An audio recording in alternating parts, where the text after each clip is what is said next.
What was it like to see Trump come into office? What changed in D.C. as a result of that? Yeah, I think the vibe was a night and day, right? And I think we saw that very early on with the signing of the executive order establishing the strategic Bitcoin reserve. And so that was a rhetorical, complete 180 from obviously the last few years. I think now we're in a transition from rhetoric to action. And so BPI is very focused on trying to translate. Matt, if you don't mind, I just got word that the Vice President of the United States of America is about to take the stage. History is about to be made at Bitcoin 2025. We're sending it over to the Nakamoto stage to hear from Vice President J.D. Vance. Stick with us. We'll be right back after this. This is definitely the biggest crowd I've ever seen. Holy cow. So, what's cool about this conference is that it's all about making history. So, we're making history because this is the biggest Bitcoin conference we've ever done. We're expecting 35,000 people to be here today. We're making history because this is the first Bitcoin conference to ever happen over $100,000 Bitcoin prices. A year ago in Nashville, we made history when we had candidate Donald J. Trump come and address this crowd. He made us some promises. He promised to end the war on crypto. He promised to free Ross Ulbricht. He promised to never sell our Bitcoin. He promised a strategic Bitcoin reserve. And he promised to make America the Bitcoin superpower of the world.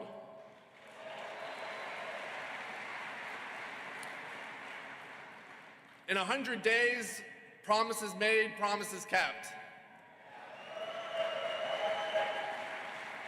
And today we get to make a little bit of history this morning by having the first ever sitting Vice President of the United States of America address the global Bitcoin community.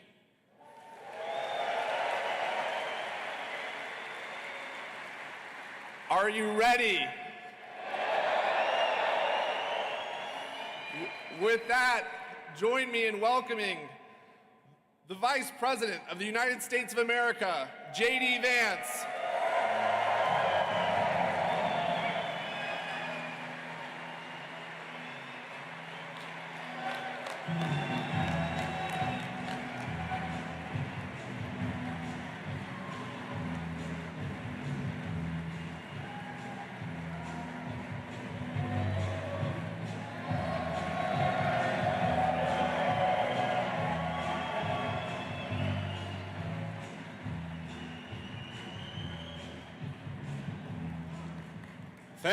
Thank you all. Well, first of all, I want to thank, please, thank you guys. Take your seats. And, the Secret Service is a little bit nervous because I told them these Bitcoin guys really like guns. But they really like the President and Vice President of the United States, too, so I think we're doing okay.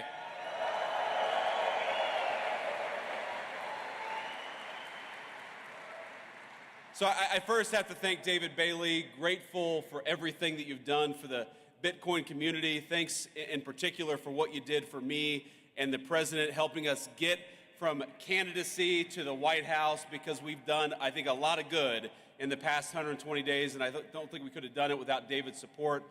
I want to also thank the Winklevoss brothers, Tyler and Cameron. These guys are out here somewhere. Who, I gotta say, Tyler and Cameron, I think really helped break the dam in Silicon Valley, because if you remember, you go back to June or July of last year, it feels like forever ago, it's not even a year ago, where Silicon Valley, people would whisper in private that they were gonna support Donald Trump for president. They would talk about the fact the Democrats had gone too crazy, we had to get Gary Gensler the hell out of there, but they weren't quite willing to say,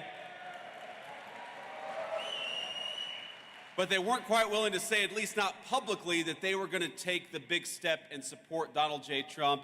And Cameron and Tyler Winklevoss, I think they were some of the first big names in Silicon Valley to take that step, and a whole host of people followed them. So Cameron and Tyler, thank you for that.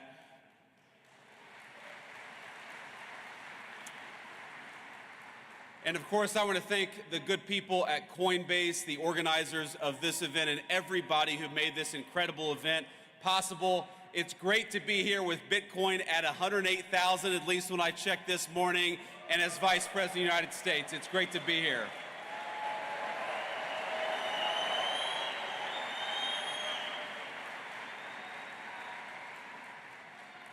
Now, you guys know I get to meet a lot of exciting people in my job, but it's been quite a while since I've been to a conference with this level of energy.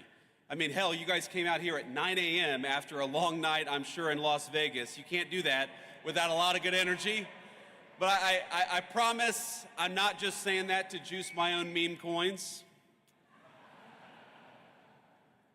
But I think it's wrong, actually, to call this just a conference. This isn't a conference of people. This is a movement, and I'm proud to stand with you here today.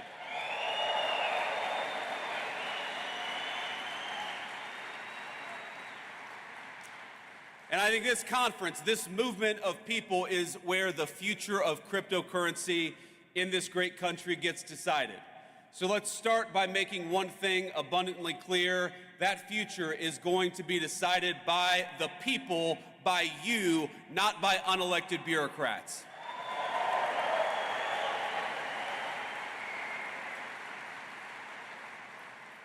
Now, as you all probably know, you've got a star-studded lineup here today, including several of my colleagues in the Trump administration.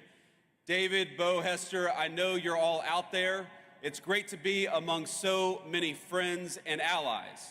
So I want to speak for just a few minutes about a few things, and I want to talk a little bit about what we've done in the Trump administration. I want to give you a rundown of what this administration is doing on digital assets policy, but I also want to talk about some of the principles that help guide us as we develop this policy.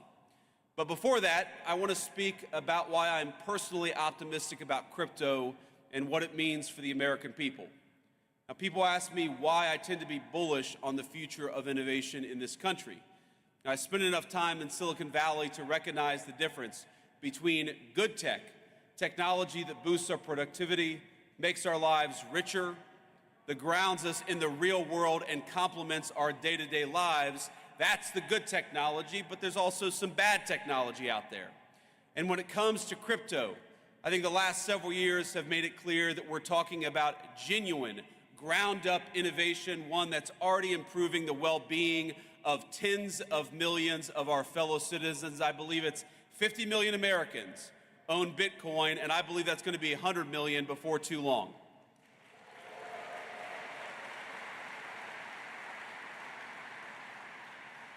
But it's not just about Bitcoin and about the value that's been generated, the wealth that's been generated by so many millions of our fellow citizens.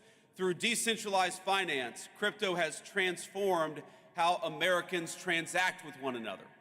It's expanded access to banking for many who may not otherwise have had it. And every single day, I feel like I see some groundbreaking new use of blockchain tech, whether it's in supply chain management, whether it's in hospitals, or whether it's in changing how we track and store patients' private health records.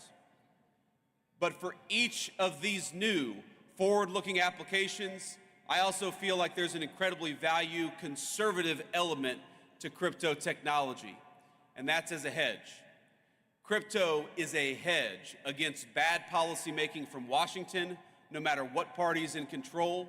It's a hedge against skyrocketing inflation, which has eroded the real savings rate of Americans over the last 4 years. And as you all know well, it's a hedge against a private sector that's increasingly willing to discriminate against consumers on the basis of their basic beliefs, including their politics.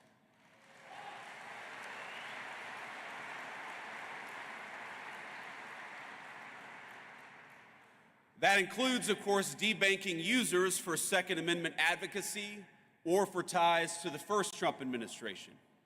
In Canada, the government did the same to kill those big truck driver protests in 2022. Less than a week later, they succeeded. The protests were over.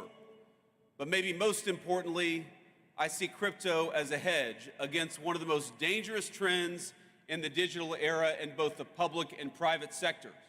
and that's of elites who, rather than innovate themselves, prefer to simply take over and co-opt cutting-edge technologies to assert their control over other people.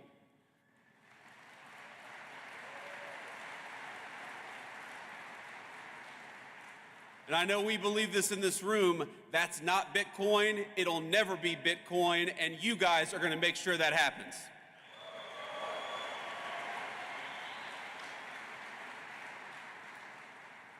But as you know, there's a new sheriff in town, because after 4 years of mistreatment and outright hostility led by Democrat regulators, lawmakers in this country have a choice.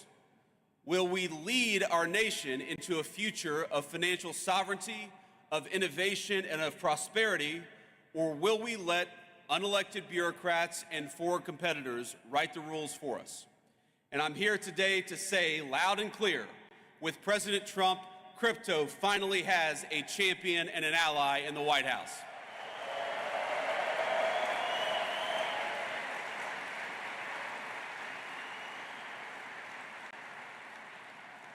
In our administration, we understand the full potential of the digital assets industry, not just as an investment, not just as a flashy technology, but as a symbol and driver of personal liberty for all our citizens. And we are dedicated to seeing that promise fulfilled. The way that we see it, the people in this room are the digital pioneers of the American economy. And that's why our administration is doing something a little unusual in Washington. We're listening to all of you as you blaze the trail of innovation.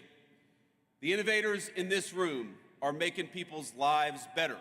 You're pushing boundaries and solving problems, injecting unprecedented transparency into how we do commerce. And the way we see it, you all deserve a similar level of transparency and clarity. And most of all, you deserve respect and support from your government, not bureaucrats trying to tear you down.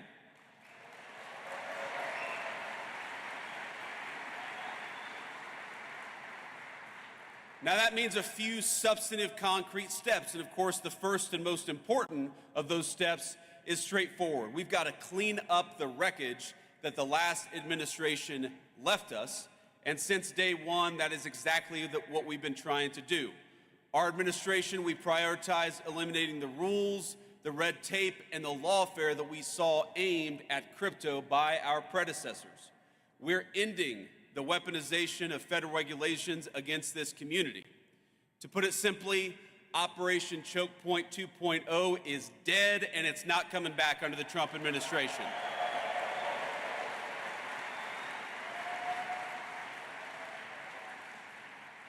And by the way, it's crazy that was ever even controversial, the idea of using the regulatory power of the government to crush an industry and to crush people who espoused a view that you didn't like. It's crazy, but let my words today serve as Operation Choke Point. Let me serve as its obituary. Now this is my vow to every single person here. You will never see this administration trying to handicap your community or diminish the impact it's had on the economy.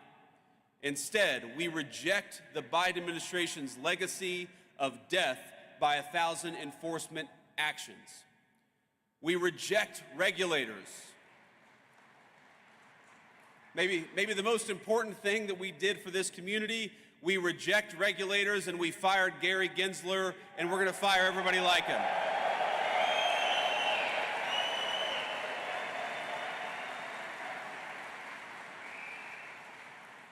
And we know that people like Gary Gensler, the game that they played is that under the pretense of consumer protection, they attacked every single effort to democratize our financial markets, and that is over.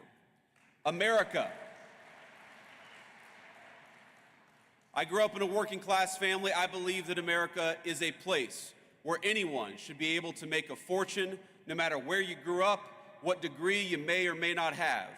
And in recent years, I'm hard-pressed to think of a better place to do so than right here in the digital assets industry. Now, our second substantive step is we're trying to create a clear, pro-growth legal framework for stablecoins in this country. And I know we've got some solid allies in Congress. Is Cynthia Lummis out there today, or did she already go home? She already, well, you know, I was supposed to have dinner last night with Cynthia Lummis. We had a little event yesterday, and I looked around, I said, where the hell is Cynthia Lummis? And somebody said, well, she's got a dinner she had to go to. And I said, I'm the vice president. Unless she's having dinner with the president, Cynthia does not have an excuse to skip this event.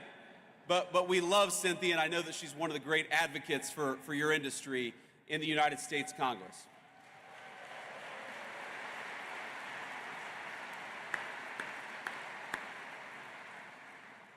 Now, I know, led by Cynthia and other great legislators, Congress is hard at work getting the Genius Act passed and across the president's desk as quickly as possible.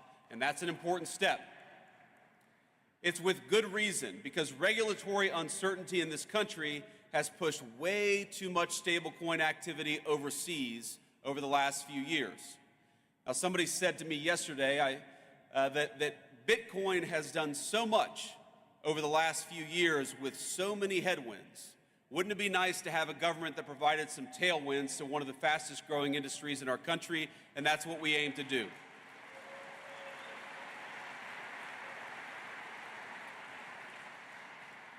And once the Genius Act is enacted, it's poised to vastly expand the use of stable coins as a digital payment system for millions of our fellow Americans. It'll also protect coin holders and inject further transparency into the market.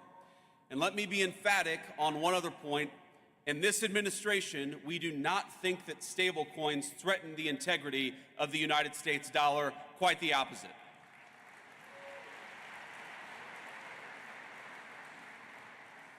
In fact, we view them as a force multiplier of our economic might. Dollar-pegged stablecoins, particularly once Genius is enacted, is only going to help the American economy, and it's only going to help the American dollar. So, again, we're optimistic that the Senate is able to move quickly on passing a clean Genius Act, and for the House to follow up and do the same. And of course, once that happens, our great President Trump will sign it into law the minute it comes across his desk. Now, when that's happened, when the administration will then fully shift to our third priority, which is to enact a transparent and tailored regulatory framework for digital assets, one that's pro-innovation and fully incorporates crypto into the mainstream economy.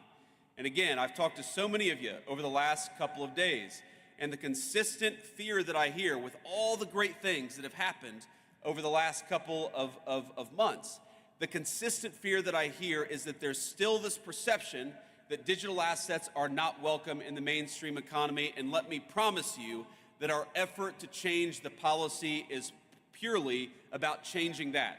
We want our fellow Americans to know that crypto and digital assets, and particularly Bitcoin, are part of the mainstream economy and are here to stay.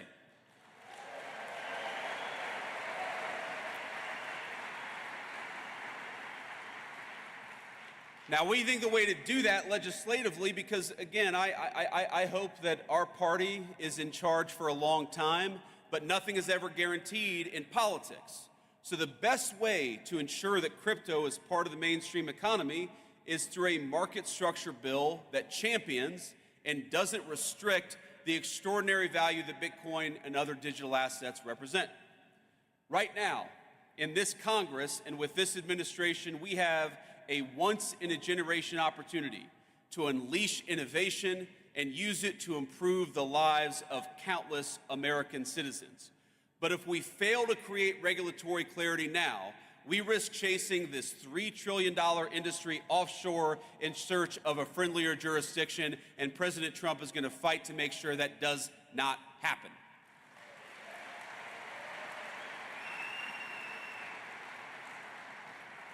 Think about this. By locking in smart, pro-innovation rules of the road, we can also make sure that Democrats or anybody else never wage another war on the crypto community.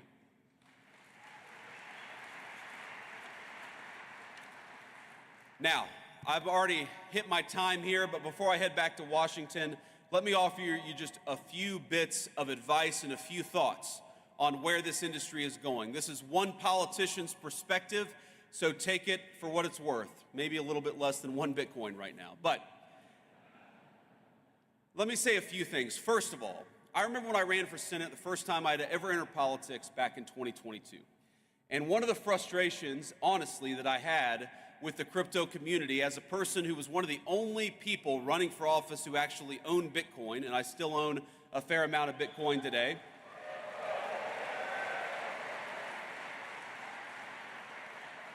Think about this. This is during that campaign. That's 2021 and 2022. This feels like an eternity ago, but it was only 4 years ago, is that I recognized what so many advocates of Bitcoin recognize, which is what the Biden administration was doing. What Gary Gensler was doing was a disaster, and yet there didn't seem to be any real organization pushing back against it at the political level. And let me say that part of the reason that I'm standing here, part of the reason that Bernie Moreno defeated Sherrod Brown in the Senate campaign last year is because you guys got organized and got involved in American politics, and I'm grateful to you for that. But there's a lesson to take from that experience, which is that unless you guys get involved in politics, politics is going to ignore this industry. Now, you took a big step in 2024, and I'll tell you, every victory that we win, it's only a provisional victory. You know, one of my great mentors in Silicon Valley always told me that, Bitcoin, that the crypto community was about exit and artificial intelligence was about voice. Well, I know that a lot of people in 2024 in this community chose voice. You chose to speak up and you chose to get involved, and I believe you changed the trajectory of our country because of it. But you got to keep on choosing voice. Bitcoin, of course, people call it digital gold. But while Bitcoin is digital, none of you are. None of us are. What happens in the world of politics, what happens in the world of bureaucracy, it will affect even the most transformational and valuable technologies if we don't make the right decisions. So the first piece of advice, the first thing that I'd ask you is to take the momentum of your political involvement in 2024 and carry it forward to 2026 and beyond. Don't ignore politics, because I guarantee you, my friends, politics is not going to ignore this community, not now and not in the future.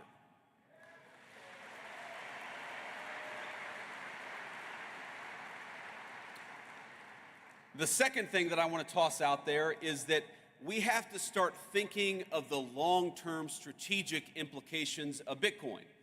Bitcoin is owned by about 50 million Americans. A lot of Americans have made a lot of money, have created a lot of wealth for themselves, and that's a great thing.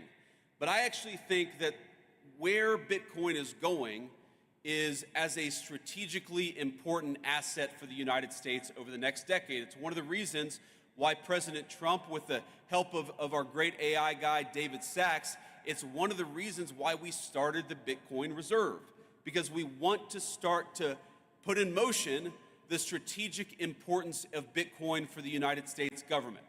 We know that the PRC doesn't like Bitcoin. The People's Republic of China doesn't like Bitcoin. Well, we should be asking ourselves, why is that? Why is our biggest adversary such an opponent of Bitcoin? And if the Communist Republic of China is leaning away from Bitcoin, then maybe the United States ought to be leaning into Bitcoin, and that's one of the things that we're going to be doing.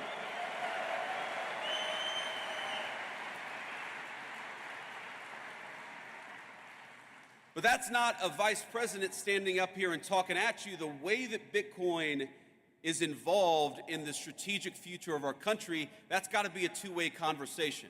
And so when I talk about getting involved in politics, one of the things that you guys got to do is continue to give us feedback and continue to tell us the ways in which Bitcoin can play a positive role in the strategic future of this country. I know the Bitcoin Policy Institute is working on this very topic now, but all of you have got to be involved in this conversation, because I don't think any of us want to wake up in a country 10 years from now that is less wealthy and less prosperous because we made bad decisions today. We're going to make the right decisions, but that depends on you guys being part of the conversation. So be part of that conversation. And here's And here's the third thought that I want to leave you with. You know, one of the ways you hear this stated is that crypto is fundamentally a conservative or right-leaning technology, and artificial intelligence is fundamentally a left-leaning or a communist technology. Now, I think that overstates things a little bit in both directions, but there's a fundamental element of truth to it. Now, I haven't been involved in the day-to-day operations of a technology company in about 4 years since I entered politics for the very first time. But what I've noticed is that very smart right-wing people in tech tend to be attracted to Bitcoin and crypto, and very smart left-leaning people in tech tend to be more attracted to AI. Again, that's a gross generalization, it's an overstatement, but there's an element of truth to it. But what I'd ask you all is to remember that what happens in AI is very much going to affect, in good and bad ways, what happens to Bitcoin. And of course, what happens to Bitcoin is very much going to affect what happens in AI. So, while this is certainly a Bitcoin conference, and I know we're all proud of what you guys have accomplished over the last 10 years, my final piece of advice is to make sure you're keeping tabs on and staying involved in what's happening with artificial intelligence, because I don't want Bitcoin to be negatively affected by what happens in AI, and most importantly, I don't want America to be negatively affected by what happens in AI. And the best way to ensure that smart people are at the AI conversation is to ensure that Bitcoin is part of the artificial intelligence conversation. Our administration is committed to it. I want you guys to be committed to it as well.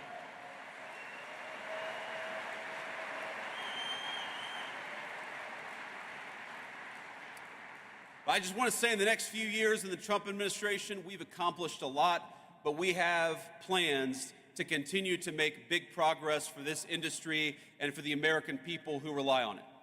The whole of government, we're going to need your help, we're going to need your guidance, we're going to need your encouragement, and at times, yes, because this is politics, our politicians are going to need your pressure. So, have fun this week, but keep the pressure up. And we'll do great things together for our industry, but most importantly, for the cause of personal freedom and the United States of America. God bless you guys, and thanks for having me.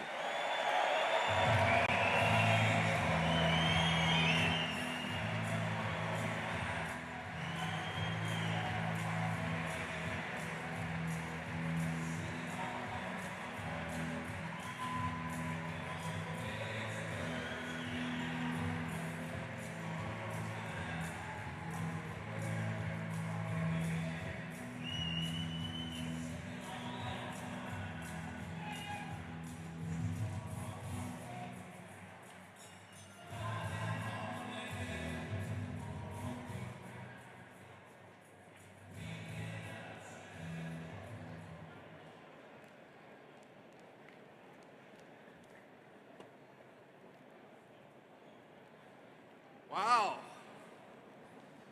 Okay, so we have a couple of announcements that we are going to be making here shortly. But to start, I don't know if you've seen the signs, but we're trying to set a record today. We want to do the most Bitcoin transactions that have ever happened in a single day today. So I think the Guinness Book of World Records is here to be the official judge of this, but we're kicking this off with the first Bitcoin transaction, and I'm buying a pin. So I need all of y'all's help today to go buy something with Bitcoin.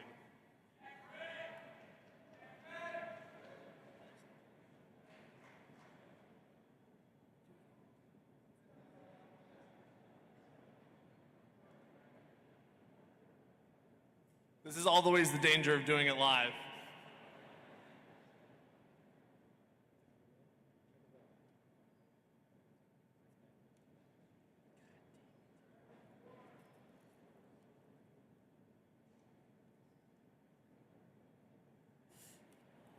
All right, people, it's a whiff. I'm going to need y'all to do extra transactions to make up for this one, please. Okay, well, so we have two more announcements that we need to make. We have one coming up right now from a special friend of mine, Ryan Cohen. So we're going to play a video from Ryan. He has a special message for the Bitcoin community. And then we need to flip the stage. But in about 20 minutes, we are going to have a special announcement from the mayor of the biggest city in the United States, Eric Adams. So please wait around.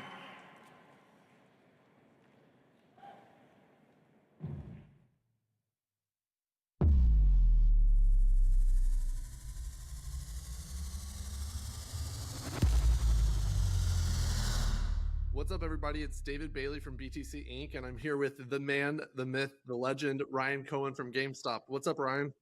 What's up? How are ya? Doing well, man. I'm enjoying these Bitcoin prices. How about you? It's all good. Well, let's get started. We're talking innovative corporate strategies. We're talking pioneering from a dying business to a thriving business. How'd you do it? When I took over, the company was a piece of crap and losing a lot of money. The company was under a lot of pressure, moving from physical games to digital downloads. So you had to cut costs. You had to cut costs very aggressively and bring in fiscal discipline. And we did. And retail is a tough business, but it was a big focus on getting costs under control. You've got a lot of macro headwinds going against the company. A lot of money. The company was under a lot of pressure, moving from physical games to digital downloads. So you had to cut costs. You had to cut costs very aggressively and bring in fiscal discipline. And we did. And retail is a tough business, but it was a big focus on getting costs under control. You've got a lot of macro headwinds going against the company. You have a move from physical games to digital downloads, and we needed to get the costs under control and also shift the business from being so reliant on video games to collectibles, which we've done. And so now there's a big focus on trading cards. We're doing grading in a bunch of stores, and we're selling a lot of trading cards, both in sports and TCG. But the company today is profitable in the US, and we've gotten our costs under control. You had a lot of executives and directors that were very short-sighted, and effectively they were making decisions that were what they call in corporate America in good corporate governance, which is effectively screwing shareholders. So we got rid of all of that nonsense and we focused on running the business profitably. Well, you also made some news about, a month ago or so, that you raised some money that you might use to buy Bitcoin. I guess the $1 million question that everyone wants to know is, has GameStop bought Bitcoin? We have bought Bitcoin. Ooh. Okay, how much? We currently own 4,710 Bitcoins. Let's go. So tell us about that. Why did GameStop decide to buy Bitcoin? It was, if the thesis is correct, then Bitcoin and gold as well can be a hedge against global currency devaluation and systemic risk. Bitcoin has certain unique advantages compared to gold. The portability aspect of it, it's instantly transferable across the globe, whereas gold is bulky and very expensive to ship. The authenticity, it's instantly verified via the blockchain. The storage, you can easily secure Bitcoin in a wallet, whereas gold requires insurance and it's very expensive. There's the scarcity element of it as well. There's a fixed supply of Bitcoin, whereas with gold, certain technological advances, the supply of gold is still uncertain. And then ultimately, there's the asymmetric upside. Gold is a more mature market. It's roughly around 20 trillion of market capitalization, whereas Bitcoin today is about 2 trillion. And if the thesis is correct, then ultimately Bitcoin becomes digital gold, adopted, then there's more upside. But we'll see what happens. Nobody has a crystal ball, but that's the current thesis. Well, congratulations. And I feel like GameStop is the ultimate meme stock and Bitcoin is the ultimate meme money. And if you combine the two, you get a meme super cycle. So, what's next for GameStop and Bitcoin? Are you going to buy more Bitcoin? Is this the next MicroStrategy, the next MetaPlanet, or even better? We're not going to call our shots in advance for obvious reasons, but GameStop is following GameStop's strategy. We're not following anyone else's strategy. Okay. So to summarize, embrace the GameStop theory. I like it. So final question. The world is watching right now. Everyone at the conference is watching this interview. We probably have 10 million, 50 million people on the live stream. What is the message you'd like to send the global Bitcoin community and everyone who's watching this interview right now? No pressure. No pressure. Don't follow GameStop. Make your own decisions independently. It's my message. Just do whatever you're comfortable with. Don't trust, verify. Let's go. Exactly. Well, Ryan, thank you for hopping on. Congratulations on your Bitcoin buy. To many more. Let's go. Thank you. YOLO. YOLO.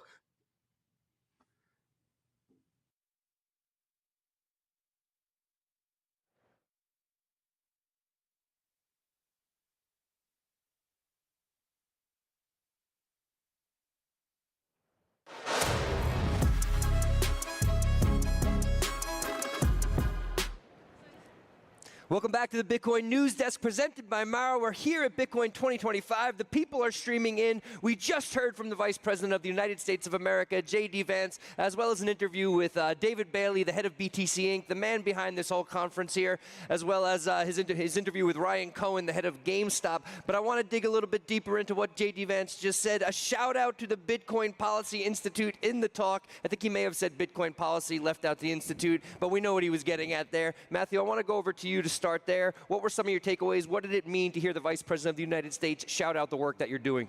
Yeah, that was remarkable. Really had a great conversation with him yesterday, and it was really encouraging, exciting to hear him kind of resonate with some of the themes of that discussion on stage. And I noticed kind of a marked difference between, I think, the scripted portion of the speech and kind of when he sort of ad-libbed at the end, and it was a really revealing indication of how he thinks about the sophisticated intersection of his views on this sort of era of digital disruption. Right, we have an acceleration of these changes to our global system. AI, obviously, he pointed at, is going from the fringes to the front door of policymakers. And Bitcoin is on the same trajectory. And it's all happening in the context of US-China competition, and a competition over power, but also over values. What sort of values will be embodied in the technological systems that we're increasingly being sort of either rolled into as a kind of digital serfs, or whether we have sovereignty over.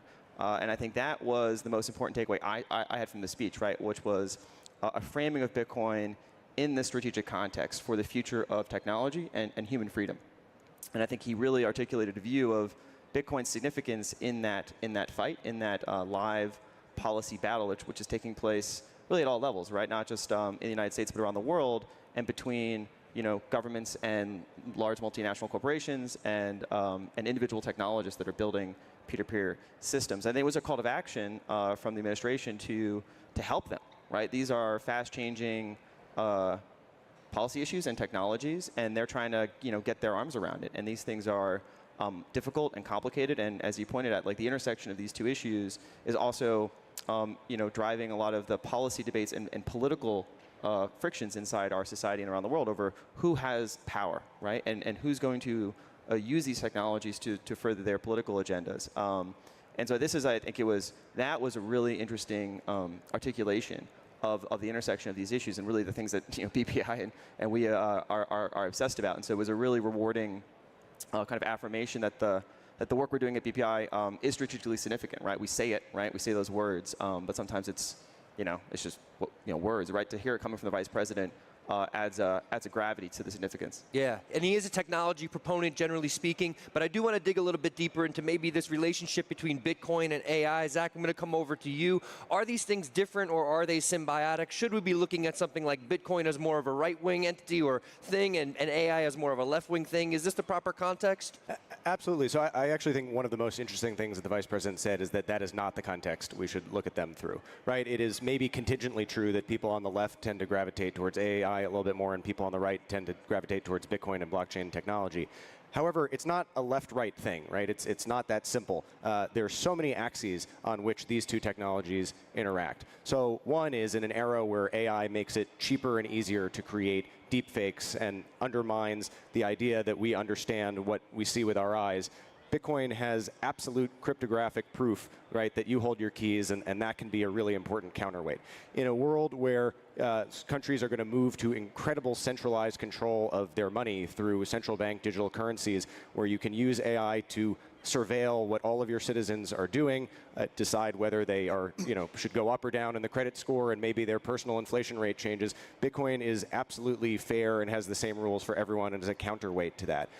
In authoritarian countries, they're going to use AI. We're seeing this in China to control the population. Bitcoin takes power away from centralized leaders. And so this is much more about an individual rights versus centralized control story. AI obviously is an amazing technology. I'm sure we all use it, near daily at this point, and it's not going away, and it's going to become more and more an important part of our lives. But I think left unchecked, there are a lot of scary aspects to AI, and the Vice President referenced good technology and bad technology.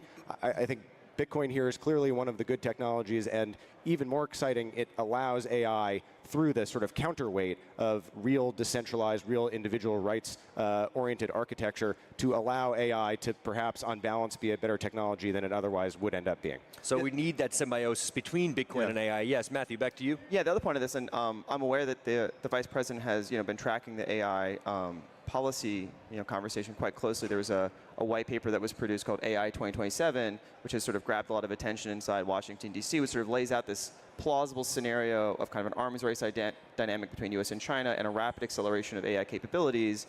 And it's kind of woken a lot of people up inside Washington to the urgency of these questions.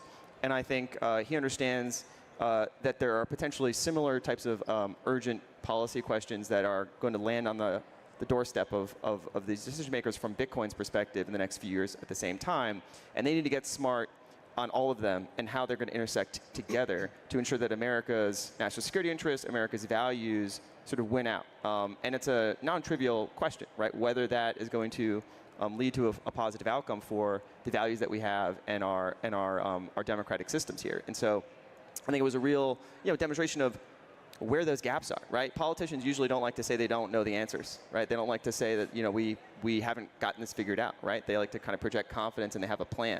And I think he basically was saying, he's like, we want your ideas. Like, this is such a fast-changing and sort of unsettled question. We need folks that are on the ground actually building these technologies and seeing how they're intersecting with other technologies to drive policy. And that was a really encouraging statement. Yeah, I would have to say, for the people listening out there, from my time that I've spent in the White House, the amount that people are really asking for input, people in the administration saying, or senators speaking from the main stage yesterday saying, we need you to speak to us, we need to learn about this, right? We know that a lot of senators, congresspeople in the U.S. government are a bit older. Hopefully we see some new blood in recent years, but it is nice to hear that even people who might be a little bit older, who don't necessarily have, such incredible incentive to dive into learning more about this technology, are willing to hear more about it from those who are willing to teach them. Stephen, I saw you over there taking notes during the talk. What's on your mind? What did you take away from the talk? Well, he used the term digital pioneers to describe everyone who's here today and everyone who's working in this space. And I think that's a pretty accurate description.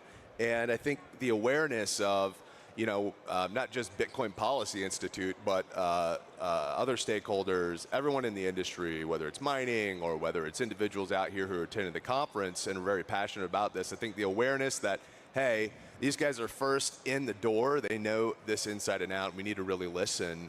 And he used the term listen. They said the administration wants to listen and learn. And I think that is an incredibly different posture than what we've seen in the past. And hopefully when we're talking about different sides, we're seeing that from future administrations, regardless of party affiliation. I think the Vice President hit a number of different kind of key buckets today. So it was really cool to kind of see him unpack the different values of Bitcoin and the different applications. I think he said it's really important. Bitcoin guarantees expanded access to banking to those who don't have access to banking. He mentioned using Bitcoin as a hedge against central government control, as a hedge against inflation, and as a hedge against private sector picking winners and losers type of work and debanking. Debanking. So he hit all the kind of high notes there. He fired Gary Gensler 3 or 4 more times. I think we had a little, so for those who might not have referenced it, in 2024 in Nashville, Donald Trump got quite the reaction when he said that he was looking to fire Gary Gensler when he came into office. Vice President J.D. Vance maybe piggybacking on some of that energy. Yeah, the president said, oh, you like that one, and then he said it again. It was a really funny moment. Gary Gensler didn't do much for himself to making friends, so he deserves it a little bit. We do have to cut to ad break for just a moment. We're here at Bitcoin 2025. I'm talking with 3 great minds from the Bitcoin Policy Institute. We're cutting to an ad. We'll be right back after this.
What is the key to progress?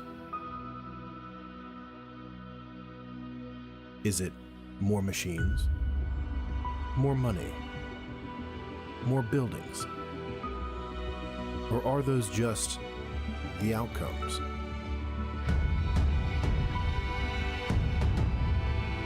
What if progress relies on having purpose?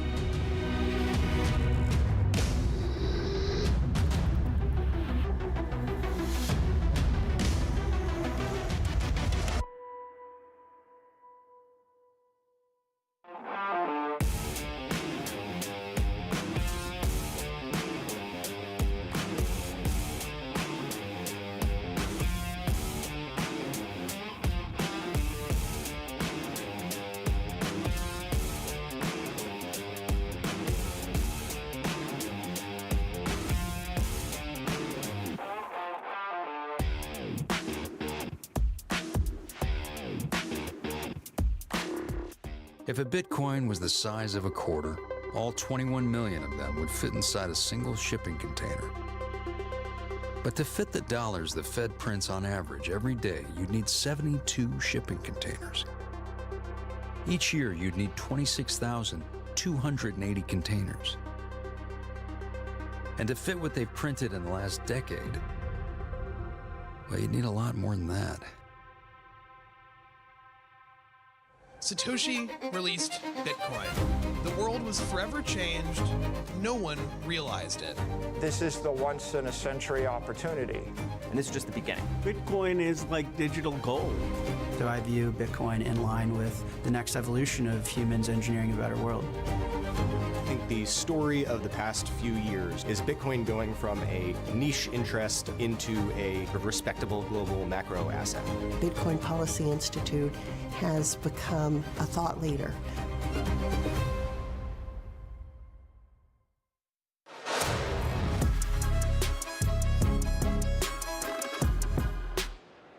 Welcome back to the Bitcoin Magazine news desk presented by Mara. It's day one here at Bitcoin 2025, and the news is absolutely pouring in. You heard from Vice President J.D. Vance. You saw a special appearance from the CEO of GameStop announcing that he's buying 4,710 Bitcoin, putting it on the balance sheet. We're back with a special panel to break it all down. We've got Zach Shapiro, Matt Pines, and Stephen Pollock. Corporate adoption going absolutely parabolic. This is the fourth or fifth announcement we've heard from a major corporate buying Bitcoin. Ryan Cohen coming out saying devaluation is pushing him to hedge against the assets that are falling in value, bonds, stocks, things like that. Zach, GameStop, they're here. The meme coin of the last cycle unites with this cycle's zeitgeist. Why should we be excited? Well, look, on the surface, this seems like sort of a silly thing, right? GameStop is a meme stock, but when you think about what it means for GameStop to pivot to a Bitcoin treasury strategy, I think it says two things. One is that a lot of the sort of Wall Street countercultural energy behind the GameStop short squeeze, which I think is more political than people realize. It was about going back against it was very anti-financial system. Right, is sort of merging with the same ethos within Bitcoin, right? This real grassroots, ground up, decentralized movement. And then second, and I think this connects to a lot of what the Vice President just said, it really, the broader phenomenon of Bitcoin treasury companies, I think is a strong validation of Bitcoin as a reserve asset, right? This is a way forward for companies that want to hedge against inflation, that want to hedge against geopolitical risk. And this is not the same as like, oh, we're doing some crazy issuance, right? They could easily do their own meme coin and make a lot of money. This is really, we found this tool that really works well on the balance sheet, and we are going to lean into that, honestly, as a method of self-preservation. Well, let's put some numbers behind it. 800,000 Bitcoin now owned by corporations. This seems like it's becoming real, and it's becoming a movement. Matt, Steven, your thoughts? Yeah, I mean, the Bitcoin treasury, thing is kind of the meta, right? I think we're seeing a lot of fast follows. It's going to be, I think, the main sort of financial engine that powers, a lot of Bitcoin accumulation on these treasury balance sheets. And you're seeing people carve out different niches, exploring different strategies. It can be, I think, we're sort of just in the incipient stages of that process playing out. I think we're going to see this start to scale, not just vertically inside the United States, but horizontally across the world. I think fundamentally, I sort of think about the treasury strategy as essentially a meme wrapped in either regulatory or legal arbitrage, wrapped in financial engineering, and kind of getting this sort of mimetic flywheel to get the MNAV premium that then you can sort of harvest to do the Bitcoin acquisition, do the financial engineering. I think some organizations will do it smartly, will do it in an accretive basis without taking out too much risk, and those will win. And then there'll be people that get out ahead of their skis and they'll blow up. And so I think we're just in the beginning stages of that. I think everyone's jumping in with their own particular take on it. But I think this will be one of the defining phenomena of the next Bitcoin cycle. But Stephen, it seems like the message here also to government states is that the pressure is on. The Bitcoin supply is capped only 21 million Bitcoin. Does this corporate adoption put pressure on things like the strategic Bitcoin reserves as these companies accumulate? We've seen Michael Saylor over almost 600,000 Bitcoin. The question now is, if governments get involved, how can they catch up? Is that a conversation that you're having? Sure, I don't know about putting pressure, but I think it definitely raises eyebrows, and I think it definitely adds fuel to the argument that it just makes sense, whether you're an individual, whether you're a company, or whether you're a nation state, that it just makes sense to hold Bitcoin on your balance sheet. It's common sense, and I think common sense is really becoming a little more common these days. We're seeing, companies from all over the world and nations across the globe adopting Bitcoin and adding Bitcoin and realizing, I don't think we have enough. Well, we're about to hear another special announcement added to the schedule last minute, last night. I'm talking about Eric Adams, mayor of New York, the largest city in America. Unknown what he could announce, but just moments away on the main stage. If you're watching on YouTube, Rumble, and X, appreciate you staying tuned. Zach, I want to turn it over to you to talk about states, municipalities that are adopting Bitcoin. We've seen Roswell come out, become the first city. We saw New Hampshire come out to be the first state. Can we talk a little bit about what's going on at the local level here and maybe hint at what we could see from Eric Adams? Absolutely. So I think there are two sort of interesting hints that we have about what we can see at the state and local level. The first is to look at unique challenges that states and municipalities have compared to, for example, the United States government or another sovereign government. And that is, unlike the U.S. federal government, states cannot just issue treasury bills in the same way. States cannot just deficit spend into oblivion in the same way. They can't print money, right? They don't have the same money printer that the combination of the Treasury Department and the Federal Reserve has. And at the same time, states and cities have long-term obligations. There are pension funds. You need to keep your general account funded, and you are just as exposed to inflation as anyone else is, and you don't have the same levers. So in many ways, for states and local municipalities, Bitcoin is a more important tool than it is. I mean, it's pretty important for sovereign countries too, but there are real exigencies at the state level that don't exist at the nation-state level. And so I think we're going to see a lot of creativity from states and from forward-looking cities about how do you bring Bitcoin into the mix, whether that is a standalone strategic Bitcoin reserve, whether that is a mix of Bitcoin into pre-existing investment funds that are in the state, whether that's some sort of debt and Bitcoin mix. I think like states really do need to think about what the options are going forward. And then the other, I think, hint we have, if you listen to the Vice President's speech just now, it sounded a lot different than now President Donald Trump's speech in Nashville last year, which was more political. It was a campaign stop, but it was a lot more just sort of signaling to the industry, I'm on your side, I'm here to listen. What we heard from J.D. Vance that was remarkable, including the shout out to BPI, is that a lot of our both BPI, but really also the industry's messaging is getting through. And there have been a lot of really smart folks that have come out with white papers with really smart ideas on, in J.D. Vance's case, how to leverage Bitcoin for the betterment of the United States. But also at the state and local level, there have been a lot of really smart thinkers. And so my guess is what we hear from Mayor Adams probably will come directly from, people who've thought about this carefully from within Bitcoin world. Yeah. I should clarify a little bit of what's happening on the state level. So New Hampshire becoming the first U.S. state to pass the strategic Bitcoin reserve in May, closely followed by Arizona, though not a strategic Bitcoin reserve, more to do with the forfeiture of assets. And Texas, finally, last but not least, passing SB 21 from the House and Senate, but still waiting on a governor's signature. Matt, you were saying? Yeah, so I think last year was the introduction of this idea of a strategic Bitcoin reserve that the president announced in Nashville.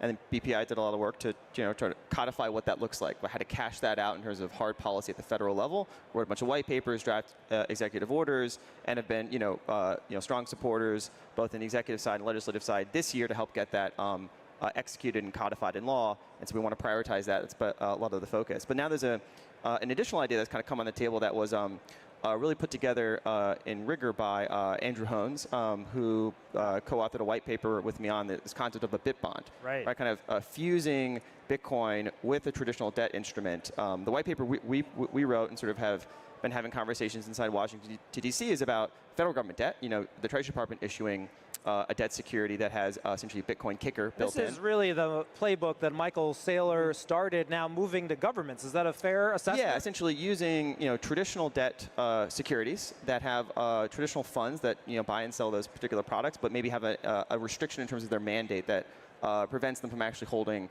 or getting direct access to Bitcoin, essentially leveraging those sort of trap pools of capital that want to have some Bitcoin exposure. And so there are sovereign debt markets. Obviously, the federal government would have a strong leverage here to kind of counterbalance the fact that they're having to devalue their currencies and potentially the bonds that they try to sell, and leveraging Bitcoin to kind of counterbalance that and kind of bring in new demand for those bonds and also get a lower interest rate. And that same logic applies to any debt issuer, right? So not only applies to sovereigns, but applies to municipalities. And so I think this could be the start of a new era, just like SBR was kind of the meme that became a reality last year and into this year, is this idea of bit bonds going from white papers to reality. I think that's going to be interesting phenomenon to see play out. Well, of course, we're talking about Eric Adams, the mayor of New York City, about to take the stage, talking about what he might announce, talking about municipalities, states, why they are adopting Bitcoin, the nature of their balance sheets. Stephen, over to you, maybe to theorize what we're about to hear, and could it incorporate something like a bit bond, like a strategic Bitcoin reserve, or maybe could this be something else? We saw Square yesterday come out, integrate Bitcoin payments, a hot narrative as well. Sure. Well, I think all options are on the table. I'm really interested to hear what Mr. Adams has to say. I think, and the reason all options are on the table are because of speeches like we just heard from the Vice President and what we heard from President Trump last year. Anytime you get that kind of political air cover, from a president, a vice president, multiple U.S. senators. What we're seeing at this conference last year and this year, that kind of air cover, it allows these others, whether municipalities or states, to come in and feel very comfortable making whatever type of announcement he's going to make, and taking these massive strides that we're seeing. And so I think, I think the 1-2 punch we're seeing with a vice president coming, sharing, kind of rehashing the promises made, promises kept that we've seen from the speech from the president last year, whether it's Operation Choke Point 2.0, and he's saying that's its, this is its eulogy and all those sorts of things, really are part and parcel of what we're about to hear from the mayor. And I would mention that, the New York City, this is really the financial heart of the world, not even just the United States. Zach, over to you. I'm curious your thoughts. What message does it send? Just that Eric Adams is here about to make a special announcement. Maybe it's the SBR, maybe it's BitBonds, we don't know, but he's here and talking. Yeah, absolutely. So you're not going to get any disagreement from me. I'm a New Yorker. That is, in many ways, the financial capital of the world. I think one really important thing to contextualize what we're going to hear from Mayor Adams is that whatever we're going to hear is likely a template for what states are going to do. And just to chill one of our BPI initiatives, we're about a month out from releasing a state legislative toolkit. We think when we have forward-looking mayors or forward-looking governors at the state level that have ideas of how to regulate Bitcoin, we want to be as supportive as possible. And so we are working with lots of people across the Bitcoin industry to leverage their specific subject matter expertise. And I've been piloting this initiative along with one of our superstar associates, Zach Cohen, to give states basically a menu of options, pre-written legal language that they can pick, decide, okay, do I want to do a straight SBR where we put Bitcoin in state self-custody and then we hold it for a long time? Do we want to figure out how to integrate Bitcoin into pension plans to leverage Bitcoin's liquidity profile versus other types of, for example, treasury securities a state might have? Do we want to do self-custody? Do we want a qualified custodian? Do we want multi-institutional custody? Is it important to insure our Bitcoin holdings? All of these questions that states can plug and play based on the best advice we're able to get from the experts within our industry. Well, I should add also that Eric Adams, identifies as a Democrat, but now maybe running as an independent. This does show that Bitcoin is crossing aisles, though we might be hearing from a lot of Republicans. Stephen, Matt, your thoughts on just the nature of Eric's presence here? Yeah, I mean, this is the combination of the on-the-ground technocratic policy work that we do, and then politics. Politics is about capturing attention, right? Distinguishing yourself as a candidate, right? And carving out a reputation that you are at the frontier, that you're willing to take calibrated risks to advance the interests of your constituents, to make sure that your city, your state, your country leads in a competitive global environment. I think New York City, has a certain reputation, right? It's the mantle of financial gravity in the world system, but the financial system is changing, and there are other countries and other sort of city-states around the world that want to steal their thunder, and so countries and states have to kind of be innovative to stay competitive. And of course, so much more to come today. We're throwing it to the Nakamoto stage. You're about to hear from Eric Adams with a special announcement. We'll be right back at Bitcoin 2025. Calling Bitcoin a strategic asset for the United States. We follow that up with GameStop announcing their first Bitcoin purchase. And now it is my distinct pleasure to welcome the mayor of the financial capital of the world, New York City, Mayor Eric Adams. Please come to the stage.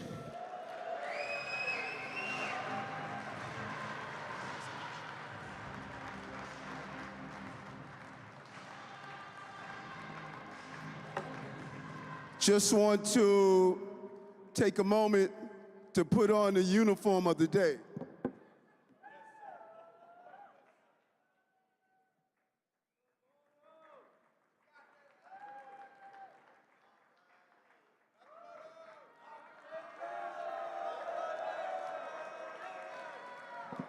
Let me say this to you. Why am I here? And I want to answer 3 questions. Why am I here? Why now?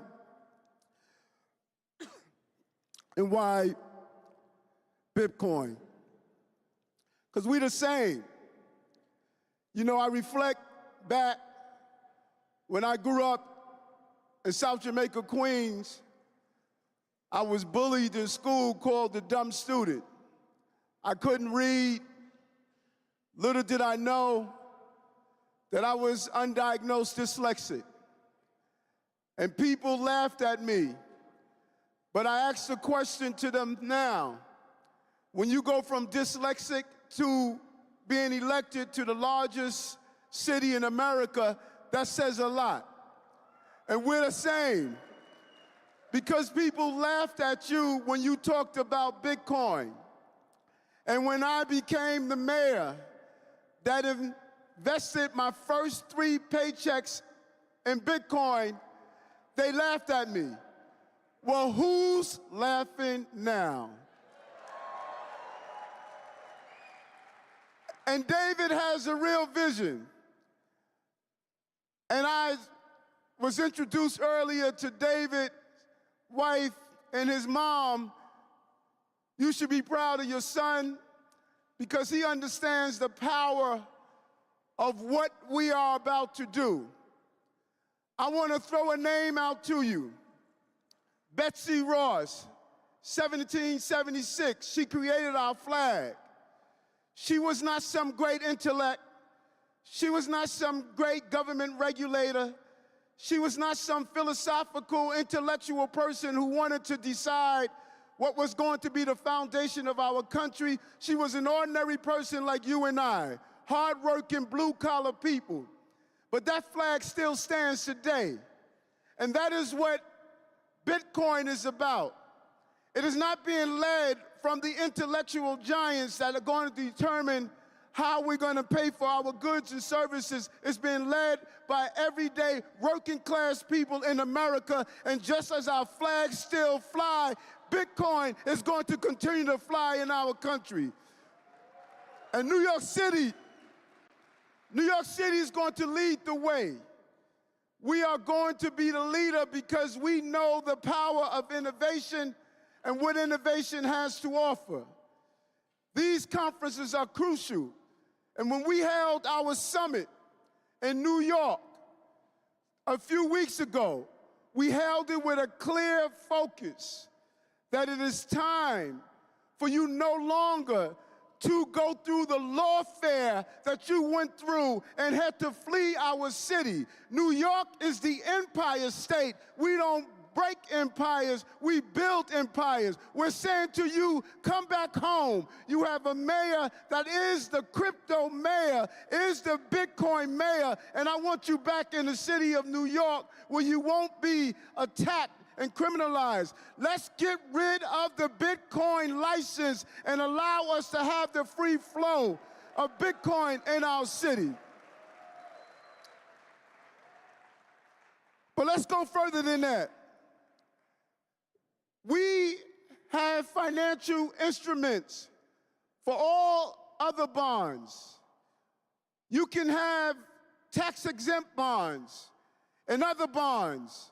It is time, for the first time in the history of this city, to have a financial instrument that is made for those who are holders of Bitcoin. I believe we need to have a bit bond, and I am going to push and fight to get a bit bond in New York so you can do those same bond investments in New York City. Thinking big and being unafraid of the future is what we want to do. So I say to all of you who are here, summoning, come out of the shadows, come back to the city.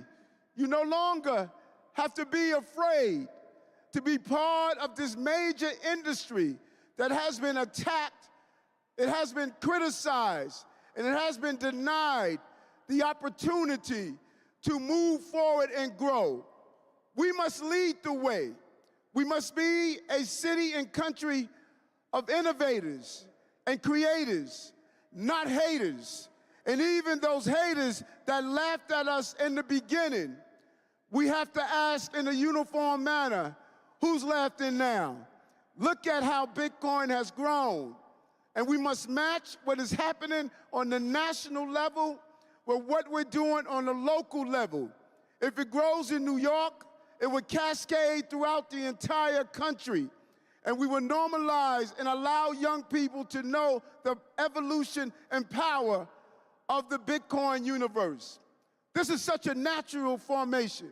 If you go back to 1200 BCE, they were using shells for goods and services. We moved to the coins being made, then the paper currency, and then the credit cards. This is the next evolution that we must embrace.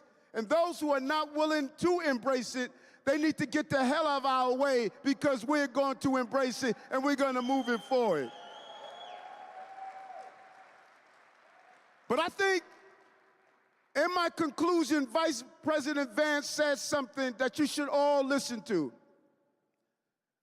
We must be part of the political strength in our country. In golf, they say you drive for show, but you putt for dough. Local politics will determine what happens to this industry. So as you leave Las Vegas and go back to your local municipalities, identify the lawmakers who embrace this industry and not want to destroy it. Get engaged in your local politics, not only your national politics. Let your voices be heard. You showed the power of the Bitcoin community. We're going to use Bitcoin and blockchain for our birth certificates. We're going to use Bitcoin to pay off fines and taxes. We're going to allow our young people to understand what it is to be part of this industry. But we need you on the ground. And I thought the message was clear. Go on the ground and show the power. Because if you don't show the power to elected officials, they're going to show the power to destroy your industry. You must win. You are the Bessie Ross of the day. It's everyday people that make this country what it is. And I know you hear a lot of naysayers on the greatness of America, and one poll said that 52% of Americans don't deeply love our countries, and our young people are being radicalized against the country. Well, I'm a 48%er. I still believe every day, and I still pledge allegiance to the flag of the United States of America and to the republic for which it stands, one nation under God, indivisible, with liberty and justice for all. This is the greatest country on the globe, and this is one of the greatest movements that's been made in this country right now. Keep fighting on, the Bessie Ross of the day. Thank you very much.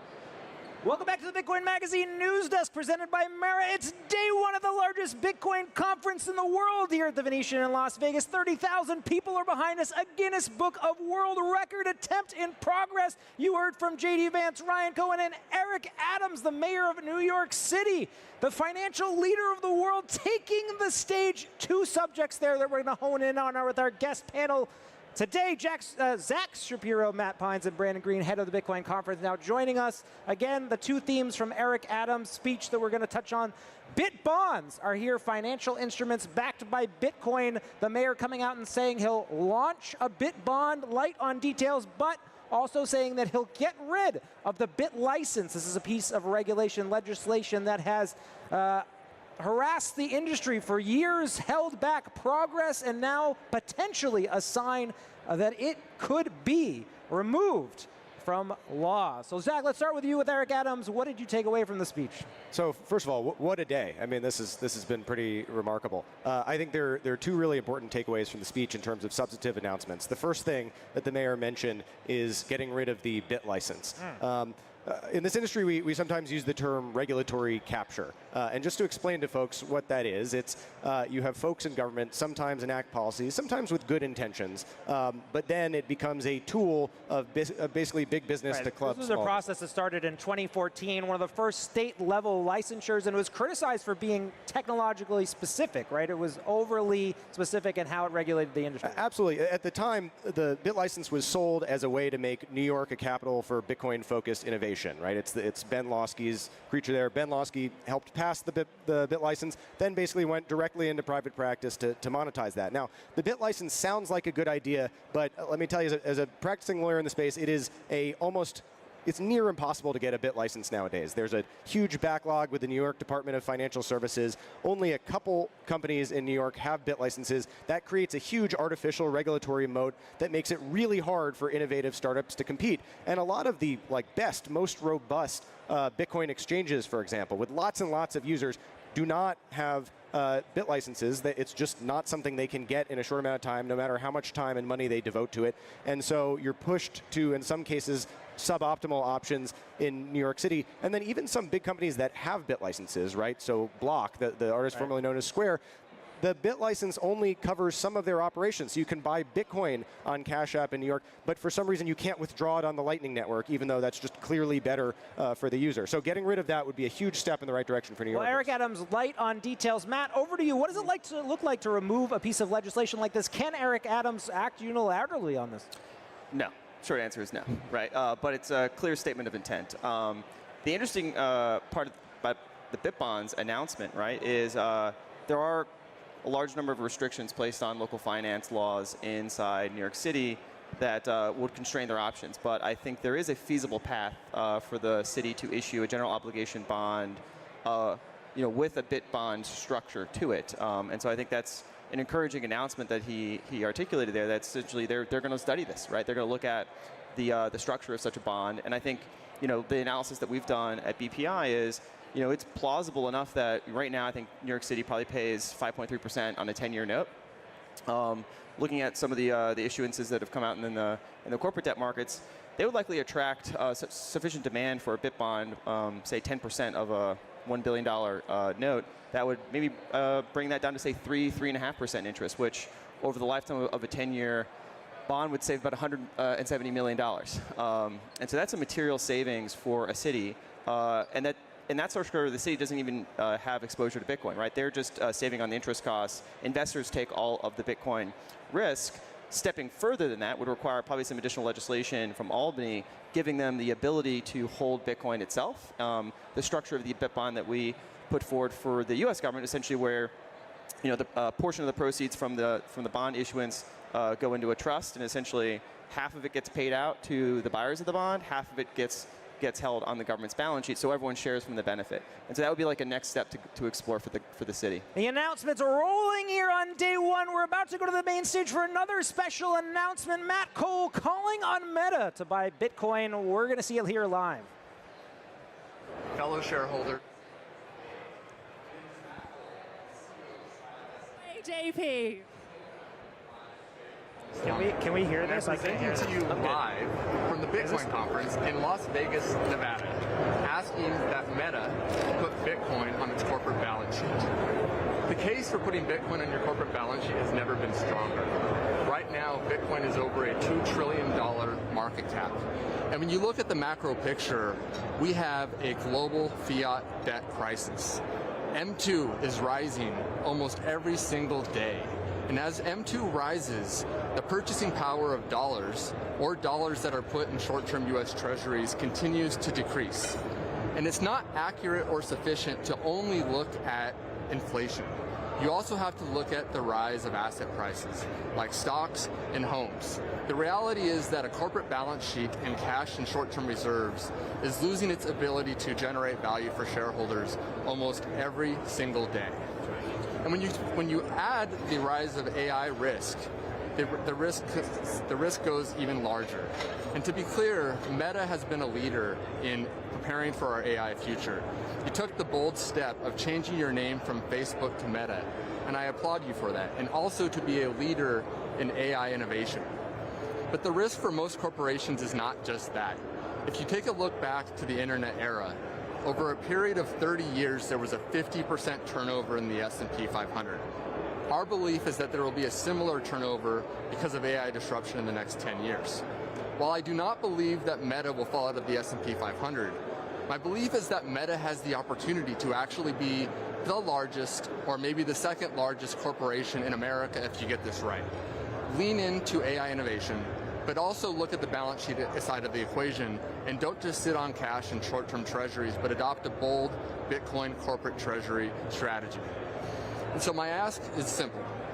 Mark Zuckerberg, you've already taken step one. You've named your GOAT Bitcoin. My ask is that you take step two and adopt a bold corporate Bitcoin treasury approach and vote yes on proposal number 13. Thank you. Thank you. Line muted. Sound on page 90 of the proxy statement. That's it. That's it. We're done. You did it! We did it. Boom. Thank you, man. You killed it! Thank you.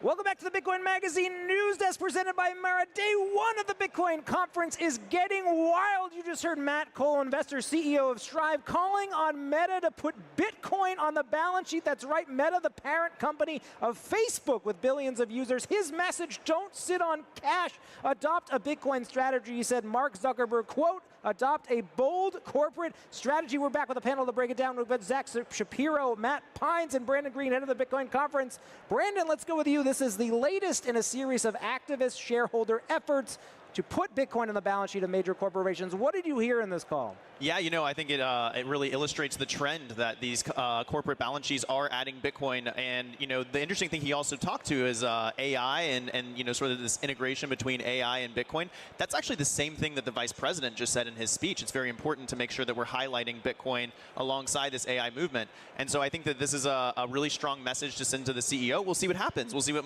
Mark does. I think it's a funny note that he named his goats Bitcoin and Max back in the day. There could be interest from him. We'll see. Matt, your thoughts? Strategic Bitcoin reserves, Bit bonds, now calling on shareholders. The pressure seems to be mounting across the board. Yeah, I mean, I step back and even drawing a thread with the vice president's speech of like, what does digital sovereignty look like for every actor in the society, from the individual to a municipality, to a small company, to a large company, to a mega cap, multinational company, to a small country, El Salvador, to a world superpower. Everyone is exploring how Bitcoin fits in and provides that element of self-sovereignty. And I think we're seeing, a stack started to emerge, right? Where digital money is a piece of this self-sovereign stack. And there's a version of it that works for companies, a version of it that works for countries, and a version of it that works for individuals. And I like, for example, at countries like the United Arab Emirates, right? And those countries have a lot of capital and autocratic leaders that are trying to build, essentially a self-sovereign stack with their own energy resources, their own compute, AI inference, and their own, hard asset holdings to kind of build a self-sovereign, system for themselves. And I think that should be a stack that's available to every individual and every company in the world. And so I think it's encouraging to see this kind of development play out with corporate treasuries on Bitcoin. And I see these trend lines start to converge. Well, Zach, we've seen this before. Certainly, we saw Dell, a former shareholder proposal to get it to consider Bitcoin on the balance sheet, did not pass. Microsoft, McDonald's. Is Meta different? It could be. I mean, stepping back, I think it's hard to really overstate how early we are in this story. I think the world has only fairly recently discovered, I mean, some of us maybe a little bit longer ago, but the mainstream has discovered that Bitcoin is a legitimate, real, important store of value, I'd say sometime in the beginning of 2024 with the launch of the spot Bitcoin ETFs. And we're in this really interesting period where these actors, everyone from, sovereign governments to state governments to corporations to funds to companies are trying to figure out, okay, how do we leverage this asset, right? This unique digital commodity that sort of sprang from the ether out of this bizarre virgin birth with a pseudonymous founder, and what does optimizing Bitcoin as a store of value look like? And so I think we're seeing in the private sector this sort of Cambrian explosion of different experiments of how to use Bitcoin as a treasury asset. And is it just, holding as much Bitcoin as you can? Is it doing the sort of MicroStrategy playbook of convertible note offerings and at-the-market equity offerings in order to arbitrage the way the capital markets will give you access to capital? Is it figuring out what your long-term liabilities are and figure out how Bitcoin as an asset can match certain of those liabilities? And what I think at the end of the day is that companies will find some answer to that question, right? For most big companies, they will have one of those, potentially those three needs that Bitcoin will fit well for. And I think Meta, as a really sort of forward-thinking company, right? They changed their name to Meta. They want to be the home of the metaverse. This could be the home of the sort of Ready Player One, utopia, dystopia, depending on how you see that. I think it is likely that sooner or later they find some integration for Bitcoin. Well, we've seen GameStop come out and buy 4,700 Bitcoin. Meta, could they be next? You'll be seeing it live at the Bitcoin conference. Stay tuned. We're getting back to the main stage with more programming. We'll be right back.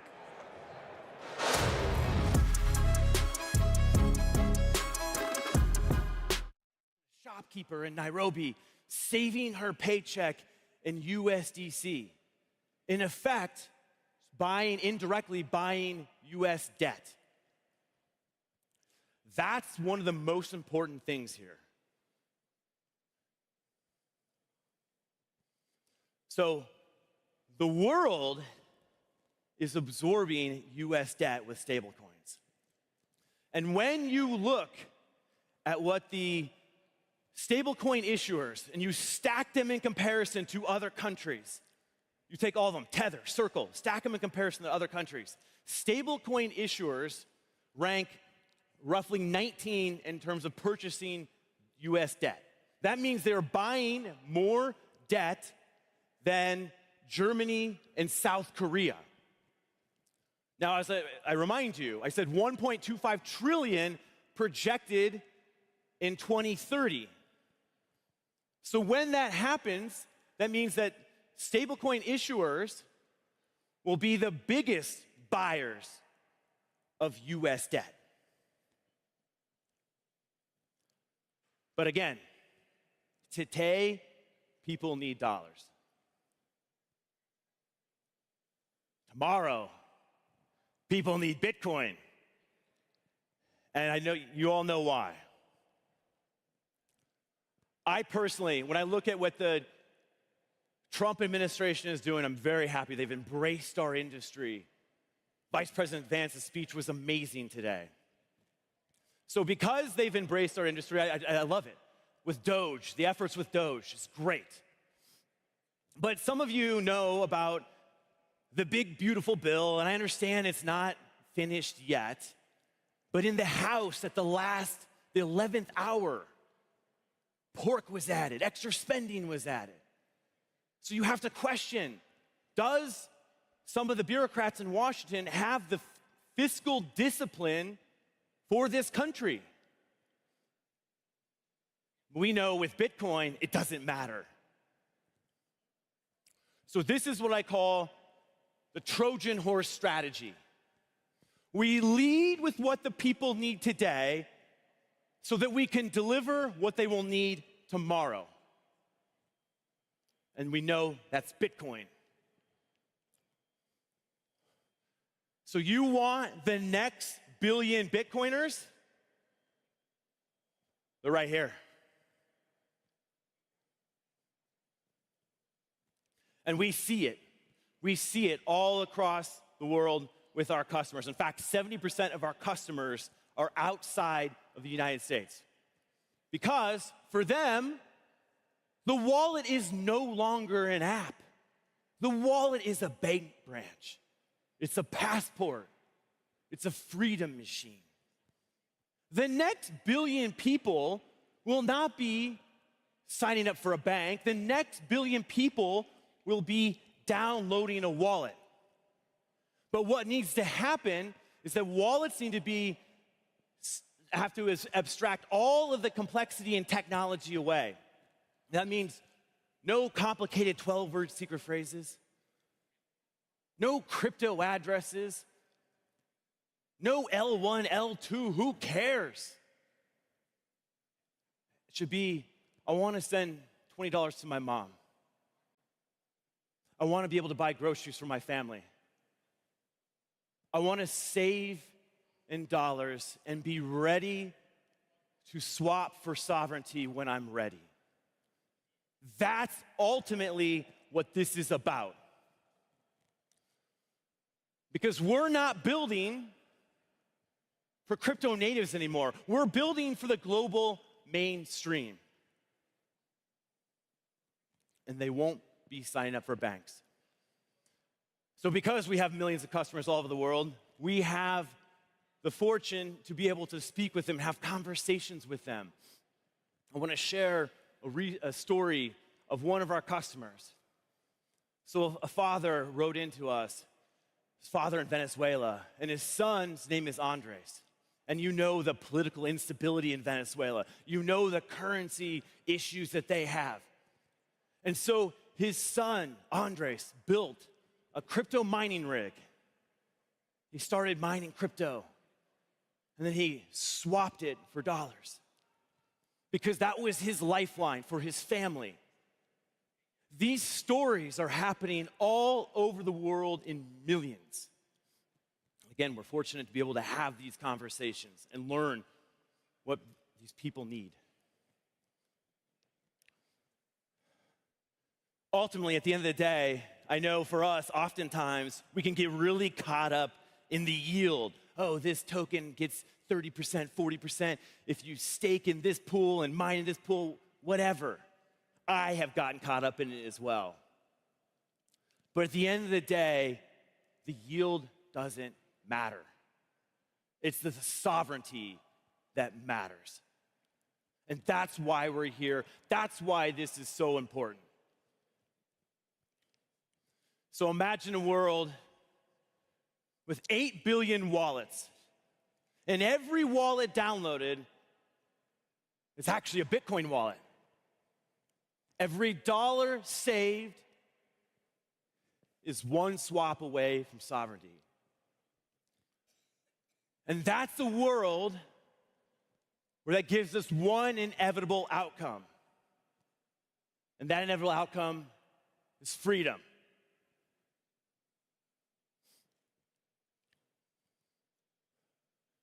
So the playbook is this. Start with something that people need every single day. Make it so incredibly simple. Dollars, stablecoin. Then we slide in Bitcoin behind the scenes so it's ready for when they need it. And then in doing that, we will empower the world. Because the reason this is so important, because freedom is not something that we keep to ourselves. Freedom is a protocol that we share all across humanity. And that's why this is so important. Thank you.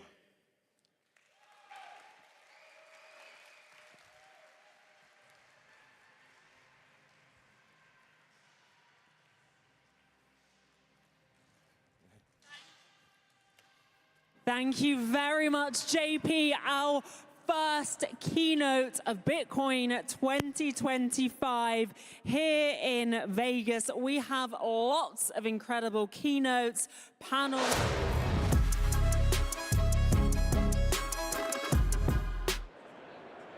Welcome back to the Bitcoin Magazine News Desk presented by Mara. It's day one at the largest Bitcoin conference in the world, and history is happening. A Guinness Book of World Record in progress. Here to talk about it, we've got a new panel. Brandon Green, head of the Bitcoin Conference. Frank Corva, senior White House correspondent for Bitcoin Magazine and Rockstar B2C Inc. advisor. So the Guinness Book of World Records, they are here, they are watching, and I think we've got a counter of the number of transactions happening on site at this conference. There's an attempt to break the world record. Before we get into it, a slew of announcements about Bitcoin payments. We've seen Square come out, add it to 5 million merchant terminals, Steak and Shake taking Bitcoin for payments, talking about how it's faster, cheaper, better.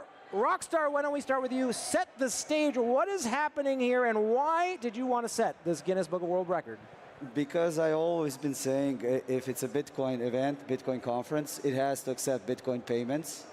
As we saw, it's not the easiest thing in the world to do, but luckily now I'm here, so I'm going to give it a try. And if we're, Like 0 out of 2, yeah, it will Becoming easier, though. Brandon, head of the Bitcoin conference, why try to set the stakes? Why set a record?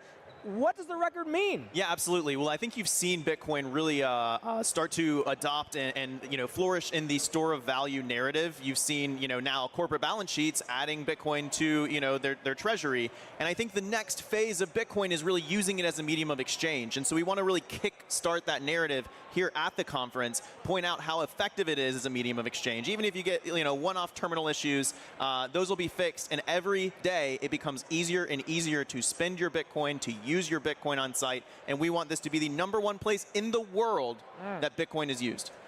Well, we hear from folks in the industry, people like Michael Saylor, never sell your Bitcoin. Isn't spending selling? Frank, how do you think about sending a Bitcoin payment? What do you hear on the floor? I don't think it's selling. I guess some people could conceptualize it that way. Bitcoin is meant to be spent. If we look at the title of the white paper, Bitcoin is peer-to-peer electronic cash. We had a gentleman on the desk the other day, Herman Vivier, founder of Bitcoin Akazi, a Bitcoin circular economy where people spend sats every day without thinking twice about it because it's a better money than the South African rand in that case. We see that same story playing out around the world, different parts of Africa, Latin America, Southeast Asia, but here in the States as well. We had Steak and Shake on stage yesterday talking about accepting Bitcoin as a medium of exchange. We're moving in that direction, and it's cool to see it happen. And this gentleman right here, for all those who don't know, this Guinness World Record that we're trying to set, this is the mastermind behind all this. He's making it all happen here today. Uncle Rockstar, great to have you with us. Well, let me go back to Brandon for a second. Let's talk numbers. So is there an existing record?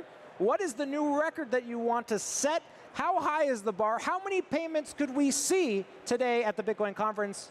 Yeah, I would like for us to test the feasible limits of what the network can actually even accomplish today. So if we could get to 1 million, that'd be amazing. But I think Rockstar might have a heart attack if we get that high. Rockstar, how many do you want to see? I mean, we did the research, and based on the previous event that were done, like the Guinness Book of World Records has set this threshold of 4,000 transactions, and we're currently in 688. And again, it was a bunch of events that were looked at.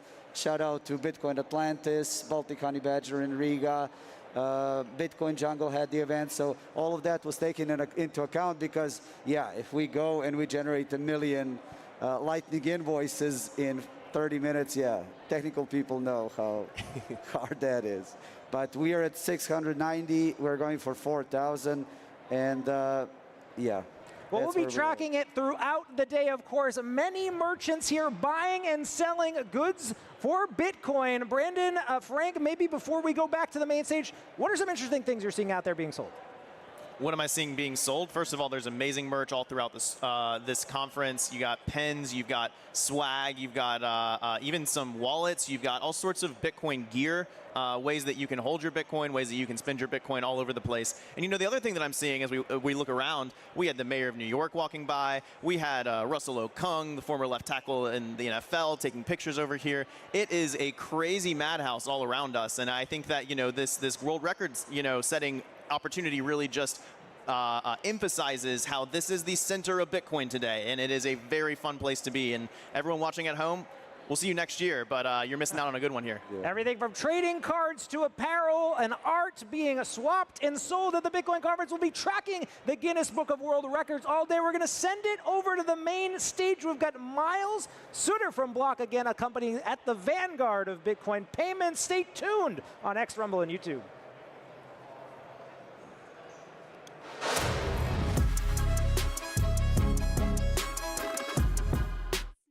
Incredible speakers, and I just got the thumbs up, which means it is time for one of those speakers to come to stage. Are you guys ready to go? Yes, okay, let's keep it up. This is a big announcement. This is Miles Suter from Block. Let's get a round of applause for Miles, everyone. Woo! I'm not gonna go out if it's not there, man. Okay. Okay, great. Yeah. Thank you. Woo!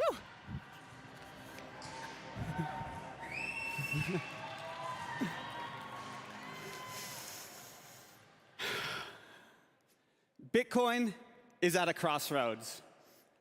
On one hand, it's never been stronger. Trillions in market cap.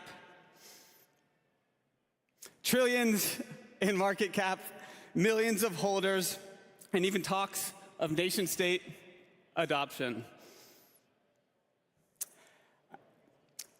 Technical difficulty with the slides in the background, it looks like.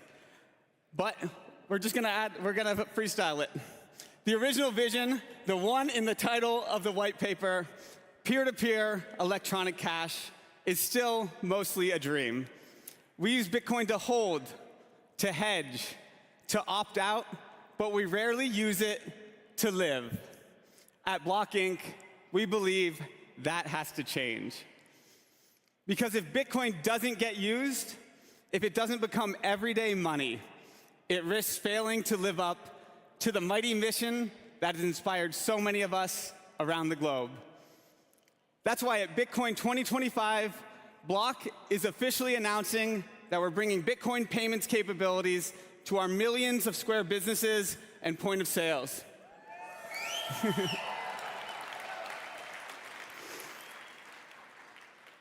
At Block, we've always believed in Bitcoin's promise, but belief alone is not enough. What matters is action, and that's why, for more than a decade, we've kept showing up, often before it was popular, and sometimes before it even seemed practical. In 2023, we first enabled Bitcoin on-chain payments at Square. We were early, and it didn't get much traction, and the Lightning white paper was still years away, but it planted a seed. In 2018, Cash App became the first public company to support Bitcoin, driving the first exposure to Bitcoin for millions of Americans. In 2019, we launched Spiral to support open source Bitcoin development, no strings attached. In 2020, we co-founded the Crypto Open Patent Alliance to defend Bitcoin innovation and fight back against patent trolls. We'll come back to this one. In 2020, we also put Bitcoin on our balance sheet mere weeks after MicroStrategy. In 2021, we launched the Bitcoin Clean Energy Initiative to directly counter the boiling the ocean narrative. In 2022, we began building Proto, our open source mining initiative. And again, in 2022, Cash App became the first public company and the first major financial platform to adopt the Lightning Network. In 2023, the first physical BitKeys, our dead simple self-custody wallet for the world, came off the production line. And in 2024, we helped defeat Craig Wright in court, standing up for Satoshi's legacy and for Bitcoin developers around the world. And last year, we also introduced Bitcoin conversions, which allowed some Square businesses to convert part of their incoming sales to Bitcoin using Cash App. These aren't just headlines. They're a pattern. Again and again, Block has made early, principled bets on Bitcoin. We've made it more accessible. We've fought to make it more secure. And now we're focused on the third and hardest part, making it usable every day. So why are Bitcoin payments important? At Block, we believe the world needs a native currency of the internet, one that isn't dependent on gatekeepers, doesn't stop at artificial borders, and doesn't fall apart under political pressure. That currency is Bitcoin. And payments, real everyday payments, are how we make that vision come to life. If we don't use Bitcoin for payments, then we risk losing one of the most important promises, permissionless money. If we don't preserve the qualities of cash in a digital world, then human liberty is in serious trouble. And unfortunately, probably forever.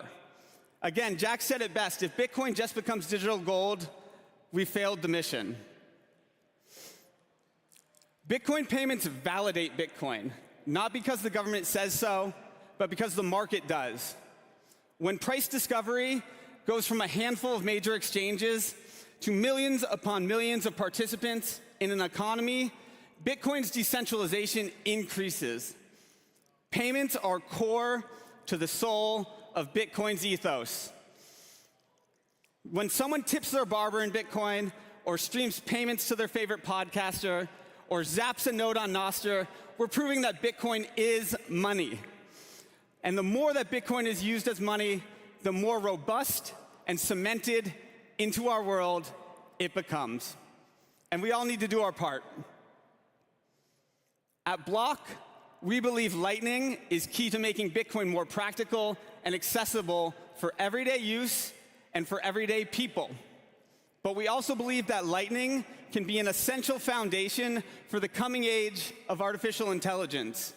Humans and machines alike will require global, instant, and programmatic payments to unleash our fullest potential. And they will prefer a currency like Bitcoin. Agents are going to need frictionless, permissionless payments. They're going to need to transact instantly, to stream microtransactions, to bid on bandwidth, data sets, or whatever new economic models become viable in this new age that we're entering. At present, Block runs one of the top Lightning nodes globally, and we've brought the ability to use Lightning payments to our 50+ monthly active users within Cash App. And here's what's wild. It's working. Cash App continues to be one of the largest Bitcoin on-ramps in the US, regularly accounting for almost 10% of on-chain block space on any given day, month, or year. And at the same time, in 2024, we saw a 7x increase in Lightning payment volume compared to the previous year. And this usage continues to shift today. 1 in 4 of our outbound Bitcoin payments are now happening on Lightning. And at the infrastructure layer, we're earning nearly 10% Bitcoin on Bitcoin returns by efficiently routing real payments across the Lightning network. This isn't yield from altcoin staking or reckless speculation. It's from solving hard, real-time routing problems. And it's real Bitcoin on Bitcoin returns from our corporate holdings via supporting real payments use cases. What we see is that when you're enabling real payments by making them faster, more convenient, the network gets stronger, smarter, and more useful. So if you're wondering if Bitcoin is still just an asset, the answer is no. It's already a network, it's already a protocol, and now Block is leading the effort to make it into the world's best payment system. So today, we're taking the next step. For the first time ever, businesses will be able to accept Bitcoin natively directly through the Square point of sale, just like they would with cash, credit cards, and tap to pay. No clunky workarounds, just one seamless, elegant flow for both the customer and the business. Right now, if you head over to the conference merch store, just beyond these walls, every Square register is running a version of the updated point of sale. And if you pay with Bitcoin, you'll receive a 21% discount. There you'll get to see it and experience it first before we start rolling it out, Lightning payments to Square Business later this year. Why does this matter? Because this is what makes Bitcoin everyday currency for everyone. What we're showing at the conference is just one layer of what we'll be introducing. We're actually building a full Bitcoin for businesses stack. We envision a world where any and all Square businesses will accept Bitcoin payments that seamlessly blend into the background.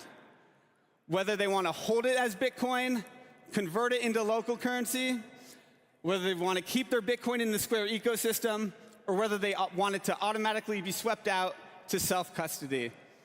This means not just accepting Bitcoin, but holding it, managing it, converting it, and reporting on it. We believe hardworking entrepreneurs deserve access to the full power of Bitcoin. They deserve the ability to bank in Bitcoin, to integrate Bitcoin into the tools they already use, from sales to accounting to taxes, to take the earnings from their life's work and transfer them into the hardest money ever created.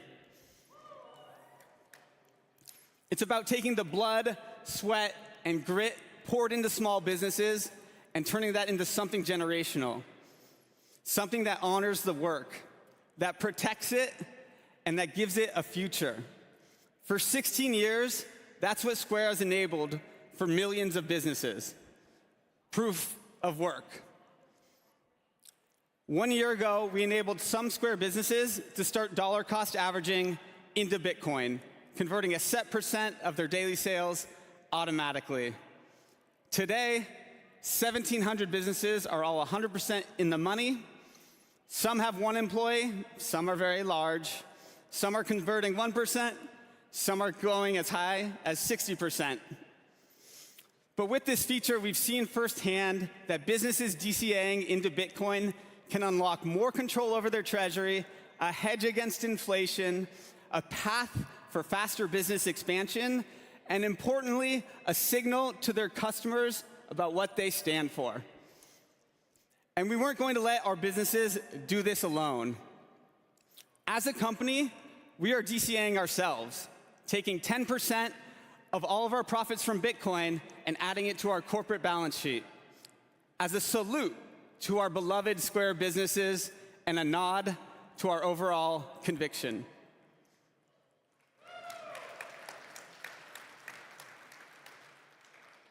We're in the process of expanding this to all businesses, and the experience will be native within Square Banking.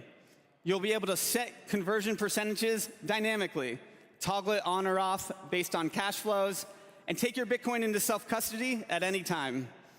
It's the simplest way for small businesses to add Bitcoin to their balance sheet. We'll also have native buy-sell functionality, making Square Banking the place where businesses can manage their active Bitcoin treasury. This will continue to differentiate Square Banking as a one-stop shop for businesses that want to do business in the way that they prefer, in Bitcoin or in USD or both. This will be the first mainstream accessible tool for businesses to earn, manage, and grow their wealth from their life's work and to participate natively in the Bitcoin economy. And later this year, we'll begin rolling out what you're seeing here today. Beautiful Square terminals accepting Bitcoin payments at your favorite, and frankly, typically the coolest neighborhood businesses.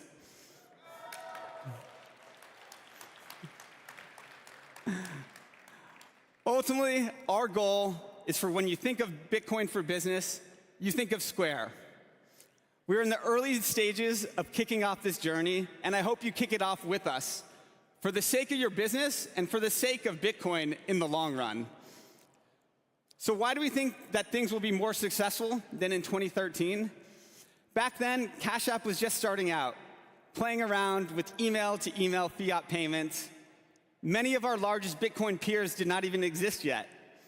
And there's been so much work done by so many people to get us collectively to where we are today. And the beautiful thing about Bitcoin is that our competitors in the industry are also our collaborators. As they grow, the network grows, and we all benefit. We're building a new future together, one that we all believe is rooted in a more free and fair foundation. And the rising tide lifts all boats. In 2025, with so many Lightning native Bitcoin apps, we've collectively grown the top of funnel of Bitcoiners who are not only willing, but importantly, now able to spend their Bitcoin to a number of many, many millions, tens of millions. It's strength in numbers. So hand in hand, let's do this one more time. Let's keep manifesting we know we need to live in. We can make Bitcoin the global reserve currency of our world by using it in our everyday lives. So if you see a Square business, we encourage you to do your part and pay in Bitcoin to show that the Bitcoin economy is not only possible, but inevitable.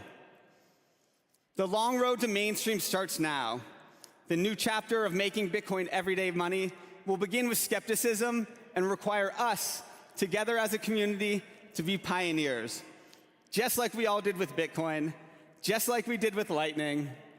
Bitcoin as everyday money won't just happen on its own either, but we're all used to that.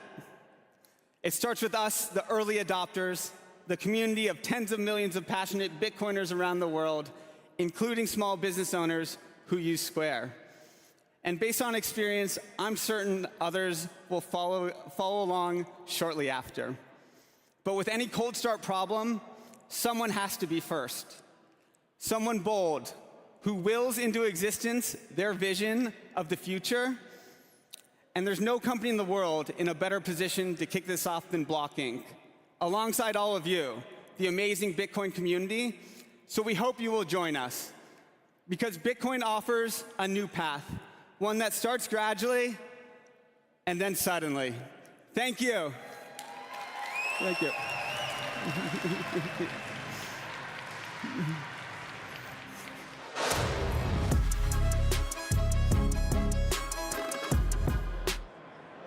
Welcome back to the Bitcoin Magazine News Desk presented by Mara. It's day one at Bitcoin 2025, and it is an absolutely packed house here at the Venetian in Las Vegas. You've heard Bit Bonds announced, Bitcoin on balance sheets, and just now, Bitcoin payments coming to millions of merchants around the U.S. You heard from Miles Sutter of Block talking about peer-to-peer cash, the dream of Bitcoin. His quote, "If Bitcoin doesn't become everyday money, it will fail to live up to its mission." Now to talk about what's happening at the conference in terms of bootstrapping the Bitcoin economy, we have Frank Corva, senior White House correspondent, and Rockstar Dev, B2C Inc. advisor. There is a Guinness Book of World Record attempt in progress. That's right, if we reach a certain threshold, the Bitcoin conference will be in the Guinness Book of World Records. Rockstar, I want to talk to you about the technology behind this. This is cutting-edge stuff being done by the conference. There's a lot of Bitcoin conferences around the world. A lot of them don't do as much as the Bitcoin conference to leverage technology. What is unique here that you're seeing on the floor? Yes, and I just want to say it's BTC Inc., but it's all of you participating and all our exhibitors.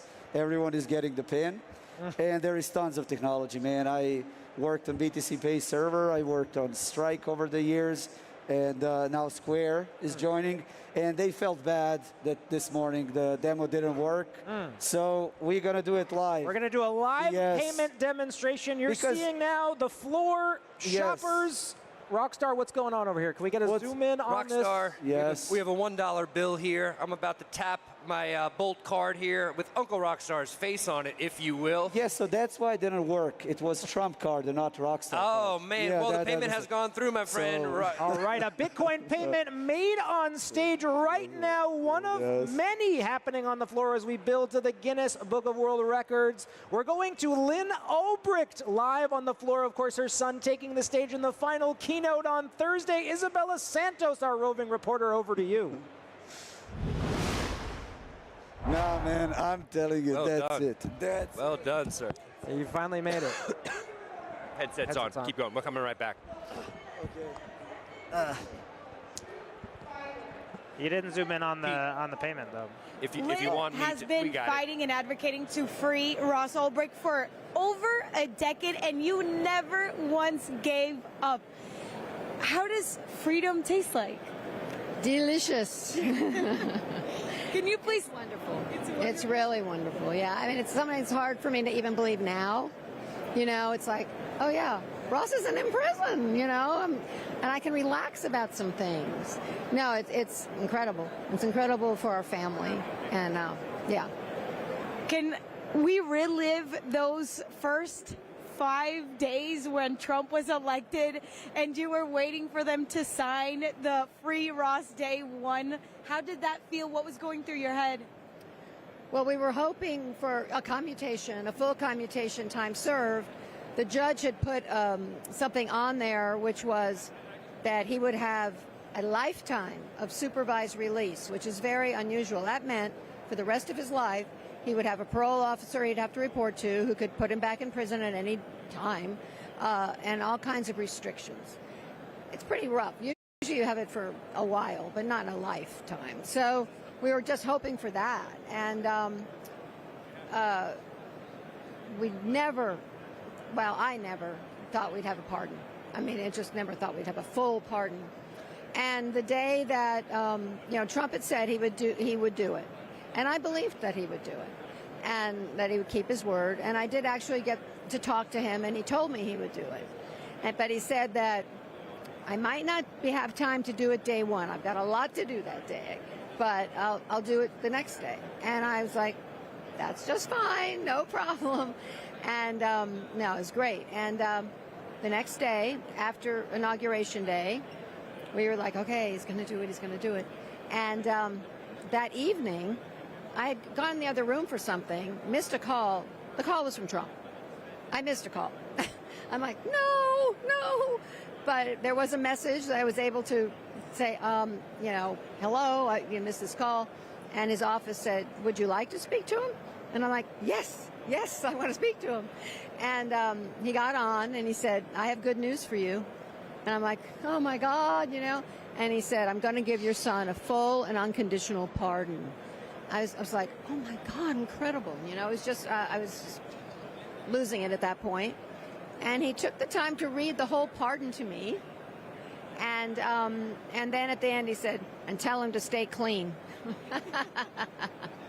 And so it was amazing. It was amazing. And then we went, his wife, Caroline, and I, and his sister, my daughter, went to the prison. And his dad joined us right away. And he rode with his wife.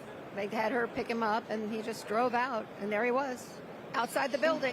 And we hugged and kissed, and we were so excited. And then had a whole family reunion for that week. It was amazing. It was amazing. And I feel like it's still amazing. It's still amazing. Because Ross is free, and as you can see, this is the live auction. Ross Ulbricht's auction, worth everything that he wore in that full decade that the world took from him. Over to you guys at the news desk.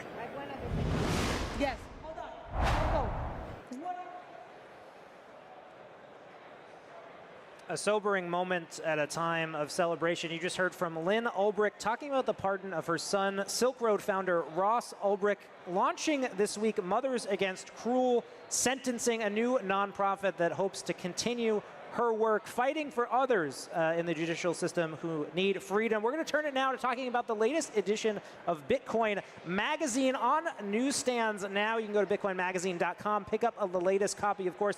Ross Ulbricht now on the cover. This magazine includes a lot of interesting content about Ross, his time in prison, and of course his release. There's a special letter from Ross in this edition, as from his mother, Lynn, who of course, whose work has really inspired the Bitcoin movement and was instrumental in seeing Ross eventually released.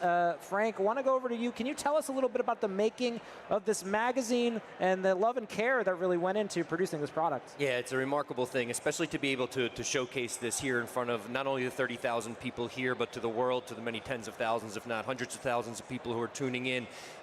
Lynn Ulbricht's fight over the last 11 years has been harrowing. David's been close to her. Many people from the BTC Inc. community and staff have been close to her. Many people from the Bitcoin community in general.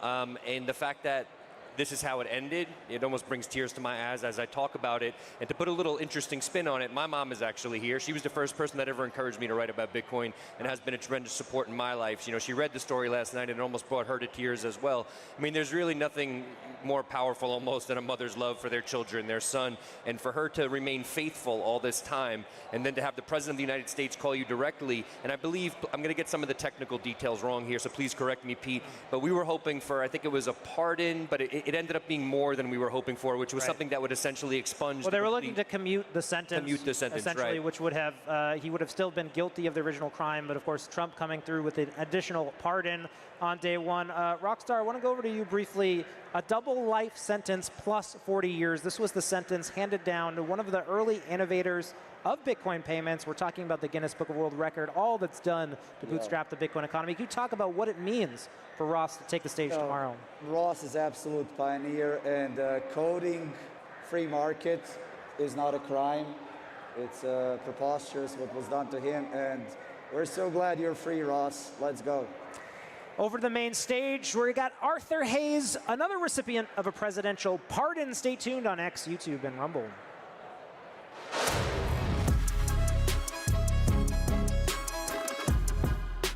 He was with George Soros, helped defeat a few different currency pegs, and is obviously extremely knowledgeable about what has to happen economically for the U.S. to succeed, given all the issues that they have. And here's a photo of Bessent giving a sales presentation. I'm sure some of you have seen this movie, Glengarry Glen Ross, and the iconic scene when, I forgot the name of the actor, standing up there and telling the salespeople, ABC, always be closing. So what's Scott Bessent's job? So every time you see him on TV, imagine he's a used car salesman and he's selling you something. What is he selling you? Bonds. His job is to sell bonds. His job is to sell bonds because his boss, the US government, needs to finance itself. So why are bonds shitty investments? Well, here in yellow, this is a chart of the total amount of US Treasury debt, and I started it in 2017. And what you can see here is it's indexed at 100, and the supply of debt has gone up by about 80%. And then I index this against the TLT, which is the ETF of long-term bond treasuries, divided by the NASDAQ 100. And so if the chart's going down, that means the NASDAQ is outperforming bonds. And so the outperformance of the NASDAQ is about 80% from 2017 until the present. So yes, you might have made money owning bonds on your coupon, but if you put your money in the stock market, you would have made 80% more. Okay, let's look at the same chart versus gold. Similar story. If you had not owned a US Treasury bond and bought gold instead, you would have outperformed by about 80%. Now, obviously, this is not a gold or stock conference. We're here to talk about fucking Bitcoin. So what is this performance versus Bitcoin?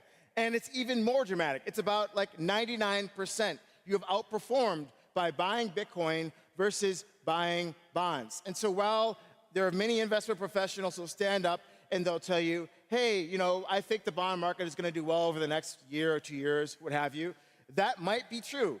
You might actually make money owning bonds, but you'll make more money owning other things. And the goal of investing is to maximize the amount of money you make given the current circumstances, and owning government bonds is not a great trade.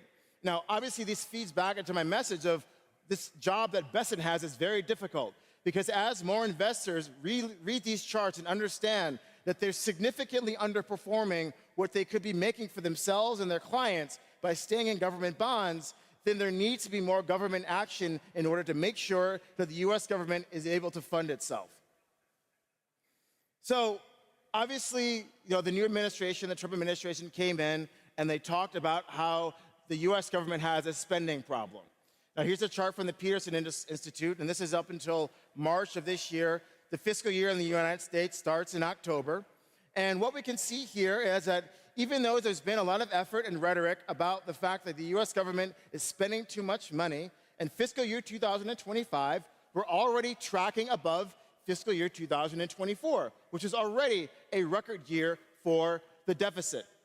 Now, obviously, in the media, we've been talking a lot about how certain people, and we'll get to that person in a second, are going to rein in government spending by eliminating fraud and abuse. And so we talked about it for a while, and then the protagonist of this effort, the Doge, went missing, and we haven't heard from him in a while, because it's bad politics. Every dollar that the government spends is going into somebody else's pocket. And if you're going to come out here and say we're going to cut trillions of dollars from the deficit, that's obviously going to impact a lot of people and businesses in an adverse fashion. And we saw sort of the negative reaction to this from the media, from individuals. And ultimately, I think the politicians realized, hey, this isn't great politics. Let's call in our attack dog, let him go off into the sunset and run his private company. But what that means is, if they're not going to be able to cut the deficit meaningfully, how do you make the books balance? And recently, Scott Bessent has gone on a media tour and talked about how he is focused on growth. He's all in on growth. And so what does that mean if you're running a massive deficit?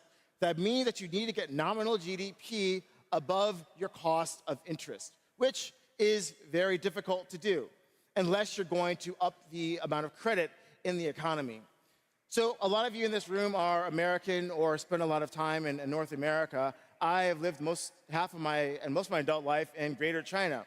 And when you live in China, you understand that GDP or growth is just an output of how much credit you want to put into the economy. And so we want to understand what the Trump administration, and I think any administration would do, given these mathematical facts. We have to understand that this economy depends on credit. And so if you're willing to put more credit into the system, then you'll get any growth target that you want.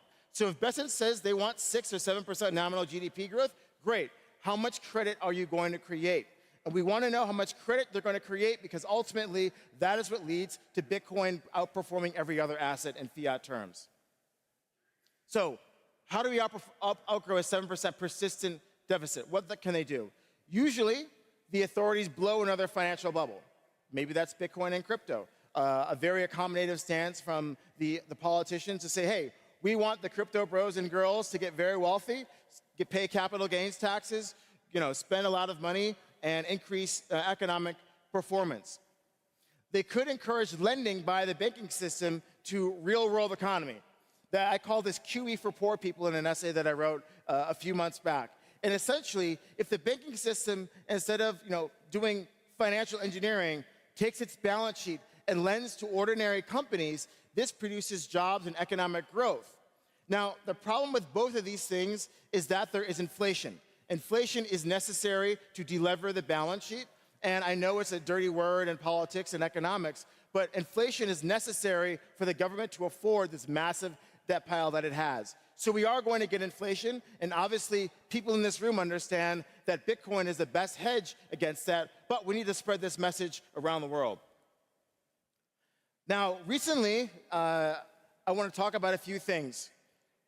The path to $1 million Bitcoin. And I believe there's 3 main prongs to this. So the first thing is capital controls versus tariffs. I wrote a recent essay where I delved into the fact that I think tariffs are bad politics because they encourage goods inflation and empty shelves, and the ordinary Americans don't like that. But you can achieve the same goal of economic rebalancing by using capital controls instead.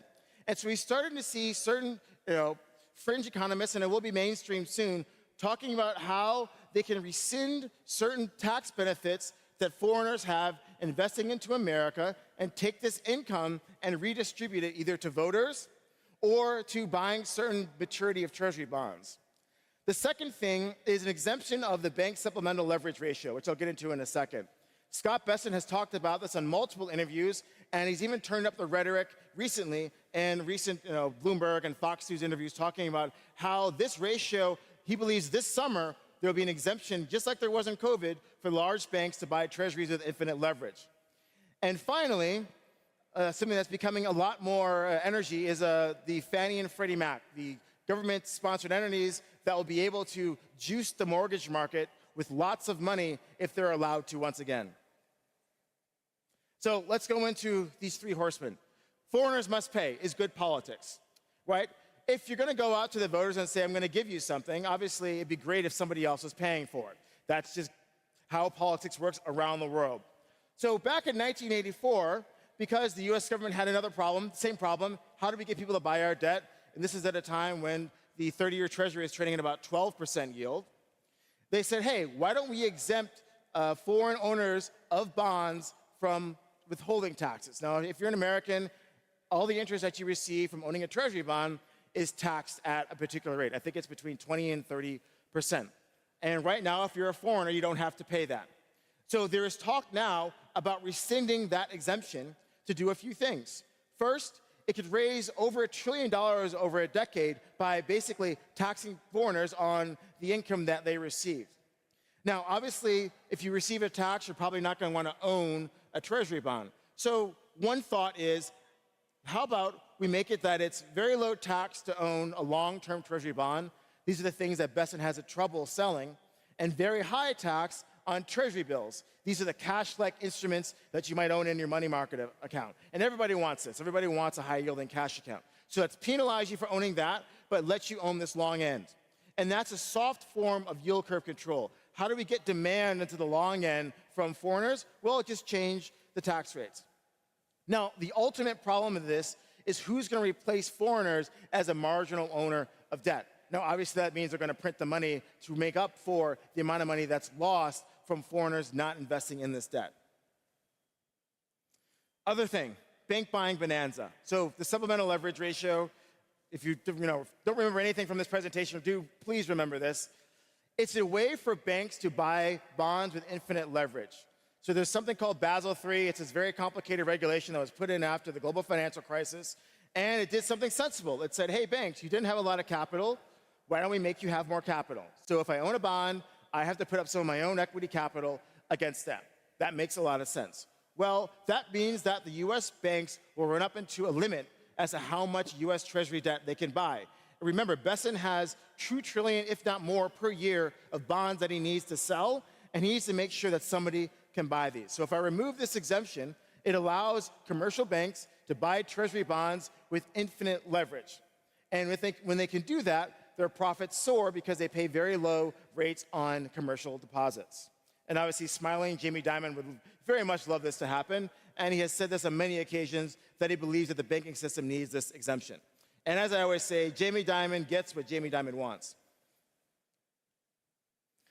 Something else, stablecoins is obviously a very hot topic these days.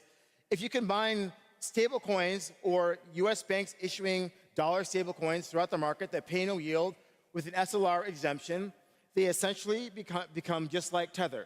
They pay nothing to allow people to invest in these stablecoins and use them for transfers, and then they get to take all that money, put it into US Treasury bills, and have no capital charge, and it's essentially infinite profit. So I expect that if this exemption goes through, which I think it will, you're going to see a very concerted effort by the large US banks to issue their own stablecoin because it's a way for them to earn a lot of net interest income. Now, this is a tweet or a truth or whatever you want to fucking call it from Trump on Fannie and Freddie. Essentially, these are the organizations that were issuing mortgages during the financial crisis. Before the 2008 financial crisis, they were very profitable. Now, what happens when you free Fannie and Freddie? Essentially, you take them out of conservatorship. Now, this has been a trade that's been talked about, for almost 2 years now. If you bought it at $1, it's probably trading at 11 now, these companies on the market. But you take them from conservatorship, they're allowed to take their equity capital, issue more debt with an implicit government guarantee, and lever it 33 times. And then they can buy up to $5 trillion worth of mortgages. This is $5 trillion of liquidity that is going to come into the market if you allow these two organizations to get back to business as usual. And so here are the fucking maths. Where do I get this idea that Bitcoin could hit $1 million? So if we think about QE for poor people, banks lending more into the real economy, I estimate that could be up to $3 trillion of bank credit that will be created between now and 2028. The statistic to look for is on the weekly Federal Reserve balance sheet, other deposits and liabilities. We'll see that happening there. If the banks are allowed to buy Treasury bonds, it's estimated that $900 billion of foreign demand could evaporate. And that has to be replaced by commercial banks who now can buy these treasuries with infinite leverage. And finally, let's free Fannie and Freddie and bring $5 trillion of liquidity to the markets, which gets us close to $9 trillion printed or between now and 2028. And let's put this into context. During COVID, the COVID stimulus programs and all the aid that was given to the financial sector within the United States totaled about $4 trillion. And from the lows of March of 2020 to 70,000 in 2021 in November, we went up about 10x. Remember, price is set on the margin. It matters about the much larger marginal price, not the whole stock. And so if we have less Bitcoin on exchanges due to ETF demand, and we're printing double the amount of money between now and 2028 than when we did till COVID, then Bitcoin $1 million is just easy. Thank you very much. Hope to see you all at our party tonight.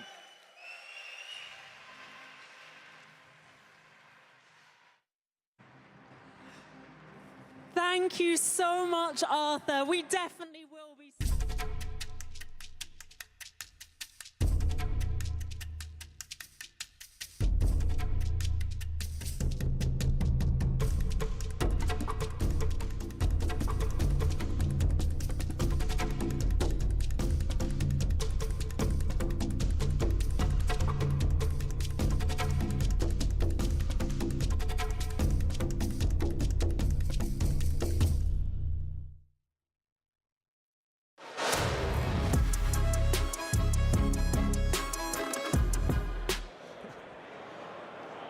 to the Bitcoin Magazine News Desk presented by Mara. It's day one of the largest Bitcoin conference in the world. Still so much more to come. You're going to hear from the Pakistan Crypto Council, Donald Trump Jr., Eric Trump, Bitcoin Standard author Saifedean Ammous, and Adam Back, the man who first corresponded with Satoshi all those years ago and went on to found Blockstream and other innovations. You just heard from Arthur Hayes, the BitMEX founder, pardoned by President Trump, giving his thesis for $1 million Bitcoin, here to bring an interesting perspective on that price appreciation as an early Bitcoin miner and pioneer, James Howells from the United Kingdom. James, thanks for being here, and maybe you can share a little bit about your story. Obviously, some people might be very familiar. You've been in the headlines for years, but I think it really speaks to the price appreciation of Bitcoin. Your story, maybe you can fill us in. Hi, Pete. Thank you for having me. What a great event.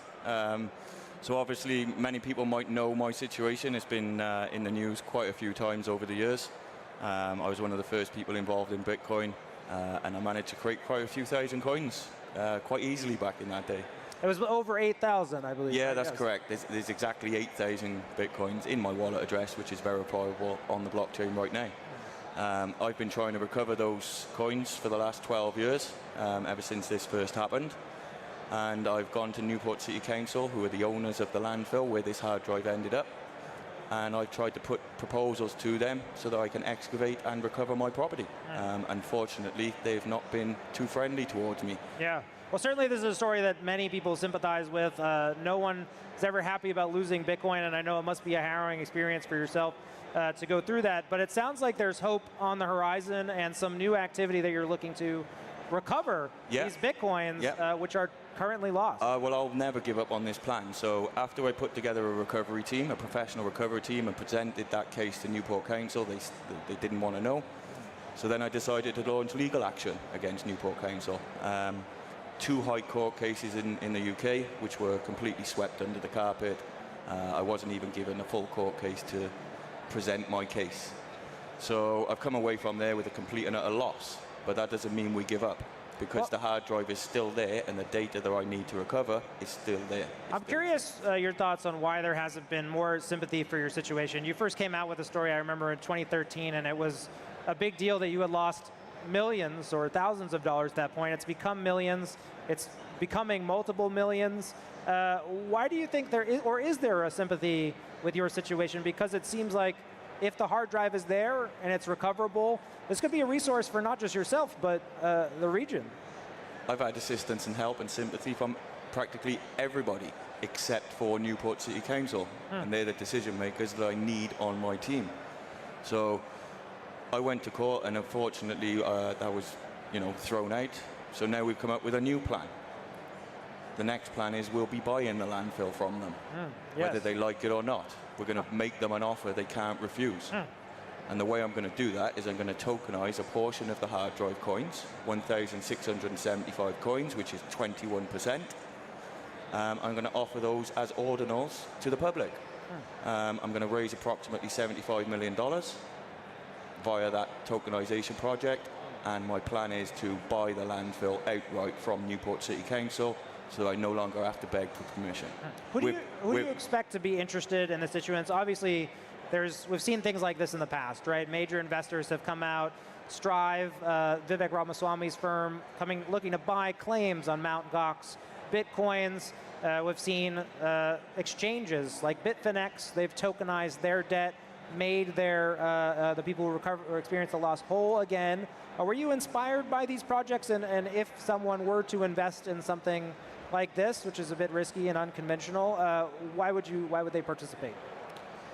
Yeah, I have been inspired by past projects. One of the projects that did inspire me was the effort by Bitcoiners to purchase a copy of the US Constitution. That is very similar to the plan that I propose. The reason why somebody would purchase one of my tokens is that each one of my tokens has got a Satoshi amount allocated to it.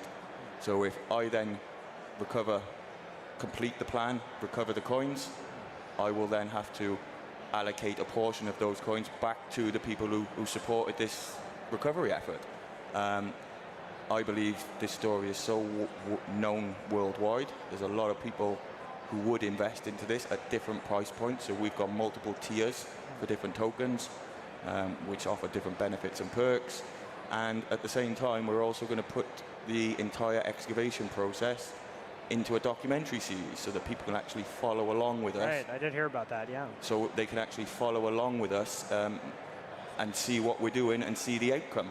Do you feel like this is becoming a race against time? Because, you know, we know one of the things about software is that it, you know, continues to perpetuate. Hardware, a different story. This is a hard drive in a landfill. Landfill's notorious for toxic materials, debris. How confident are you that were you to find the hard drive, you could identify it, get it operational? I'm curious what work you've done there. Well, I've had extensive conversations with a company called Drive Savers, who are based in LA. They've recovered multiple wallets with multi-million-dollar balances in the past. They're the best in the business of doing this, so I fully trust them. All I have to do is get them a physical hard drive, and they believe there's an 80 to 90% chance that they will recover the data. Now, the reason for that is, on a multi-gigabyte hard drive, the data is actually stored in one specific location or sector of the disk. All I need to recover is 51 characters, which is bytes of data on a disk. Now, if this was a multi-gigabyte video file or an MP3 file, the data would be scattered on multiple points of the hard drive, which would make it harder to recover that data. The fact that we only need a minuscule amount of data increases our chances exponentially. Well, I'm sure a lot of people out there admire your determination. You have kept up with this for close to a decade. How close have you stayed to the industry and the state of the art of the technology? Are you buying and holding Bitcoin still to this day? Or you know, what have you done to kind of maybe help make sure others don't go through what you've had to experience? Yeah, I still buy and hold Bitcoin on a daily basis. I've been dollar cost averaging since 2013. I use Bitcoin as well. I use crypto. I like to pay for things with Bitcoin. I believe there's a use case there for it. It's not just a store of value. We can actually use crypto, and we can use the digital tokenization of assets onto the Bitcoin blockchain, which can only increase the value of everybody else's coins together. So that's what I plan to do with an Ordinals token in order to raise $75 million, and that will be going live on 1st of October. We'll be dropping that at token 2049 in Singapore. We hope to sell out by the end of the year. And the current council they've said that they're willing to close the landfill in early 2026. So it's my intention to put an offer to Newport City Council through my legal representatives on the 3rd of January 2026. Well, of course, we'll see some leaders from the UK here for the first time. Nigel Farage coming up at the conference amongst the major guests still to come. What would be your message to the United Kingdom, not seen as progressive on Bitcoin or cryptocurrencies? What would you say to Nigel if you had his ear? I'm pretty sure Nigel is already a Bitcoiner. So it's not Nigel I need to convince. It's the rest of the British establishment that refuse to change. And they need to come to the table and realize the opportunities that they're missing out on. For example, if Newport City Council had come and spoke to me in 2013, the city of Newport now would look like Dubai. Instead, it looks like a hellhole. Well, James, we wish you luck with that search. We're going to take it back now to our next programming. Stay here live on YouTube, Rumble, and X. We'll be right back after these messages. Supply and productivity and efficiency, but it's the energy necessary for Bitcoin mining or HPC or whatever that is the big bottleneck. And when Ether switched over to proof of stake, you lost this other competing force on the energy for Bitcoin mining, and all of this energy infrastructure, which was kind of going towards Ether, now all flooded towards Bitcoin mining as the highest value opportunity. Now with the HPC and the AI emergence, NVIDIA is kind of coming full circle. And they went from Ether and had a little bit of a lull, but now they're coming back in this space, and it's providing another high value opportunity for the energy. And I think that's going to be the real game changer here, because it's another bottleneck on growth on the Bitcoin network that we previously didn't have before ChatGPT emerged. I want to talk to you both about M&A as well. So we'll start with Zach. CleanSpark, you've been pretty active in the M&A space since post-halving. What's your thesis on the current state of M&A and Bitcoin mining? Are we in the early stages, middle, late? what are you seeing? You know, I think that Bitcoin is a finite asset, but the mining space can be an infinite game. And it's something that will always go into overtime. So I don't think it's about being in the beginning. It's almost like we're permanently in the middle. And again, where we're at is there's still a shaking of out event occurring. You know, as Bitcoin continues to rise, if you were struggling to make it when it was at 80, now you've got a new, you know, lease on life that's come into it. But it's creating opportunities, lots of opportunities for consolidation. And again, so we view it as we're going to pursue the opportunities, but we're doing so in the most capital efficient ways possible.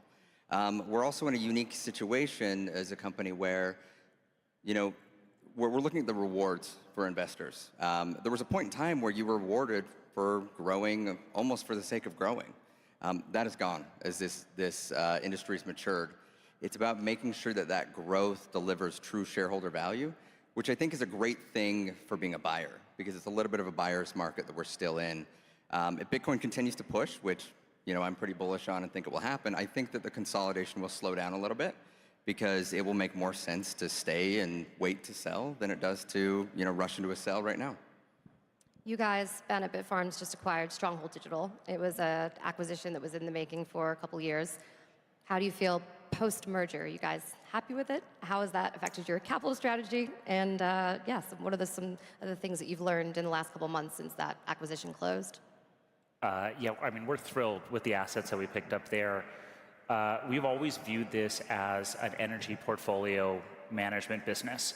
And I think for years, Bitfarms has really been focused on the international growth. We started in Canada, we did some expansion in the US, and then we went off into Latin America. But when we're looking at what is the higher value opportunities, where are we getting the most value out of our megawatts, you know, where should we be investing the next dollar? It's in the United States. That's clearly where there's the most energy infrastructure, there's the most opportunity, there's the lowest cost of capital, there's the most demand. And so we have not only acquired Stronghold, but we actually divested the largest site that we've ever produced in Paraguay. We did that simultaneously at the same time. And it was about how do we manage an energy portfolio of hard infrastructure assets. And it's a lot easier said than done to manage physical infrastructure. But we, you know, effectively said, let's just focus on the best opportunities that we've identified, which is this US infrastructure, and how do we vertically integrate up the chain and get this big pipeline of capacity in the United States. So we divested our Bitcoin mining assets that we didn't want. We acquired these assets that we really wanted. And that's opened up a whole new world of opportunities for us as a company. And it's opening up whole new worlds for us in terms of the capital markets as well, because it's way easier to raise capital and to finance infrastructure in the United States than it is in Latin America. You guys have historically diversified geographically. Is that still part of your play, and how is that going for you guys now that you have a bigger presence here in the US as well? We're still, you know, a very international company, but our focus right now is on North America. So prior to these two transactions, we were actually going to be the majority of our infrastructure was going to be in Latin America. Now the majority of our infrastructure is in North America, and almost all of our growth is in the United States. So, you know, we still have international assets, but when we're sort of looking at where's that next dollar go, it's going right here in the US, it's going into rural areas in Pennsylvania, it's going into solving the biggest challenge that compute markets have, which is the energy bottleneck. Where are you going to get the energy? How are you going to get the energy? And how can you plan that infrastructure over time? And by focusing on these rural areas in Pennsylvania, we're able to solve that problem way better than we were investing in Latin America. We talked about consolidation a little bit in the beginning, but there are new entrants into the market. Specifically, we've seen American Bitcoin come in recently, saying they want to dominate the Bitcoin mining space.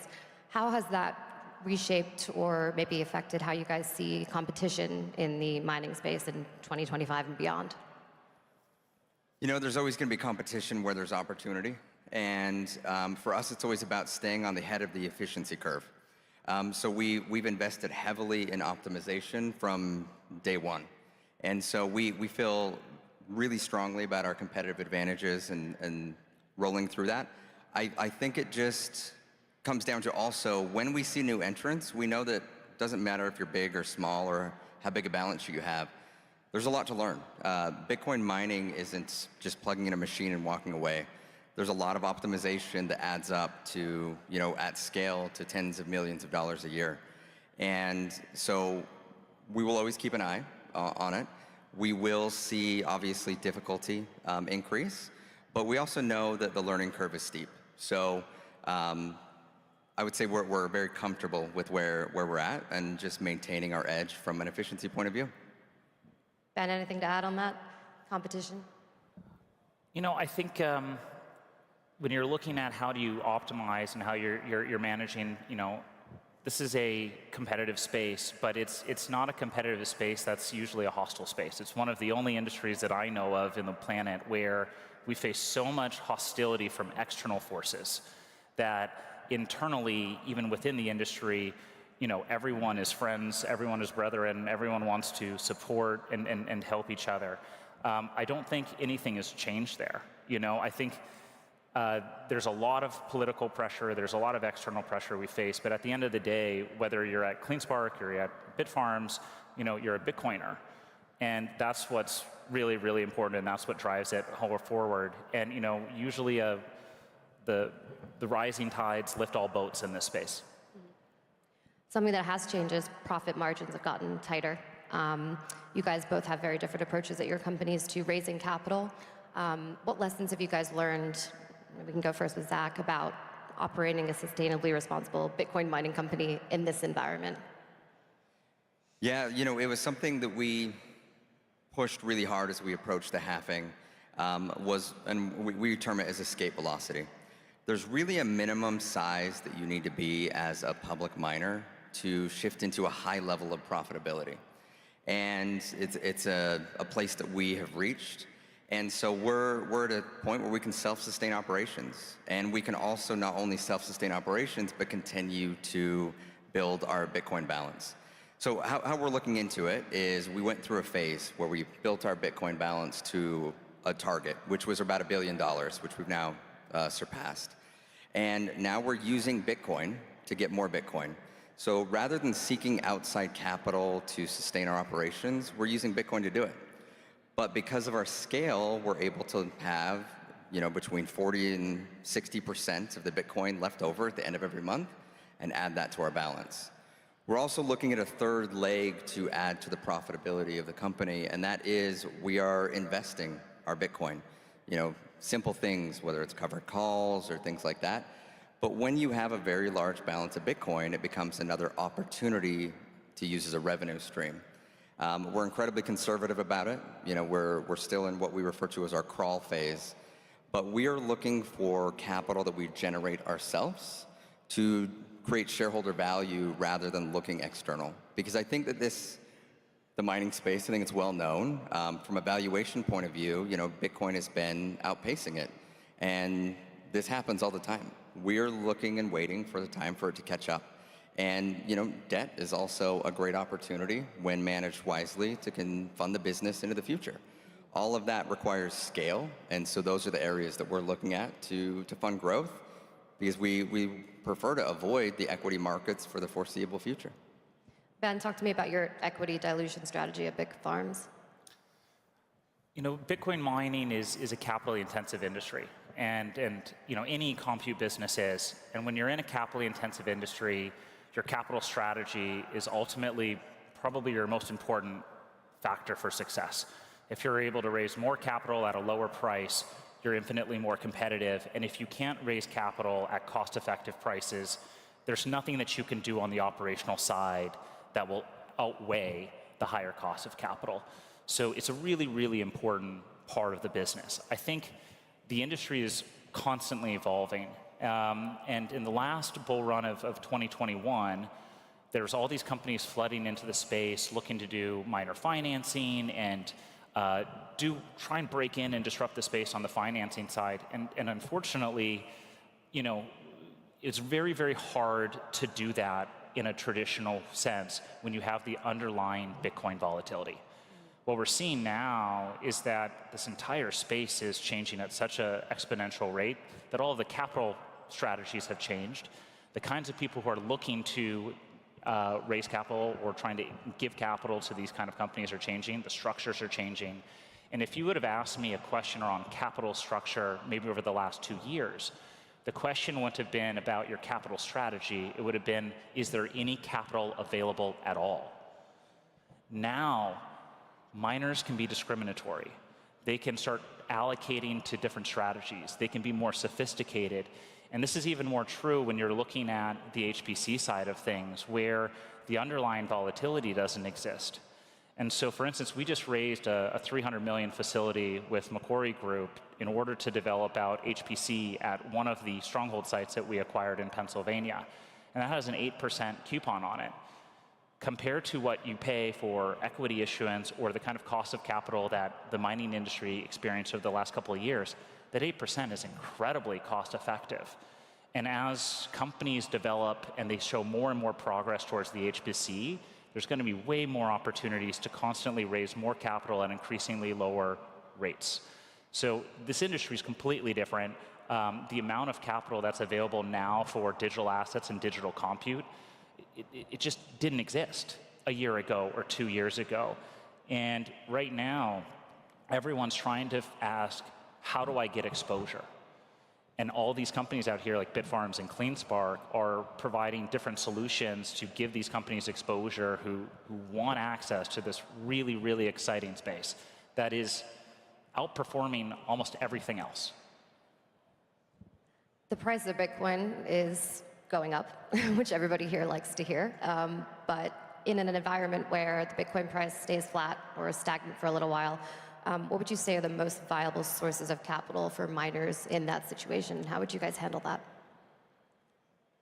You know, I think that if it stays stagnant at 100,000, I think we're all still pretty happy.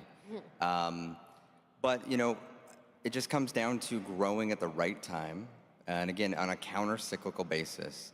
I think that patience is what that would take and require in the space. Being flexible, adjusting plans, not being over-leveraged. It's the decision you made yesterday that is going to matter in an event like that. Do you have too much leverage? Can you service your debt? Are there bigger problems with your business, you know, fundamentally? And so, again, staying on the cutting edge of efficiency has allowed us to be at the right place, right time. We would frankly probably welcome even an environment like that because we think it would create a different kind of opportunity. You asked a question about what inning are we in from a acquisition consolidation space. Pain creates opportunity in different portions of the market. It also creates, I think, a strong network though, because it really shows the resilience the Bitcoin network has. We don't need Bitcoin to double, you know, overnight every year to have a very strong network globally. So it just further proves the resistance of what Bitcoin is. Anything to add, Ben, on that? No, I think you want to raise capital at the right times. And when you're investing in a space like this, and we did an analysis of every single Bitcoin miner we've ever purchased from 2017 rolling forward. And we looked at when we purchased the miners, what price we paid, the manufacturer, the model, the efficiency, the electricity price. We looked at all these different variables. And the number one determiner of success was the timing of when you bought the miner. You know, this is a highly volatile space. You can't outrun the underlying economics. And so, you know, when we looked at this, it was going into a Bitcoin mining halving and just exiting a Bitcoin mining halving when the fear and the uncertainty around what is going to happen with Bitcoin, that provides the lowest prices on the Bitcoin miners and the most opportunity. So what we did was going into the end of 2023 and entering the halving in 2024, we had put together a whole strategy around upgrading all of our fleet. We did over 83,000 miners purchased, deployed. We pulled down over 50,000 miners. It was a massive, massive upgrade. And the way that we look at it is a little bit differently than I think, you know, a lot of other companies look at it. And we're really trying to grow at strategic points in time to maximize our return on invested capital. And if we're not trying to do that, then I think we're doing a disservice to our shareholders. The challenge there is that shareholders, and I think most of the market, wants linear growth in perpetuity throughout time. And this is not a space that rewards linear growth in Bitcoin miners over time. You really want to try and focus on when you're making your investments, when you're going, putting your chips all in on the table. I think we did that really well at Bitfarms. And for where we are right now, we now have our Bitcoin mining infrastructure upgraded. All of our miners are effectively deployed. We have that upside to Bitcoin's rising prices. But we're not running out there to buy more Bitcoin miners today. For that next dollar that we're looking for.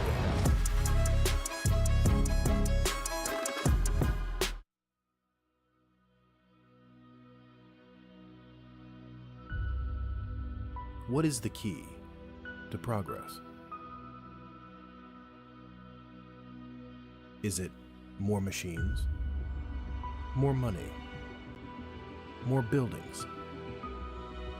Or are those just the outcomes?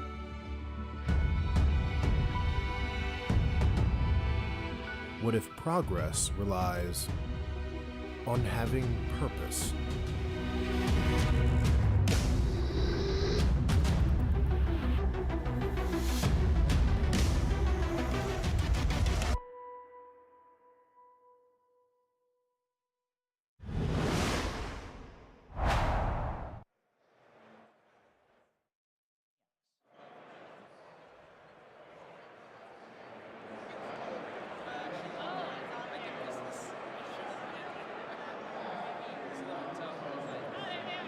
Welcome back to the Bitcoin Magazine News Desk, presented by Mara. I am Frank Corva, the political correspondent for Bitcoin Magazine. To my left, we have Steve Lee, all the way at the left over there, lead at Spiral. We have Max next to him, founder at Hivemind Ventures. And we have DK to my left right here, host of Presidio Bitcoin. And from the main stage, we just heard from Ben Gagnon of Bitfarms, as well as Zach Bradford of CleanSpark and Eleanor Terrett of Crypto in America. Today, we're going to be giving you guys a little bit of a taste of the Presidio Bitcoin Jam. But first, I want to go over to you, Steve. Please tell us a little bit about that hat you're wearing there. Yeah, it's an important message to share. It's everyone should go to saveourwallets.org. Congressman Tom Emmer has just proposed this bill. It's like one page. It's very simple. If a business or service does not custody people's money, it should not be considered a money transmitter or money services business. And as we saw under the last administration, there was the DOJ action against some companies and developers. So it's an important bill to pass to get clarification. And everyone should learn about it and find their own way to support it, either talking to the service provider they use or talking to their local constituent. Okay, so saveourwallets.org, is that where people should go? Yeah. Perfect, saveourwallets.org. Max, let me go over to you. Yeah. So with Presidio Bitcoin, what do you do? We're trying to bridge here Silicon Valley with Bitcoin, right? It seems like that should be sort of a marriage made in heaven, but tell us a little bit about what this process is like. Yeah, well, it's interesting because it kind of was, right? If you go pre the block size wars, San Francisco and Silicon Valley was very much the heart of the Bitcoin ecosystem.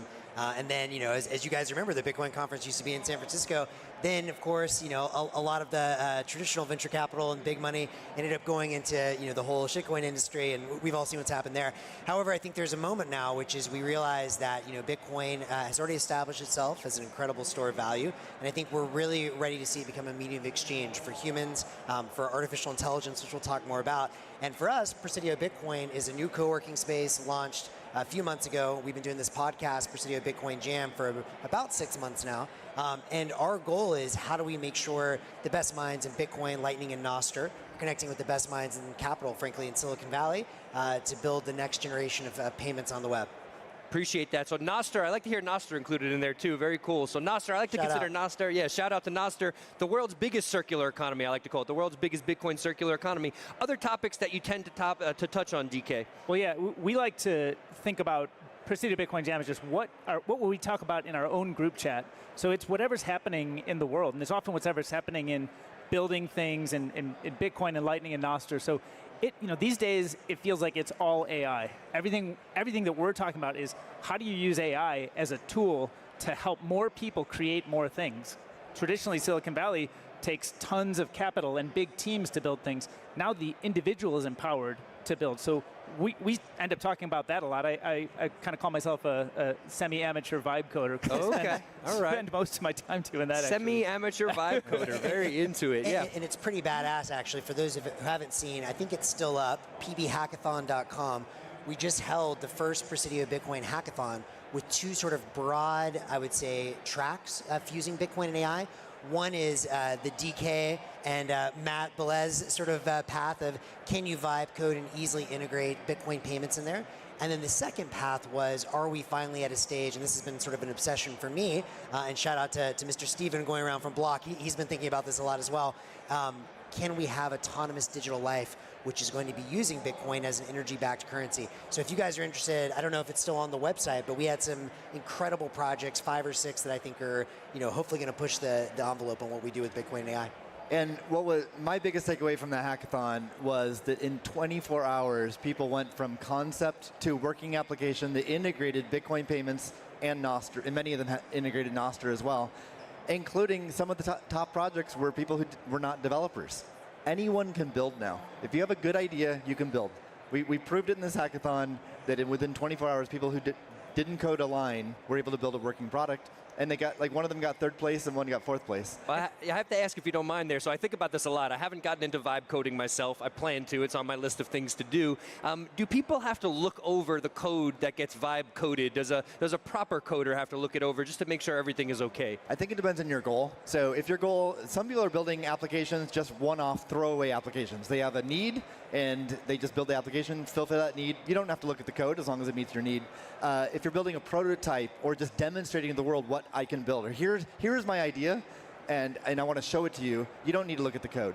If you're going to build a wallet that's securing people's money and you have millions of people, you still want human engineers reviewing the security and looking at the code. I had a feeling that might be the case. Can we talk a little bit about this symbiosis of Bitcoin and AI? Is it inevitable that Bitcoin becomes the money of AI? Oh, that's a very interesting question. I mean, for me, my long-time thesis, I come from the energy industry, is that Bitcoin eventually, forget all of the blockchain and everything else, which is our enabling technologies, but will be recognized as a ledger of the only currency of the known universe, which is joules, energy. And so I think for the AIs, if you think about it, even as the cost of software and everything goes to zero, there's still one real-world cost, which is computational energy. So if they're going to eventually be paying for their own GPUs, their own bandwidth, their own storage, their own real-world resources, they need, I believe, an energy-backed currency. Is it possible that something else comes along better than Bitcoin in the future? Maybe. But for the foreseeable future, I don't think there's anything close to it. They also, permissionless money will matter to AI, like agentic AI as well. They won't be able to fill out a KYC form to use a payment rails or use a money. So I think it'll be a very natural fit. I think the AI will figure out the best money to use is Bitcoin. Okay, well, I'm learning something here, gentlemen. I wanted to ask you too, so is a lot of what you're doing with the Presidio Bitcoin Jam, is it education focused? Is it more sort of, you have kind of the attention of Silicon Valley, but now you're trying to sort of show them how Bitcoin fits into their equation? Yeah, well, all three of us have lived in Silicon Valley for 20 years. At least David and I worked at Google for a long time. So we come from that world. The three of us are also very hardcore Bitcoiners. So we know both worlds, and I think generally there's a big gap between the two worlds right now. A lot of people in Silicon Valley don't get Bitcoin, most don't. And then a lot of Bitcoiners may roll their eyes at Silicon Valley. So I think we can do a great job at bridging the gap between the two. And so our target audience is big tech in Silicon Valley. And I think a lot of the way Bitcoin is perceived in the world is like this store of value, this thing you should hold. And we agree with that, but we don't think it's just that. And we think it should be something that can be used for building new applications on the web, things that you've not even imagined yet.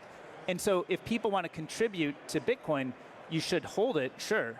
But the message that, part of what I get excited about is that you can actually build anything you want, even if you're not a developer. And you don't need to look at the code. There's other people who look at the code that gets incorporated into the final, what you're doing with the money, what you're doing with the signing transactions. But you can build all kinds of applications that don't worry about Bitcoin, blockchain, payments, how it all works. You just use it as a component. So Bitcoin now can become just this foundation that everybody can build their own dream app that doesn't have to be on Bitcoin or on a blockchain or something like that. You can build any app that requires money or value exchange, which is everything in the world. And I think one of the things that's very important, because you mentioned you're excited about Nostr, which to your point now has over 5 million payments, making it the largest Bitcoin circular economy by payment volume out there. Now that we have, the way I think about it is the full protocol stack, Bitcoin as value, the Lightning Network and sort of adjacent pieces, maybe Cash or something like that in the future for payments.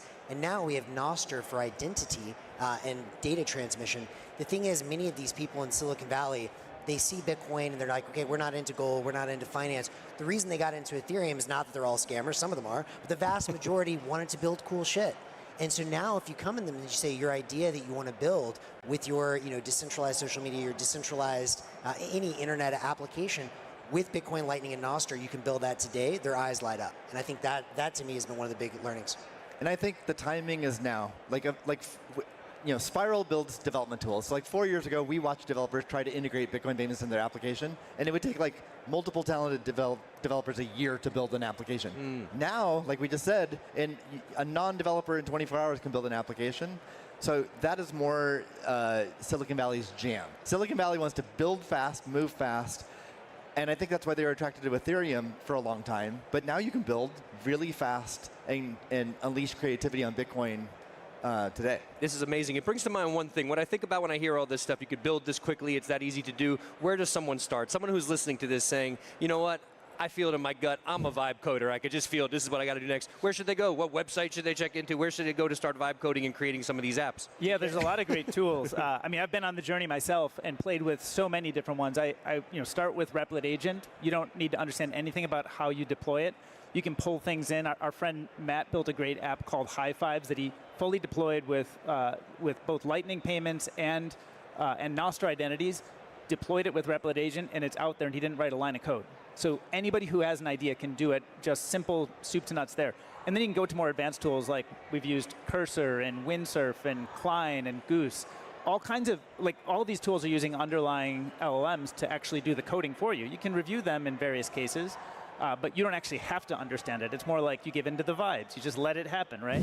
So that's the whole point of vibe coding. Is you don't have to understand it, but there are people who understand it, and if you want to, you can open the covers and look under and see how it all works. Okay, I have one major last question here. Is it like Bitcoin that once you get it, you can't look away? Once you get into vibe coding, are you then just hooked? Do you just become a vibe coder for life? Is that how things work? Well, I can't say I'm nearly as much of a vibe coder as DK here. I mean, the one thing I would say is, yes, there are certainly people like DK, like other friends of ours that are getting hooked. I mean, what I would say is when you lower the barrier to creativity, everyone is naturally creative. We as human beings are a creative species. And so, of course, we're going to enjoy being creative and making more. But what I would tell everyone is, similar to Bitcoin, kind of zoom out. Like 2 years ago, you couldn't do any of this. So imagine, 2, 3, 4, 5 years down the road, you're going to be able to literally speak things into existence. And then you think, where is the actual scarcity in that world? Well, Bitcoin, Lightning Network payments, et cetera. Yeah, this might seem even overwhelming to some. What does the world look like? Let's talk about this 5, 6 years down the road with all this coming. Bitcoin, AI, merger. What does the world look like in your mind, Steve? Well, some other exciting announcements this week and last week are like Steak and Shake accepting Bitcoin. Merchants are going to be able to accept Bitcoin now. Yep. So we're seeing it from a lot of different angles. So I think over the next 5 years, the network is just going to grow.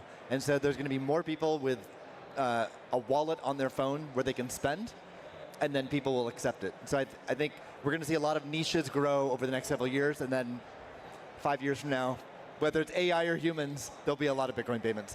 And I would also say maybe zoom out and think about the category and frequency of payments can change by orders of magnitude, right? So in the same way that once we got the internet, we were able to have completely new business models. It wasn't just bring the New York Times online, we got Twitter. Similarly, I think once you have free instant microtransactions for tens of millions, and then hundreds of millions, and then trillions, and then quadrillions of agents out there, the kinds of transactions they're doing with each other at the speed of light, the ability to take 100, 1,000 payments together, put all of the pieces of data together, it's going to be a wild web, and I hope it's an open one. With Bitcoin and Lightning and Nostr, it can be. The alternative is a lot less exciting. Yeah, appreciate that. DK, final thought. We're about to head back to the Nakamoto stage. Anything we didn't touch on here? Yeah, I mean, I just think everybody who is a Bitcoiner should be building for Bitcoin. You don't have to be running a small shop and selling coffee. That's good. We have those tools now too. but you can actually build the application of your dream, something you've never dreamt of. You can actually be a builder in this new world. And I just encourage everybody who's a Bitcoin holder to start to become a Bitcoin builder, just with your own hobbies. Well, ladies and gentlemen, you heard it here first. Yeah, Steve, If I could just show our show Please, real quick. of course. If you want to follow our show, we do it live every Friday, 90 minutes. And you can find us on YouTube or social media, Presidio Bitcoin. Perfect. Ladies and gentlemen, you heard it here first. Vibes are high here at Bitcoin 2025. Vibe coding is the way of the future. We're doing Things are good. We're heading over to the Nakamoto stage to hear about retail Bitcoin investment, the front running of Wall Street. We'll be right back here at the live desk after this.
Invest in crypto at any point and do it on a recurring basis as well. And at the end of the day, like with Bitcoin especially, you will have to have a strategy to do it on a regular basis. It's pretty hard to time a market like this. And so I think what we're trying to focus on is making sure customers understand like how to get into it and have access to Bitcoin easily. The question was on what indicators Wall Street might be looking at. Yeah. So I mean, the obvious answer, if you're one of these large firms, particularly look at a large bank, a large broker, is to look to your customer base, right? And so they're looking at a few different things. They're looking at, back in the day, how many of my customers are buying GBTC? How many of my customers now are buying the various ETFs out there? And a big one they're also looking at, almost across the board, are how much of my customer deposits are leaving our bank accounts, leaving our brokerage accounts, and going to places that likely mean they're buying Bitcoin or crypto. Kraken, Robinhood, you name it, in the various different, they have that data. This is across the board. They're all looking at that data, and that's one of their biggest indicators. When it comes to kind of their high net worth client bases, I mean, that's just they're communicating with them directly, and they're getting asked these questions on hey, when are you guys going to support this? When am I going to be able to borrow against my Bitcoin? When am I going to be able to buy Bitcoin? So on and so forth. So they're looking at their customer base, and that's really the impetus here. Again, it starts with the individuals. Can I just say, if I look at Glassnode reports, which I think are very good, they give you a strong sense of how long have people been holding their Bitcoin and where have they been holding their Bitcoin. I think we're all Bitcoin holders, so we're obsessed with the price. But if you think about Wall Street coming in, what would I suggest that they look at? It would be, what do those reports and indicators tell you? A little bit about the sentiment. Are people holding Bitcoin longer term, or are they taking profit, and therefore that might anticipate the price coming down? And as we see more and more people using services like Zappo or others, there's an element of trust in the industry that was maybe destroyed a little bit after FTX. And if you think about why is that needed and relevant, well, because the more things you can do with your Bitcoin, the more that the industry will grow. And if you're thinking about, okay, how do we all benefit from that growth of the industry? How does Bitcoin become mainstream? I think there's going to be an element of Bitcoin having to bridge financial services. So if you're seeing a movement of Bitcoin from self-custody towards providers like ourselves or some of my other colleagues here, then that's a strong indicator, I think, that there's trust is back. Key-Maya is really simple, and I hope I make Econ 101 professor proud. There's a lot of metrics out there. I think the only one that generally matters is supply and demand. We are trying to build a better form of money, a better financial system, and the supply is limited. And every day, week, month, year, demand is going to grow and grow and grow, whether it's retail, Wall Street, countries, states, companies. That demand is going to spike, and with a limited supply in general, things just move one way, and it's an exciting chapter. Let's dig a little deeper on this and talk about Bitcoin's next catalyst. Is it as simple as pension funds? I would say the last catalyst would have been the ETFs in 2024. Strategic Bitcoin Reserve, maybe we haven't seen the effects of that yet, but what is that next catalyst that may lead to a Bitcoin supply shock? Yeah, I can jump again. People talk about the reserve and corporate treasuries, and those are absolutely right. The thing I think that's not talked about the most is financial advisors in the United States. We have over 300,000 financial advisors in the United States who meet with their clients every month, week, quarter, and they're talking about stocks, bonds, those kind of things, mutual funds. And most of those financial advisors are not allowed to recommend to talk about Bitcoin and those kind of products. And those dominoes are going to keep falling rapidly. And so you're going to have this army of financial advisors from traditional finance, I think soon, recommending Bitcoin ETFs to their own customers. And so we have this upcoming Bitcoin marketing team that I don't think people are talking about enough. And I'm excited for it to happen. It's a win for the industry. It's a win for those companies, but ultimately consumers who they've heard of Bitcoin, but they don't know what it's about. And when they're sitting across the table from someone they trust and know, and now that person's telling them about Bitcoin, I think that's going to make a huge difference. Would you say 50% are still not able to recommend, or do we know those numbers? It is way less. I think it's probably 10%. And some of these financial firms have 20,000 financial advisors, 15,000 financial advisors that they're not allowed to talk about it. And I think in 5 years, they all are. I mean, if you just even look at the top 5, they're not doing it right now, and that's well over half, the total space.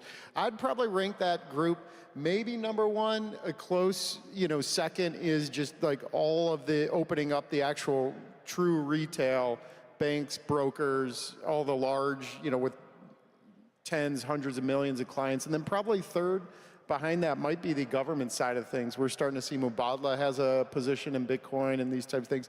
I don't know where Michael is out there. I don't know that the corporate treasuries is going to be that big of a driver vis-a-vis some of these other pieces and just how much capital's out there.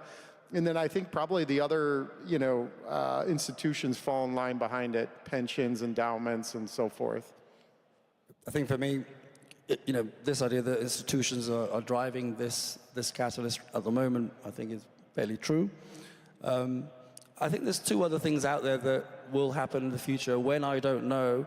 But one is, we're on this journey where we're making Bitcoin easier and more accessible for it to become mainstream. So everybody in this room loves Bitcoin, right? But we don't want to be an echo chamber.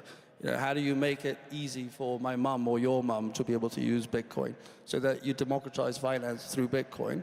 Well, not everybody can think about seed phrasing or think about how to keep their coin safe. So there's going to be that sort of within the retail space. There's also much more that can be done to make Bitcoin much more mainstream and more than just sort of a price speculative asset. And that leads to the other catalyst, which we'll see probably longer into the future, which is using Bitcoin as a form of enabling cross-border payments. So at the moment, we think about, well, it's just a store of value. The payment use case is dead.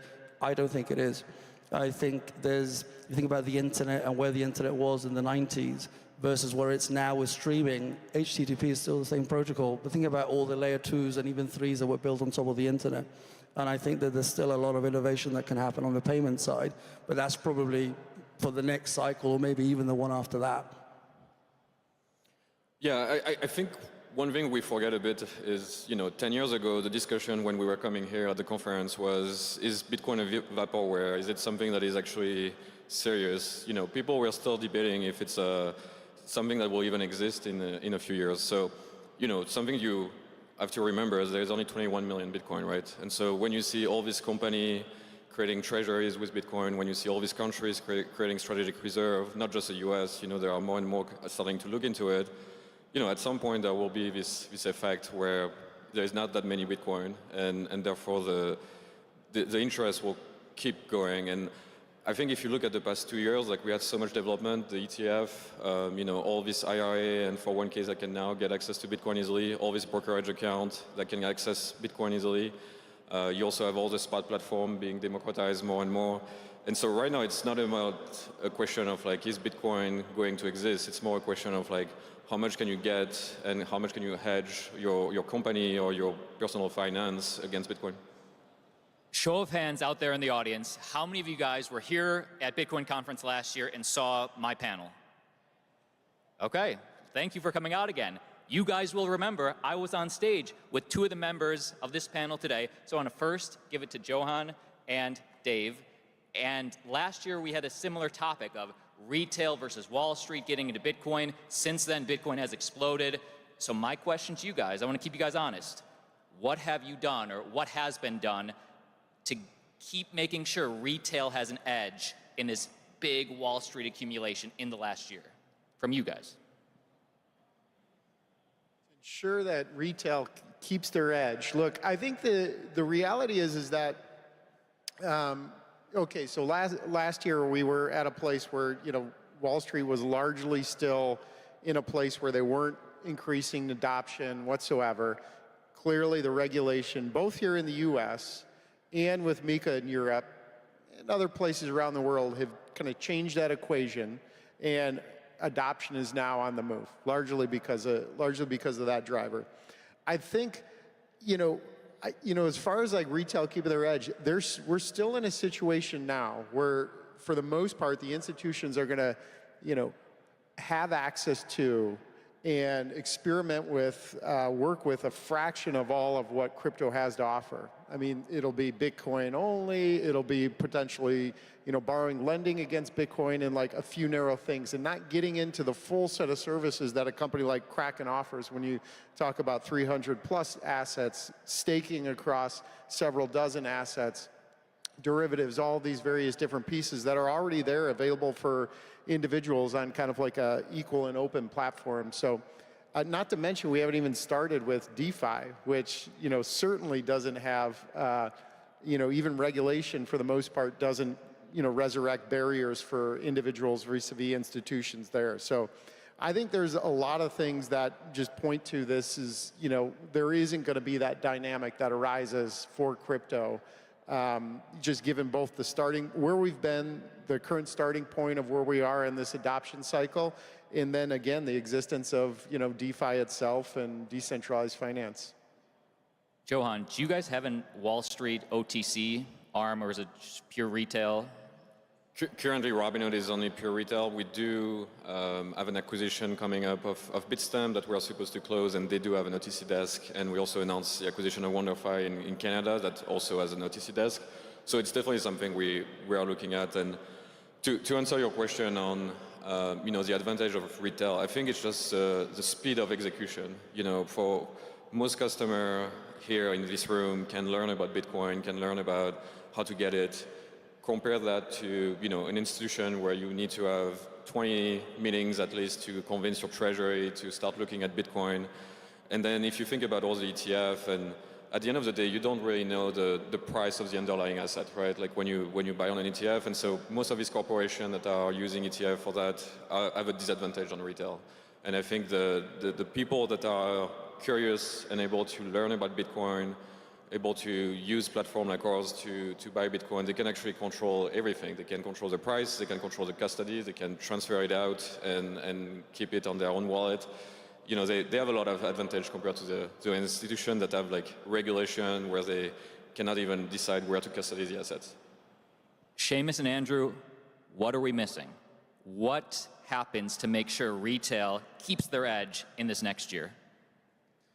So eToro, we've been offering Bitcoin since 2013, and we are passionate about empowering investors and educating them.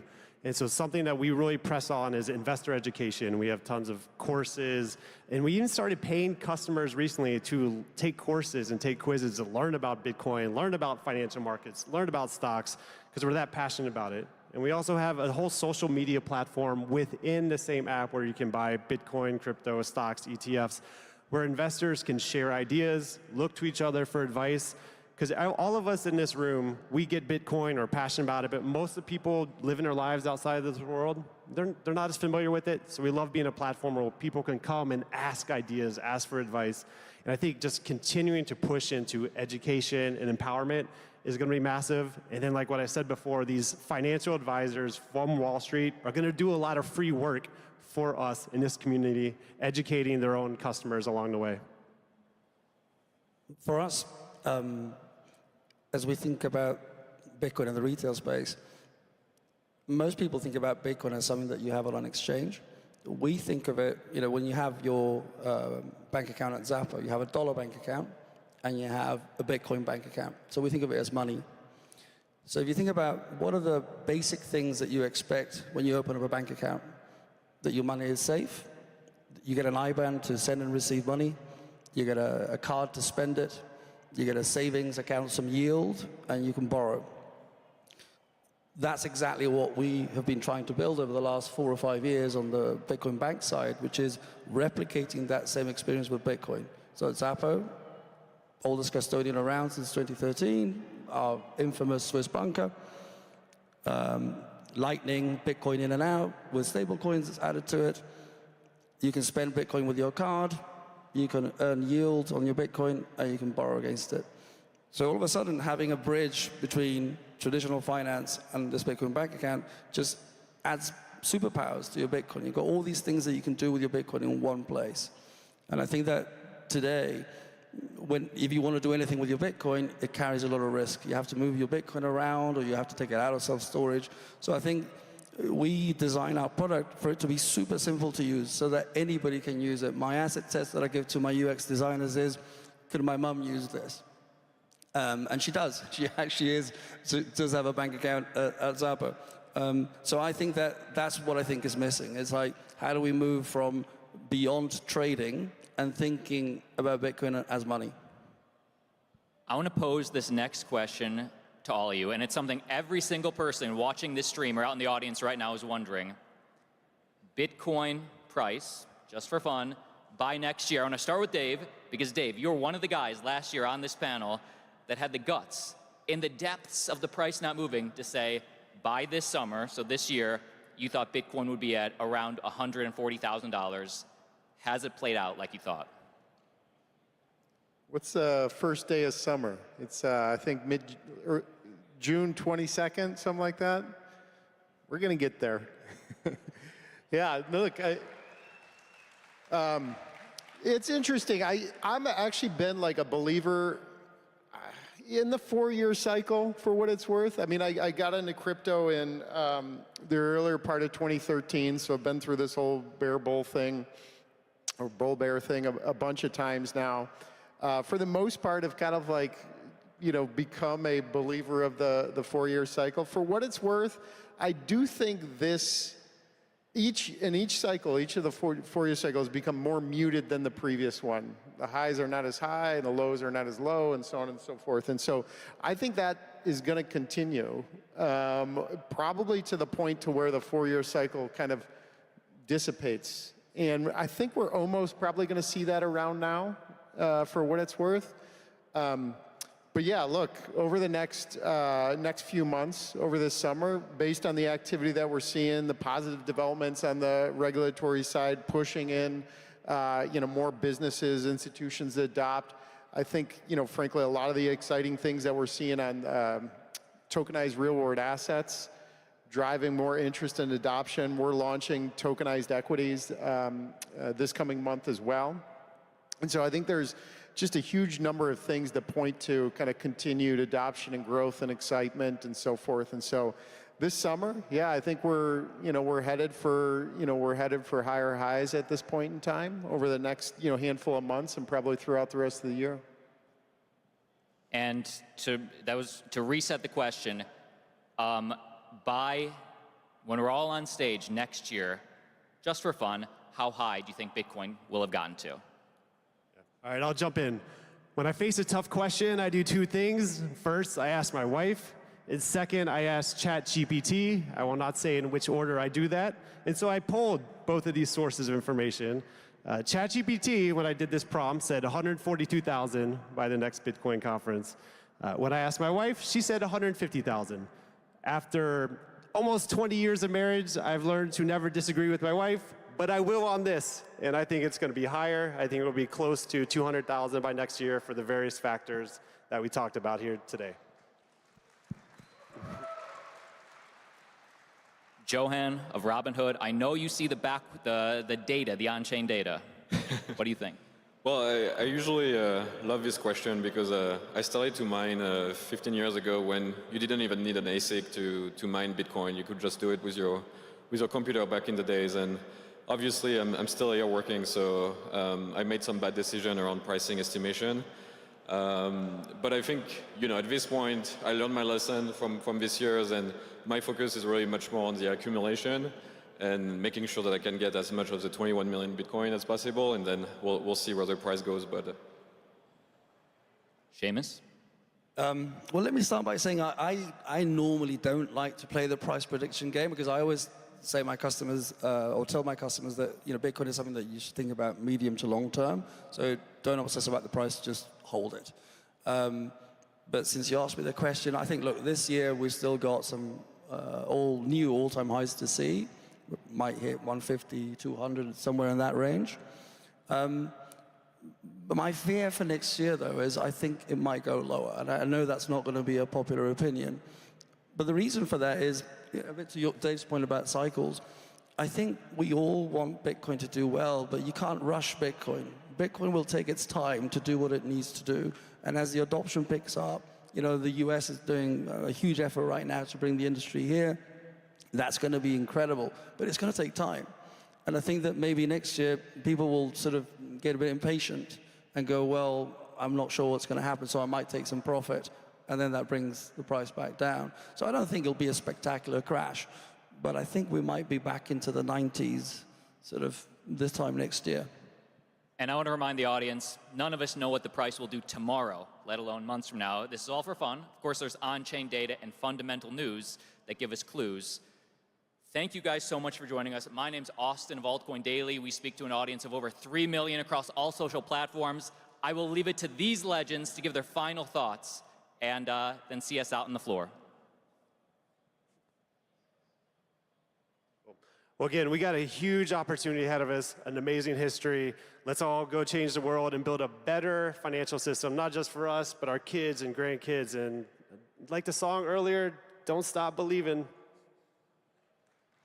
Good stuff. I think my first crypto conference was in 2013. I was setting up a booth for the company I'd founded. The first person I met at that conference was an individual setting up his booth across from me for Why Bitcoin Magazine. This was David Bailey, who was the first person I met at a crypto conference. And been to many of these over the years, and it's just incredible to see where we've come over the past decade plus.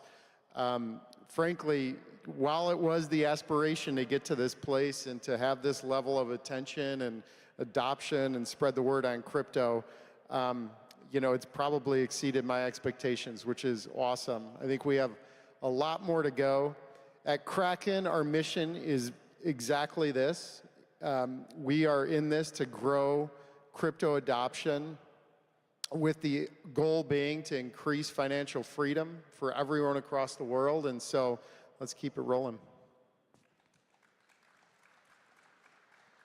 I just wanted to say thank you for everybody in the room, for all your energy, for all your commitment to Bitcoin, for all the work, directly or indirectly, that you do, because I'm sure if you're here, you're involved in the space, or at least working in it or interested. And also, thank you for supporting Xapo Bank over all these years. We've been around a very long time. Building a bank that touches Bitcoin, I can assure you, is incredibly challenging. We've had our ups and downs, but check us out, give us a chance. We're here to serve you guys. So if you're a customer, thank you very much. If you're not a customer, please come and take a look. Thank you. Yeah, I mean, same message, I think. Thank you for everyone that has been in this space for so long now. You know, it's thanks to everyone believing in Bitcoin that now we are in this world where Bitcoin is a strategic reserve at the US government. It's part of treasury for like many top 500 companies. You know, it's such a journey, so really exciting to be part of it and really excited to see where we're going. Thank you, guys. Round of applause for these legends. Thanks, everyone.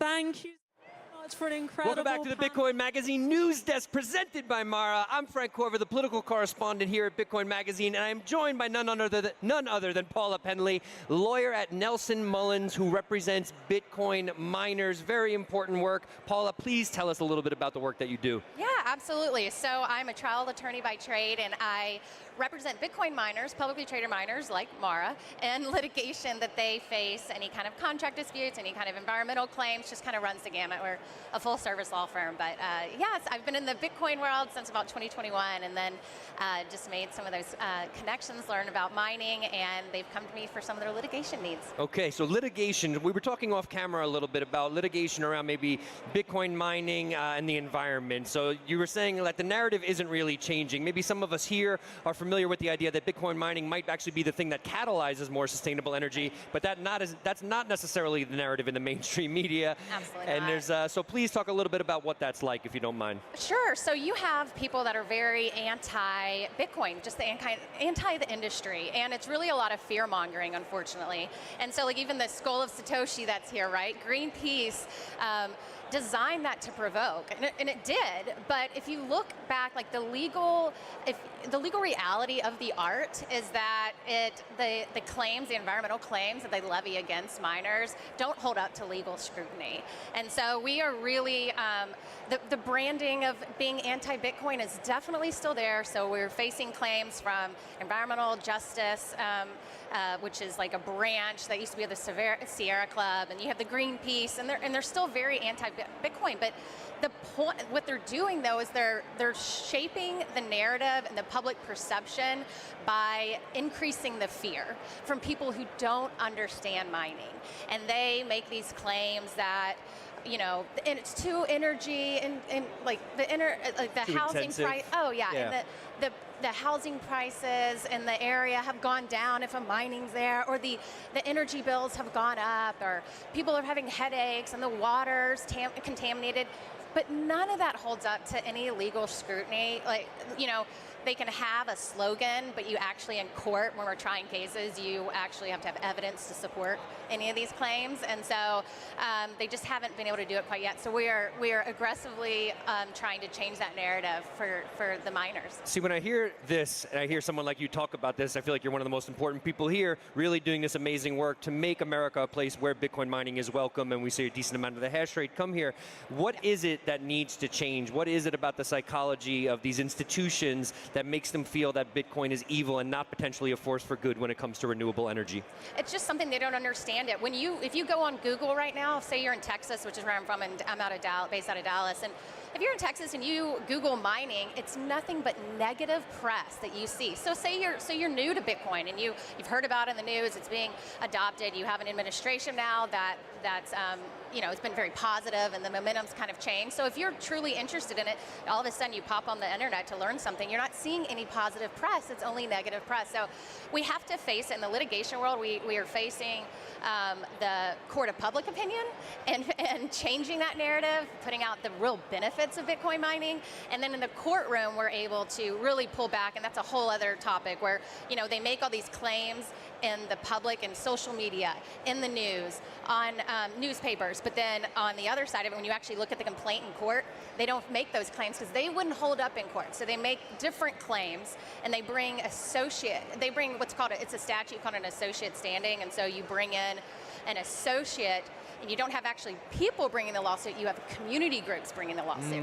So they're just kind of infiltrating the residents in the neighborhood. They're usually like people that just don't understand digital currency, and they just find Bitcoin to be kind of the boogeyman, or the digital currency boogeyman. And so it's just changing that narrative and the public perception. And then we can really do that, and what we try to do that in court is get the kind of get the orders from the judges that are favorable that we can push out into the press, and that'll kind of slowly shift. But I mean, it's new, so even judges don't know it. So we have to educate the judges. You have to educate the court system. We don't have, it ends up being like cases of first impression for some of these judges, and the precedent isn't there. So we're kind of creating our own, and that's really making a big impact. And I think over time, it'll change. Okay. Yeah. Well, we're here. We have the media on our side here at Bitcoin Magazine. We have tens of thousands of people watching. What are some of the major victories you've had? What are you most proud of when it comes to the work that you do? Well, yeah, just some of that. Making sure that the residents know, we're actually, mining, the benefits of mining. Okay, there are so many. Let's go. And so, in Texas, for example, it helps. So every grid has to, essentially you have to stay at about, I think it's like 60 hertz, and you can only be within like a 0.5 on either a variation of that. So, and it helps balance the grid. Okay, so, and people just don't understand that, miners, different from other, hospitals can't do that, factories can't do that, so they can help balance the grid when so there's a high demand. Shut their power off if there's a high demand for electricity. Okay. Exactly. And then you can use, and there's abundant energy in Texas, right? So they can use renewable energy sources, which is what they do, and otherwise that would all go wasted. All of that energy would go wasted if it's not used. So the miners can actually capitalize on that energy, which is a very green thing that you will not hear in the news, but all that energy that would be wasted, they're able to use. And then,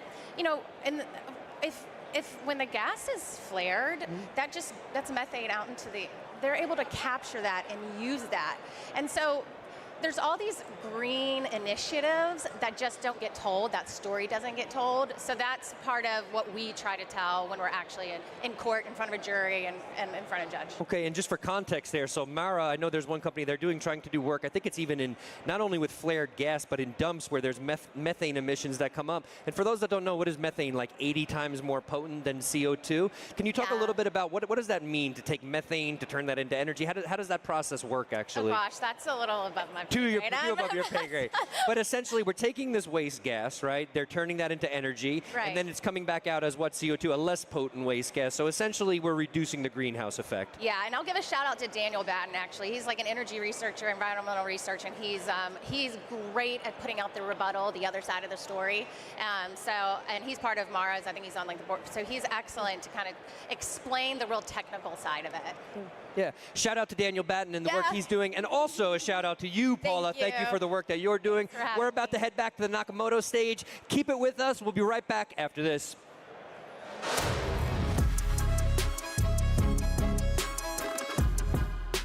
Is significant because it has the potential to reshape the way Bitcoin mining looks on a go-forward basis.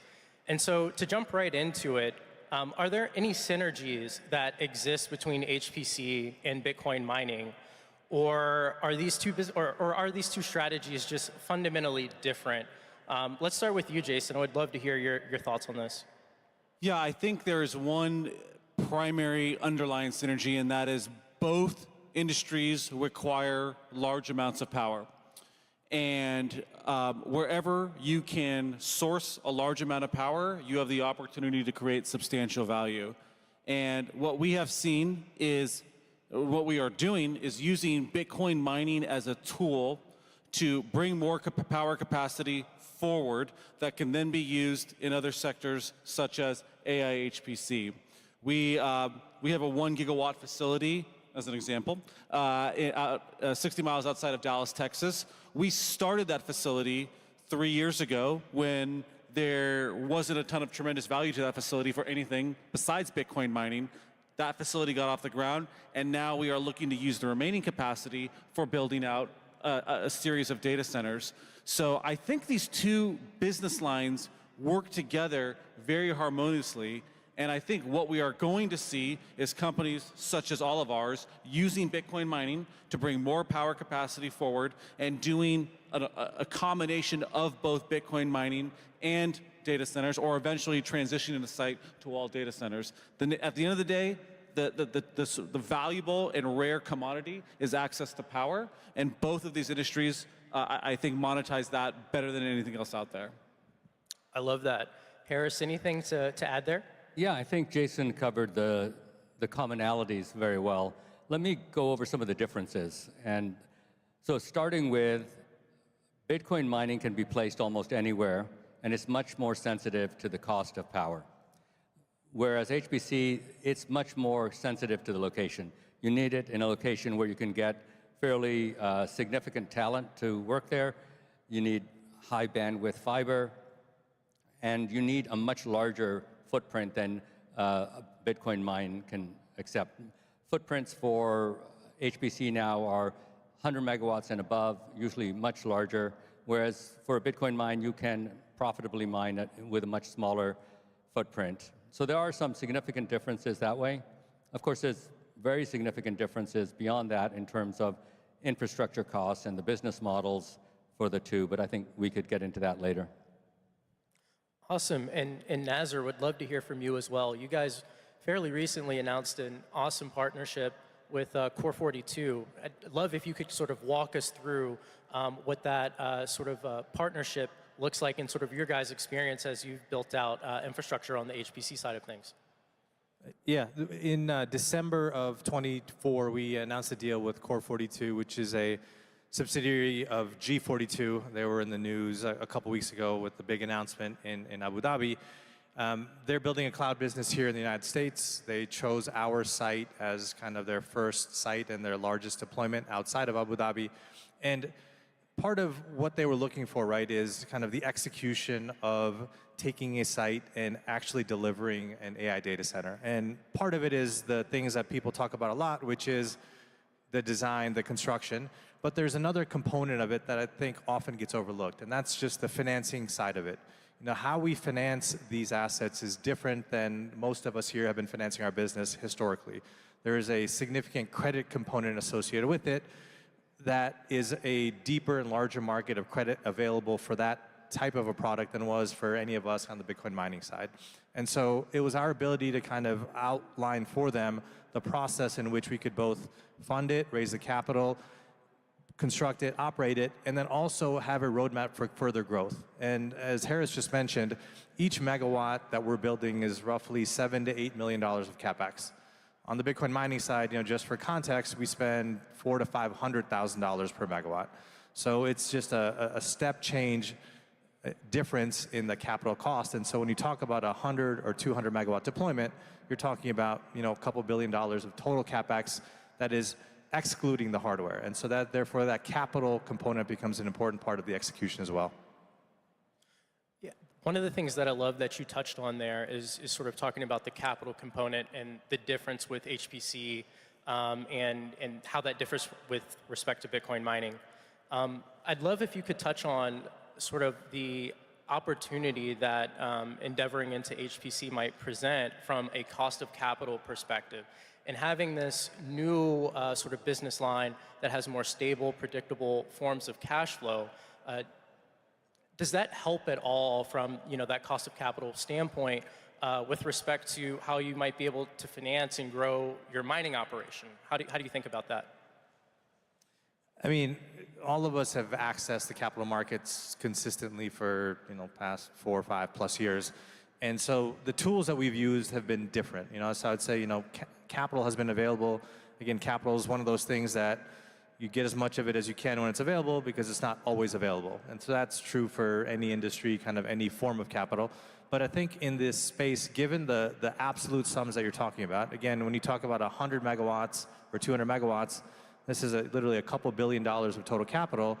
The absolute sums are greater, and therefore the need to have a more robust credit component becomes part of it.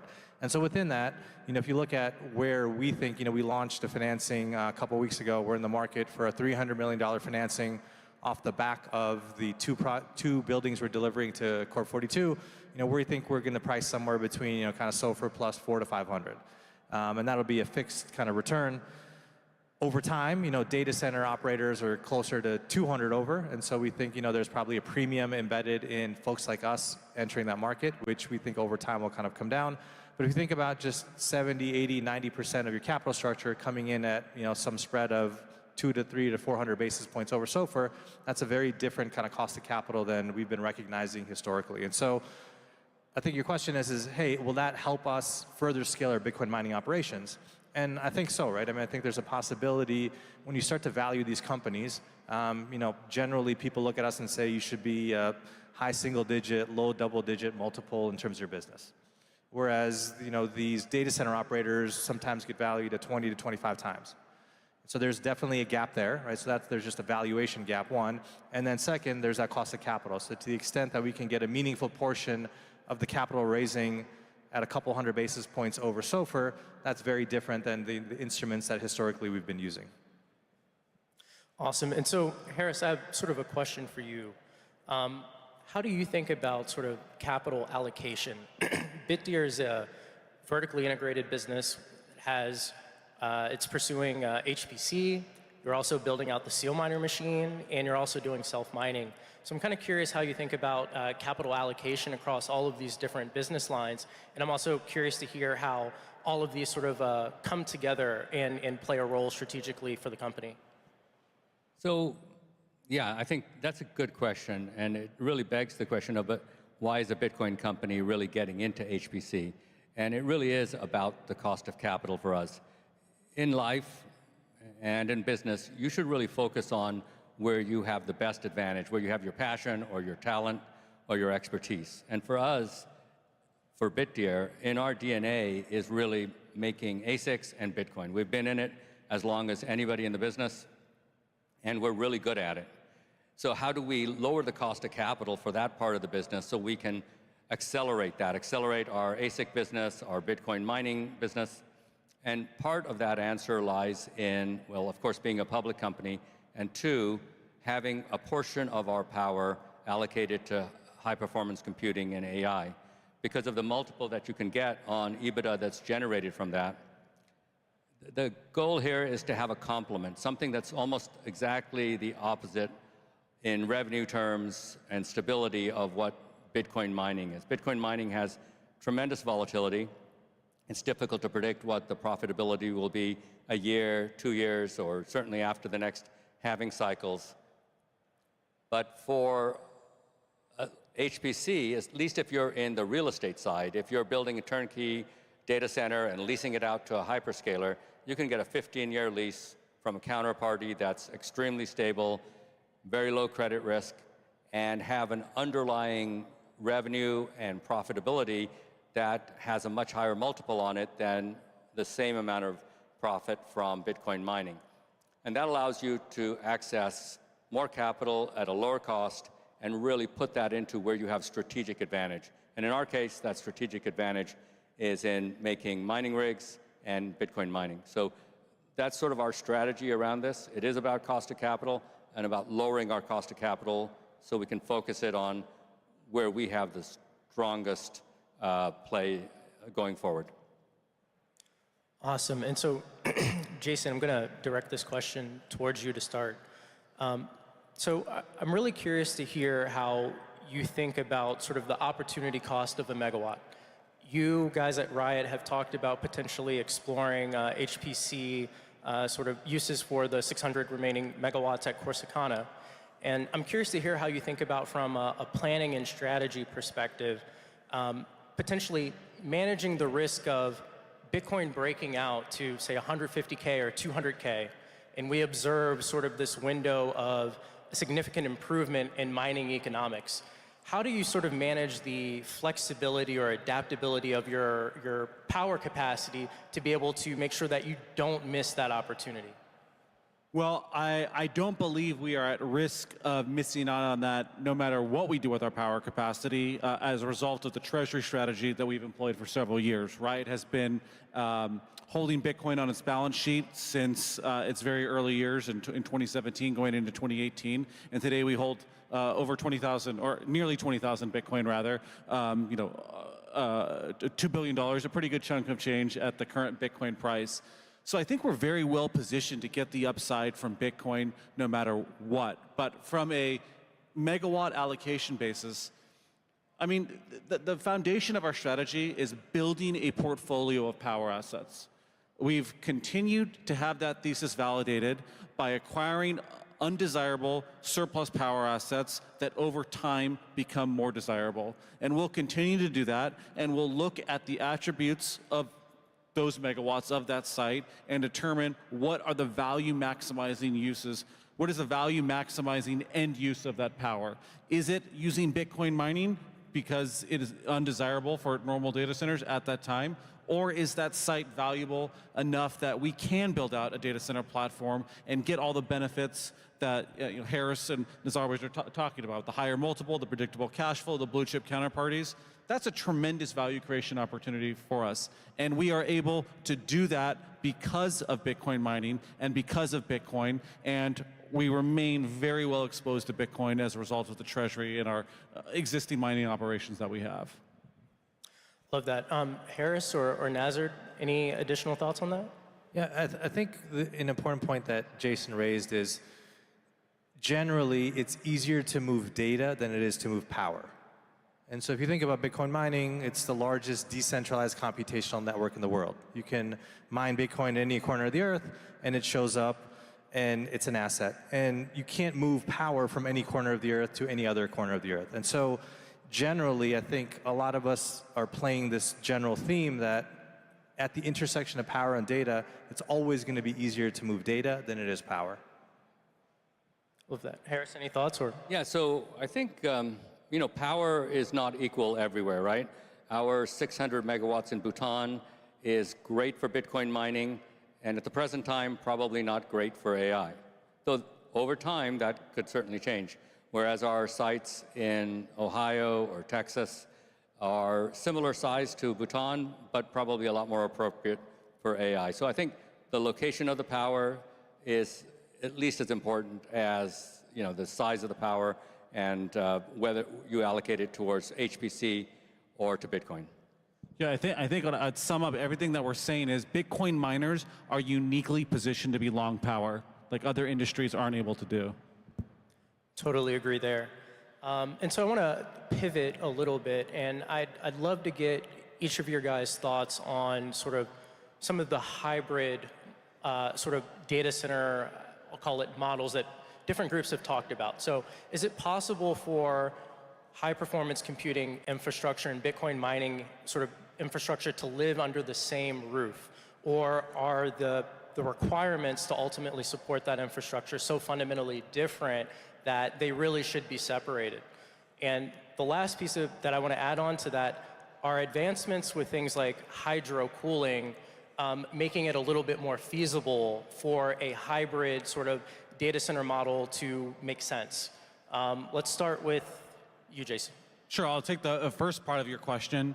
I think there is an opportunity, and I think what we are going to see over time, although for sure we're certainly in early days, is that Bitcoin mining is this incredibly valuable tool to enhance the economics of data centers. Data center operators will benefit from having a flexible, interruptible load like Bitcoin mining. Especially when you think about generative AI data centers where they are not utilizing all of their compute, or any GPU data center, they're not utilizing all their compute 100% of the hours of the year. But they still have to have secured power capacity and presumably are hedging out power for every hour of the year. They will, if they're not generating something, if they're not having any economic output of that power during hours, they're effectively losing money. Bitcoin mining fills that gap. Bitcoin mining, in those cases, monetizes that surplus energy.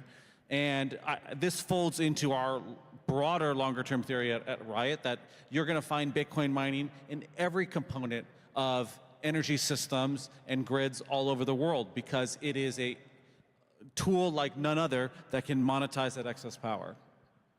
Harris, what do you think? Yeah, so I think I'll take a more technical slant at that question, and that is that there is a lot of commonality now between the hydro-cooled Bitcoin mining rigs and AI, which is also hydro-cooled for the most part going forward.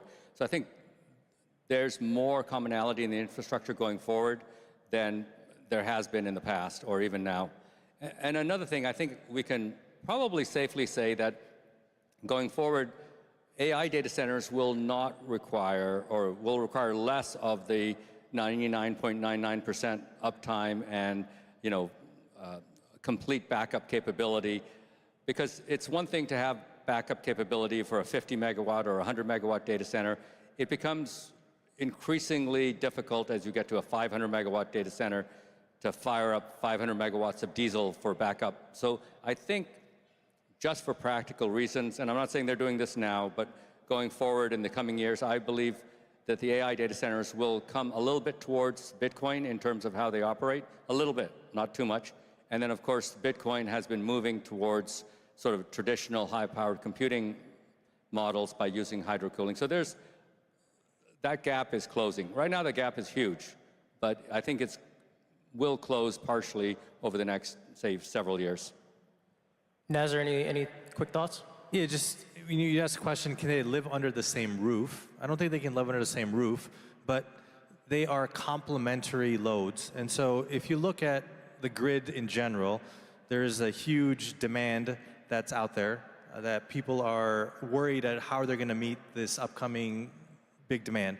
And so having demand-side flexibility is critical. And Jason touched upon this a little bit, saying that Bitcoin mining is this unique tool that is, I call it the most economically rational electric load that exists. In any 10-minute increment, you know exactly what you're getting or what you're kind of giving up. So having this as a synergistic tool to help shape and balance the grid out is going to be invaluable. And so I think Bitcoin miners have, in some sense, I think it's like the largest lab experiment that's happened. If you think about what we've done over the last 5, 6, 7 years, we've shown the market what a large, scaled, flexible load can do. And it's not just a discussion, it's not theoretical, it's application. And so I think going forward, the synergies that you're going to see between a flexible load, such as Bitcoin mining, and other loads that may not be as flexible, those are going to have to be paired together to be able to transition from where we are today to where we want to get to kind of 5 and 10 years out. Awesome, and we have time for maybe just one final last question. I thought I'd try to come up with something a little bit spicy for this. So I'm curious to hear your guys' thoughts. Do you think that pure play Bitcoin miners can survive or ultimately compete with the Bitcoin miners that are diversifying their power capacity to other uses such as HPC or AI workloads? And I'd love to hear what you guys think about that. Maybe try to give a sentence or two. Start with you, Jason.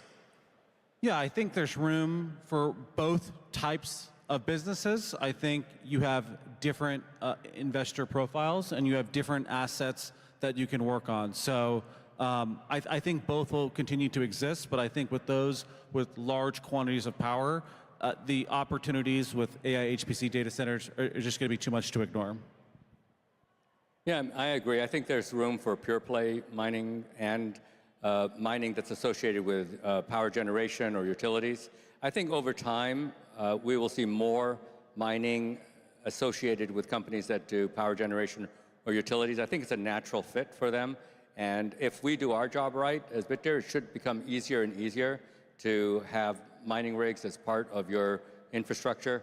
So, right now it's almost all pure play mining companies, but I think there's going to be a natural shift over time.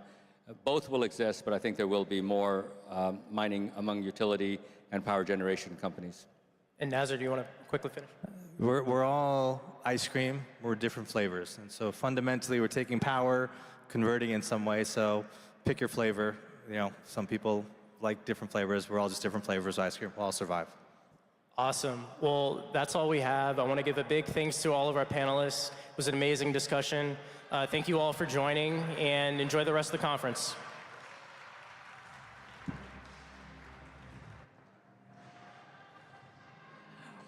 Awesome. Thank you so much for another.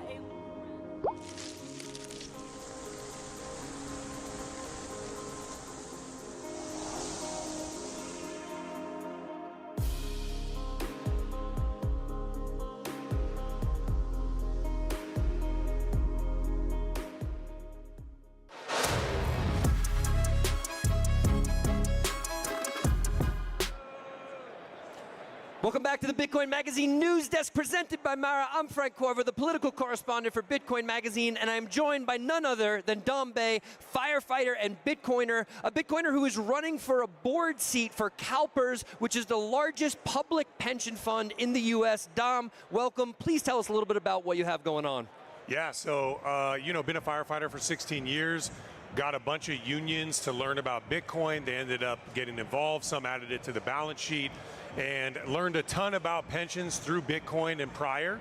And so I'm running now for a board spot on CalPERS, the largest pension in the United States. Okay, and what will your responsibilities see? Like, so I'd imagine you're going to win. You got the personality for it. You got the Bitcoiner spirit for it.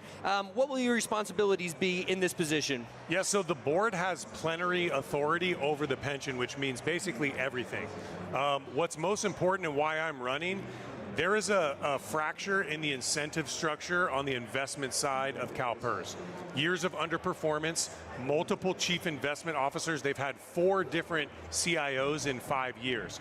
So realigning the incentives, something Bitcoiners know all about, are the incentives, and then bringing education and just countering 10 years of misinformation from a very hostile, agenda-heavy mainstream media. Okay.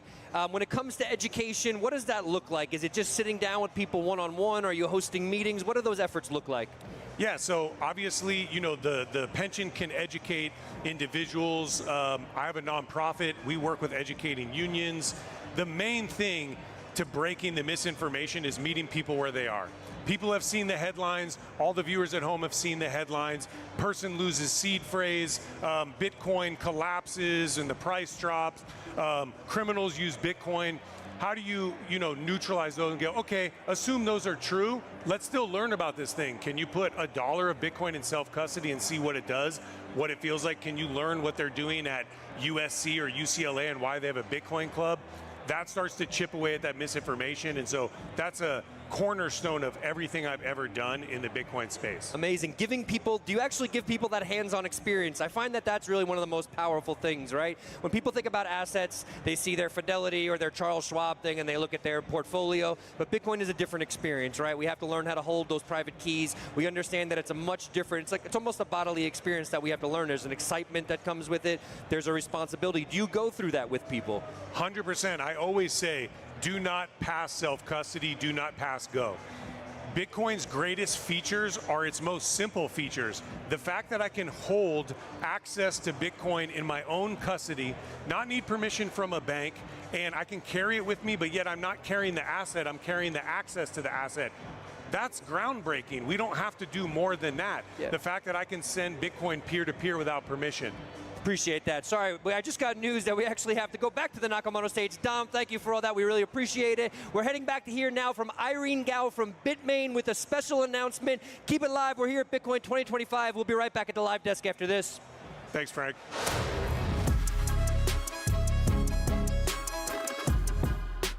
What we're doing at POW Mining and the new announcement, the exciting news about the U3 S23 hydro miners.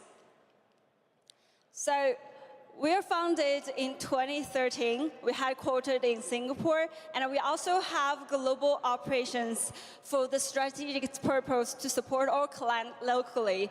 We have an office in UAE and the United States, one in United States in New York, the other one is in Irvine, California. So we will give proper support to the clients where need us. And we are not providing mining rigs, but also provide a comprehensive solutions to build a better POW ecosystem. We partner with the Nasdaq-listed cloud mining company, Vifufu, to provide cloud mining hash rate to the clients from everywhere. And we also work with the world-class mining pool and pool to support the clients who are the largest in this industry. And we also provide lending business together with Antarfa to ensure our clients can have their crypto assets security and have a more abundant usage and friendly usage of their capitals. And we also work with some energy providers to provide a better hosting solutions to our clients across the world. And here is a process about how we keep the innovation of the technology. You can see from S1, the efficiency per miner is 2,000 joule per terahash, and now we delivered 9.5 joule per terahash energy efficiency machines to the industry. Whenever we make a movement, this is a true leap forward for not only Bitmain, but also the entire mining world.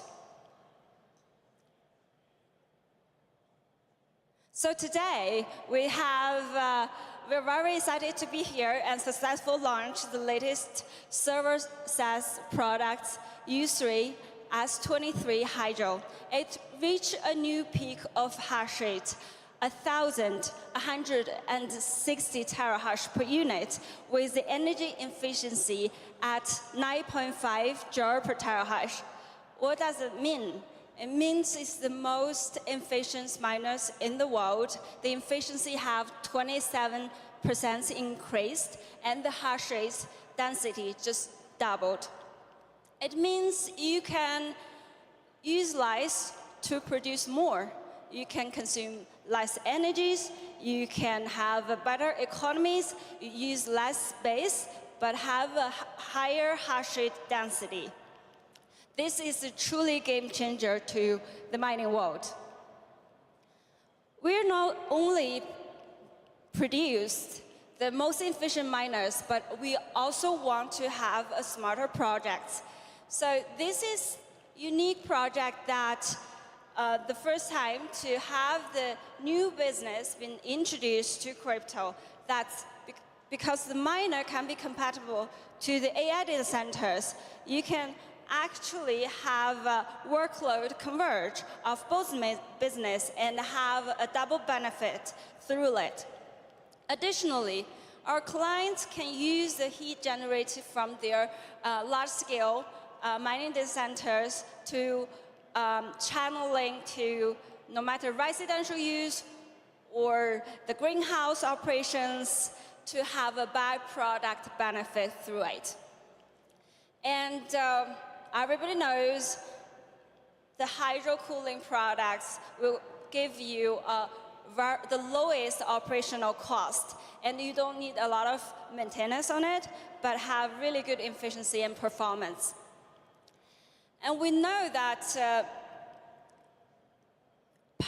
the Bitcoin mining industry is helping to the grids to balance the load. So you can also use these U3 miners to optimizing the peak and off-peak period to ensure you can get the best energy efficiency as much as possible.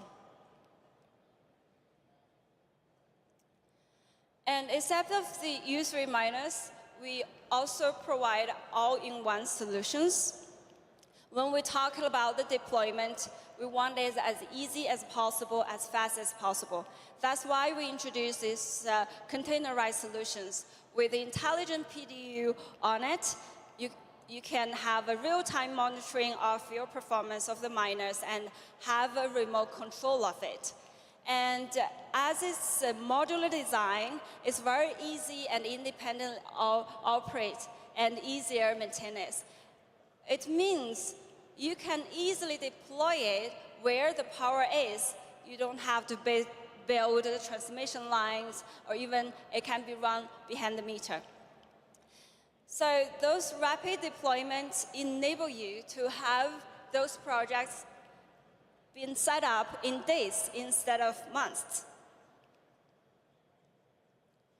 And I'll give you two concrete examples for the solutions. One is the latest hydro cooling solutions with the dry cooler, plus the most advanced traditional hydro miners. We just announced it yesterday, S23 Hydro. So, which each container is powered by 1.5 megawatts. It can supply 308 units. They deliver a really high density of the hash rate. and it's very easy to be deployed. There's a really, really amazing power usage efficiency of this containerized solutions. It's only 1.02. And it's a dry cooler system that's mostly data center been applied, very efficiency, and it's a scalable turnkey solutions plug and play. You can have a rapid deployment for 100 megawatts within the shortest time of period. And the second example is the immersion cooling solutions with S23 immersion and Nspace MD5 together with the dry cooling towers. So each containerized solution is powered by 0.9 megawatts, and it can support 160 units of miners. What makes these miners so unique that it can work with dual performance modes, high energy modes and normal energy modes. The high energy modes performance is 12 joule per terahash with 442 terahash per unit, while the normal energy modes is 11 joule per terahash with 368 terahash per unit. What that means? It means no matter you want to prioritize your mining performance or energy efficiency, you can just switch according to the real-time data, which makes you have as much flexibility as you can in your mining business. And we also believe this flexibility gives the more opportunities for the future mining. Additionally, according to our clients' needs, we put monthly efforts to invest in more to the US production lines. We work with local manufacturers. We also invest in more to build more manufacturers to ensure that miner can be made in the US. Our clients want to have a fast delivery and want to have the goods in US. They want more services in the US and shorten the turnaround time of after-sales support. And now we have that available just in the US. You can pick the goods or have the repair services from one of our warehouse and get it within a land transportation within 7 days. So we'll keep continuing investment in this aspect, ensure it can satisfy the needs of our local customers. And we can give prioritized shipment of the goods made in US for US clients, especially for the new generation of the equipment. And that shows our commitment to give not only the best products, but also the best service to our clients in the US. So we are not providing products, but also keep the technology innovation and provide best services. And we think all the things we are working on is because this endless support from our clients, our friends and partners, and we want to keep going and work together with you guys and provide more support, and let's work together in the future, and let's build a better POW mining ecosystem together. Thank you so much.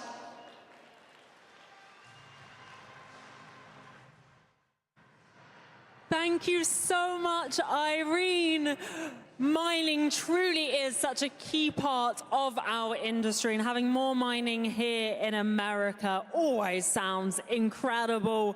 I know you guys are really excited for what's to come, so we're going to move on swiftly to another keynote. This is an announcement from Lava Loan, so please join me in welcoming to stage Shazan Moredia from lava.xyz. Let's go, guys. Let's get some energy. Shazan!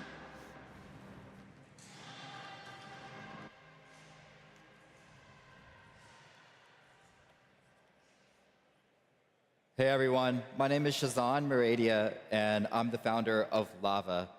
So to start off, I want to thank everyone for being here with me today. So how many of you guys here have used the custodial platform?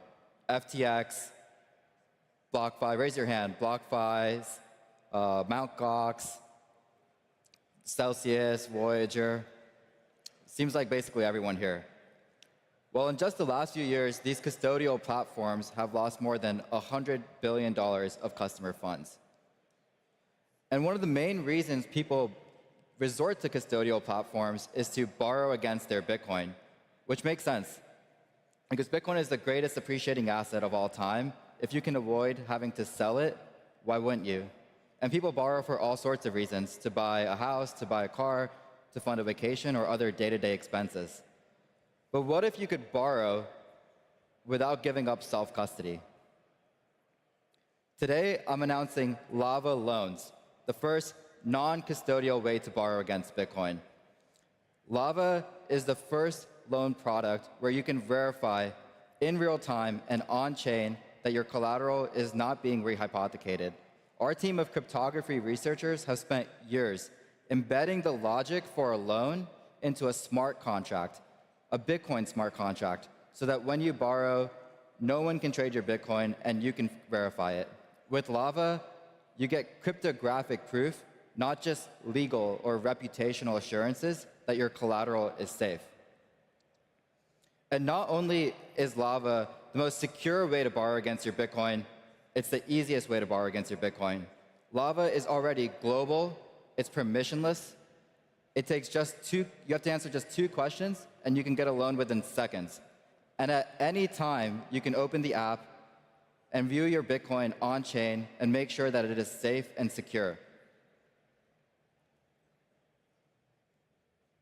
And today I'm announcing that not only is Lava the most secure way to borrow against your Bitcoin and the easiest way to borrow against your Bitcoin, but it's the most flexible and lowest cost way to borrow against your Bitcoin. We have secured the capital so that we can now fund loans in any size, from $100 to $1 billion. That's better than even any custodial platform on the market. And with Lava, you get the lowest rates. We're 20% lower than the next best custodial platform.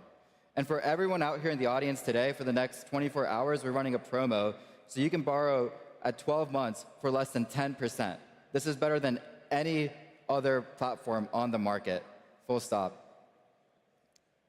If you want to try out Lava today, scan this QR code. Thank you.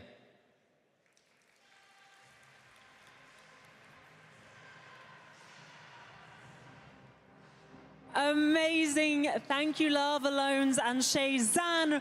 I told you it was going to be super rapid on this stage, and we have another big announcement for you guys. So this is titled A New Dawn for Pakistan. History in the making. We're making history already today, but let's hear from Bilal bin Saqib, the Pakistan Crypto Council, Government of Pakistan. Let's get a big round of applause, everyone, for Bilal.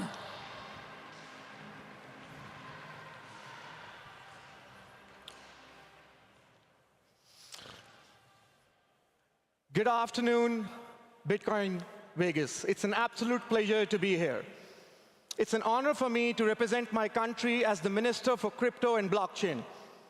And I want to take this as an opportunity to honor every single one of you. Because when others were fudding, you were holding. When others were laughing, you were building.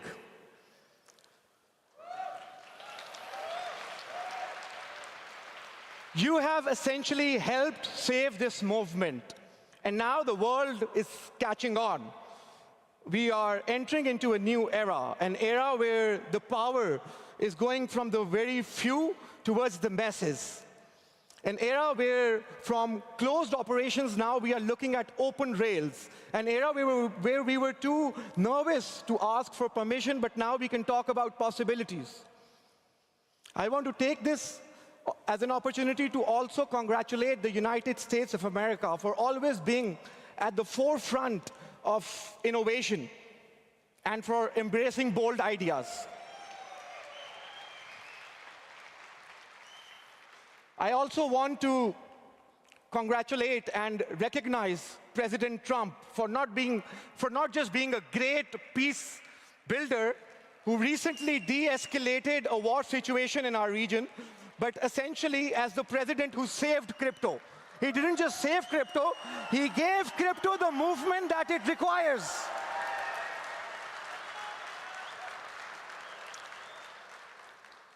He was able to recognize what most world leaders were too afraid to say, that Bitcoin is not a threat, it is an opportunity for innovation, an opportunity for freedom, and an opportunity for sovereignty.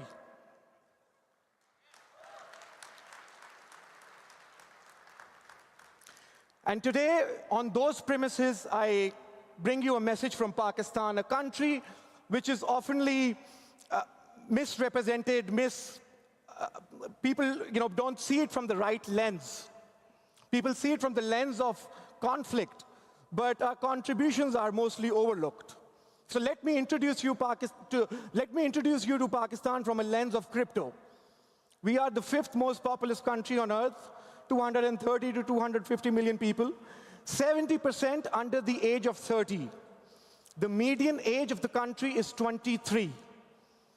We are home to around 40 to 50 million crypto wallets. And that is not out of great regulation or luxury. It is out of great tenacity, resilience of the young tech-savvy population of Pakistan. We produce over 50,000 IT graduates every single year.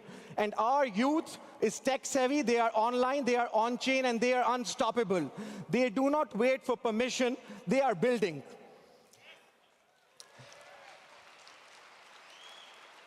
And today I am representing them, which, they are also one of the leading freelancer markets of the world. So today I am not here as a policymaker for them. I am here voicing them. I am voicing this generation that wants to build, wants to contribute in the global ecosystem.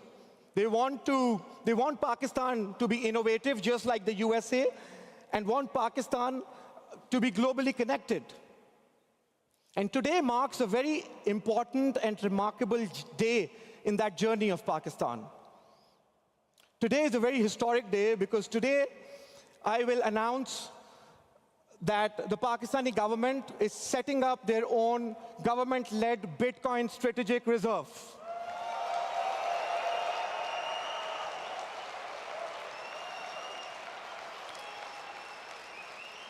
And we want to thank the United States of America again, because we are getting inspired from them. And this wallet, the National Bitcoin Wallet, is not for speculation or hype. We will be holding these Bitcoins and we will never ever sell them.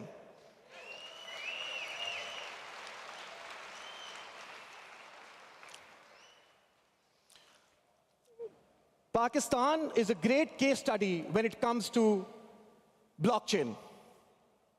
We are also announcing 2,000 megawatts of electricity to mine Bitcoin and for AI data centers. So we want to welcome all miners to come to Pakistan, all the infrastructural players to come to Pakistan and build with us.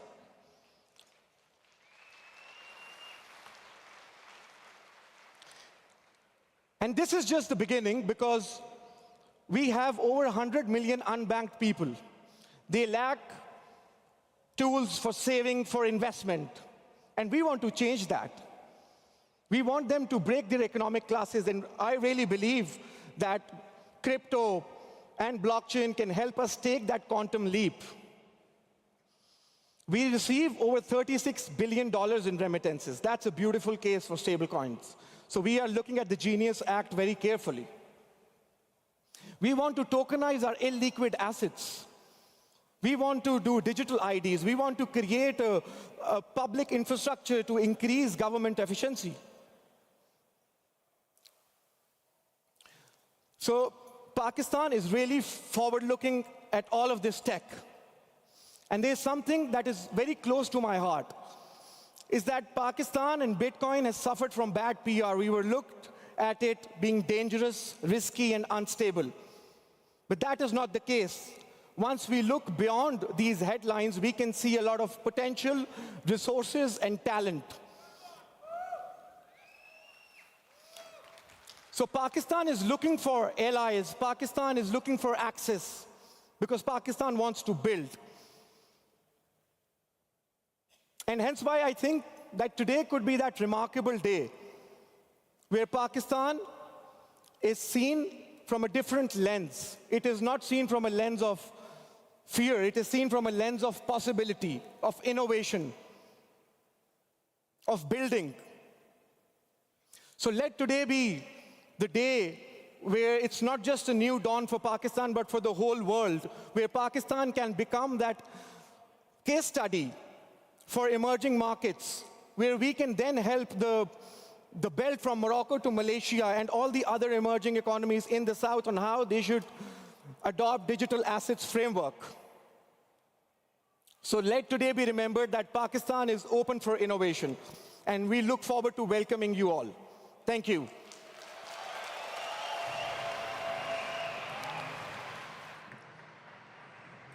Wow, thank you so much, Bilal.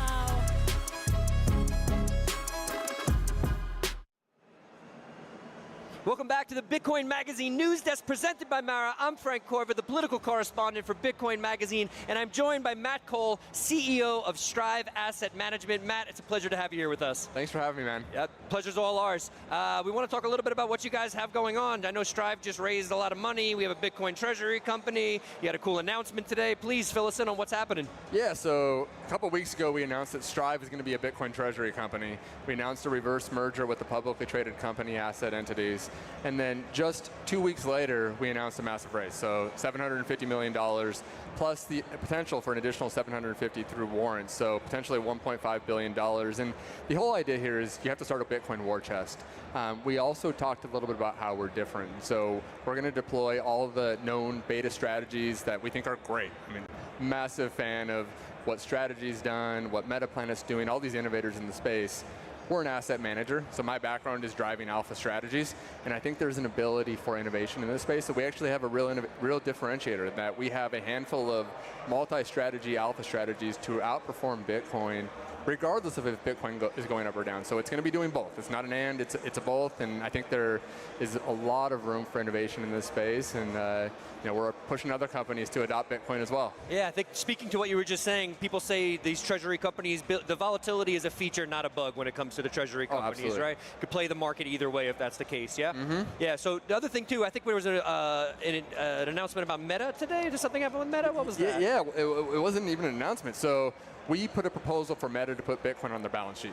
And so they gave us 3 minutes to give the pitch directly to Mark Zuckerberg. And so we actually did this backstage. They put it live on the stage, and it was laying out what is the best case for Bitcoin adoption. And I think Meta's interesting in the sense that their operating business is actually really strong, but they can take it to the next level. They have $70 billion of cash that's losing purchasing power effectively every single day as the debt crisis accelerates, money printing continues, and instead of just letting it lose purchasing power, maximize value to shareholders, adopt a bold Bitcoin strategy. And I mean, if you didn't know, Zuckerberg actually has a goat, and the goat is named Bitcoin. I've heard this before. I wasn't sure if it was true, to be honest. It's real. You can't believe everything you see on the internet, but I'll take your word for it, for sure. When it comes to a company like that with $70 billion on the balance sheet, and you have a conversation with the owner, with the founder, what are you talking about? 2% allocation, 5%, 50% allocation? What does that look like? Yeah, so for them, I would say the bigger the better. I mean, they have the ability to drive as much capital as they want. For people that aren't Bitcoiners but just want a little exposure, I think a 3 to 5% allocation is a percentage that you may not be a true believer, you could lose it and you won't actually go out of business. But if you actually understand where we're going and you understand the debt crisis, and I'm a former fixed income portfolio manager, was one of the largest buyers of US treasuries, which is kind of funny given the global debt crisis, but I saw this, and as you actually understand it, it's as much as possible, I think, is the right answer for corporations, for states, for nation states like the United States, everyone. Appreciate that. Appreciate the perspective. Thank you again for joining us, Matt. We are going to head back to the Nakamoto stage to hear from Brian Johnson. We're live from Bitcoin 2025. Stick with us. We'll be right back after this. Live at the Bitcoin conference with Brian Johnson. Brian, how is this whole conference feel? It's like both of your worlds colliding in a way. It is, yeah. Actually, I built a company, Braintree Venmo, 10 years ago, and we integrated a Coinbase to accept Bitcoin. So I was very early in believing Bitcoin as a powerful medium of payment and also new finance. So yeah, I'm excited to be here. It's amazing to see this community thrive. I have to ask, was Venmo inspired by Bitcoin?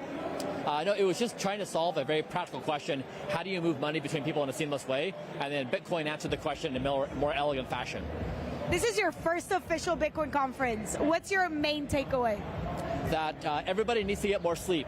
I spent a lot of time with people like, you will make more money in Bitcoin if you make sleep your #1 life priority. So my primary role of being here is to help people make health their #1 life priority. There's this idea, well, I was an entrepreneur as well. Nobody had my back in saying, Brian, if you prioritize sleep, you will feel better.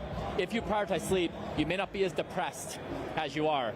And so that gets to really significant things. I want to be a positive voice in people's ear to say, make good life choices, prioritize health and wellness, and you will be a better, happier person. I love that. Before I used to like pull all-nighters, but I heard all-nighters actually make your brain dead. Yes, it does. So bad sleep is brain damage. It really does. It just is catastrophic for the body. So you want to prioritize high quality sleep. You will be a better human. You'll make more money. You'll be a better partner if you prioritize sleep. Prioritize sleep, and there you have it. But don't go to sleep yet, because we still have more with the news desk. All right, wait. Welcome back to the Bitcoin Magazine News Desk. As Isabella said, the last thing you want to do right now is go to sleep, because I am here with Matt Cole, CEO of Strive Asset Management. Matt, you talked a little bit before about a 3-minute pitch that you made, that a member of your team or yourself made to Mark Zuckerberg. How do you get the message across to someone like Mark Zuckerberg in 3 minutes? Yeah, I mean, to explain Bitcoin in 3 minutes is a challenge, right? So you have to make it quick. So the first thing is, why Bitcoin? So we talk about how large of an asset class it is, because for these large companies, before, if it's a $100 billion asset class, you can't allocate to that for a corporate strategy, even if you believe in it. Now it's a $2 trillion asset class, right? So enough size to actually allocate to it. We talk about the rise of M2, the debt crisis, how cash is losing its purchasing power. And inflation in and of itself is not the place to look. You actually have to look at the rise of stocks. You have to look at the rise of home prices, right? That M2 is actually driving prices up. And what is it driving the price up most? Bitcoin. It's the fastest horse. It's the most hard, scarce asset as we move into this world of abundance. We lay that case out. And the second part of it is, what makes that for Facebook or whatever company unique? And so we laid out for Facebook how they're in a position of strength. Their operating business is super strong. But if they want to be the largest company in the future, I mean, they're going to have to compete with strategy, frankly, and they could do that by adopting the Bitcoin Treasury strategy. Adopting the Bitcoin Treasury strategy, competing with MicroStrategy. This is what Matt Cole has going on at Strive Asset Management. We are about to head back to the Nakamoto stage to hear from none other than the sons of the President of the United States of America, Don Jr. and Eric Trump. We're heading over to Nakamoto. We're here at Bitcoin 2025. Over to Nakamoto. We'll be back here after this.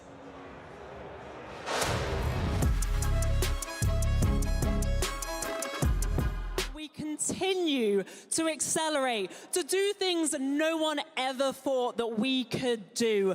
We are creating history today and forever. Right, guys, so let's go with this incredible panel. This is titled Bitcoin as a Public Asset, the Rise of New Bitcoin. So let's get lots of energy out there. Join me in welcoming to stage our moderator, Aaron Arnold from Altcoin Daily.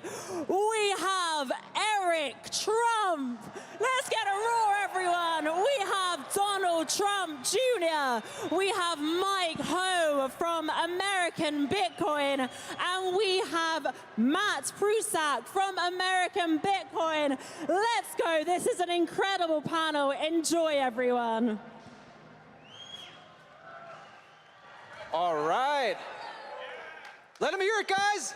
Woo! How are you, Las Vegas? Take a seat, gentlemen, please.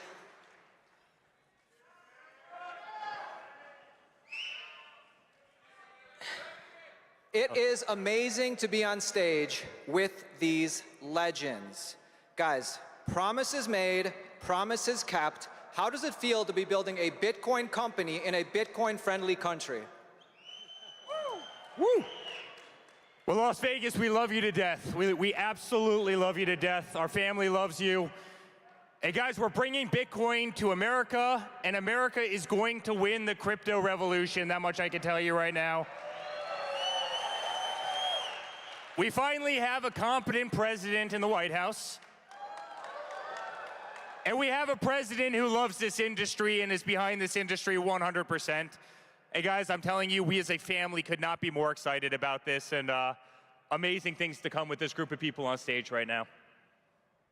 Listen, I agree. It's amazing. I know my father made a lot of promises to the crypto community, to the Bitcoin community. When I see the growth from Nashville last year to this, you understand you're really on the precipice of something special, and that includes all those who've been in this. From our standpoint in the private sector, I mean, between Eric, myself, I think we can show our true level of commitment when you look at all of the things we're doing in this space. Obviously, you have what we're doing here with American Bitcoin from the mining side. I think you saw all the announcement yesterday. Truth Social, TMTG, committing $2.5 billion to a Bitcoin treasury.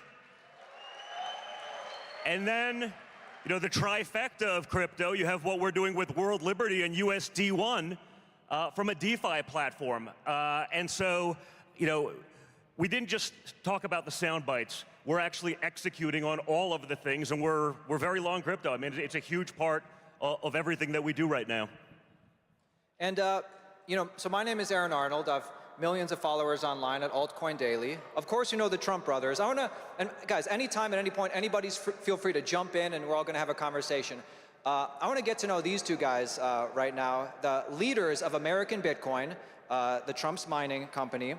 And, you know, tell us, you guys were working in Bitcoin mining before President Trump got elected. You have been here for years, and you're here this year. How is it different this year? Is it a night and day difference? There was a chance that we would not be sitting here today.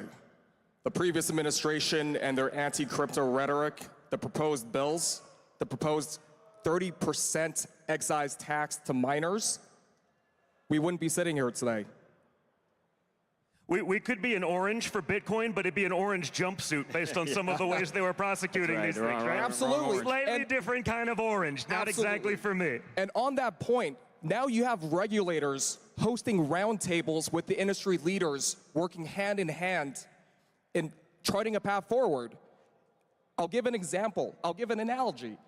I'll give a metaphor.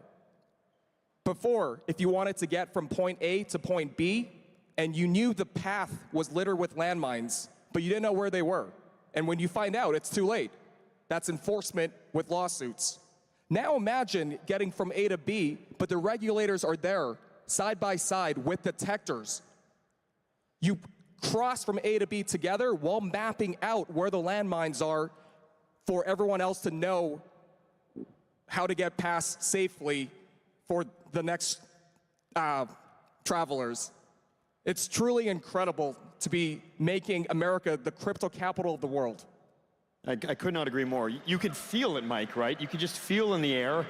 Things have changed, right? We've obviously been through so many roller coasters, ups and downs, but every time the up is higher, right? Every time is a little bit better, and the time truly is now. I think one of the things, I don't know, everyone didn't have the benefit of doing this. I was in yesterday and I spoke on this stage, and the vice president then had a roundtable with David Sachs, who's the crypto czar for the White House. And I got to just sit in on the room and listen. Obviously, some of the biggest leaders in the space. I'm sure you all know every person that was in the room. And you could see just in the responses, it wasn't your typical DC politician, like, here's the 4 things that someone gave me sound bites that I had to read off, and we checked that box. You could actually see everyone in the room just breathe a sigh of relief, because not only did the vice president, but obviously the crypto czar had such a fundamental understanding of the issues, of the space, invested in it themselves. These are people who've been in it for years and got it.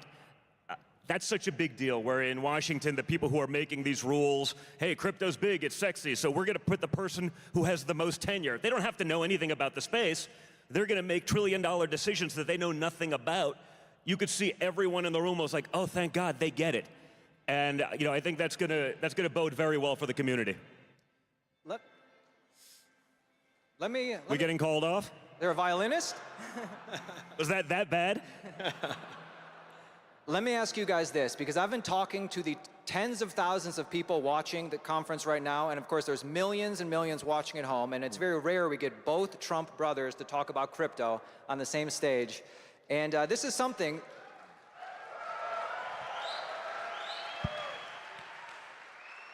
that people have been wondering. Which one of you got more into Bitcoin first? I'd say Eric was a little bit earlier than me, actually. You know? I got a lot of my time for the last decade has actually been focused on politics, and it's sort of nice to be like, hey, we've run our last race. Now I'm fully, out of that space and to get back into focus. I think we all sort of experienced it a little bit in that, between the two of us, I think we're the most subpoenaed people in the history of the world. I think I've done more congressional testimony than anyone, and what we learned in those processes as we were debanked, as we lost insurance, as people that we would have been able to call and they would have picked up the phone call on the first ring for decades no longer even answered. We realized how many of the traditional sort of TradFi systems were actually broken. I always likened it it was a Ponzi scheme that we were a part of that we didn't realize we were a part of. We were just so far up in the pyramid that it just sort of worked. And you realized how many people in America probably were getting screwed, whether it was because of political beliefs or things that they had done, and they didn't have those opportunities. And so this whole notion of democratizing finance, that's not going to be done in the traditional banking ways. That's going to be done in crypto.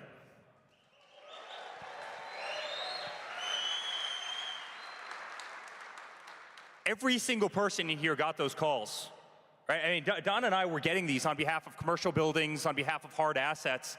Hey, guess what? Your bank account is gone. The 600 people that you have working in the hotel that's 700 yards behind us right now that I built, you no longer have a traditional bank to bank that hotel because they don't like the fact that you're wearing a hat that's red that says, "Make America Great Again."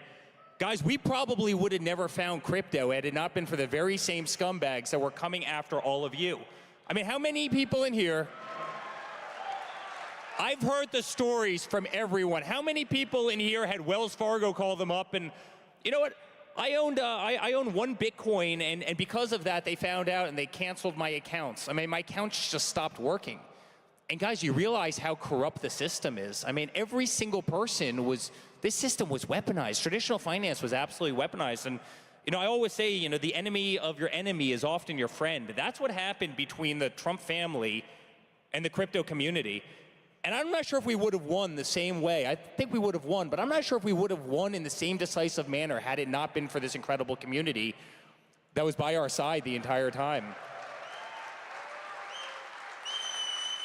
And I hate using the word hate, but honestly, I would love to see some of the big banks go extinct, because honestly, they deserve it.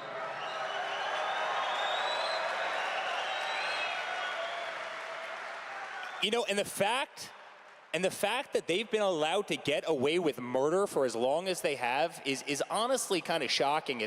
I use this analogy all the time, but obviously I run a very big real estate company. Every Friday at 5 o'clock, we're waiting for a wire to come in. The SWIFT system is broken, but not a single person outside the crypto community has talked about this system that's so fundamentally flawed. It works 40 hours a week, barely. You have traditional banking in this country that runs 9 to 5 with an hour-and-a-half lunch break. Go try and get a mortgage on your house. It takes 120 days, of which case at the end of it, they deny you even though they've banked you forever. They say your money's safe when you deposit $1 million in a bank and they keep $100,000 of it and they go spend your money somewhere else. You go try and pull out more than $5,000 and you're on some terrorist watch list somewhere. I mean, the whole system, guys, is broken. And now all of a sudden you have crypto, which solves all the problems. It makes everything cheaper. It makes it faster. It makes it safer. It makes it more transparent. It makes the whole system more functional. And you wonder why these massive buildings that dot the skylines of every city around the world, you wonder why these buildings even exist, and the thousands of people that are pushing antiquated paper in these buildings. And guys, they're fearful of this room. They're fearful of all of us, and they better adapt. Otherwise, they're going to get run over, and they're going to get run over really, really quickly.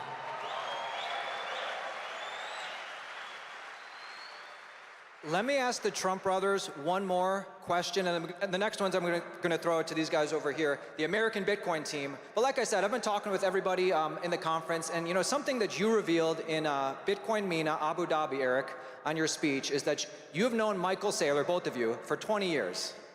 And he in fact helped kind of talk to you about Bitcoin and get you to realize the value prop. Now, Michael Saylor, he's always so tactful. He never likes to reveal personal conversations between him and the Trump family. Could you tell us what Michael Saylor said to you that finally got you thinking, maybe there is value here? So Michael's been a great friend of mine. And by the way, everybody needs to give him a round of applause because he's great, truly one of the greatest. Bitcoin is so fortunate to have him. Crypto is so fortunate to have him. But he's truly one of the great spokespeople. But I've known Michael for 20 years, long before he even went down the Bitcoin route. We were friends from New York. But I was with him about a year ago. He goes, Eric, here's the play. You need to mortgage Mar-a-Lago right now. You need to take $2 billion out on Mar-a-Lago right now, and you need to go long Bitcoin. And I go, I don't know, if I mortgage my father's house right now, I'm not sure if he's, and by the way, he's a total Bitcoin maxi, but I'm not sure if he's going to be thrilled. But the amazing thing about Michael Saylor is he is truly one of the most pure, incredible people. He tells everybody, including Mike, right, including Matt, including our entire team, he goes, guys, do what I'm doing. Do what I'm doing. There's such incredible opportunity. I've never seen that in any other industry where you have the titan of the industry that's literally advocating for smart people to compete against them.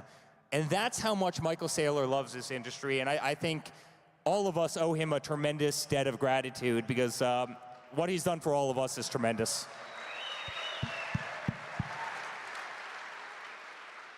So we have the American Bitcoin team up here.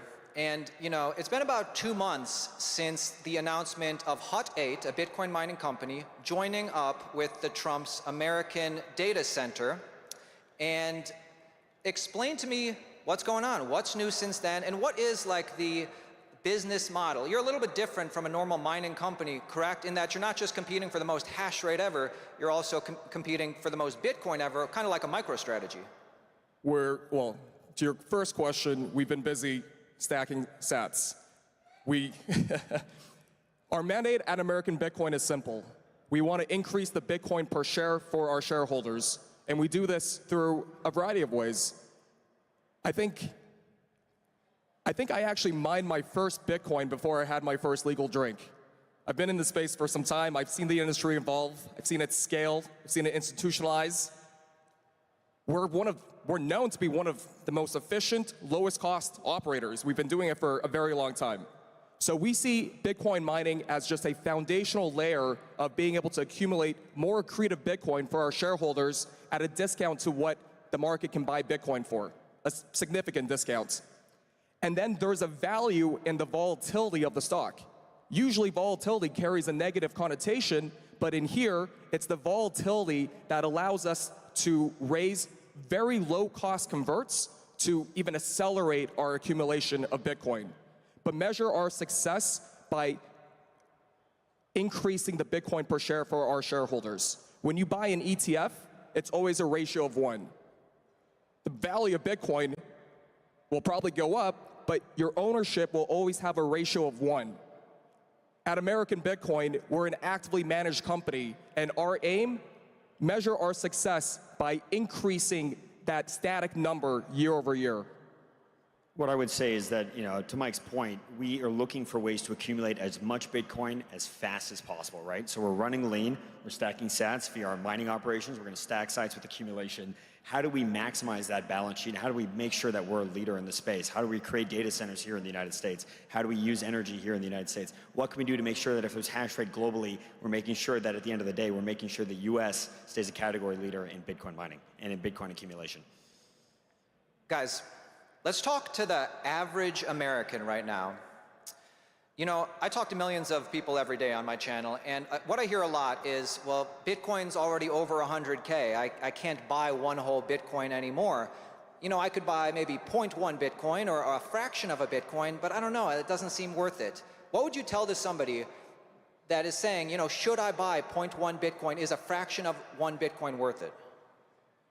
I think without question. Listen, I think for everyone, the second you get in it, right? Even as a student of finance and whatever it may be, once you're vested, all of a sudden you're paying attention. You're in the details. You don't have to buy 100,000, at Bitcoin. Like you buy as much as you can, whatever percent you can, and once you have that vesting, you're all of a sudden committed. You're paying attention to the details. You're understanding the game a lot more. You figure it out. I mean, people have said, "Hey, Bitcoin's too expensive." They said it at 1,000. They said it at 10,000. They said it at 50,000. This is a story that's pretty old right now. This has been going on for over a decade, where it's too much. So, I think it's just important to get people in the game, to start understanding that, to utilize the other platforms, to be able to figure out DeFi. I think the more you do that, the more people are vested, the further away you get away from the traditional finance systems, and I think the whole community grows accordingly. Guys, there's one other aspect about this. I mean, all of us travel all over the world. Don and I travel hundreds of thousands of miles a year. I'm telling you right now, everybody in the world wants Bitcoin. I don't care where you are. I don't care if you're, royal families. I don't care if you're the biggest, financial institutions. Everybody wants Bitcoin. Everybody is buying Bitcoin. If you go back 12 months, there were probably less than 100 companies that were treasuring Bitcoin that really had any. And now every single day, it's another sovereign wealth fund. Look what GameStop just did. Look what Truth Social did. Every single day, people are allocating billions and billions of dollars to it. 0.1 Bitcoin is going to be worth an absolute fortune. And, look at the OTCs. The OTCs have the least amount of Bitcoin ever on their books, right? I mean, the arrow's going straight down as the price of Bitcoin is going straight up. I've got a dear friend. He spoke on the stage before, Simon from Metaplan, and I asked him, what's the hardest problem? And he goes, honestly, we're running out of Bitcoin. It's hard to find on the exchanges. I mean, guys, everybody wants it. No one wants to get rid of it. Everybody wants it as a balance sheet item. Every family, and this isn't America. This is the entire Middle East. This is Africa. This is all of Asia. This is Fortune 500. I mean, this is the biggest private offices. Everybody wants it. No one wants to get rid of it, and it's incredibly powerful. And I think you're going to see the value skyrocket. So don't be afraid of the integer. You don't need to buy things in whole integers. You can buy things in fractions of integers. And I think that's actually how Satoshi designed the system, to actually be designed to buy in fractions of integers. We just are so early to the game that some of us have been lucky enough to buy full Bitcoin or many full Bitcoin, but don't let that deter you from getting in there, because this is an asset, and this is an asset that is absolutely unstoppable.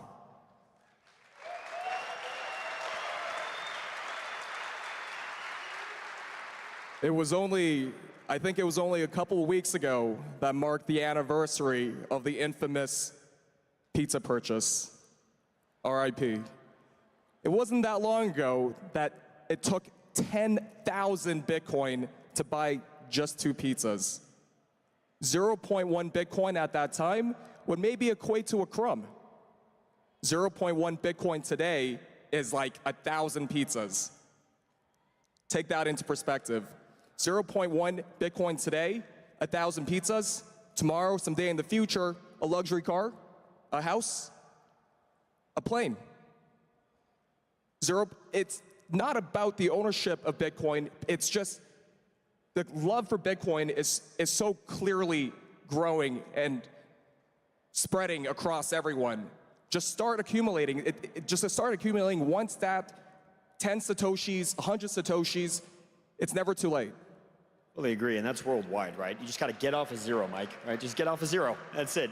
Start one Satoshi at a time, stack the stats, get off of zero. All right, guys. One of my final questions. Listen, we could talk about the intricacies of Bitcoin mining. We could talk about policy. Let's get to what you guys really want to know about, Bitcoin price outlook, right? Now, Don Jr. said the other day he believes Bitcoin's going to the moon. Eric said about 6 months ago in Abu Dhabi he believes Bitcoin eventually hits $1 million.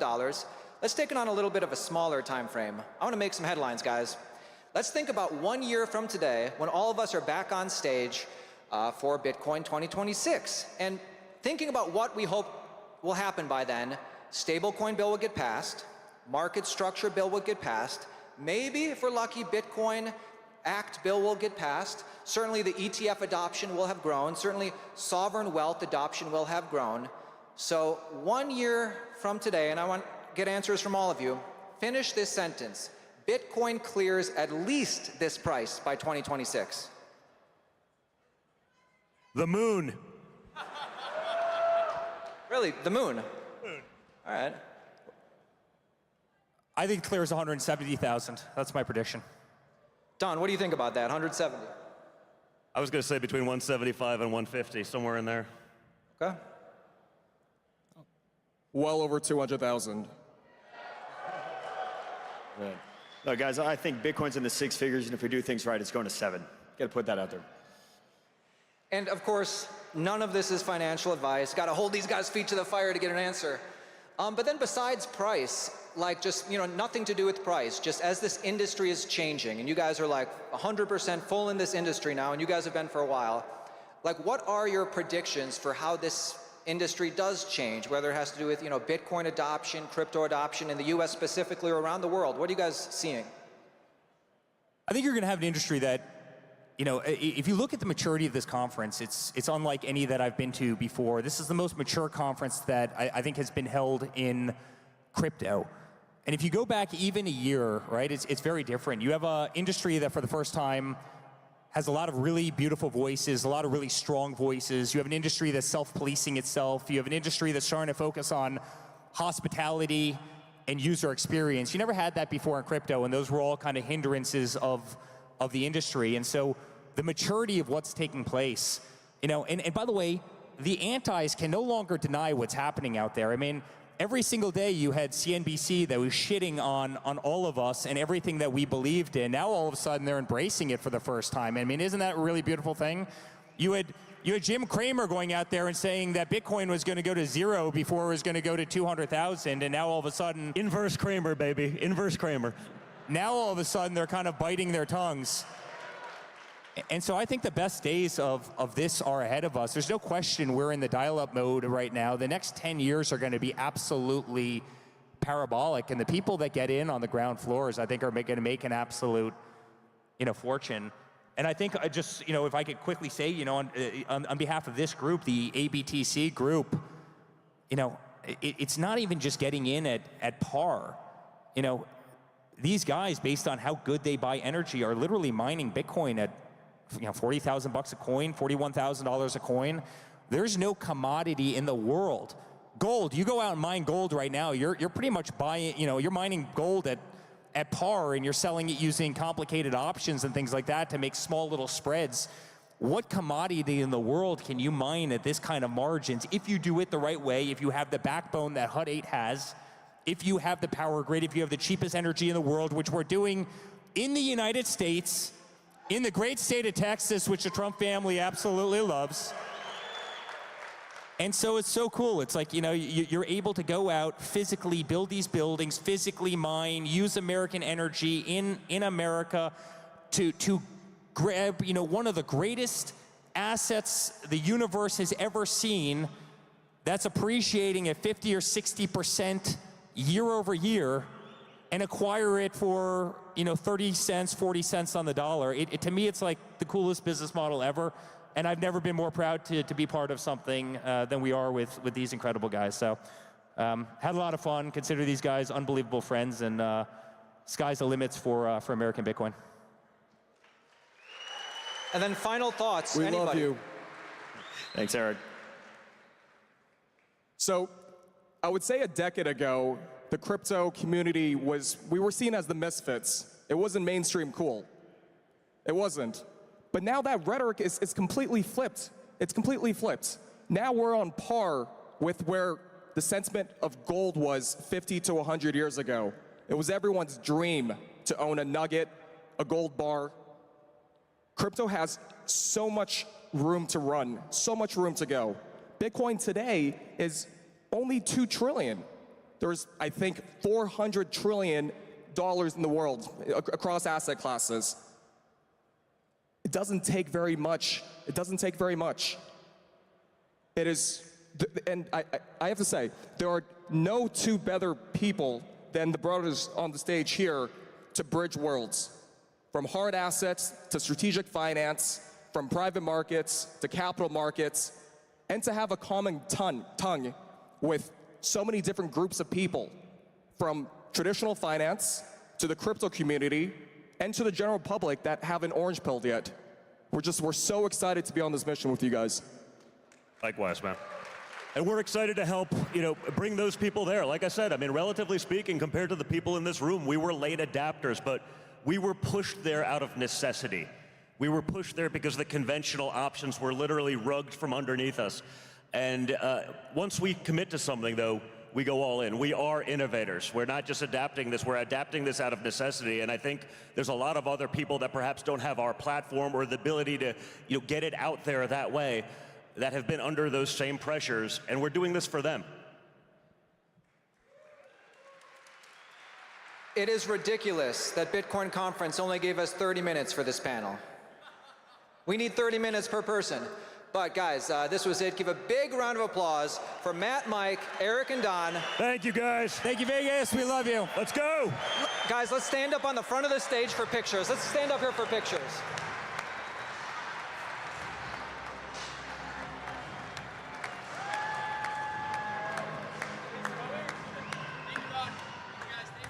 Thank you so much for that incredible panel. Wow, look at this crowd. This is incredible.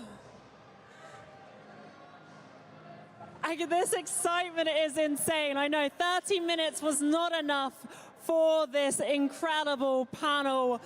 Some super bullish predictions on this stage as well, which was incredible to listen to.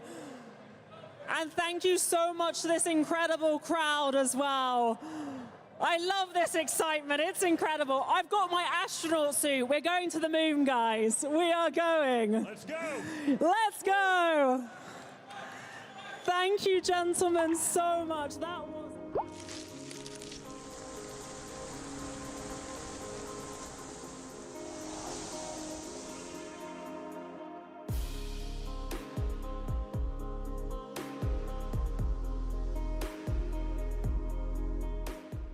I think the new type of censorship is going to be far more intelligent, and I'm already seeing all the signs of it. The tide of free speech has turned, and it's unstoppable. At Rumble, creators are unfiltered, uncensored, undeniably bold. Powered by our own cloud, we are completely independent. Through the Rumble Advertising Center, we're rewarding authentic voices. This is where crypto creators and communities who value freedom and authenticity belong.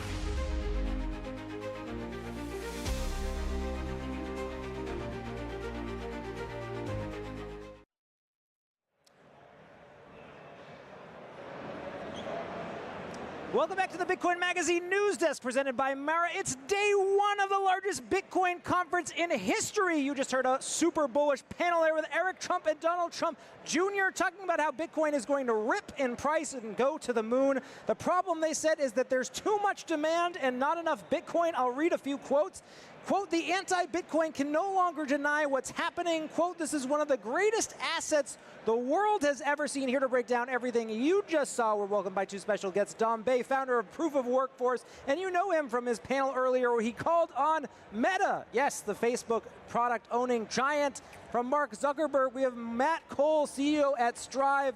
Guys, want to bring you into the conversation here. Obviously, there is a huge amount of demand for Bitcoin, and it's happening at all levels. Corporates, states, governments. It sounds like you're active at most at the state level. Dom, can you tell us a little bit about why you think this is a huge growth area for Bitcoin? Yeah, so hey, we've seen Bitcoin now in the top 10 assets globally by market cap consistently, right? It's no longer a luxury to learn about Bitcoin. Scarcity remains one of the key cornerstones of Bitcoin. And so funds like pension funds, private wealth funds, they have to find this scarcity because it is only going to keep running out and becoming more scarce. So no matter when they find it, it's going to continue to be more scarce at whatever that time is. Matt, let's bring you to the conversation here. Obviously, you're talking to some of the biggest CEOs in the world, trying to get them to adopt. Where do pensions fit into the story? We really haven't heard that much from pension funds. It's been talked about as a potential class of investors that could get interested. What's the latest? Yeah, now is the time to drive corporate Bitcoin adoption, pension adoption. That's why I'm so excited for Dom to run for the board of CalPERS. I was there for 16 years before I was the CEO of Strive. And this is one of the largest pension funds in the U.S. and the largest. The largest. Okay. The largest, about $500 billion of assets under management. But like many pensions, they're underfunded. So about low 70% funded ratio. And this is after the great financial crisis. Think what's happened since 2008, 2009 to now. Equities at all-time high. Bitcoin at $100,000, yet these pensions are stuck. And we're moving into this world of abundance with AI, right? Where a world of abundance, there's going to be demand on what is scarce. Now is not the time to load up your portfolio with debt. We have a debt crisis. You actually need to look for a scarce asset, and it's Bitcoin, and that's why I'm so excited to see Dom doing what you're doing. Yeah, Dom, I want to talk to you a little bit about just the number of options that these institutions have. We've seen pension funds adopt Bitcoin, but they're not buying and holding Bitcoin. They're usually getting exposure through another vehicle. It's historically been the ETFs, maybe an IBIT, maybe a MSTR. What's the exposure level look like there, and is there a certain path that you'd like to see the pensions go in terms of their allocation? Yeah, me and Matt talked about this before coming on. Pension funds, don't typically hold hard assets. ETF was a groundbreaking thing that happened in January. We saw Wisconsin. We were lucky to play a small role in educating the Board of Trustees at Wisconsin. They were the first out of the gate. The ETF is the structure of choice. I would like to see pensions have some kind of in-house staff learning about custody and Bitcoin, the asset, even if just having an idea about it and still deciding to go with the ETF, because they can hold it. There is a way where they can hold it without third-party risk. Matt, quick thoughts before we go back to the main stage. You were calling Mark Zuckerberg and Meta earlier. Any response? Yeah, so we gave it directly to Zuckerberg. So he heard us. They actually voted it down, similar to Microsoft. But it's important to note that, so before we were pushing for corporate Bitcoin adoption, we were fighting against DSG. And when we would fight against DSG, these proposals would get less than 1% support. What has happened? ESG has collapsed. And this can happen with Bitcoin as well. And so my prediction is over the next 10 years, you're going to see most companies in the S&P 500 own some Bitcoin. Well, of course, history happening. It's day one of Bitcoin 2025 underway. We've got Blockstream CEO Adam Back, a legend in the computer science space, about to take the stage. Stay tuned across YouTube, Rumble, and X. Announcements are happening live.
Hello. Hello, Bitcoiners. So I think Bitcoin is still early, but more mainstream players are starting to become involved. It's becoming the foundation of global finance. So at Blockstream, we spent the last decade building the infrastructure around Bitcoin: protocols, hardware wallets, custody, layer 2s. And our mission has remained the same throughout: bring Bitcoin to the world with self-sovereignty, security, and scale as we go from 100 million users to 1 billion users.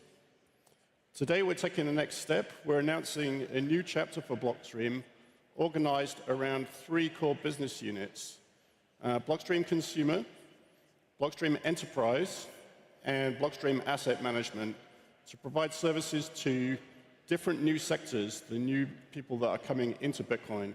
And I think one very interesting thing about Bitcoin is that the social layer appears to be scaling extremely well, which is to say that if you look back a few years ago, people would have wondered, how will businesses become involved, governments and politicians, and will it dilute the ethos?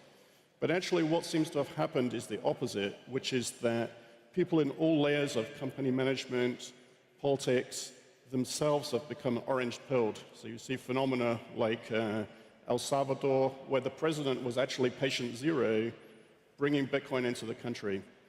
So we think Bitcoin is becoming the dominant financial asset.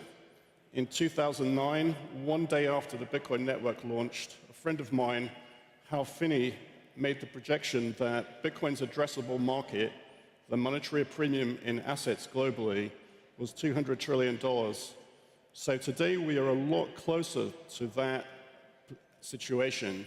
And as I say, it's still early for Bitcoin, but the beginnings of institutional investment, of enterprise use, of companies adopting Bitcoin as a treasury asset are coming into play.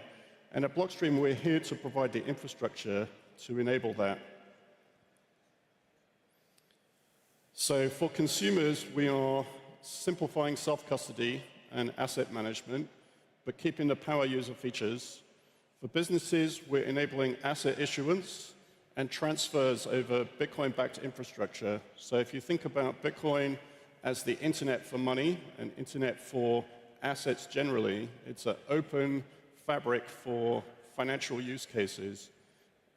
And for investors, institutional investors initially, we're providing access to Bitcoin-focused funds and institutional-grade custody with Blockstream Asset Management. So today we're going to talk through some key parts of it.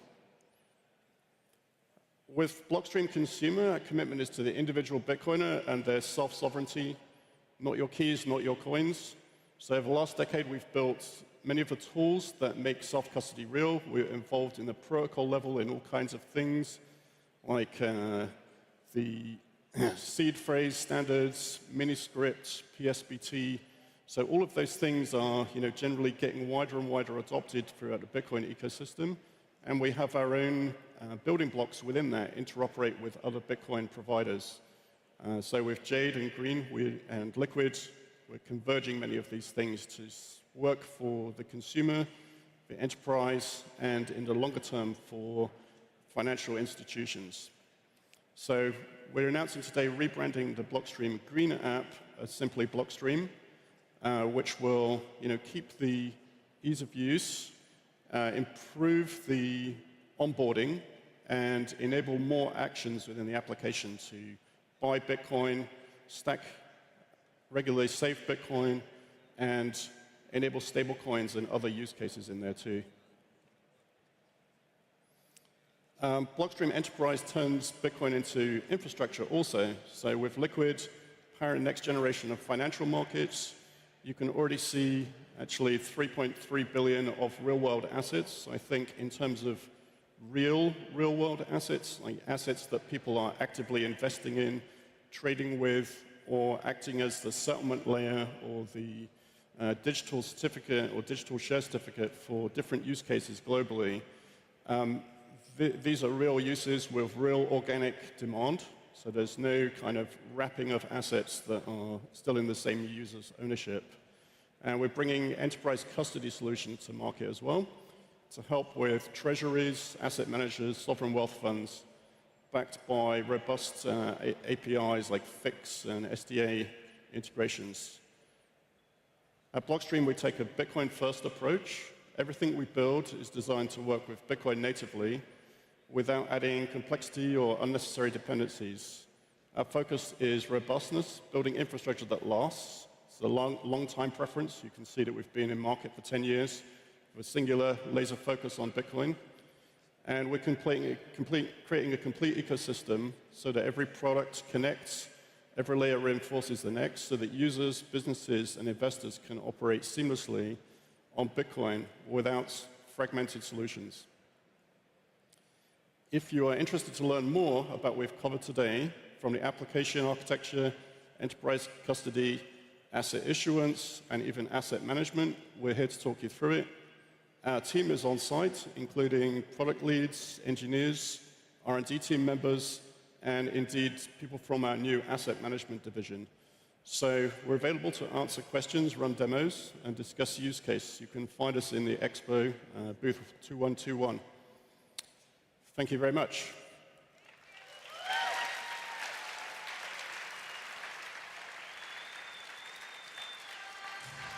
All right. Thank you so much, Adam. That was awesome. Wow, guys, there is so many of you out there. This is such an incredible day in Vegas. I love this energy, front row. This is why you're in the front row, because you're excited to be here. You're enjoying it. We are celebrating.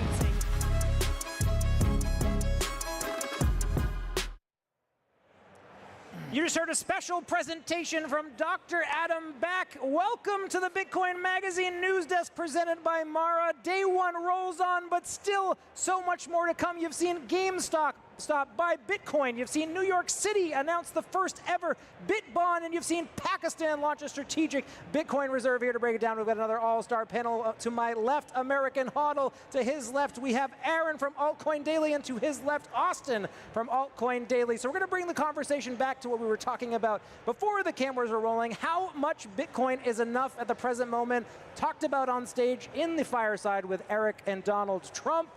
American Hodl, over to you. You were famous for the meme 6.25, allocate, reach that stacking goal. What is the new stacking goal that you think people out there should achieve? Yeah, so I mean, when I first came into Bitcoin, the stacking goal was 21 Bitcoin, which is, you know, $2.2 million, something like that right now. So I mean, that's very unreasonable for the average person. And so we lowered it, or I lowered it to 6.15 became the default stacking goal for, 3 or 4 years there during an epoch. And I think every epoch has its own stacking goal.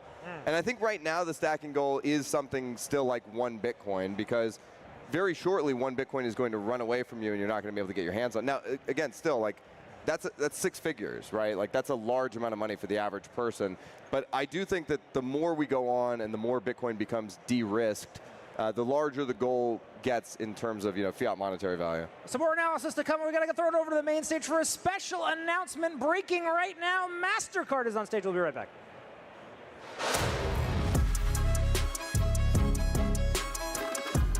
How does the card play in your wider product ecosystem?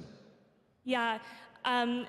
The Bitcoin credit card was really built by Bitcoiners for Bitcoiners. It's a great way to invest passively on everyday purchases. So anytime you spend fiat, you earn Bitcoin back. It's a great way to not have to sell your Bitcoin. You just continue to earn Bitcoin. You don't have to track the price. So it's super simple to earn Bitcoin through the credit card. And we also are really excited because it provides an opportunity for people who are new into crypto to start earning Bitcoin. A lot of people don't necessarily want to trade or pay attention as much to the prices. We're all glued to the prices, but a lot of people aren't necessarily quite as glued to the Bitcoin price. And so this is really a great way to bring more people into the ecosystem, because you can just passively earn Bitcoin through everyday spending.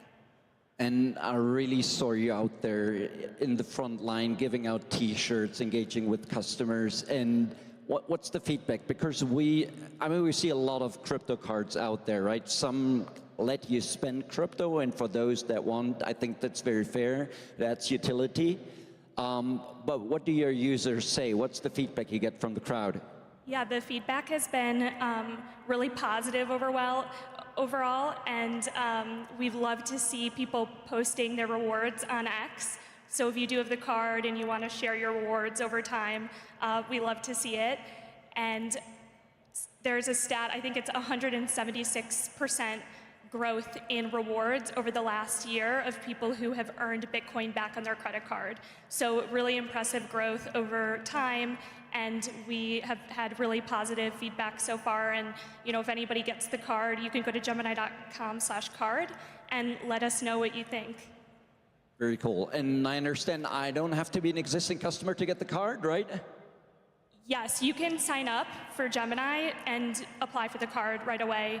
And it's a MasterCard product, so we're really grateful to have MasterCard as a partner in this, and WebBank as well. And MasterCard has been doing a ton in crypto and in Bitcoin, so we're grateful to have you guys as partners. Thank you so much, Olivia, for telling us about the new card. And to all you that don't have a Gemini card yet, or the card, just walk over there, follow the orange, follow the Cybertrucks, and thanks for the partnership. Thanks for being here with us. Thank you. Bye-bye.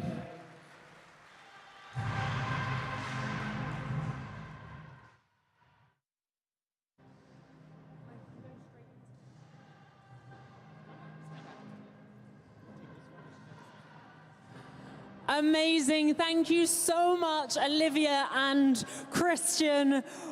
Wow, guys, we keep the news coming to you. So many amazing announcements, so many incredible keynotes, panels.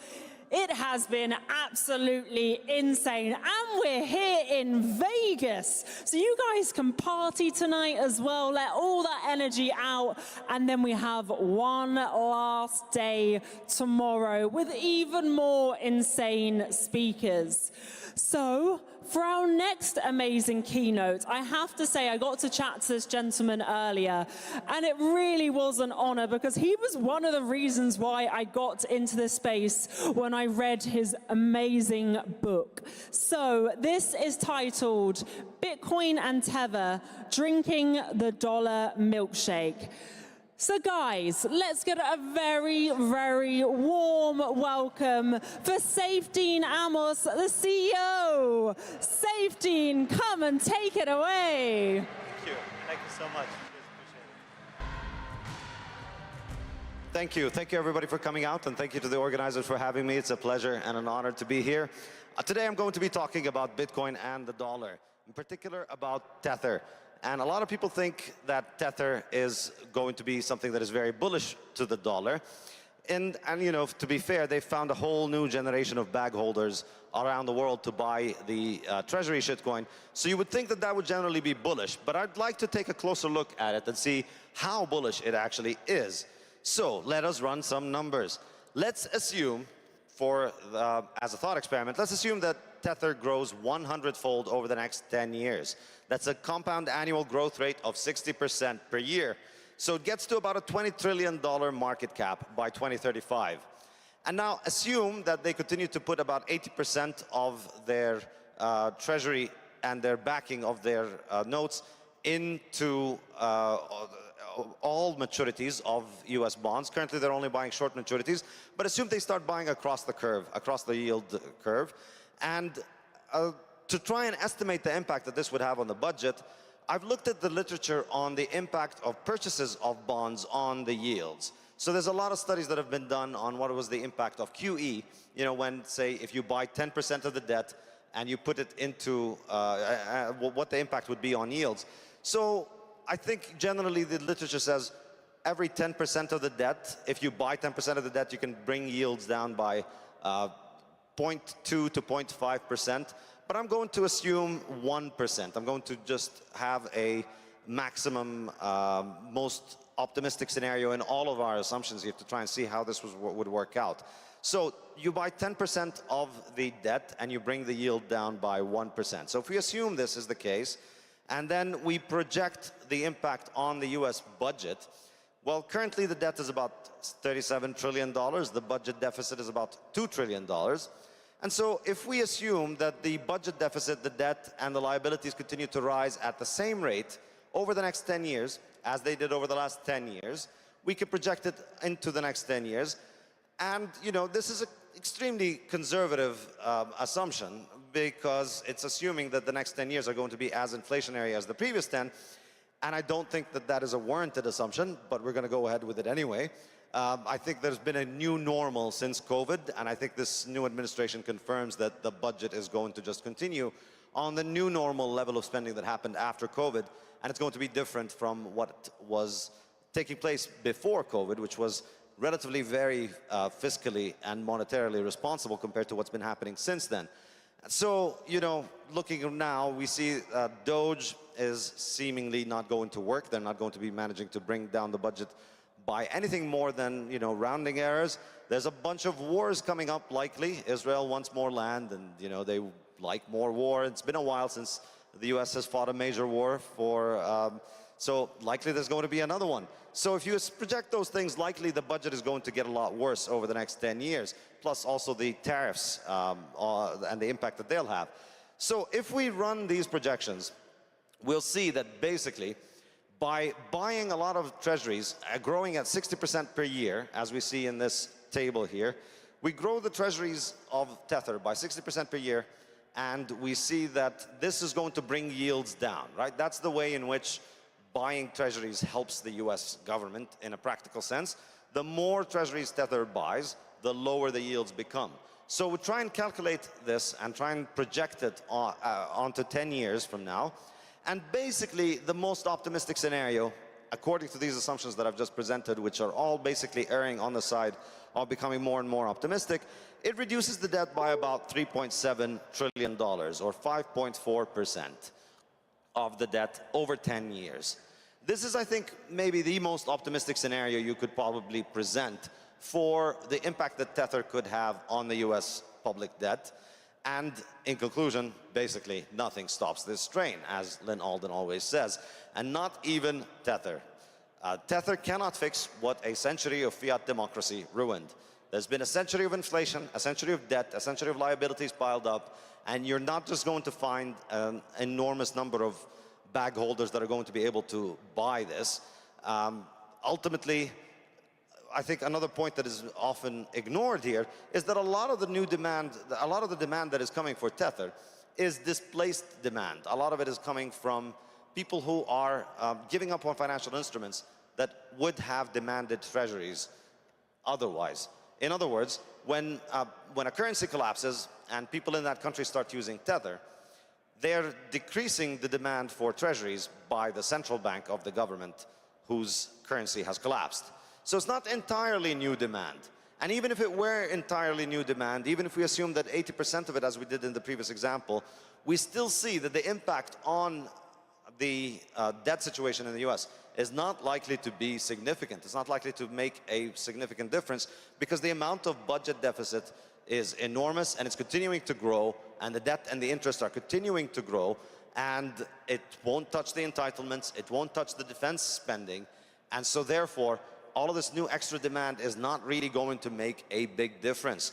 It's ultimately no way to escape the inevitable fate of default, devaluation, or default by devaluation, which are essentially all more or less the same thing, that a lot of people who are owed a lot of liabilities are going to find out that they're not going to get what they want from them.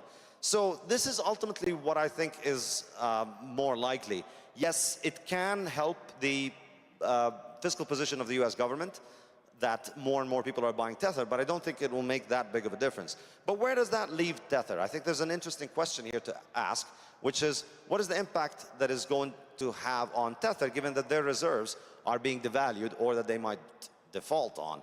So devaluation is not a big problem for Tether because their liabilities devalue as well. When the dollar goes down, the value of their liabilities and their asset goes down, so that's not a big problem.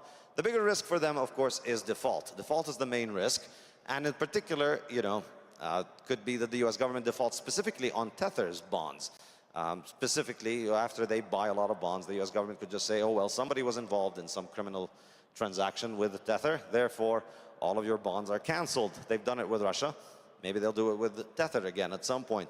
Now, Tether are smartly hedging against this and protecting themselves from this by doing the smart thing that everybody should be doing, which is buying Bitcoin. It's the smartest thing that anybody could do. So currently, Tether has over 100,000 Bitcoins, which is worth more than $10 billion. And their US dollar denominated reserves and treasuries are around 120 billion. So currently they've got more than 10 times as much fiat as they do Bitcoin. However, if there's one thing we know about Bitcoin, it's that it has number go up technology. And if there's one thing we know about the dollar, it's that it has number go down technology. Now, one thing keeps going up, the other thing keeps going down. Inevitably, the thing that goes up is going to overtake the things that go down. And so, whether through default, devaluation, or both, Tether's Bitcoin reserves will likely eventually overtake its US dollar reserves. The ways in which we get there might be different, but as long as Tether keeps buying more and more Bitcoin, which they seem not to be stopping, and which seems to be a very wise thing for them to do, because it's the only way to protect themselves from devaluation of the dollar and default on treasuries. As long as they keep doing that, the value of their Bitcoin reserves is going to continue to go up, and likely it's going to overtake their US dollar reserves. Now, at this point, something that the Tether fudsters have said would happen might actually finally happen. You know, we've always heard the Tether is going to break the peg, and maybe it will happen in this situation, because ultimately the real risk for Tether, the riskiest part of their business, is the treasury bonds. Treasury bonds, which are usually presented as the safe haven, are actually the main risk for Tether. And so over time, as their bonds devalue, as their dollars devalue, their Bitcoins appreciate, and so therefore they will be able to break the backing of Tether with the dollar, but they would break the peg upwards. In other words, it would be possible for them at some point to revalue Tether upwards, and so to make it so that one Tether is redeemable for $1.02. And then they could keep doing that further and further. They keep revaluing it upwards as the dollar drops. So Tether becomes relatively stable coin while the dollar keeps devaluing. If they offered the world a dollar plus 2% per year, or 1% per year, that would be more attractive than the dollar for a lot of people.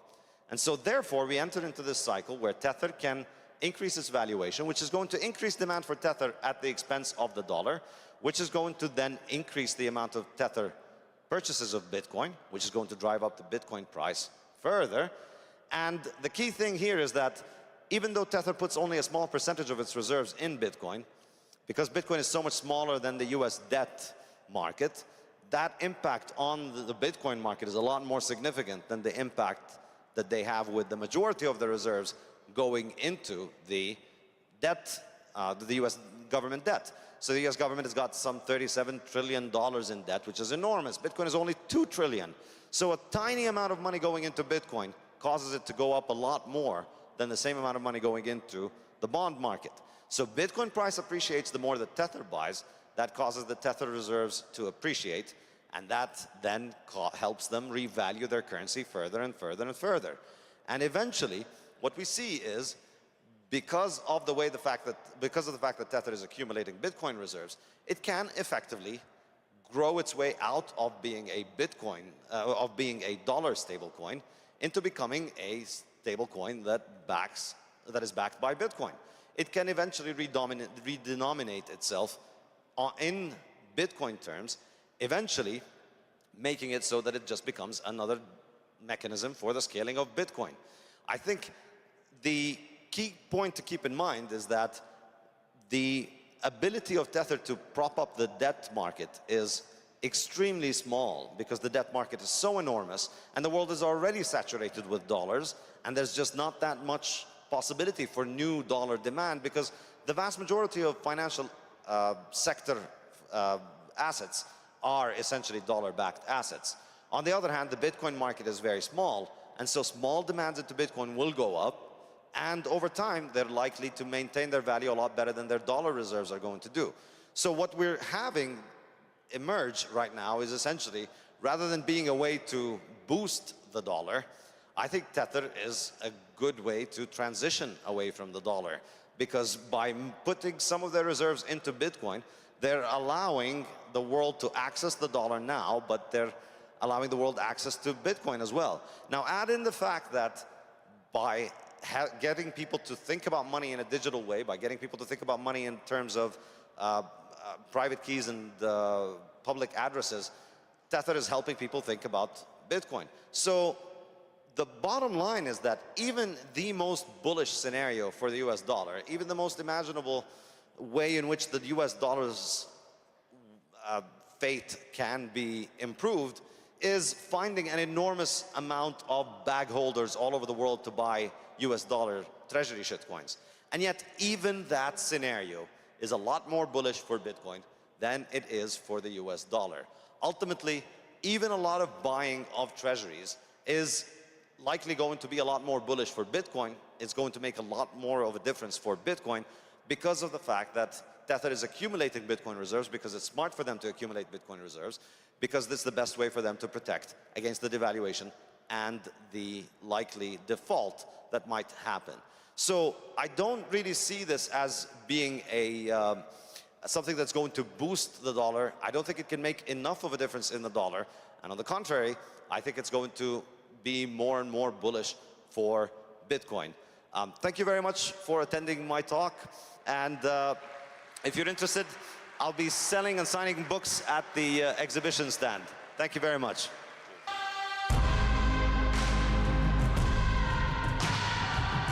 Thank you so much, Safedine.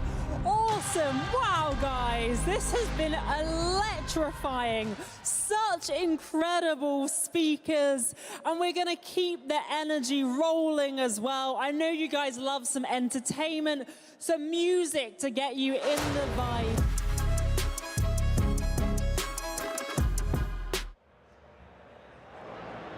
Welcome back to the Bitcoin Magazine News Desk presented by Mara. You just watched Seyfedine Amous, author of the Bitcoin Standard on the Fiat Debt Spiral. We've got a packed panel here to break it down. We've got American Hodl to my left. To his left, we've got Aaron from Altcoin Daily. And finally, last but not least, Austin from Altcoin Daily. American Hodl, over to you. There's this idea now in Bitcoin land, in the Bitcoin world, that alt season is over, publicly declaring that institutional capital is broadly favoring an allocation to Bitcoin, and there will not be a retail return to the kind of products you've seen like meme coins or NFTs as in past cycles. Is alt season over? In my opinion, yeah, alt season is over. I think that alt season has failed to find a narrative. I think meme coins kind of gave up the game on alt season, which is, hey, this is all just a game of hot potato. You got to pass this to the next guy before you get stuck holding the bag. People can see it clearly. I mean, even the dumbest person you know knows that a dog picture on the internet is worth precisely $0. And so people can't buy into that narrative anymore. And so I think the new narrative, the narrative du jour, is going to be Bitcoin treasury companies, all these SPACs, you know, all of the MicroStrategy copycats, you know, things like... Well, we'll get to Bitcoin treasury companies. I want to give Aaron and Austin a chance to defend the position. Obviously, meme coin hype cycle over. Maybe there isn't a new narrative right now. Are you bullish on an alt season, whereas the Bitcoiners are not? You know, alt season as we know it, I don't think it's going to happen where, you know, it was this wealth effect where people holding Bitcoin, it went up Bitcoin, we felt wealthy, so some people were like, I'm going to put some of my gains into lower cap coins. Meanwhile, new people came in going, well, I missed the boat on Bitcoin, I'm going to put, you know, my money into these lower cap coins. I think that's always going to happen. That's just human psychology, but not every alt will go up. There's plenty of crap out there, as American Hodl just stated, and the fact is, there will be altcoins that make it farther than others. I mean, Bitcoin Magazine loves to share Matt Hogan of Bitwise or Larry Fink on how bullish they are on Bitcoin, but those guys are just as bullish. You can find them talking about Ethereum or certain coins specifically as well. And I'm not saying it's right or wrong, but the fact is Wall Street is adopting crypto. But it does feel like the energy is out of the room, especially when you're thinking about Ethereum. Was the intellectual vanguard of the industry now a bit broken? No thesis, no narrative, openly kind of wondering what's next. Austin, your take? I think Bitcoin is fundamentally different. There's a huge Bitcoin conference for a reason. None of these altcoins, which are highly speculative, would be here without the value that Bitcoin brings, and then the rising tide lifts all ships. I will say for me personally, like there's a lot of fundamental on-chain and even macro Bitcoin charts that I think all of us agree on with the MVRV, like Bitcoiners love charts like this. For me, where my goal is to accumulate more Bitcoin and just learn about the space in general, I personally believe in one more chart, which is the Bitcoin dominance. Humans will human. Eventually, Bitcoin dominance will go down. And at the end of the day, you want to be holding more Bitcoin. But what has been built, right? We've seen this 16 years of narratives. We've seen them come and go. American Hodl, haven't we seen enough from the altcoin world? Absolutely. Kill them all with fire. Austin and Aaron, your Just thoughts? lobbed American Hollow straight down the middle. Don't you think they should all die? Hell yeah. Well, I mean, in terms of defensible things, you talked about holding Bitcoin, Austin, Aaron. I mean, are there products that you're using on a I think daily basis? 99% should die. I think it's about, there's tens of thousands, if not hundreds of thousands, but when Altcoin Daily, we speak to an audience of over 3 million, we cover the whole market, and when I learn that Swift, which has tons of active users, an archaic system that should be updated, is choosing to use Chainlink. When I see that BlackRock is building, or JP Morgan is building their privatized chain, which is the antithesis of Bitcoin, total opposite, I'm just saying they're using it on Ethereum, to me that says that they see value from the utility of that, doesn't mean price go up. American Hollow, your take on the fact that Larry Fink is saying one thing to Bitcoiners, maybe saying another to the crypto crowd? I think that we as Bitcoiners have an ambivalent relationship with Wall Street, where basically we're frenemies. We are aligned on number go up, and we're aligned on literally nothing else. Wall Street wants to stab us in the back the first chance they can get, so it doesn't surprise me at all that they are duplicitous scoundrels. Pete, back to you. Bitcoin treasuries, let's introduce this subject because it does feel like there is another type of altcoin season happening. It's just a different flavor, right? We've seen these companies capitalize, put Bitcoin on the balance sheet, but they're trading publicly with stocks, tickers. This is an experience that's maybe very similar to something like CoinMarketCap. You look like a Bitcoin treasury. You see a different ticker symbol with a company that owns Bitcoin. Is this something that is catching on in the altcoin world, Aaron, Austin? We're talking about companies like MicroStrategy, like Nakamoto, correct? These companies that put Bitcoin on their balance sheet, and probably the main reason people are buying the stock is because they want exposure to that, like a little bit more than just Bitcoin. The fact is, we are seeing a lot more of this, while once, at least in my mind, it was really But is there an interest in your audience in investing in this class, or do they want the next dog coin? You know what? It's always changing. I would say MicroStrategy has just kind of broken through where there is interest in that. And we are, we cover like Jack Mallers all the time, so they're familiar with Nakamoto. And really, when you get these different, I don't want to say figureheads, but these leaders that break through with their messaging, there is an interest in that, but just generally speaking, I would say no. But if you can kind of break through. American Hodl, there's some criticism within the Bitcoin community about these Bitcoin treasury products. Maybe in 2021 you saw Michael Saylor on stage, but he wasn't talking about MSTR. He wasn't talking about his public stock. The focus was on Bitcoin. These Bitcoin treasury companies, in a sense, trading like altcoins, no? I think absolutely we are in the beginnings, the infancy of a Bitcoin treasury bubble. I think there is the potential for this Bitcoin treasury bubble to grow to gargantuan proportions. I mean, it could be potentially as big as the .com bubble. What we're going to see here is a bunch of Bitcoin get hoovered up by companies that are like MSTR and MSTR copycats. And many of these companies will not have the access to debt that MSTR has. They will take on bad debt, and then they will be forced in a bear market or a liquidity crunch to puke out those Bitcoins that they have. And so we're going to basically get a run up in price and then a collapse in price, and these Bitcoin treasuries are going to be the precursor that causes the next bear market. American Hodl, I want to stay with you. Should Bitcoiners be allocating capital to these vehicles? I think the safest and most conservative play is just to go Bitcoin only. And if you do have money that's stuck in like a retirement account or something like that, you have like fiat accounts where maybe you can do a little bit of trading tax-free, like maybe that's okay. But like most of your position should be in Bitcoin, in spot Bitcoin, in self-custodied Bitcoin. I think that is the safest and most defensible position for any exogenous shock that we're going to see in these markets. I agree. Well, thanks for watching on YouTube, Rumble, and X. We'll be right back with you. We're going to throw it over to the main stage. Nakamoto, still 2 hours to go. Stay with us. We'll be right back.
we're at this really interesting point right now, but could you take a few steps back and share your journey in founding Lightning Labs and building the Lightning Network, and that can lead us into the point we are today. But let's start with a little bit of history.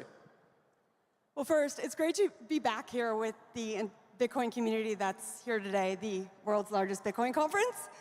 And it's incredible to think how far we have come as a community of builders, of enthusiasts, of people that are part of this community and spreading the word about Bitcoin.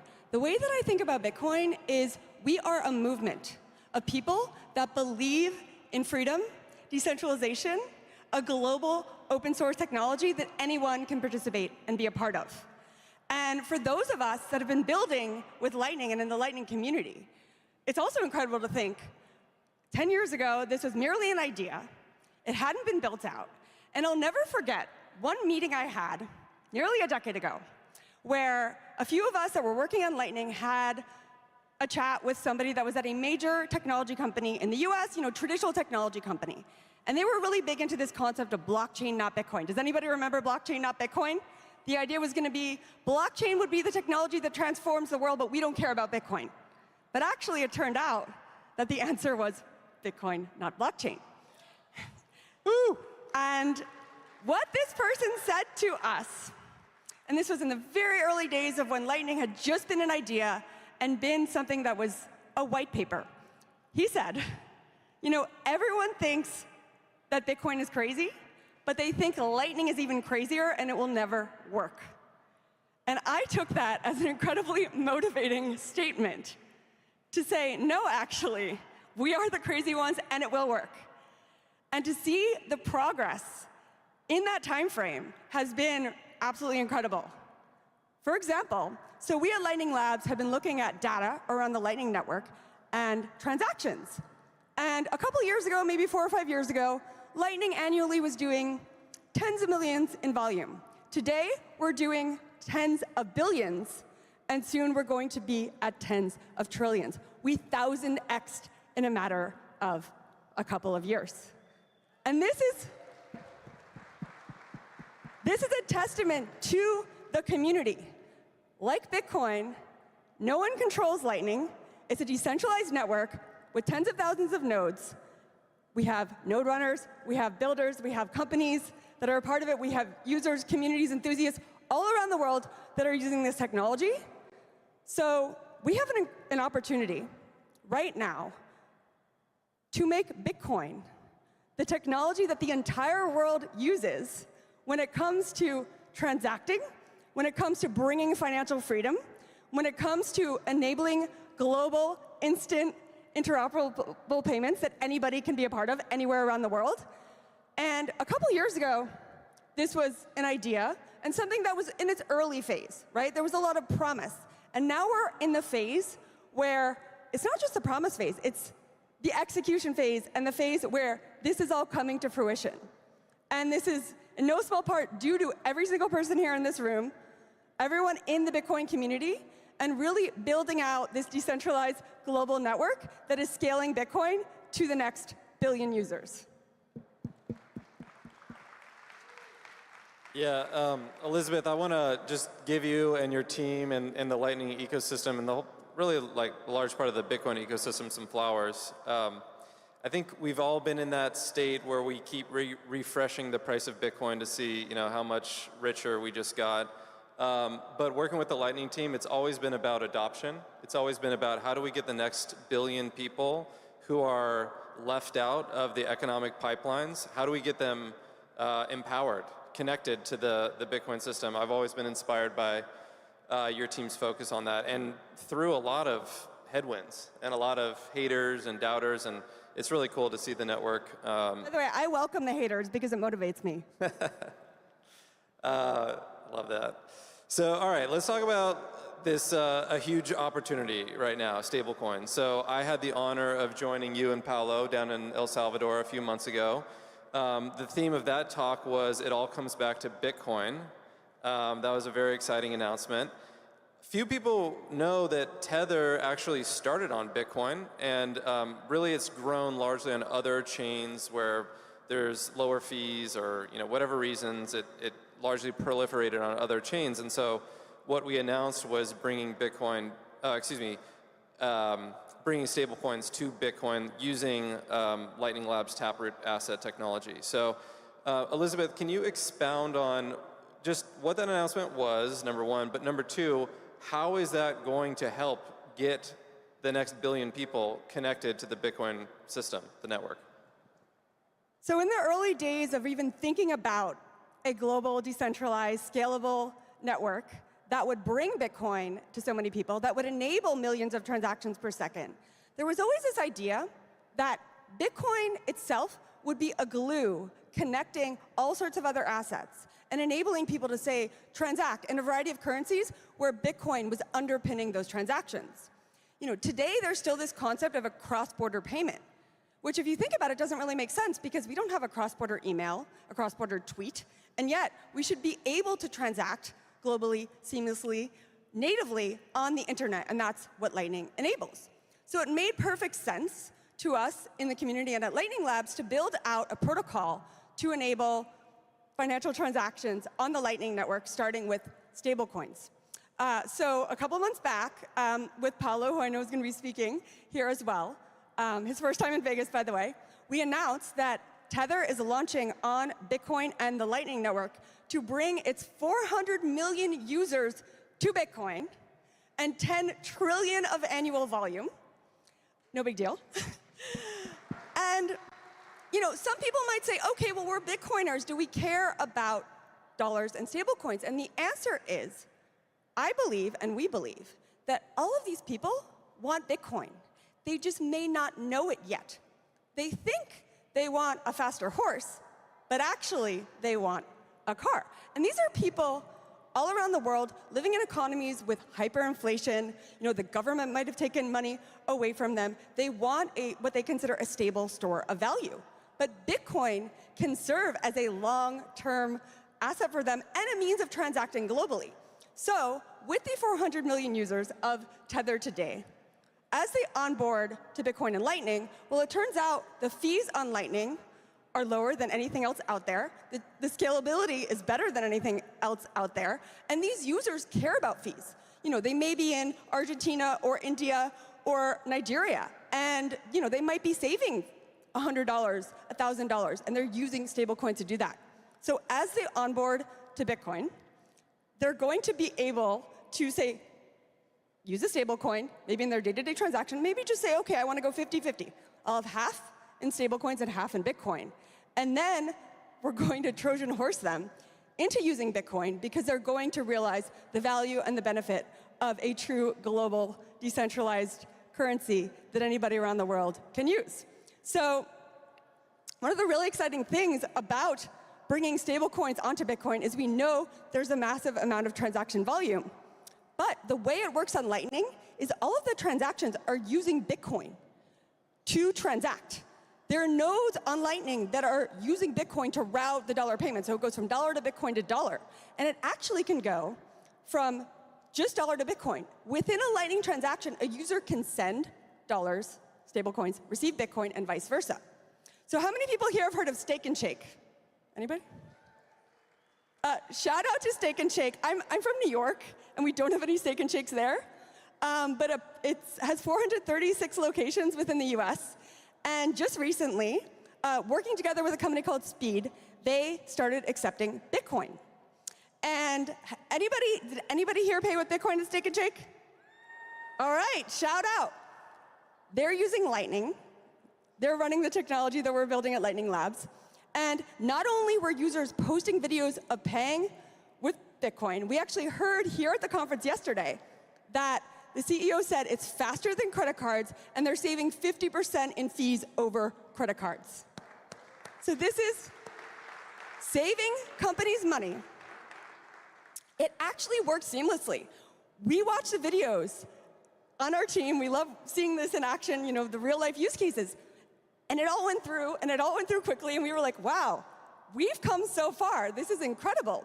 And one of the really cool things was, one of my team members, Ryan Gentry, paid with, there's a bridge Tether today, native is coming soon.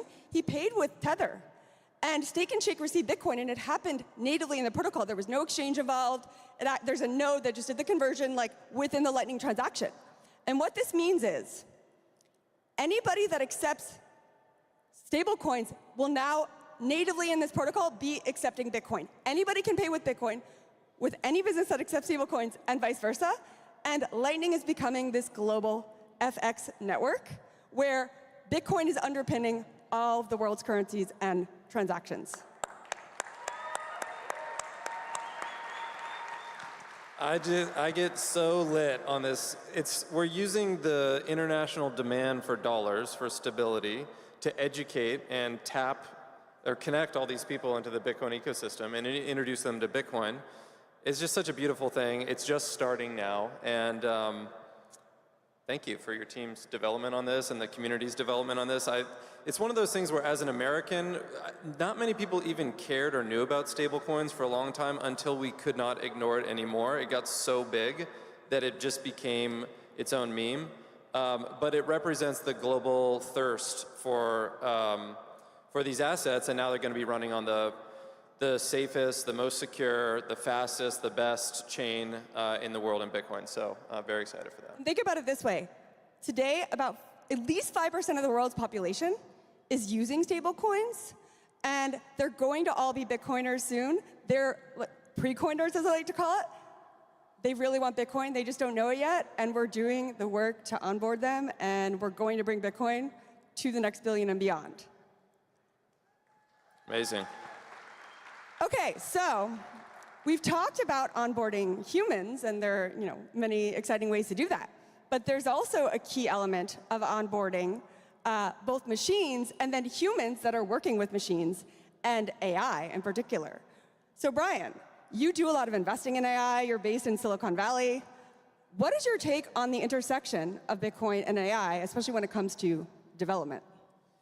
Yeah, so as someone who spends a lot of time in both worlds, I'm a Bitcoiner, and I also, as you said, invest in AI companies and spending a lot of time there. Both these communities, they want to connect somehow, and I think a lot of people have been putting a square peg in a round hole.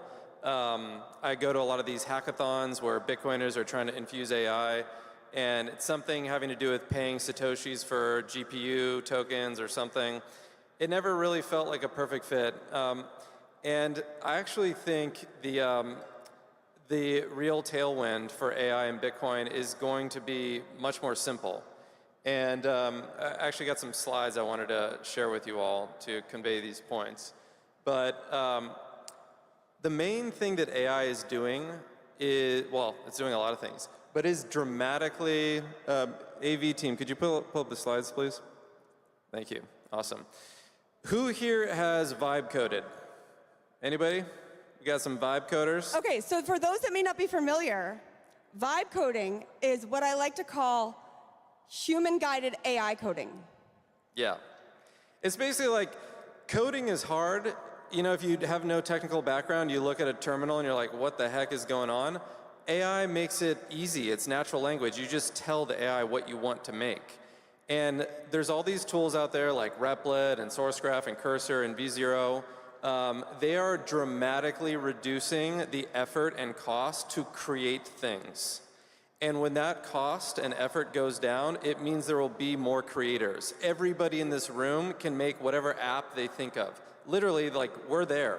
You just have to start using these tools and working with the AI, and you kind of feel your way through working with the AI. But the number of creators is going to skyrocket. So that's point number one. And by the way, the way that Bitcoin is democratizing access to financial services, AI is democratizing access to coding and creating apps. Yes, and I'm gonna make a finer point on this towards the end here. But okay, so that's one trend, and then so you have all these developers making these new apps.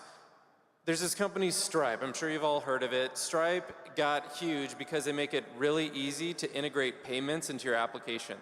Every app developer wants to, not every, but almost all apps want to integrate payments in some way.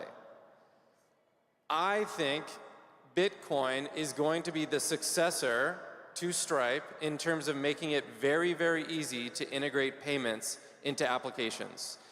The Lightning Network is here, Bitcoin is hardened, stable coins are coming, and it's turnkey. It almost feels, so I've had experience building these things, it almost feels like the AI prefers it. So I just put this table together here. Bitcoin, no bank account is required, no KYC or AML is required. It's available everywhere, it settles instantly, it's P2P, there's no fees. It's just sort of obvious that this should be the default value transfer mechanism in applications. So as these legions of vibe coders come to be, and as they start to get more familiar with just integrating Bitcoin, I think it's going to become the default mechanism for value transfer in these applications. So it's not about paying sats for GPU tokens. I think it's just it's a better money system, and there's going to be more creators, and they're going to by default implement Bitcoin. And we've got a story to share in a moment, but yeah. It's a big part of this trend. Okay, so Brian, you have taken up vibe coding with Bitcoin as a hobby, and you've involved some members of your family. Let's hear about it. Okay, so I've got 4 daughters. They're 9, 7, 5, and 3. They're awesome. They're all Bitcoiners. They're all Bitcoiners. One of them was Satoshi for her historical figure project recently. And I've always wanted to somehow, I always teach them about Bitcoin. Like literally my 3-year-old talks about Bitcoin all the time.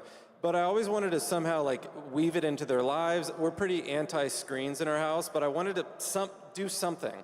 And I also wanted to learn about this vibe coding, and I got my 9-year-old to start vibe coding with me. And we decided to create a little chores app. So my wife and I will go around our house, take pictures of a messy room or weeds in the backyard or whatever, and we'll attach some Satoshis to the issue. We'll post it, and then we'll give the kids an iPad that they can, it's like a little treasure hunt for them. And they go around, they fix the issue, they take an after picture, the AI compares the before and after, and if they did the job, they get the sats. And they are obsessed with Satoshis now. And so, it was a proud father moment, but, and I just wanted to show you, literally this is how easy it is. So I use this thing called V0. This is a literal screenshot from my session. I said I want to implement Bitcoin payments using Voltage. Shout out Graham and the Voltage team. And this was the response. Great, we have now implemented the core functionality for Bitcoin Lightning payments in your app. Let's summarize what we've accomplished. And it worked. And I know Graham from Voltage, so I had him do a session with me afterwards. And I was like, is this actually how it should be? He looked at the code, he's like, yeah, this works. So, and there was, no bank account, no nothing. My daughters are signing up using that. This is the output of the app. It's pretty cool. And it works. It all works. And there's no friction involved in doing it. No bank account, no business entity, no nothing. They just started signing on and earning Satoshis. It was just a beautiful thing. So. Okay, so then someone in your family earned some sats. How did that work? Yeah, they literally they log in. It kind of looks like Instagram with the issues, and they tap an issue, they fix it, and then they take an after picture, they submit it. Grok's AI service compares the two, and if it confirms that it worked, they just get the Satoshis, and they are stacking sats every day. Now they're asking me and my wife to create new chores for them so they can stack more sats, and when you feel something, you experience something firsthand, you feel the future. I felt like there's going to be more creators, and Bitcoin is going to be the native way that value moves around these systems. It just is. So anyway, very exciting. Okay, so anybody in the audience that has kids or a family, this is the way to get your kids to do chores. Yeah, make them Bitcoiners early. This is how we bring Bitcoin to billions, starting with the parents. All right, well, again, I just want to reiterate that as a community, I'm so proud of everything we have done, and we have come so far. But as Bitcoiners, we are focused on utility. We're focused on creating technologies that enable use cases to bring financial freedom to the world. And we're going 1,000x from here. Thanks all. Let's go. Thanks, everybody.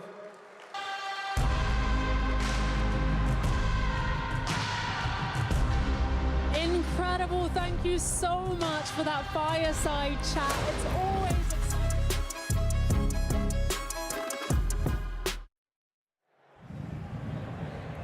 Welcome back to the Bitcoin Magazine News Desk presented by Mara. It's day one. We're winding down here. You just saw Lightning Labs CEO Elizabeth Stark talk about AI, stablecoins, the future of Bitcoin, intertwining our panel here. You know him from the last few segments. We've got American Hodl, Austin from Altcoin Daily, and Aaron from Altcoin Daily. The topic now, I think we're in agreement. This is a bull market. No matter how you slice it, altcoins or Bitcoin, things are going up. Maybe a little bit more on the Bitcoin side. How do we survive the coming bull market? American Hodl, over to you. What are your tips, tricks, advice? So yeah, two things. The number one and most important thing is do not take leverage. A lot of people think that leverage is a time machine to being an OG, and it is not. Leverage will wreck you 9 times out of 10. Only the best in the world can survive it, right? Don't do it. Okay, number two is you got to know whether you are more susceptible to fear or more susceptible to greed. If you're a person who's generally bullish, like me, I'm a permanent bull-tard. I just think Bitcoin's going to $1 million tomorrow, every single day of my life. I'm very susceptible to greed, right?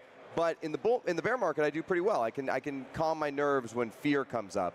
And for some people, it's the opposite. Some people who are generally bearish, they're very good when others are greedy, but they're very bad when others are fearful. So you got to know yourself, and you got to plan and manage your emotions accordingly. Wise words from American Hodl. Of course, trading, always a difficult activity. Hodling, the easier path. Sending it over to Austin or Aaron, thoughts on how to survive a bull market? Biggest piece of advice that I still have to remind myself in a bull market and a bear market is take emotion out of investing. During the hype cycles, it feels like, oh, I want to buy more, but really that's the time you should scale out, take profits if you're a trader, or understand, am I a trader or a long-term investor? And if you're a long-term investor, then have that thesis and act on the plan you set originally. Or when it's dipping hard and feels like, oh, everybody's saying this is going so much lower, that's the time you take out positions. Take emotion out of it, and the other number one thing is patience. It's not going to happen tomorrow. Aaron? Yeah, I would just say personal finance is personal for a reason. It really depends on who you are. You have to really know yourself and your risk tolerance. Cost averaging Bitcoin has always been a smart idea. I think back to when Bitcoin was hitting all-time highs of 50K, 60K, like months ago, year ago, and I didn't want to buy then. I don't want to buy Bitcoin at 65K. Now I wish I could buy a little bit more. And besides that, if you're trying to trade the altcoins, understand that it's fleeting gains, that in a bear market they will drop heavy. So have a plan to take out your initial investment, have a plan to take profits, and understand when there's a narrative, all the derivatives pump with it, and those are definitely crap. And just try and get a sense of bull markets come and bear markets come, and you have to kind of figure out where we are. And we're in a bull market, but it won't last forever. Of course, we're talking about survival here. A lot of headlines recently making this a lot more real. Threats on Bitcoin and crypto owners more prevalent during the bull market. We've seen some really wild headlines talking about kidnapping, torture, some stuff that we really wouldn't like to talk about. So surviving the bull market maybe even applies to your physical life. American Hodl, your thoughts? Yeah, I think, listen, OPSEC is imperative. I think you got to really be low-key about your Bitcoin and your Bitcoin holdings. Don't tell people how much Bitcoin you have. Don't go around, in the bull market, you want to brag about it. I was right, I told you so. You should really try and tamp that down because people get jealous, they get envious, and then you become a target. It's interesting, there are new startups that are forming, like Anchor Watch, which is a Bitcoin insurance company, which prevents against things like wrench attacks. I think American Bitcoiners have the advantage because we got guns. I think European Bitcoiners are sitting ducks. So if I was in a place like France, I don't know what I would do. I would probably leave France because France is gay. Austin, Aaron, your thoughts on survival security. How are you taking your personal security more seriously at this time? I think stay humble, stack sats, and that topic reminds me of a quote from Bill Murray where somebody came up to him and said, I want to be rich and famous just like you. And Bill Murray says, well, try just being rich and see if that doesn't solve 90% of your problems. The fame will get you. These CEOs or these influencers or whatever that are getting held at gunpoint, not good. But also, this is a cautionary tale, and use that to learn for yourself. Aaron, quick thoughts? Yeah, if you think your Bitcoin or crypto or whatever is going to be worth a lot of money someday, treat it as such. Protect it at all costs. And don't just, after you do it, leave it there for years. Keep checking up on it. Make sure you're doing what's best.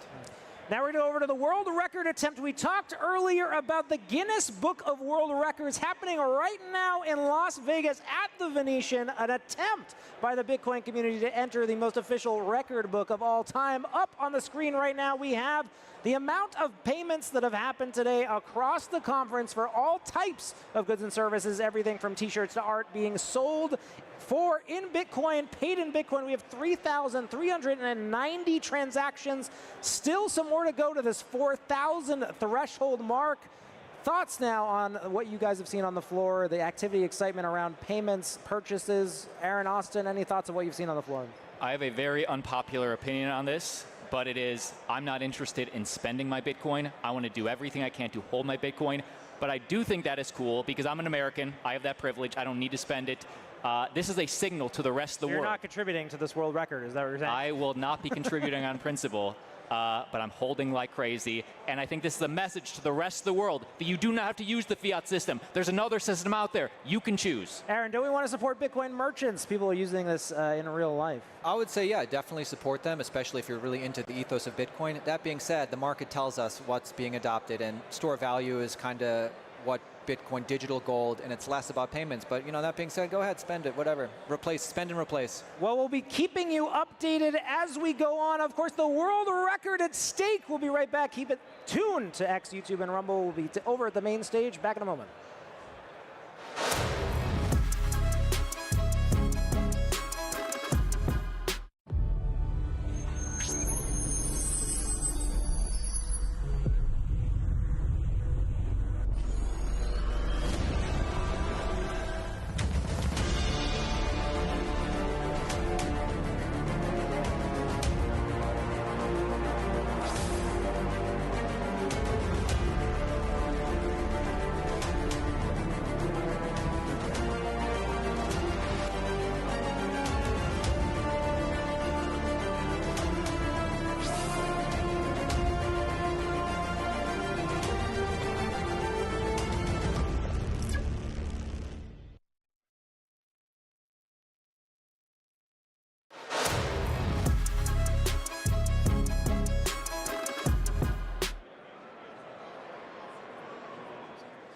Adam, what do you think? You're a cypherpunk. You, by the way, this is for an aside, but I get a lot of email spam. I heard you had a solution for that. I don't know why it hasn't been adopted.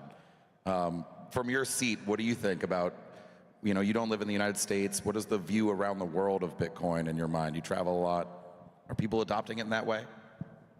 Well, I mean, clearly Bitcoin spent the first 10, 15 years as a kind of internet money for individuals, the unseizability. I think it reduced the barrier to entry to asset protection.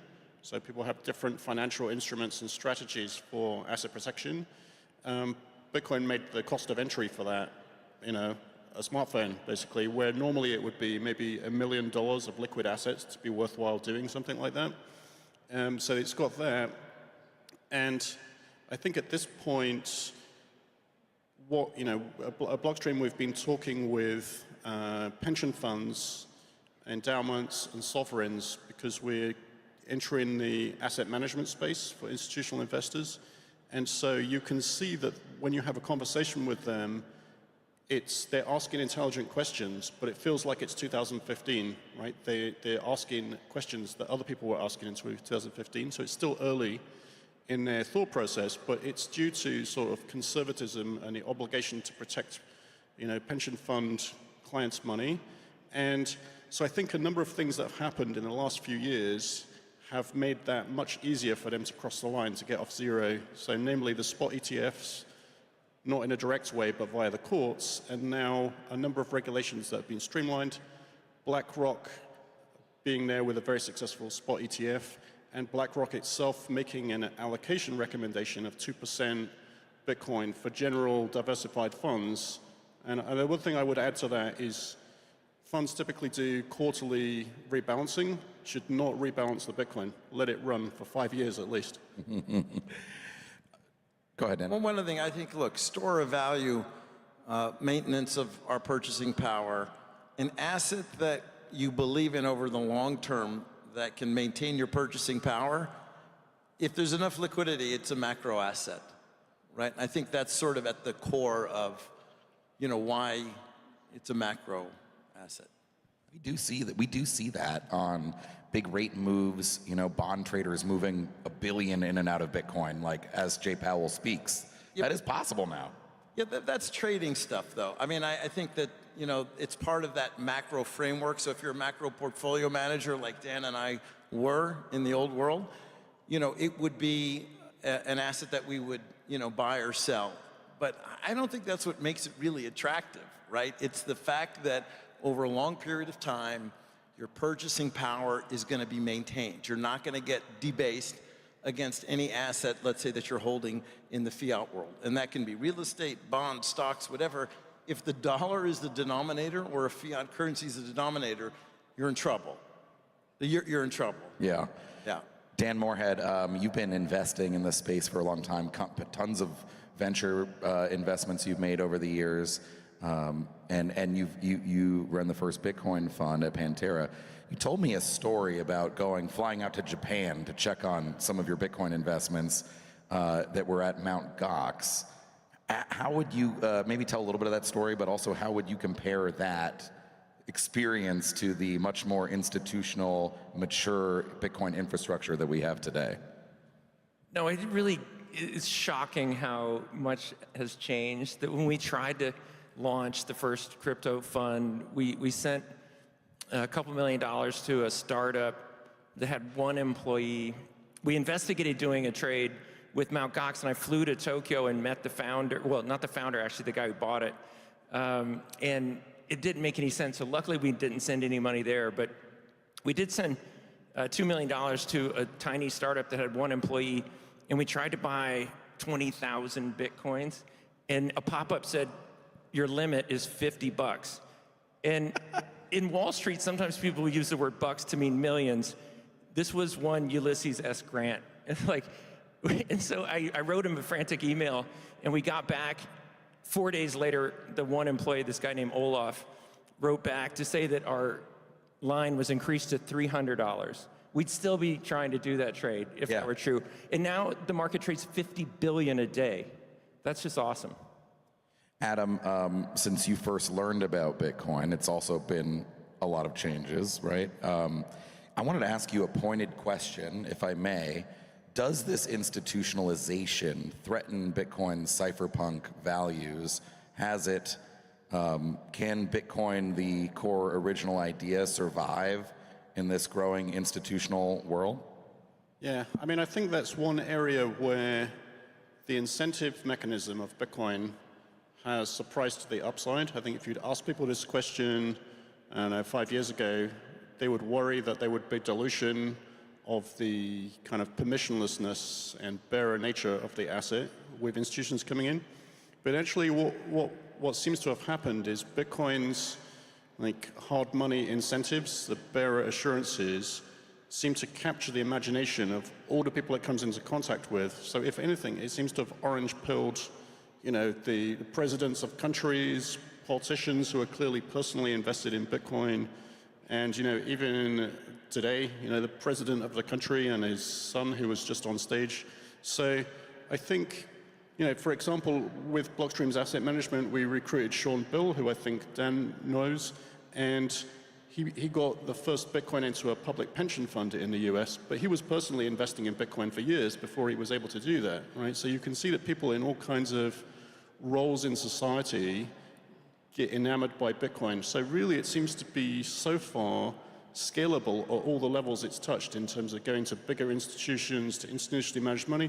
The other thing I would say is that, for the consumer outlook who's not used to the money management world, that ultimately most money that is managed professionally is on behalf of individuals. So, the pension fund beneficiaries are, maybe a transport authority or teachers or something like that, right? So giving them access to Bitcoin is a positive, ultimately.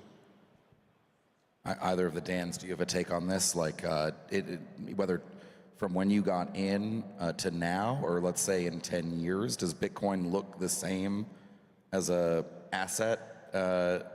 Or does it, what if nobody owns it? What if it's only owned by fiduciaries on behalf of others, right? Is there still a world for the individual Bitcoin wallet user in the future? For me? Yeah, I think, look, I came at this Bitcoin from the gold space. I'm one of the few guys that's actually, super pro-gold and pro-Bitcoin. And from the physical gold space. And nobody pays with gold today, but it is still widely owned. We won't talk about gold today. But the bottom line is, you know, I really have always believed in that physical ownership, that the individual has the right and should be able to own his own asset. And so I started this physical gold business years ago in 09 and 10. And it's an idea about being able to secure your own wealth and to have something that can preserve your purchasing power. Now, I wish, of course, I started that with Bitcoin in 09, 10, not gold.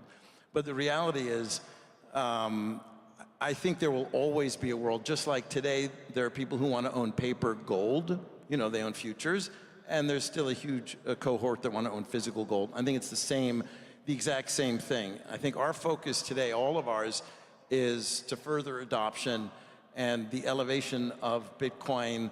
I think the understanding of Bitcoin as an important asset.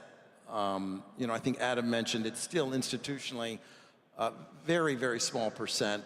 I mean, I mean, we have, I don't know, probably only a handful of, let's say, pensions in the United States, you know, trillions and trillions of dollars that aren't even aware that, let's say, Bitcoin's at 100,000. So I think it's still very early. Alex, I would say I love that question, whether individuals still have space in this. They drive this, right? The people in this room that are driving it, and this is the first asset class I've seen in 40 years of investing where the, quote, smart money isn't in yet, right? It's individuals that they're driving this, and surveys say 30-something% of institutions have direct exposure to either cryptocurrencies themselves or blockchain venture. That means 2/3 have zero, like literally 0.0. And so that's why I'm still so bullish that if individuals really have driven this new asset class and the majority of institutions have zero exposure, it's not over yet. What happens when they do? Go ahead, Dan. I was just going to say also that, you know, we think, oh, with the advent of the ETF, the institutions have arrived. I mean, it's a complete joke. The institutions have not arrived, but the ETF, the Bitcoin ETF, most successful ETF of all time. And yet, you know, I think Dan and I, especially talking to a lot of people in the traditional world, are still really nowhere, which might be a surprise for people in the audience to hear. What do they need to get there? I don't know, $1 million on the price, or 500,000 or whatever the number is. I don't know. It takes some doing, actually, to understand things. I mean, if you know, even trying to understand the white paper is a complex thing. So I don't want to, you know, fault the smart guys. It's a hard thing to learn and understand, especially if you've had tremendous success already in the old world. You don't have a motivation. But I think it's, you know, the ETF was the start, and this administration has been extremely important in elevating the profile. There's no question. It's been night and day from 9 months ago. Adam, Blockstream, you founded an important development company in Bitcoin, a big Bitcoin mining service provider. But you're doing some new stuff. Congratulations, you did a big fundraise also. What role will Blockstream play in this new institutional future, in your mind? So, I mean, apart from, we made an investment in institutional custodian, because the way that traditional finance interfaces to equities even is via an independent custodian, and so that's clearly an interface for Bitcoin as well. And we entered the asset management space to try and get the pension funds and the endowments and the sovereigns off zero. So I think you've heard both of the other panelists talk about how that adoption is currently very low. So you see something like the Abu Dhabi Sovereign Wealth Fund, one of those, investing 450 million, and people will say, oh, that's great, but actually it's a very small allocation because it's an enormous fund, right? Now, in the ETFs, there are disclosures in a BlackRock ETF. Somebody went through and they could see that about 33% was institutional. But given the size of the BlackRock ETF and the amount of money managed by institutions, again, it's very small. So I think it's a mistake. You know, I think the institutional adoption is not here yet.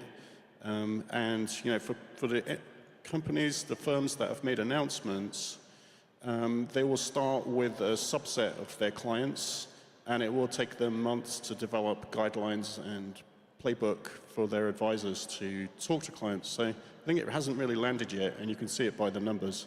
So I think that's all ahead of us. So that's why I'd say while the institutions are, you know, a lot of the risk perception has been cleared up by the improved regulations and the references of looking at each other, I think it's still early because not that much of that managed money is in play yet. Where do these Bitcoin treasury companies fit into this growing macro future? I don't know, Dan Moorhead, do you have a take on those? I do think they're important. We've been very early in investing in them, and I think we're the largest investor in Cantor Equity Partners and TFDV and Solana because it's allowing access to people via the public markets. And you've seen there's a tremendous, I would say, kind of frustrated demand for people in the public markets to get exposure to Bitcoin and other crypto assets. MicroStrategy has done well, but there's really only a couple public companies until your company Galaxy went public on the NASDAQ recently. That is allowing institutions, say a 40 Act mutual fund, to get exposure to Bitcoin or Solana or whatever. And so I think they're very important. You know, maybe 20 years from now they won't be as important as they are today, but they are necessary now. So I think it's one of the important themes of the market.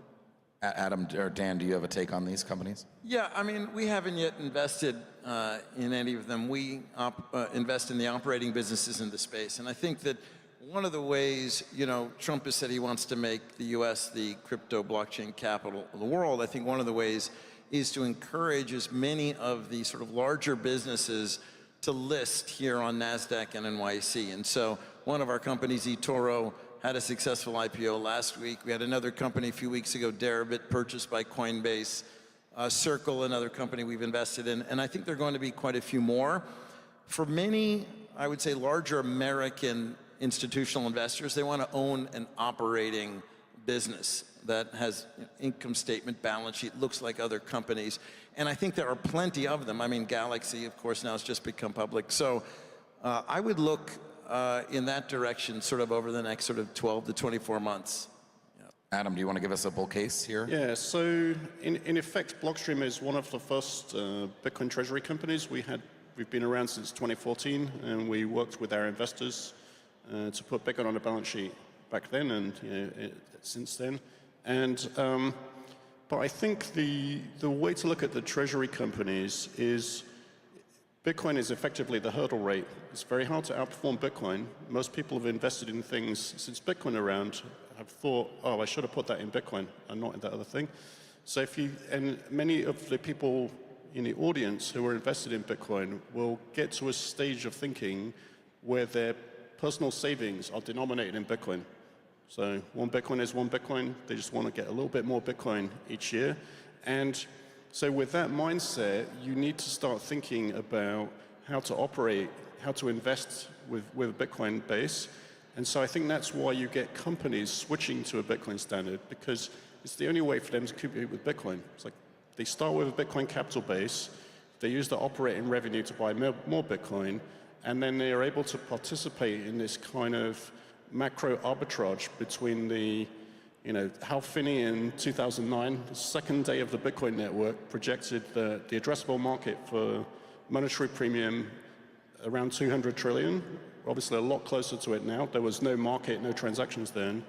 And so there's an arbitrage between the fiat current world and this 200 trillion fully adopted world. So I think there's a very scalable effect where many companies, even big companies like Berkshire Hathaway, Microsoft, Apple, to put their entire cash reserves into Bitcoin, if they chose. Now, they probably won't do it or anytime soon, but it's very scalable because that arbitrage is enormous, and this effect is just another funnel into it, other than individual investors, traders, allocations within macro funds, and so on.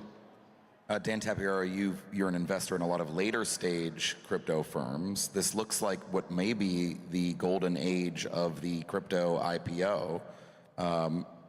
When those companies that you're invested in do go public, or in general, should they hold Bitcoin on their balance sheet? Maybe not do the whole strategy, but... Well, they already do. I mean, they already do, and sometimes quite a lot. And they also own other things aside from Bitcoin as well. So I think it's, it's just normal for them to hold, of course. So the answer is yes. Yeah. BlackRock has put out some model portfolios that have Bitcoin in them in small percentages. Are we going to see, even if they haven't figured it out, the institutional investors You know, I don't know why it's so hard. They can learn all about Apple and every little intricacy about how the company works, but they can't read the white paper, but that's fine. Is that going to sort of be the sly roundabout way that this ends up in everybody's portfolio? I don't think it's that they haven't necessarily, it is that they haven't figured it out a little bit, but it's also, you know, these larger groups, they work via consensus, and you have an investment committee, and something gets proposed, and you just need one or two people to say they have some doubt. I think that is part of the resistance. And also, look, the reality is the volatility is not going away. And I think most larger investors, even if they have a multiple return over some period of time, if there's a year where the asset goes down 60 to 70%, that person is potentially fired, you know. And it's very hard, for instance, for a Canadian pension to own, let's say, Bitcoin directly, and then all of a sudden it hits the newspaper that, oh, they own Bitcoin. It may be up 10x, but in the year that it's down, that's when it gets all the press. So I still think that that's a natural resistance, and I don't think that's going away. I was going to say, I've been evangelizing for Bitcoin for 12 years. And when we started and met, you know, Adam back in 2013, there was an incredibly long list of reasons to say no. No custodian, no this, no that. The last one was regulatory clarity. And we just got that, right? We have a change in the government in the United States, change in many of the agencies. Congress is working on it. And to my mind, that is the big unlock. That you would hear that all the time. We can't invest because of regulatory uncertainty. Within 18 months, that all gets sorted out. And I do think that unlocks this huge wave of investors. And Adam reminded me that Hal Finney said on the second day of Bitcoin that the target market was 200 trillion. That is actually a pretty good, you know, an estimate for day 2 of all of Bitcoin. That's 100x from here, guys.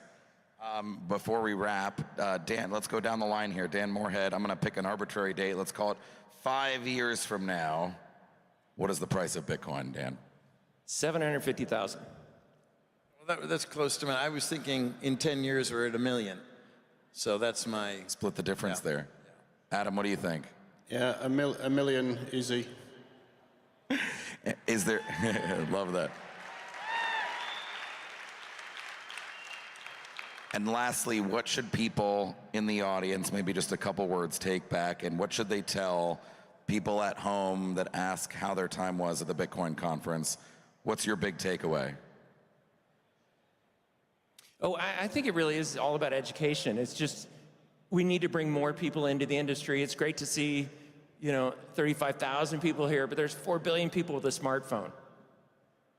I think you just have to get people to just buy a little. Just, you know, even just a little, you know, get your wallet, just buy a little bit, taste it, and then you'll learn. Yeah, I mean, I think the best way to learn is by doing, and you get the incentive to understand. And I think the other message I would say is that people feel they missed the boat, and so they kind of oscillate between thinking it's too expensive and then getting scared when the price falls back. So I think you just got to start, and I think it's still early. You know, you can see from the institutions asking kind of intelligent but early stage questions that they're not even there yet. So it's still early for the retail investor. And as Dan Moorhead said, it's unusual here that the retail investors were first and they front ran it all by years already. You heard it from Adam Back. We are still early. Thank you, Adam Back from Blockstream, Dan Tapiero from 10T and 1RT, and Dan Moorhead from Pantera. I'm Alex Thorne from Vibes Capital Management. Keep those vibes up, everyone. Thank you. Thanks so much for that awesome panel, Adam.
Bitcoin Magazine News Desk presented by Mara, the world's largest Bitcoin conference happening behind us at the Venetian in Las Vegas. World records in place still to come. Peter Schiff versus Trace Mayer, the gold and Bitcoin debate, Lynn Alden of the Lynn Alden Investment Strategy, and more. So stay with us on YouTube, Rumble, and X if you're watching. And now our new guest panelists need no introduction. We'll introduce them anyway. Max Kaiser, founder of the Max and Stacy Invitational Golf Tournament, and Stacy Herbert, director of the El Salvador Bitcoin office. Before we talk about the latest news with them, we're going to go to Isabella Santos out on the floor. Stay with us. I just heard that Peter Schiff has a booth here at the Bitcoin conference. If you don't know who Peter Schiff is, he is Bitcoin's biggest critic. If he's Bitcoin's biggest critic, why is he at the Bitcoin conference with a booth? So we're walking down and we're trying to find it and be like, bro, what are you doing here? And as you can see, right now we're passing through Bitcoin mining. This has something to do with gold. Obviously, we know Peter Schiff is a gold bug. So how ironic is it that he's also next to the Bitcoin miners? As you can see, it doesn't feel too crowded. But inside this convention center, there's 55,000 people. How crazy is that? All right, so we keep walking. We're walking and talking. I'm walking right here at the orange carpet, and I see it. How close are we to the Peter Schiff booth? Is the Peter Schiff booth here? See? Where is it? Where is it? Okay, we see it. I see it. Come on, let's go. Where is it? Where's the Peter Schiff? Down? Okay, we're going to keep walking and talking. Walking and talking. For those of you that are not home, how was that JD Vance speech? How was having two of the Donald Trump's sons on stage? That's insane. But also here in the Expo Center, we're having so much fun. There's, I don't know, for those baby boomers, if you watch Fox News, there was Jesse Waters, the show. That was on here. That was happening. We're passing the Safe House. And the Safe House, for those of you that don't know, has all the Bitcoin books, so you can gift everybody that you want in your family the perfect Bitcoin books. Anyways, over to you guys in the news desk while we find the Peter Schiff booth. A tour of the floor from Isabella Santos. Lots going on. Bitcoin versus gold. We've got Max Kaiser and Stacey Herbert here. Bitcoin versus gold. This debate is settled. Max, come on. There's nothing to debate anymore. I'm working on my Michael Saylor impression. At Strategy, we've developed an infinite money glitch. And for every $5 in peanuts, we were able to raise $50 gazillion in a preferred convertible MicroStrategy bond and buy another $1 billion in Bitcoin. You know, the gold debate with Peter Schiff versus Bitcoin, that ended a long time ago, of course, and Bitcoin Right, Peter won. Schiff famously dismissing Bitcoin at roughly $10, maybe even less. $10. Of course, yeah. to add an accolade to your records, you were both Bitcoin journalists when the price was 10 cents. You implored Peter Schiff to adopt. Here he is. Is this his capitulation at this conference, having to come to a Bitcoin conference? I know gold is up this year, but isn't this a bit humiliating? Isn't this? No, it's his shtick now. I think he makes a lot of gold off of it. He buys his gold, stacks his gold. Interesting. So Do you remember the show Game of Thrones? Yes. And remember the character of Reek? Okay. The guy who was in the dungeon. I will say and I he did came not by, watch the Lord came by and beat Reek up every day and peed on his face. Okay, Reek is Peter Schiff. And the Bitcoiners are lining up to pee in his face and just say, you disgusting, wretched whore. And they just insult him and throw tomatoes at him and humiliate him. And it's a humiliation ritual. But the thing is, he likes it. So we let him, you know, engage in his preferred activity. You should live stream that bit to OnlyFans. Right, okay. Well, you know, that would be a new channel for Bitcoin Magazine, so we'll have to talk to the team about spinning it up. I think a new type of content. Of course, you can follow us on YouTube, X, and Rumble if you're watching at home. Exactly. So this debate we're going to have, is there anything to gain, or what do we have to win? No, you might as well just come watch Max and Stacy perform outside. Oh, okay. Well, you know, what are you performing? Yeah. Okay, well, That sounds a late addition to the agenda if you're following at home. I think we're going to take with Max and Stacy maybe a bit of a tour of the arena. I'm not sure if we can do that, Spencer. I got a Guinness Book of World Records attempt happening here. I'm not sure if you both are aware. There's a quest of the conference to set a new payments record. Yes. Let's talk about what's going on the floor. Have you all made payments at the conference? What have you seen? No, because we overslept and just slept the whole day. So you're just arriving. We just freshly, woke okay. up Yeah, well, right welcome. now. Yeah. And so we joined you here, and we haven't spent any. But I see there's a steak and shake right nearby. There's a steak and right shake. behind us. Yes. I do have some Bitcoin right here, Oh, and I'll go buy some. Do we have the graphic? It sounds like 3,735 payments have happened here at the Venetian today. These are real payments where buyers buying goods and services with Bitcoin. Everybody out there in the crowd, we need you to get out there and support our merchants, support our booths, get out there and make some payments, get your Lightning wallets. Somewhere, loaded and ready. Roger Ver is crying. Yes. For people are buying coffee with Bitcoin here at the event. Oh my God, it's terrible. But maybe if they let him out of jail, we can have here in person. Well, speaking of a sobering subject in jail, Max, you have a new article out in the latest print edition of Bitcoin Magazine on newsstands now. This is the Freedom issue. You can see the Ross Ulbricht on the cover. Of course, we're all awaiting him to give the final keynote speech on Thursday. Max, you really wrote a really beautiful piece about Ross. Do you want to tell the folks at home your sentiments? Yeah, sure. First of all, a big shout out to Ross's mom, Lynn. She's really the hero of the story. Lynn has been going heroic every conference for years, and it was always a tear-jerking because we all know that her son was unfairly incarcerated for politicized reasons for an extraordinary length of time. But the love of a mother for her son is an extraordinary. And we have right now the art exhibit over there. You can actually see Ross is auctioning off some of his maybe not memorabilia is not the right word, but totems, items that he accumulated during his time in prison. Yeah, and also Bitcoin Magazine and David Bailey, I think, also are key in the story because they leveraged their FaceTime with the President Donald Trump to really focus on this getting Ross out of jail idea, and it really came through. And as a result, some of the message I've been critical on others. It's not a Bitcoin-only message. The President of the United States is dabbled in other stuff, and it was a bit of a mixed message. But if the cost of that... He's not the only president that's done that, though. There's been dabbling. But that was about Malay. If the cost of that was getting Ross free, I'm willing to accept it. It's a noble and very humane action. And the Bitcoin Magazine and the whole team, really, I think it represents the ethos of the magazine, and David Bailey and the team, and you, and all the people that have been involved for so many years. And Lynn announcing her new nonprofit, Mothers Against Cruel Sentencing. You can go to mothersagainstcruelsentencing.org and find out more about how she's looking to continue the work that she started with Ross. But really, this is going to be a moment. I don't think any of us are prepared for the industry. I mean, I've been thinking about it. I've been professionally working in the industry for the entirety of the time that Ross has been in prison. He missed a decade of advancement. It's going to be a welcome home, but there's going to be some emotional weight. Yeah, I mean, before we were on air, we were talking about the nostalgia for the past, and unless you were there, it's hard to describe the significance of Ross, what it meant in those early days of being in Bitcoin in 2010, 11, 12, 13, when he was arrested.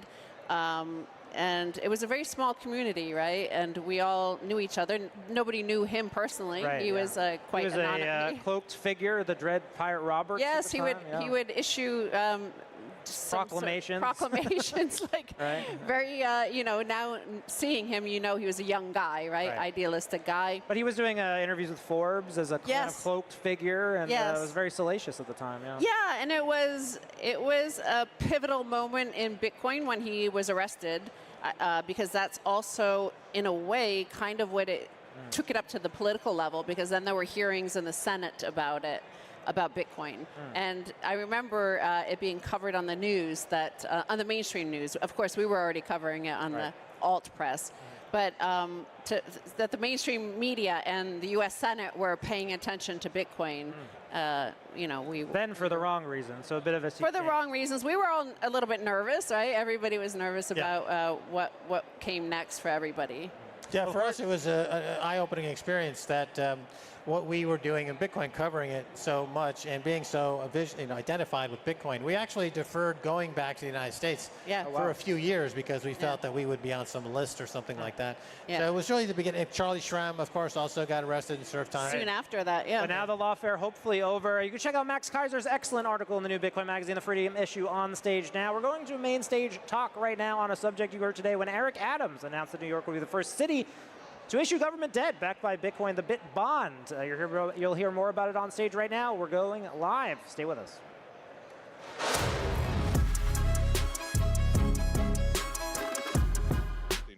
In infrastructure.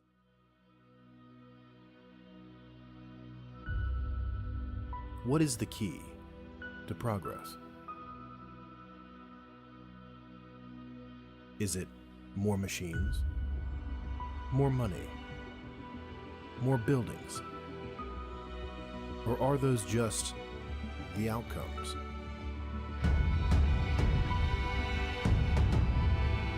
What if progress relies on having purpose?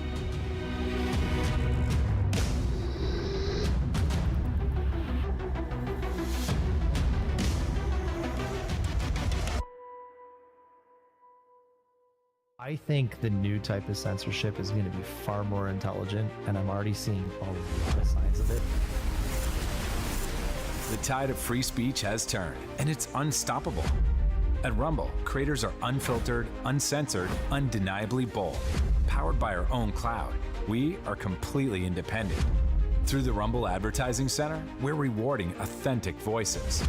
This is where crypto creators and communities who value freedom and authenticity belong.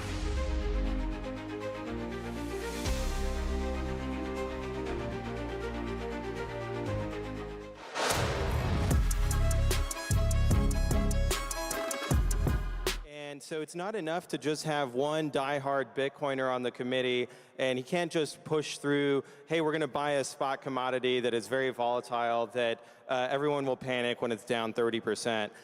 They have to find products from whether it's sovereign grade issuers or other forms of Bitcoin-backed credit so that they can actually negotiate with the other stakeholders in the committee process with the board of directors, where you might have folks who still see Bitcoin as Beanie Babies and a Ponzi, that it opens up the door for education so that they can understand, okay, here's how to have a downside protected exposure and start to learn about Bitcoin and start on the Bitcoin journey instead of constantly saying no to what is the greatest opportunity in the history of humanity. Maybe one quick point on that is that pensions, insurance funds, they don't typically buy the full asset of many types of securities or loans. They don't buy a full commercial mortgage loan. They don't buy a full auto loan. They don't buy credit card loans. And obviously, when you think about Bitcoin, if you can actually provide downside protection, their mandates are often to earn 7%. And you have Bitcoin that's growing at 30% per year, that you can actually provide some downside protection to them. It's a massive win for them and still give them low double-digit returns. And then for other people that are Bitcoin bulls, you can have some upside to Bitcoin beyond that. It's a win-win. So I think we've seen, Bitcoin treasury companies and Michael Saylor kind of address this issue for how do you package Bitcoin for an equity market investor or a index fund. We've seen, issuance of convertible bonds. How do you package Bitcoin exposure for the convert market? What's the size we're talking about here that could be unlocked for Bitcoin by packaging it for the fixed income market specifically? So structured products is a multi-trillion-dollar market. And so I think you could think of it as some sleeve of that. I think it's $500 million to $1 trillion, which might seem crazy if you look at the market cap of Bitcoin today. It's such a massive portion of it, but I think if I was giving a pitch to the board of directors of a pension, like when I used to work at CalPERS, and I could pitch to them downside protected Bitcoin with still decent upside, I think that's how you bring a lot of these institutions in, and I think it's a massive opportunity. I also think that when fixed income investors think about Bitcoin and they think about the risks, they also have to put those risks into the perspective of the other forms of collateral that they're lending against and looking at what comparatively are the risks and how do they sum up. Because if you only look at the risks in one dimension of, oh, well, what if we lose the private keys, right? Well, you can also make the argument of, well, what if a building burns down and you have a loan against it? Well, you have insurance. There's insurance products around Bitcoin as well. And so there's lots of risks that can be mitigated and thought about, and they should always be looked at comparatively with other asset classes where, you know, for sovereigns, we saw in Europe, there was a sovereign financial crisis. So it's not like every other form of collateral is immune from any kind of risk or that Bitcoin is particularly vulnerable to them. What they're thinking about in terms of the volatility is how nascent it is. Bitcoin is 16 years old. I think we should acknowledge that that's pretty young, but we should also look at there's a quantitative track record of Bitcoin's price appreciation that is driven by fundamental adoption, and we can reason about why are people adopting Bitcoin because of its decentralized properties, its scarcity, its ease of use, 24/7 transactional global capabilities. We were just hearing about the Lightning Network, right? So there is that utility that is driving the financial appreciation of Bitcoin, and it's really important for us to have ways to communicate that to the broader market. I think that the volatility is only volatile because we're measuring it in US dollars. And if you measure the Bitcoin in, right? And if you measure the Bitcoin in Bitcoin terms, it's not volatile at all.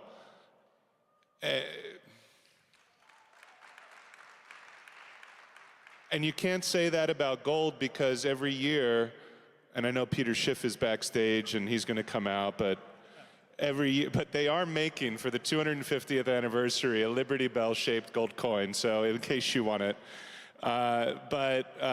Every year there's about 2% more gold that's discovered every year, mined, and that's based on current industrial capacity. And of course AI is going to help mine gold more efficiently, and maybe there is gold on the asteroids or the ocean floor or who knows where or what.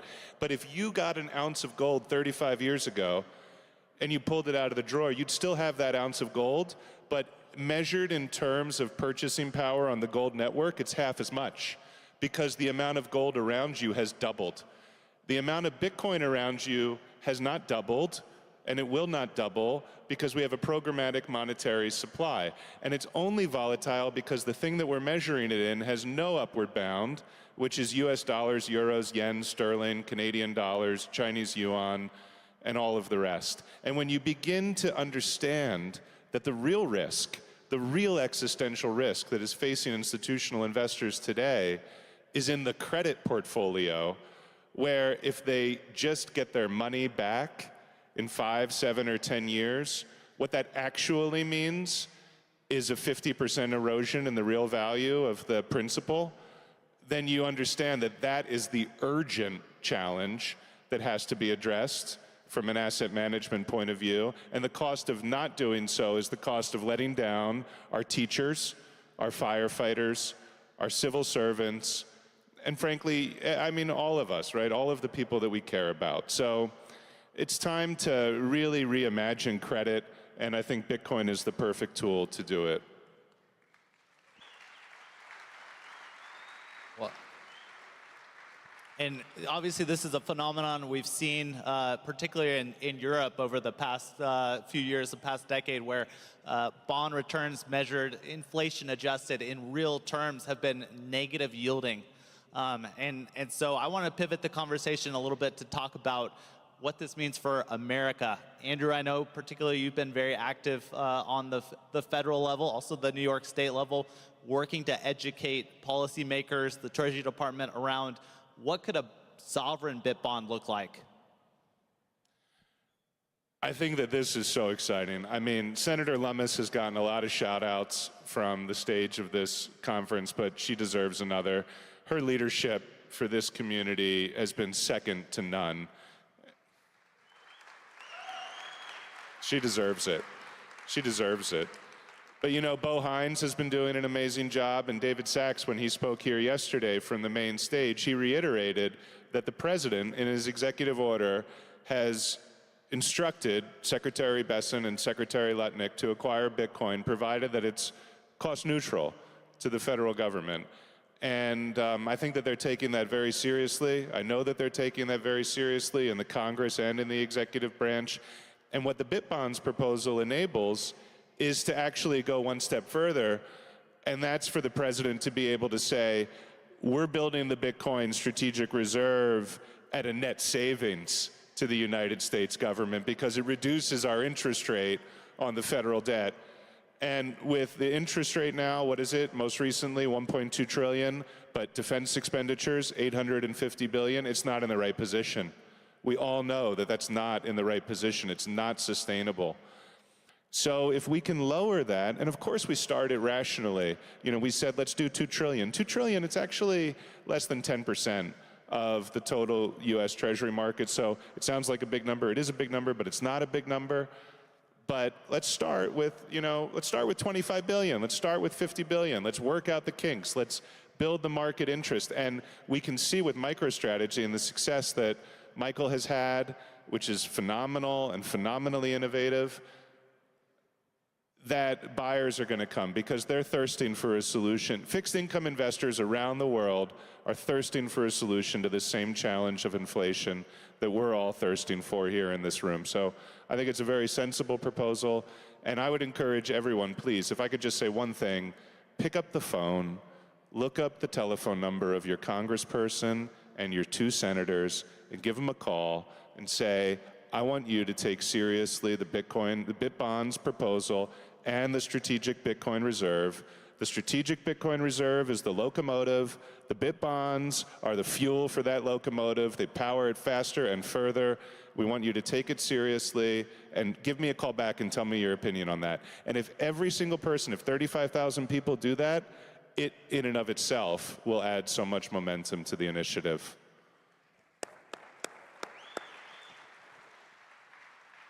I think there's urgency in adopting the BitBonds proposal. Our core belief as Bitcoiners is fix the money, fix the world.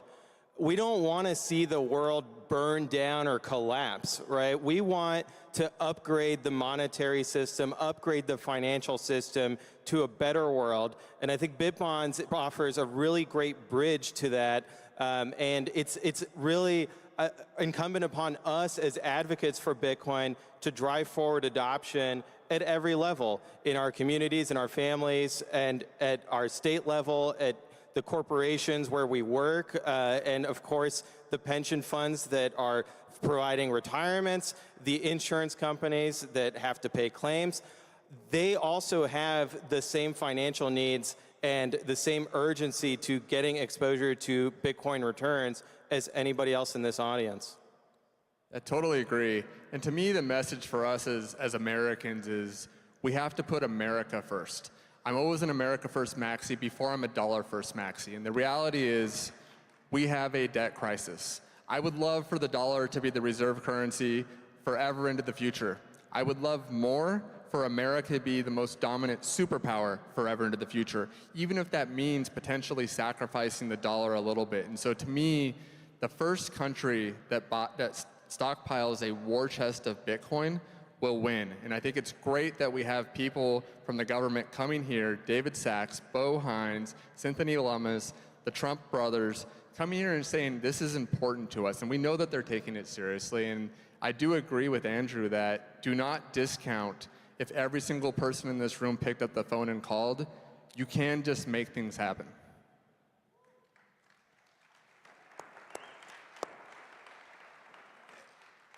And you know, it's like, well, what's the alternative?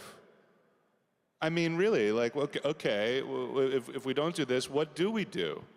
You know, I mean, in 1981, we crested $1 trillion of funded federal debt. Now we're at 37 trillion. That's a compound annual growth rate of a little bit more than 8.5% per year. It has transcended all presidents since then, all Congresses since then. And now, at this moment, for the first time really in my lifetime, there's a popular swell of support and a political movement that has formed around fixing the money and fixing the world, as Pierre said. And I just think, you know, if not now, when, and why not now? And with Mayor Adams and his leadership, New York City is a trendsetter, and I think it's a great opportunity for us all to take advantage of this moment. Well, I think the moment's never been better, especially as you look over the past couple of weeks. We've seen recent weak auctions for Treasury issuances coming to market. We've got the crushing weight of this sovereign debt load on America, and with the budget bill that just passed through the House, you have a lot of politicians essentially admitting defeat to cutting spending and resorting to the theory that we'll be able to grow our way out of this debt load, which we have to keep refinancing at higher and higher rates. So how can BIC bonds solve this issue for America? Well, I'm just actually reflecting, you know, Mayor Adams, I do want to give him credit and his whole team because it's just a little bit of an inside picture. David Bailey really pushed behind the scenes to get them to focus on the BIT bonds opportunity, and a lot of people were supporting that. But it really came together with a lot of momentum and a lot of focus over the last several days, and in particular on the evening of Memorial Day, that team, that group of public servants from the city of New York was switched on, tuned in, and working to put Mayor Adams in a position where he could make this announcement today. And on that call, Mayor Adams said, well, what would you say would be the biggest risk? And I didn't really have an answer because I think it's a good program. It lowers the interest rate, it puts the Bitcoin on the balance sheet. But now that you mention it, Tyler, I think I do know what is the biggest risk. And the biggest risk is that we don't do BIT bonds. And if we do BIT bonds, we don't do enough of the BIT bonds, because then the institutions that are important to us in our country, such as the city of New York, the city of Philadelphia, the city of Los Angeles, the city of Chicago, by the way, the state of Illinois, $54 billion budget last year, $11 billion pension stabilization program. Why do you think people are leaving Illinois? That tax burden is crippling, and it cannot last. But if you put Bitcoin on the balance sheet, you're putting an asset onto the balance sheet that is poised to appreciate more rapidly than the liabilities are poised to grow. And that's the same situation for the federal government. By issuing the BIT bonds, we have a program, because paying off the debt, we're not going to pay off the debt. That's not realistic. But what we can do is we can grow the asset side of the balance sheet much more rapidly by adding Bitcoin to the balance sheet than the liabilities increase. And then we can achieve a really remarkable strengthening of the credit ratios and the credit position of the United States, which puts America in a much better position to start our next 250-year chapter.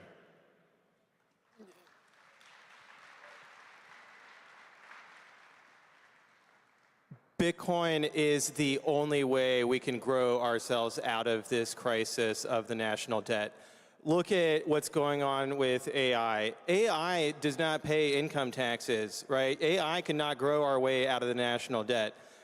Humanoid robots do not pay income taxes. They're not going to grow our way out of the national debt. What we need is to take the asset that has been growing the fastest for the past decade and harness that in the right way to not only help the federal government and other governments and other institutions meet their mandates and their requirements, but also on the investor side for the normal Americans who, they might not necessarily have anything against Bitcoin, but they get a little nervous looking at the price chart. Well, let's make sure that they have a product that they can invest in so that they're also participating in this rising tide lifting all ships.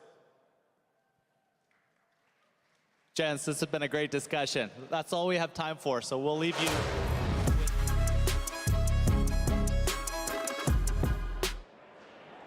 Welcome back to the Bitcoin Magazine News Desk presented by Mara. Day one coming to its conclusion here at the Venetian in Las Vegas. For those at home, a world record was just broken here at the Venetian today. There has been an effort by Bitcoin Magazine to break the world record for the most Bitcoin payments in a single day with 4,000. That is now completed, so history has been made. We're back with some special guests, Max Kaiser, Stacy Herbert, and someone very special, Lynn Ulbricht, who, for those at home who are not familiar, fought a very heroic fight for 11 years to free her son, Ross Ulbricht, from prison. President Donald Trump granting a full and unconditional pardon for Ross this January, really the end of a decades-long effort to make sure that justice was restored. And the subject of our print magazine. Lynn, welcome, and thank you for sharing this moment with us. Thanks so much, and to everybody who supported us. It's been a long time, a long fight, and it's hard to believe it's real. It's a miracle, but here we are. It's wonderful. Maybe you can share a little bit about what it's like to be here. Obviously, Ross's talk tomorrow, there's a lot of anticipation. People are excited to hear from Ross and to see his thoughts and what he'll be sharing with the community. What does it feel like to be anticipating something like that after so many years where it was a struggle? Like I said, it's kind of surreal, honestly, but I think it'll be great. I think I've heard some of what Ross was preparing, and I think it's really good. And yeah, I'm looking forward to hearing it. Well, there's some wonderful testaments, of course. If you're unfamiliar with Ross's story or Lynn's story, you can pick up a copy of the latest Bitcoin magazine. Ross Ulbricht on the cover, and a great piece from Max Kaiser, one of our continuing reporters, contributors. Max, maybe you can tell a little bit about what it's going to be like for you to watch Ross on stage tomorrow. Absolutely, Pete. And with Lynn here, Lynn, we've seen each other over the years at many, many conferences, and it's always been a heartbreaking experience because it was known that your son was the victim of a political prosecution and persecution, and that ultimately what I've been telling people is a mother's love. This is a love story between a mom and her son, and it's so incredible. It's moving, so moving to see that you two come together. The Bitcoin story is really a sideshow, in my opinion, for the power of love, and it's really great to see you. Thank you. Yeah, a mother's love is very powerful, and I felt kind of trapped by it, to be honest. It's like I had to do it. I could not go on with my life thinking that Ross was rotting in there and would die in there, because he had a life sentence double life sentence without parole. And I just, couldn't see going off and following my bliss or whatever I would do with Ross in there. And so I just knew I had to do it and just couldn't give up. So I kept going. Well, really something that brought together people from across the world, uniting them. You'll be continuing this work, announcing in the magazine a new nonprofit, Mothers Against Cruel Sentencing. They can go to the website. If you're at home, mothersagainstcruelsentencing.org. Is that correct? Yep. .org. Maybe you can talk a little bit about what Bitcoiners, out there should know about this effort and why they should get involved. Yeah, thanks. Well, over the years that I was visiting Ross in prisons, I interacted and got to know families and their stories. And there's just so many people in there for too long. These sentences are way too long. They really violate the 8th Amendment of the Constitution's prohibition of cruel and unusual punishment.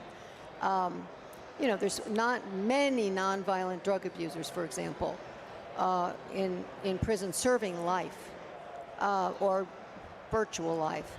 We personally know one who was arrested for a user amount of crack cocaine in his pocket, not dealing, using. He's an addict. He's a life sentence. And his daughter grew up without her father. And, it's just not right.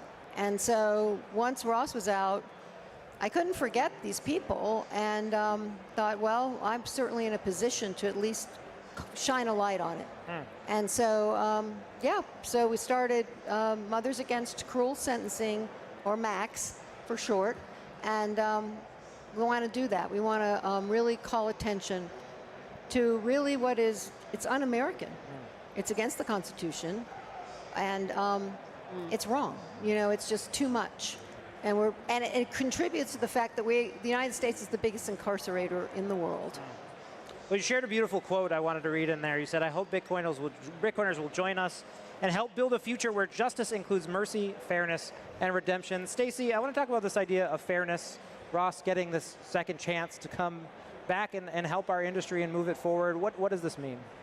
Wow. Well, you know, it's a good thing that Bitcoiners from 2013 were supporting you through this whole journey, and that Bitcoiners became so influential and important globally. Because I think if that hadn't happened, then you know, we wouldn't have risen to the level of the President of the United States. And so many efforts over the years with Free Ross DAOs, NFT collections, Bitcoin fundraisers, really a global movement. Yeah. But for the fairness, exactly, that this was a totally non-violent offense and exaggerated claim. So, you know, all the Bitcoiners were really rooting for Ross the whole time, and it was good that we were able to help you at the end of the day, because all these other families facing the exact same thing that you are. But now that you know, Ross has the attention of the President of the United States, your organization could also have a lot of influence going forward, I think. I hope so. Yeah, and I do want to express my gratitude to, you know, these people up here are supporting us, and so many out there, and that meant all the difference. You know, I knew I wasn't alone, and I could come to I started with the first Bitcoin conference, and just we're always given so much support, a place to network, to have a platform, to keep Ross's name alive. So many people go into prison and they're just forgotten. They're buried alive, really. I remember, I forget where we saw you first. It was like 2014 or 15? I think it was Freedom Fest. Yes, I had a picture of you guys holding up Free Ross, you know. Yes, when was that? What year? 2015? 14? Bad on years. Yeah, it was a long time ago. Well, of course, we'll see Ross on stage tomorrow giving the final keynote. If you're here with us in person, Mothers Against Cruel Sentencing, Lynn Ulbricht's new nonprofit. Please check it out. For now, we're going to go back to the main stage for some more exciting announcements. There's still more yet to come on day one of the Bitcoin Conference 2025.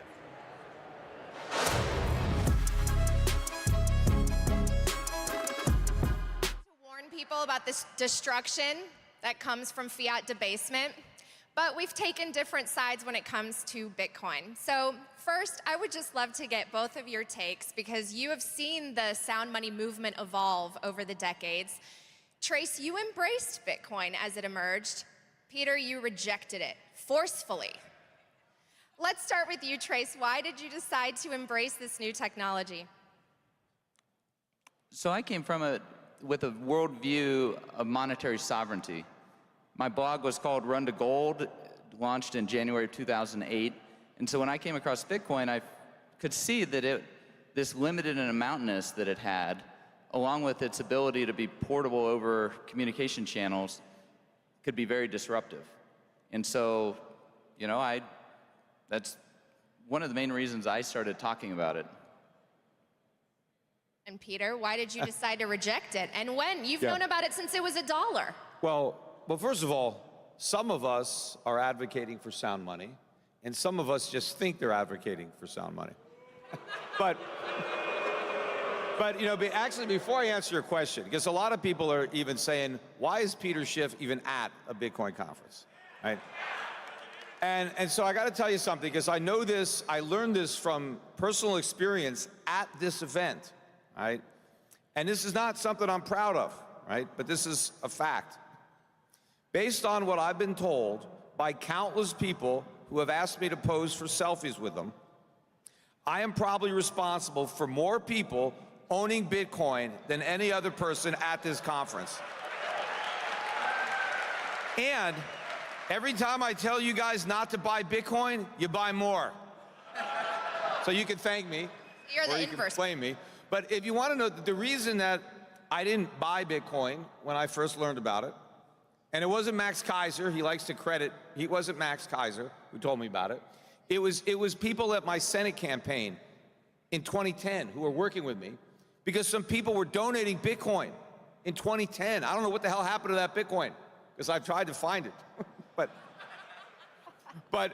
And so people in my campaign said, Pete, why don't you buy some of this Bitcoin? Like, what the hell's that? And they explained it to me. And I actually thought about buying it. You know, I mean, it was, I don't know if it was $1, less than $1 more. I can't remember exactly. But the main reason I didn't just take a punt on it, I thought about throwing 10 grand in or 50 grand. I don't know. I was going to buy some. And I remember asking the guy, who told me, well, what's to stop somebody else from coming up with another one? I mean, can you have another cryptocurrency or is it just Bitcoin?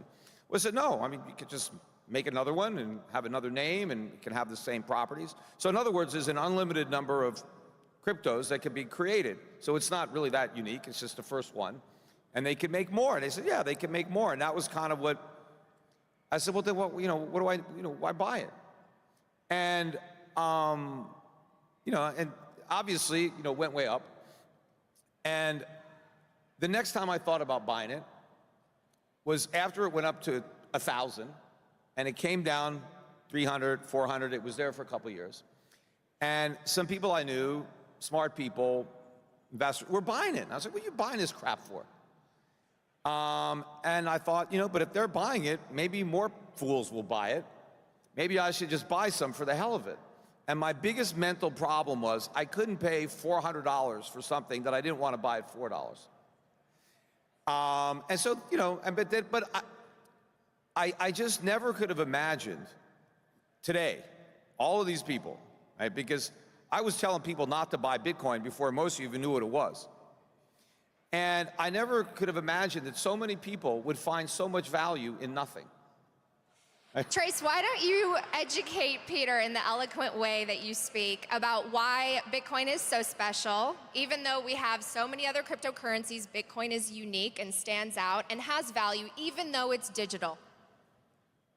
Well, when we look at value, it's all subjective value theory. So things have value because individuals value them, and it's not on us to put on someone else why they value something.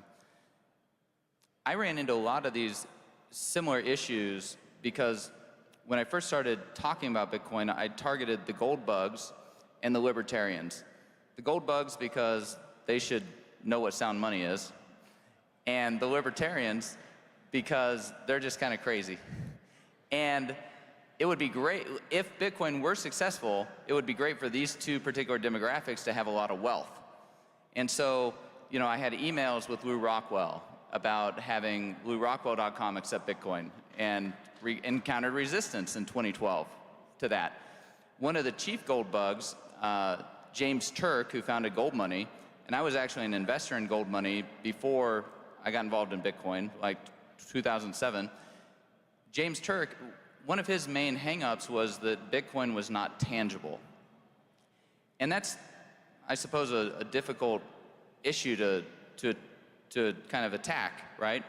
And so what I did is I went into because ideas can only be overcome by other ideas. You have to be able to, you know, lay out your argument and persuade somebody if they're going to like freely value something. And we have to really understand these things in order to be a true hodler. You've got to have conviction. And that conviction comes because of the understanding that you have in your mind about it and what you desire in your heart to do with it. So I wrote this article about why Bitcoin is tangible. And the reason it's tangible is because the word tangible comes from tangent, which is a math term, means to kiss. And further down in the etymology is that it has to do with reality. And so I distinguished between tangibility and corporeality. Corporeality being the physicality, but tangibility being something that's based in reality, not a hallucination. And so mathematics, for example, is tangible, but not corporeal. And in Bitcoin's case, we have special numbers which act as these private keys to move and transfer the Bitcoins, just like we have special atoms that act with gold. And so, you know, we have very similar analogies between the two, and we have to have a little bit more abstract thinking on these ideas of Austrian economics with subjective value theory and then number theory and monetary theory to get to where we're going with Bitcoin. But like, it's sound. Why? Because it's limited in its internal characteristics. Just like gold with atoms, it's limited by math and numbers and thermodynamics, and therefore it's not limited in amount by extrinsic characteristics like counterfeiting laws. So Peter, Bitcoin is math, so do you not believe in math? No, I believe in math. I just don't believe that Bitcoin has any value because you solve a mathematical equation to create one. Just like I don't think Bitcoin is energy just because you waste energy to make one. You know, I mean, I disagree with what Trace said about, you know, Bitcoin not being intangible. It is intangible, but that's not why it doesn't have value. I mean, intangible assets can be very valuable. And my problem with Bitcoin isn't the fact that it's not a tangible asset. It's because you can't really do anything with it. It doesn't have any real use. The only thing I can do with my Bitcoin is I can give it to somebody else. I mean, I can sell it to somebody, I can gift it to somebody, but what are they gonna do with it? They can turn around and give it to somebody else or sell it to somebody else. But why does somebody want Bitcoin? Because they think that they're gonna be able to turn around and sell it to somebody else at a higher price. And why does that person want it? Because he has the same expectation that he'll be able to sell it at a higher price. So everybody buys Bitcoin simply because they think that someone else will pay more.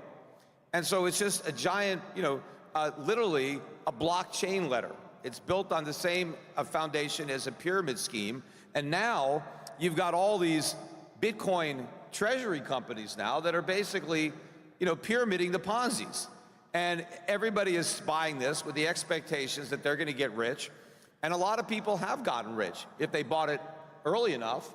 But, you know, J.D. Vance was here this morning talking about all the wealth that has been created by Bitcoin and crypto. No wealth has been created. I don't care how many of these coins are in existence. They're not wealth, they're not value. But a lot of wealth has been transferred. A lot of people who bought or created these tokens and who sold them got wealthy because the wealth of the buyer was transferred to the seller. So it's like we're in Vegas. This is a gigantic casino, right? And the casinos, you have winners and losers, but then you have the house that rakes everything. But some people make money because other people lose money. That's how crypto works. People are going to make money who get in early, but those gains are going to be offset by the losses of all the people that get in late. Now the question is, and you can look around this room and see all the people here and all the money that's been spent on all these booths, and ask yourself, am I early or am I late? Right? Because if you're late, you're the bag holder. And if you really think that you're going to come to this conference and have 300,000 people here one day, I mean, I've never been to a conference this big. You know, the biggest gold conference I go to maybe has 600-700 people. Exactly. But you know, when I went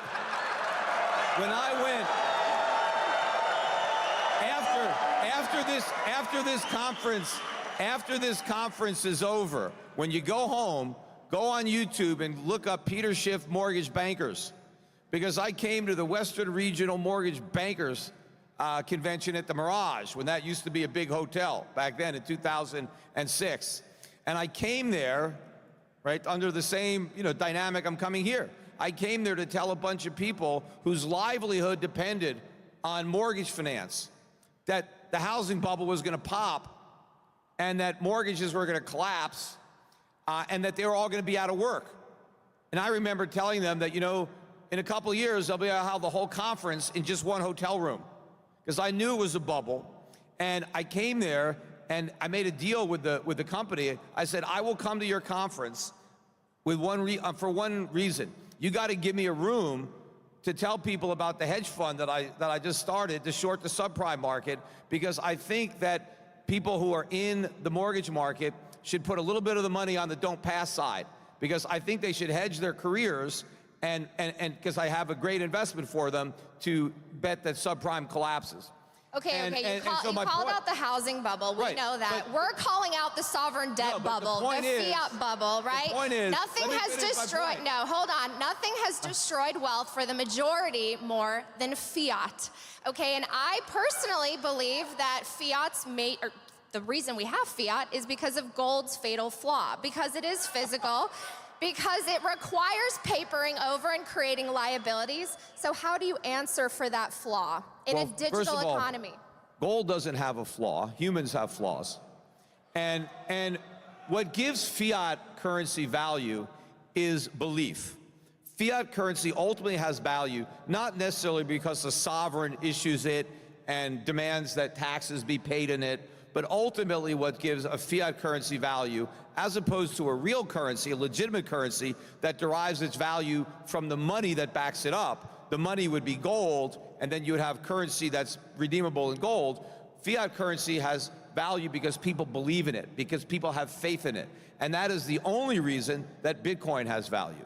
Bitcoin is fiat digital currency. Just because it's not issued by a government doesn't change the nature of what it is. But if you like blockchain, there is nothing that stops you from tokenizing gold, putting it on a blockchain, and using it as a medium of exchange and as a unit of account. It is a great store of value, which Bitcoin can never be because you can't store what you don't have. But if you want to use tokenized gold, it is faster and cheaper than Bitcoin. So I can pay and get paid, I can send and receive money instantly around the world with tokenized gold. You don't have to move the gold. You just have to move the ownership of the gold. All right, Trace, you believe in both gold and Bitcoin. Can you talk to me a little bit about this? Because there is a reason why we ended up with fiat, and you have been a student of the Constitution, which is supposed to define what money is. It's not supposed to be these pieces of paper that represent fake promises. So tell us how we even got here and why you actually believe in both gold and Bitcoin right now. Yeah, so as we talked about with the precious numbers and the precious atoms, the result is a monetary good that is equity-based and nobody's liability. So Bitcoin and gold are identical in that sense, Peter. There's no issuing authority there's no Bitcoin company that issued a Bitcoin.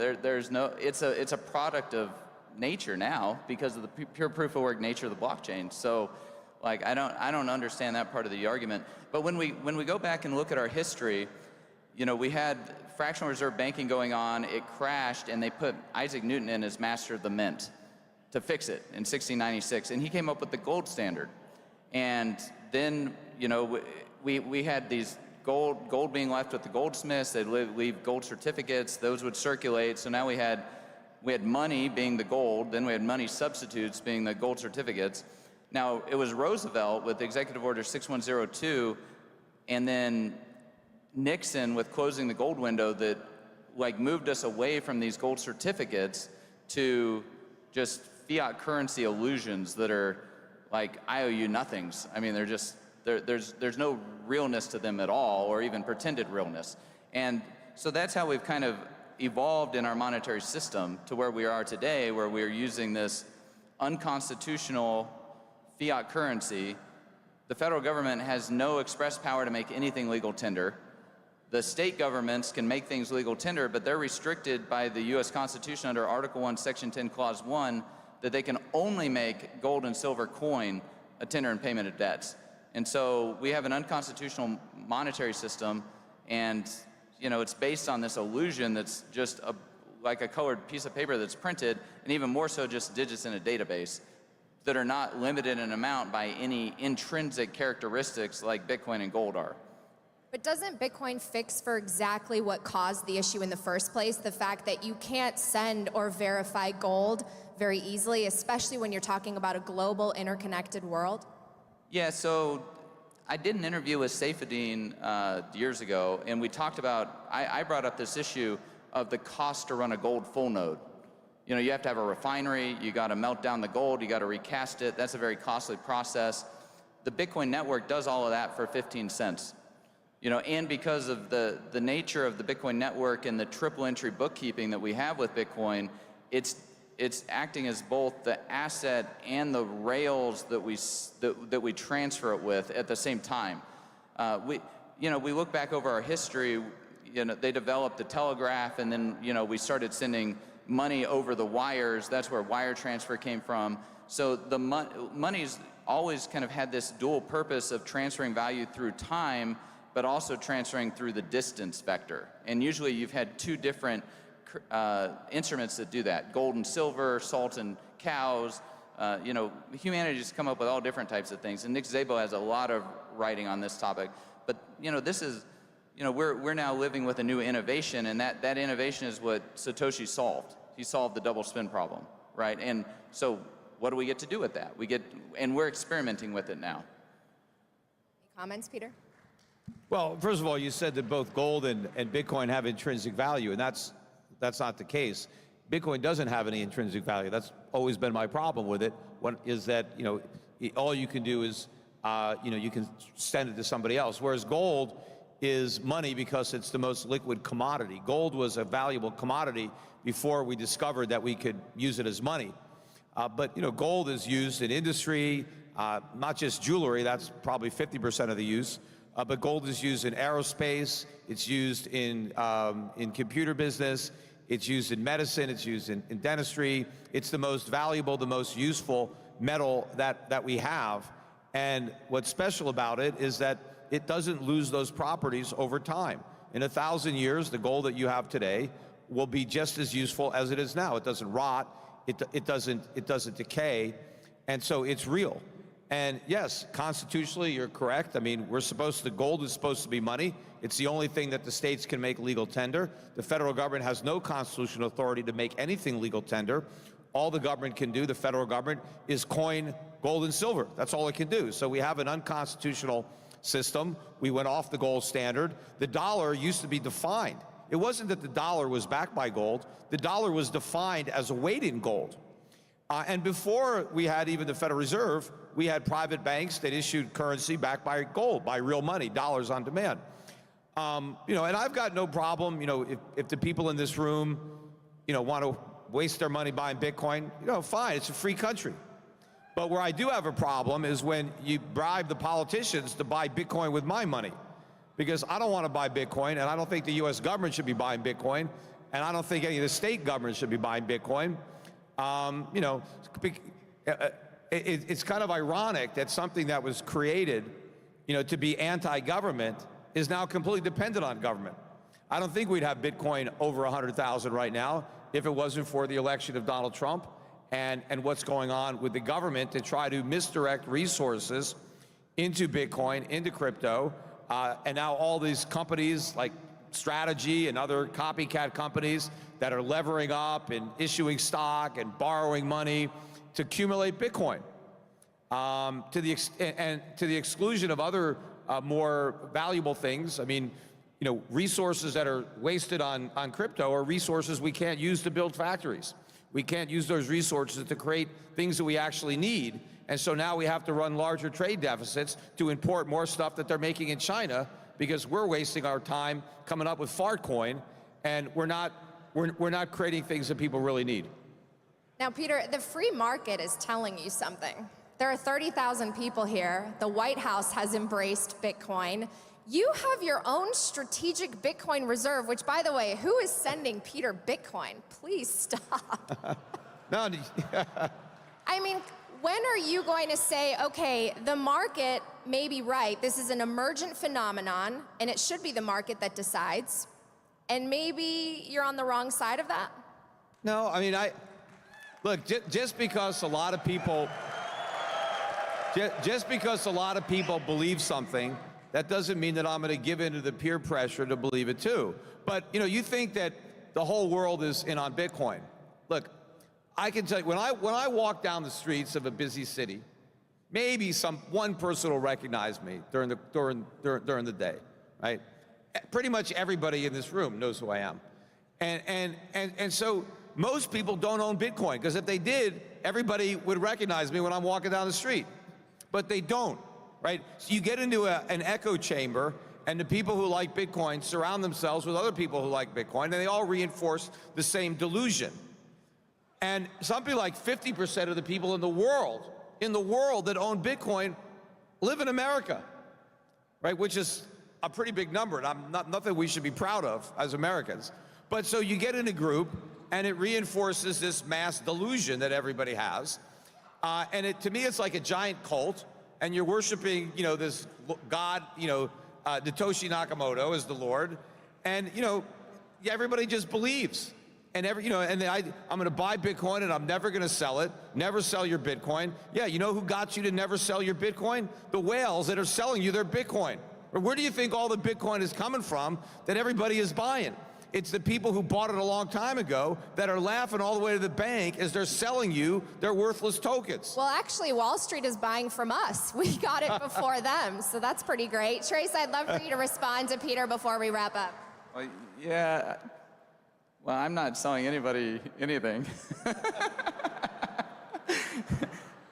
I've honed in on the scarcest asset on the planet that has liquidity with 110 stock to flow.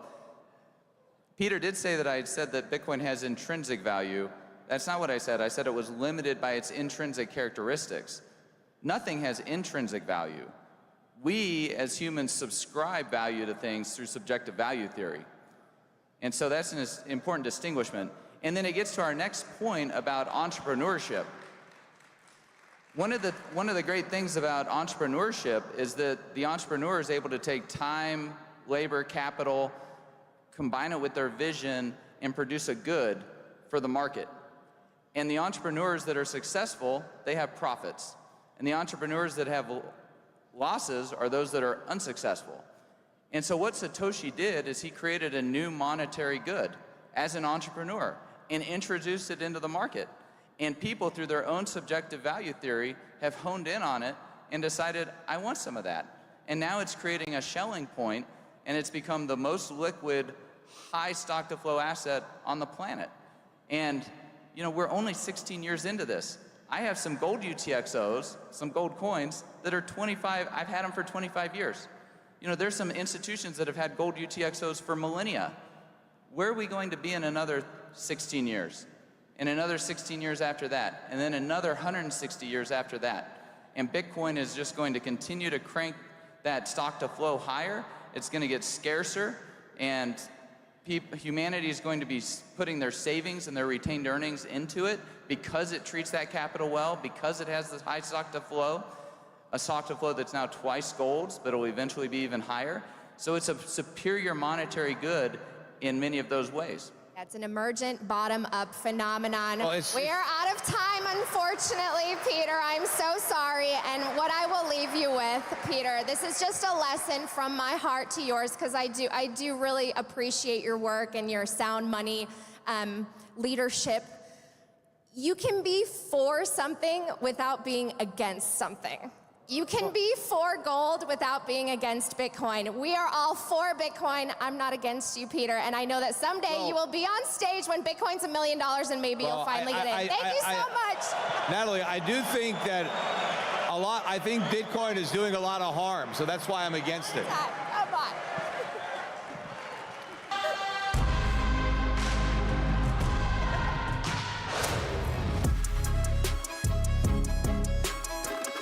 I think the new type of censorship is going to be far more intelligent, and I'm already seeing a lot of signs of it. The tide of free speech has turned, and it's unstoppable. At Rumble, creators are unfiltered, uncensored, undeniably bold. Powered by our own cloud, we are completely independent. Through the Rumble Advertising Center, we're rewarding authentic voices. This is where crypto creators and communities who value freedom and authenticity belong.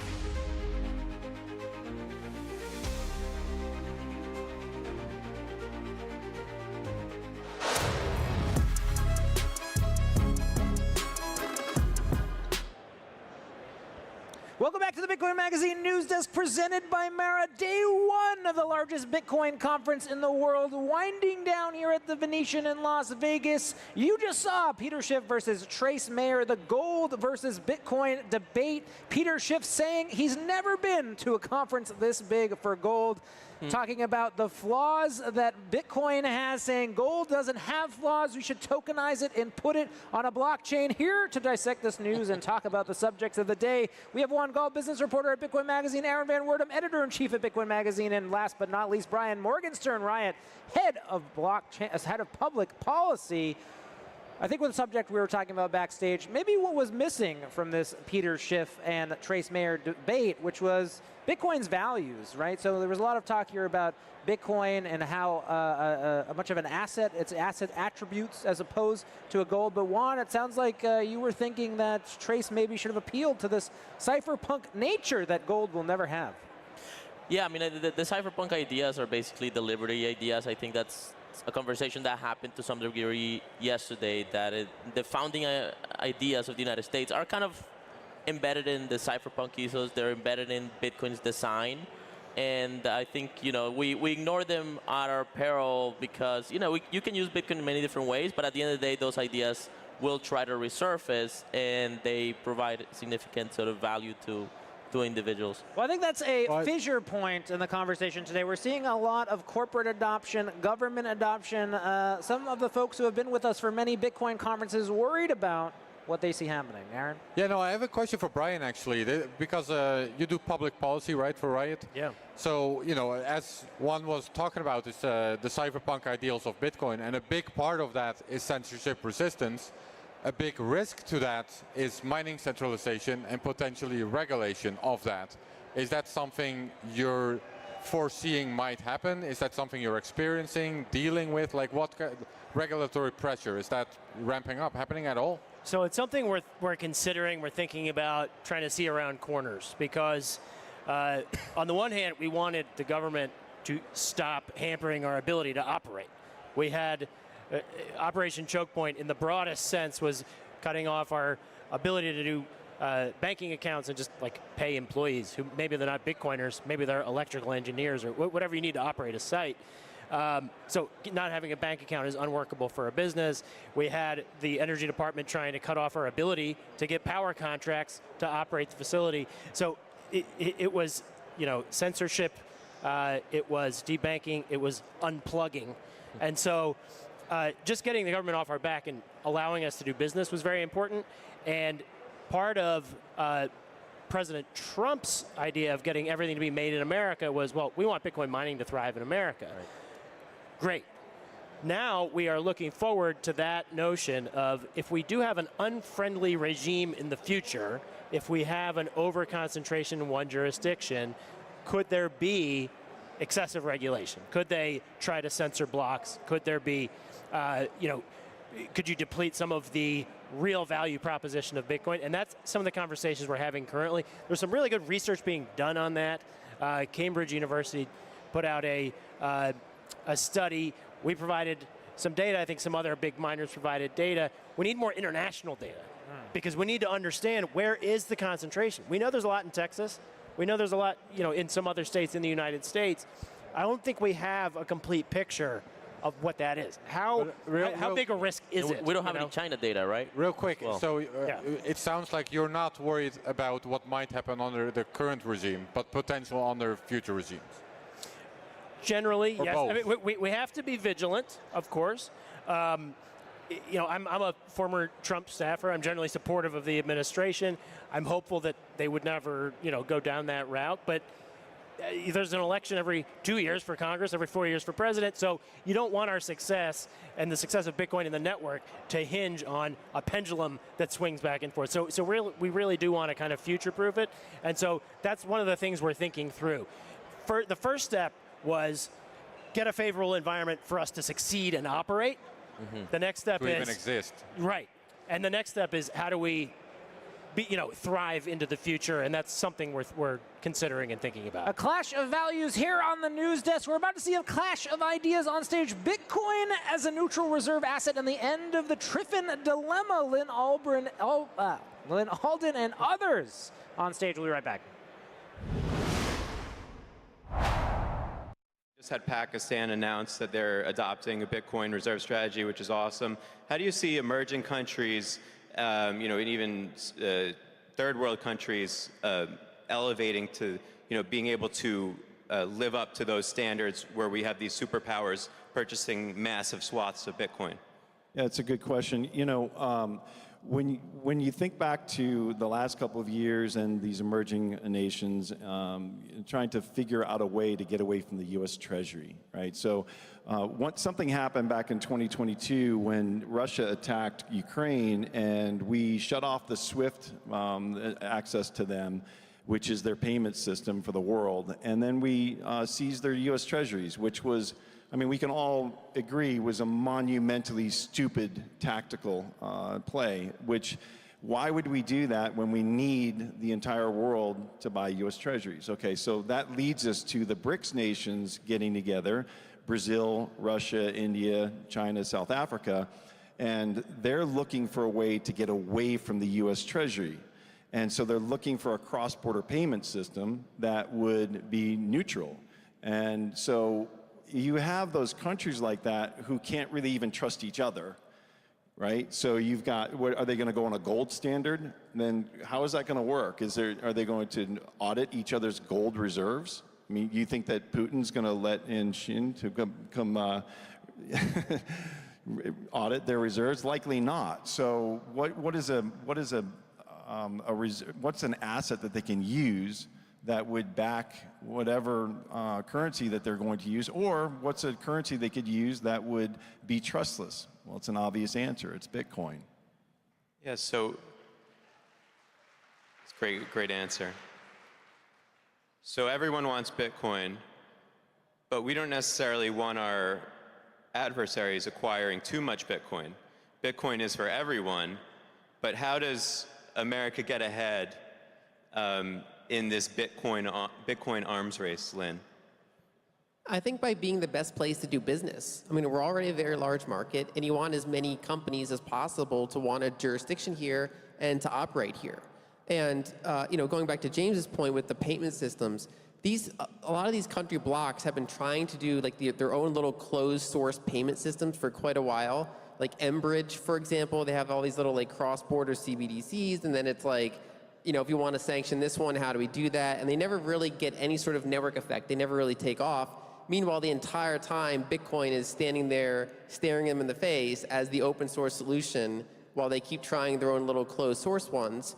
And I think the main thing that held it back for a while was, one, it was still fairly small, and two, it's volatile, so these entities would have to hold it, and so there's career risk. If you work at someone's central bank, for example, you're not generally recommending to go buy Bitcoin. But as it kind of gets to a $2 trillion plus market, it's really starting to enter the conversation as all of these like closed source ones have failed to take off. They've stagnated. They're not anywhere kind of further ahead than they were 3 years ago, and Bitcoin is. And I think that's the, in addition to a reserve asset, it's the payment rails and the settlement rails that they've been looking for, and it's always been there. I might add to that as well. Yeah, good round of applause. I might add to that as well, because certainly there's first mover advantage to having global based money. So we can see some parallels throughout history. So for example, in the late 1800s, the world was moving to a gold standard. China decided to stay on the silver standard. Silver got devalued. They lost about 30% of their purchasing power, and they sort of fell behind the world order. Maybe another time was after World War II, when the US ended up with most of the gold, right? And so we can see these times in history where you have this advantage, this first mover advantage. That's number one. And so the US being able to acquire it in front of other nations. But I think the rails as well, but also being open to innovation. And so not only do we want the Bitcoin to be here, we want all the businesses building on and around Bitcoin to be here. And so if you look at sort of what the US has led with over the last probably 50 years, it's been mostly computers, telecom, internet companies, services, things like that. And I think that innovation, that creation in the United States can continue to keep that here. So it's not just Bitcoin, but it's also the innovation and the products being built on it. James, do we see AI factoring into this conversation at all? I mean, we have this massive data center worldwide buildup going on. In terms of this dollar stability versus Bitcoin emergence, how does AI factor into that when we're talking about this global issue? Well, I mean, AI can operate on its own at some level, right? But AI can't, it doesn't have a bank account, it doesn't have a banker, it doesn't have an investment system, but AI could use the payment rails of Bitcoin to execute payments, to receive payments, to build businesses, to operate businesses, and that's really what Bitcoin can do in a way that the US dollar just wouldn't be able to do, or any other currency, any other fiat currency. But something that Mark was talking about, and Lynn, talking about the US getting ahead, something that is front of mind of all investors right now who are in the Bitcoin space, especially me and Mark and Lynn, where we're all in these VC and hedge funds who are focused on Bitcoin. is the Bitcoin treasuries. And so the U.S. getting ahead is, part of that is like, look, the U.S. is the largest investment community in the world. We've got the largest market in the world. And so having these Bitcoin treasuries in these companies is also driving that adoption as well very rapidly. And so being a leader in the investment world and being a leader in the markets of that, that's going to help drive that for the US and drive that forward as well. Yeah, appreciate that. So I'm on a panel with OG, longtime Bitcoiners, and there's been a big conversation about the emergence of these so-called stable coins.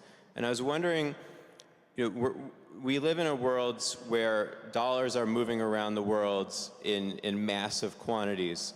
If anyone on the panel wants to take this, is there a role for stable coins, perhaps temporarily, whether Tether, USDC, in facilitating these transactions, or is it not worthwhile? I think anyone who has sent an international wire transfer can see that stablecoins have a cross-border role. And then also we see in a lot of countries around the world, people do want dollars, and this is another avenue for them to get dollars. So I think that the demand for it, especially outside of the US, is pretty organic. And one way to think about it is that there's a difference between savings and working capital. So for example, many people, you have to match your assets to your liabilities to some degree. Like if you have certain things you have to pay by the end of the month, you can't necessarily withstand the volatility of something like Bitcoin for that 1 month or 3 month period. And so you can kind of think of stable coins like a checking account that people have. We often see it in emerging markets, and it's something that we're often in the US kind of blind to. Most of us here have bank accounts for our various kind of needs. Obviously, you shouldn't hold anything in dollars that you're want to keep on too long because they're going to be melted away. But we have the infrastructure of a bank, and these provide some services like bank-like services to countries where they have less stable financial systems and they want that. So I think there's a role to play, but I think in the long arc of time, Bitcoin is much more valuable. Yeah, I would add to that. Yeah, I would add to that it is an important role, and to Lynn's point, it's the long arc of time, but it's a really good intermediary step. And so all around the world, we have currencies that are in high inflation, double-digit inflation, triple-digit inflation, and those people desperately need dollars. And to the point Lynn made, because the Bitcoin is so volatile still today, it's not really good for short-term money. But even more than that, we have an immediate need for this. And so with payment processing, for example, myself personally, I got deemed a high-risk merchant. We're paying 5% processing fees. For real high risk, they're paying 8% processing fees. It takes 3 to 5 days to get the money. The merchant wants to hold 50% of it in a reserve for 3 months, 6 months of chargeback time period. And so it's really inefficient, and it's really expensive. And so stablecoins can solve that right now today. So not just for the rest of the world, but even for us right here. I also think that it's a gateway drug, because there's still a lot of people who think Bitcoin is a scam coin. They're still skeptical on Bitcoin. And so what it does is it introduces them to a digital currency that they might trust, maybe a digital dollar token that they may trust from their bank or something like that. And they start to get to use this. They see it in their wallet, and then maybe they see it in their wallet next to Bitcoin. And then they wonder, why does this dollar token buy me less goods and services in the future, and the Bitcoin token buys me more? And so I think it also leads to that eventual evolution to Bitcoin. All right, so I'm gonna talk about the other side of this, which is the United States government needs stable coins right now, and it's going to prolong the US dollar being the global reserve currency. And the reason for that is that, as we were saying in the beginning of this, is the US government and the Treasury needs the world to buy our treasuries because we operate in such deep fiscal deficits. We have no choice. We need the world to buy these. This goes to the Triffin dilemma, right? So, but this is going to, the stable coins allow for everybody to buy treasuries, basically, because when you buy a stable coin, the stable coins buy the treasuries, it's just like a money market account. And so that's going to just prolong this and open up the whole world to buying US treasuries. And it doesn't matter if you're unbanked in a small African nation. If you have an internet connection, you can get onto an exchange and buy a stable coin, a USDT or USDC, You just bought treasuries, which is what the U.S. government needs, and they're talking about it, and they're working on this bill because they need this to continue this charade that we're playing. And quite honestly, just like you said, this is the U.S. dollar is, like Greg Foss likes to say, it's the cleanest shirt in the dirty laundry, but all the other currencies are debasing a little bit faster. But make no mistake, the U.S. dollar is debasing rapidly too. So let's talk timeline. I think this entire panel, correct me if I'm wrong, agrees that Bitcoin as the global reserve asset is inevitable. So whoever wants to take this first, what does the timeline look like where we're, these poorly executed fiat currencies are dissolving, but when do, we come for the ultimate behemoth that is the dollar? I tend to think it'll take a while, but it'll be growing the whole time. I mean, we're looking at right now, Bitcoin's a $2 trillion asset. The whole dollar system, depending on how you measure it. So if you look at the broad money supply plus the whole bond market, and the global fiat market, we're looking at hundreds of trillions of dollars. And what's challenging is there's a network effect because unlike Bitcoin, where there's not a lot of Bitcoin-denominated debt, in the fiat system, there's a lot of debt denominated in those fiat currencies. So that represents inflexible demand for those currencies. And then people have to kind of save in the asset that they owe at the end of the month, or that they owe on a bond contract or a loan or something. So I think this process is going to continue to take a while, but that doesn't mean that it doesn't move pretty quickly in any given 3 to 5 year period. Like if when we were at some of these conferences 3 to 5 years ago, the network was much smaller. It's gotten a lot bigger since then, but it still has a long way to go. So I think there'll be another 3 to 5 year period. It'll still, even if it's 3 times or 5 times bigger than it is now, it'll still be pretty small on the global scale, but then give it another multiple after that, and actually at that point you really start to challenge some of the biggest in the world. Right now, Bitcoin is climbing the market cap level, like it's getting nearly as big as some of the biggest companies in the world. So some of the biggest companies in the world are over $3 trillion in market cap. Bitcoin's around $2 trillion. So one more doubling, and it's basically bigger than any company in the world. Give it another 10x its scale, and it's kind of rivaling gold. Once it crosses, 5-6 trillion, it's basically bigger than the monetary base of other countries in the world. And it's going to take years, but it's so far it's 16 years in, and it keeps churning and getting higher and higher. I think really the significant move would be when Bitcoin starts to get allocations out of bond portfolios. Once you start seeing investment managers and individuals moving their money out of bonds and into Bitcoin, that's kind of like the first step to me to this gateway. And the reason for that is that they're recognizing what I was just saying before, which is the dollar's being debased. It does not matter if you own a bond that's giving you a 5, 6, 7% return. You're still making a negative real return on that. And so once people start to realize that across the board, I mean, this is far and wide, not just the BlackRocks and the Fidelities of the world, but all of their customers and all of the other major banks and institutions, once they start realizing this, especially like pension funds, because pension funds have to own bonds in order to meet future obligations. But once they realize that these bonds are not helping them meet those obligations, and they start reallocating into Bitcoin, that's kind of like the first big step to get to that reserve. The way I would look at it too is I don't see it as some imminent event that's coming.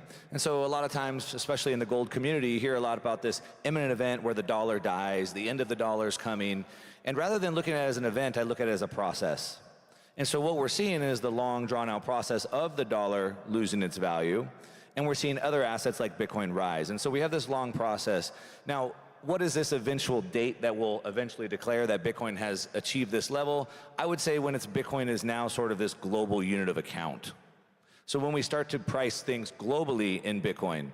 And so when I look at like these 50-year technological revolution cycles and how financial capital is allocated throughout these, and then we can use like an S-curve of adoption. When you overlay these charts, I think by sometime in the 2040s, 2040 to 2050, by 2050, I think Bitcoin will be the global unit of account, and I guess that's when I'd finally declare it's the reserve asset. I think a really important signal too is the fact that Bitcoin is like over 100,000, despite the fact that interest rates are 4 to 5%. If you would have asked people that 3 years ago, a lot of people were saying Bitcoin is a zero interest rate phenomenon. It only makes sense when interest rates are near zero. And one of the new signals that happened this time is that despite the fact that the Fed got about as aggressive as they could, they kind of raised interest rates as quick as they could until they started blowing up the banks. That was kind of the ceiling that they ran into. And, you know, gold and Bitcoin had a little bit of a headwind temporarily, but then they just kind of shrugged that off. So gold soared from 2,000 to 3,000 an ounce, and Bitcoin's well over 100,000, despite the attempted hawkishness of the Fed. And this is kind of the first cycle where that's happened. I would argue that it's because we're in fiscal dominance. That's the thing I keep emphasizing, but that's a new era going forward, and it's a different type of trading regime than it has been over the past, you know, the prior 15 years before then. If I may take Jordan's job for a second, I'll go back to Lynn. What do you think about the political climate shift as well? Because you might say that the Biden administration was somewhat suppressing the climate for Bitcoin, and maybe there's been suppression for the last 4 years of the administration that's now pivoted, and so maybe there's a lot of catch-up that is happening right now? Yeah, I mean, I think we saw a big price jump from the ETFs, and then we saw another big price jump from the election outcome. I mean, that's a real thing. When especially like portfolio managers, when they're looking at this, there's some part of them that's thinking, what is the probability that the U.S. gets really aggressive on Bitcoin? So they have to take into account that possibility in their price predictions, especially if they're running assets for their clients and they have a fiduciary duty. And when you have an administration that's more favorable to it, at least kind of in the eyes of the market takes out some of the tail risks. Either way, I mean, it's a global asset, so I think it's able to shrug off a lot of friction. But it doesn't mean that friction doesn't exist. And so if it's harder to operate businesses, if it's harder to have certainty about it, if it's hard to even get a bank account if you're a Bitcoin company, I mean, that's been a long-standing issue. And I do think that climate really does matter. And then in addition to the seeing it pop up in different sovereign wealth funds around the world and seeing all these different Bitcoin treasury companies occur in multiple different currencies around the world, the accounting changes were also a pretty big deal. So I think there's a lot more tailwinds going forward. Yeah, and I think that President Trump added rocket fuel to those tailwinds with his pro-Bitcoin policies. So in America, we have a crisis. You can attribute it to the Triffin's dilemma or however you want to theorize about it. But we're not making enough, especially in the national security space, and it leaves America particularly vulnerable from a national security perspective, whether that's medicines, whether that's strategic elements. We're importing so much stuff. And there's a debate to be had about whether some of it is necessary. Like, do we need to build pencils? I don't think so, but there are some things that are not made in America that I think need to be made in America. How does Bitcoin solve for that? I don't know if Bitcoin solves that specifically. I think in a roundabout way, potentially. I think when you look at some of the things, for example, the rare earth elements that you mentioned, I mean, those are strategic assets that we should have here, and we rely on China for those elements. Now, the US is the second largest producer in the world. We just don't produce enough. But a lot of that is because of politics, and there's EPA regulations and things like that. So I think maybe in some way, in a long roundabout way, Bitcoin sort of limits the role of the government by sort of potentially putting some constraints around the fiscal spending. Maybe some of that starts to lower the regulations, at least constrain the regulations, which then allows some of that industry to flourish, potentially, number one. I guess maybe number two, yeah, I don't know, maybe number one, I think, is just kind of constraining the government, because I think in some of those instances, we're really fighting ourselves. I don't think we're talking about bringing T-shirts and sneakers back to the US. It's really those key things, and it's really a political climate. Yeah, James? I mean, if you think about the biggest problem the U.S. has, right, is that we're seeing the whole world wake up to the fact that the U.S. dollar cannot be trusted. That's the biggest issue that we have. And when you then look at Bitcoin, Bitcoin is trustless. It doesn't need to be trusted, and that's really what will drive forward in the innovation here eventually over the long run. Is that you have that base asset or currency that you can now trust without worrying about it being debased, it being seized, or it being frozen or locked away from you. So that's really that's a big deal for the U.S. and embracing that and pushing forward on it quickly is that's really important in my opinion. Appreciate it. So, you know, these conversations are happening in DC all the time, and how do we negotiate this idea of being a relatively free-floating currency and also trying to bring manufacturing back to the United States? And, you know, Bitcoin's role in that and is complex, and I think that's right, that a lot of it lays at the fault of policymakers. Lynn, you talk to these people all the time. What do you advise them to do in 30 seconds? I think by trying to maximize productivity, because one of the downsides that can happen to the dollar is that as Bitcoin kind of reintroduces, like Bitcoin and gold, because it's also happening with gold around the margins, when they kind of come into the reserve asset mix, it displaces the dollar, which risks being inflationary. Some of the economists that advise the president are aware of that, and one of their answers for it is to try to be as productive as possible. So try to have energy flowing, no energy disruptions, try to have business be as smooth as possible, and that's the damage control that they can do as they kind of make this transition. All right, James Lavish, Mark Moss, Lynn Alden, I'm Jordan Chactel. Thanks so much, everyone.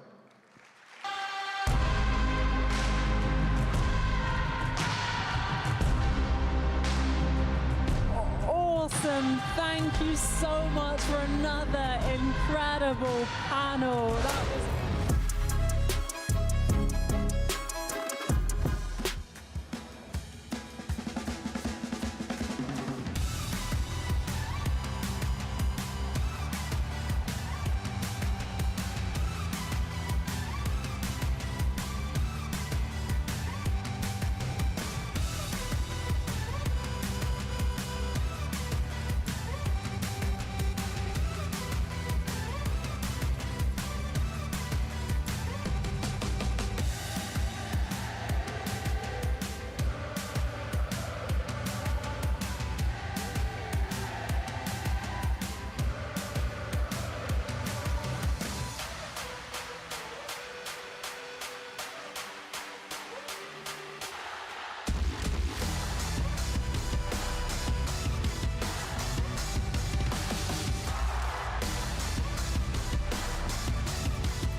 Welcome back to the Bitcoin Magazine News Desk presented by Mara. I'm Frank Corva, the political correspondent for Bitcoin Magazine, joined to my left by Brian Morgenstern, head of public policy at Riot, Aaron von Weerdum, editor-in-chief of Bitcoin Magazine, as well as Juan Galt, the business reporter at Bitcoin Magazine. And we have to give a quick shout out to Shinobi, represented by Mr. Meeseeks here. He's with us in spirit, Shinobi, but he's over in Oslo at the Freedom Forum. We miss you, Shinobi. We love you. There's less vitriol in the air because you're not here, and we miss that, but we love you, buddy. Everyone hates Shinobi nowadays, I heard, right?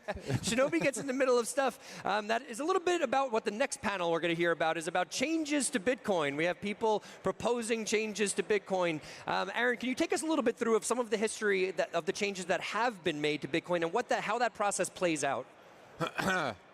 Yeah, I mean, the topic itself, for me, is very interesting. I think, you know, if you think of what is Bitcoin, then really it's a set of protocol rules. So if you talk about changing changing the rules, you're really talking about changing Bitcoin, changing the essence of it. What is Bitcoin actually? So, you know, talking about how it has been changed, it says something about Bitcoin itself, how it could be changed in the future. Now, at first, of course, the changes were just made by Satoshi himself. Satoshi just said, okay, now here's a new software release, so this is Bitcoin now. There are new rules now. That's now what Bitcoin is. After Satoshi left, we were sort of left, we as, the Bitcoin community in general, like, okay, how do we do this now? There's no one in charge. And so over the years, it's been an interesting sort of evolution of ideas of how to do that. Pretty early on, it was figured out that with a soft fork, which is backwards compatible, you can really lean on miners to do that. And because the problem is if you change the rules, but some people are slower than others, then the network could fracture, right? So how do you coordinate that? So at first, miners were used for that. But then during the block size wars, we saw that miners were starting to use that as like a political leverage. And then we saw this sort of bottom-up movement of node operators, of regular users, setting a deadline, very risky, interesting, though also period in Bitcoin. Yep. And then now with Taproot, we saw it went again through miners, but then there was a lot of debate on how it should happen exactly, like should there still be a deadline? Should you give the miners the option to opt out, or should it, at the end of the day, be the users that's still enforcing that? And it's really an open question still. It's still, there's still a lot of disagreement on that, which you might hear on the panel. Like there's we still haven't settled that science or that philosophy almost of how do you change Bitcoin? Who gets to decide that based on what timelines, what technologies you exactly use? It's so an ongoing conversation within the entire Bitcoin community, I think. Appreciate it. We're running a little low on time, but I want to hear from Juan, and I want to come back over here to Brian as well. Juan, if you could just tell us quickly, there's some arguments going on right now about clients for Bitcoin, right? Running Bitcoin Core, running Bitcoin Knots. Can you give us a quick summary of what's happening there and how it might affect Bitcoin? Yeah, I mean, I think the first thing to understand is that most of the changes that do happen to Bitcoin are not consensus changes. They are not changes that really affect your money in any way. They're optimizations. They're making the code run better, faster, more securely, more robustly. So that's the vast majority of changes. There's, other kinds of changes that usually get debated for years, right? So the recent one is the op return sort of limit, which is it's not a consensus rule, it's a mempool policy relay rule. So whether your node relays certain transactions or not. And that particular piece of the code has been debated for over a decade. It has been moved around 2 or 3 times. And this change that was made recently was being debated again for like years in the mailing list, which is called, if you look up the Bitcoin mailing list, you can actually go read engineers talking at length about everything, And so that's, I think, a big piece of it is like there is very robust and deep conversations happening about everything in Bitcoin. It's just people don't know about it. And it takes time, right? Brian, a quick thing. As a miner, you're working for a Riot mining company. How much do you think about Bitcoin changes versus just plugging in your machines and doing the work you need to do as a miner? Oh, they're much smarter people than I am thinking about those things. Don't sell yourself short, my friend. My job is to allow them the space to do their jobs and to make sure that we can have the energy, regulatory environment, tax policy environment, basically keep the government out of, off of our backs so that we can bring in the talent and the resources to mine as efficiently as humanly possible. So that's my, corner of the world, and thank goodness we have been incredibly blessed with some of the smartest people on the planet, I think, working for Riot. Amazing stuff. A quick question. So when you hear, we just heard Aaron and Juan talking a little bit about what it takes to make changes to Bitcoin. Yeah. You've done some work in the political space. You still do this. Yeah. That's your focus. When you hear that, do you feel like it's easier to do the work you're doing in the political space or to make changes to Bitcoin or even some of the clients around Bitcoin or the software around Bitcoin? What feels more difficult to you? Oh, goodness. It depends. Some of our problems are pretty intractable, but I think one interesting sort of thread here is the transparency with which these changes can happen in the Bitcoin network. And in the government, it's not always so transparent because there's a deliberative process privilege people within the departments have where they'll release a final decision on things. There'll be a notice and comment period. You can talk to them. You can help them to iterate, but ultimately you don't know what they're going to do or why exactly they're going to do it unless an administration chooses to be transparent. The Bitcoin network has that inherent value, which I think is really incredibly valuable, that I think the government can learn from. I appreciate that. Good perspective. Frank, we have a Guinness Book of World Records. We do have a Guinness World Record. We have just hit over 4,000 transactions. We've done it, ladies and gentlemen. We have to cut to the Nakamoto stage, though. Leaderless protocol challenges on the Nakamoto stage. Ladies and gentlemen, we'll be right back after this. About to hit a hash rate record, too.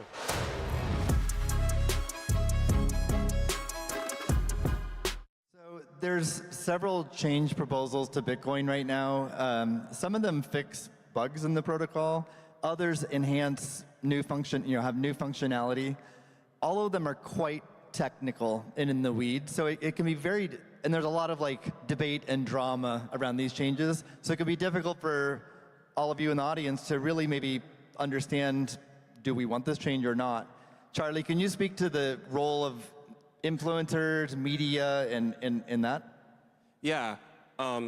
Your wonderful research, the BCAP project, says that earlier in the changes to Bitcoin, media has outsized influence.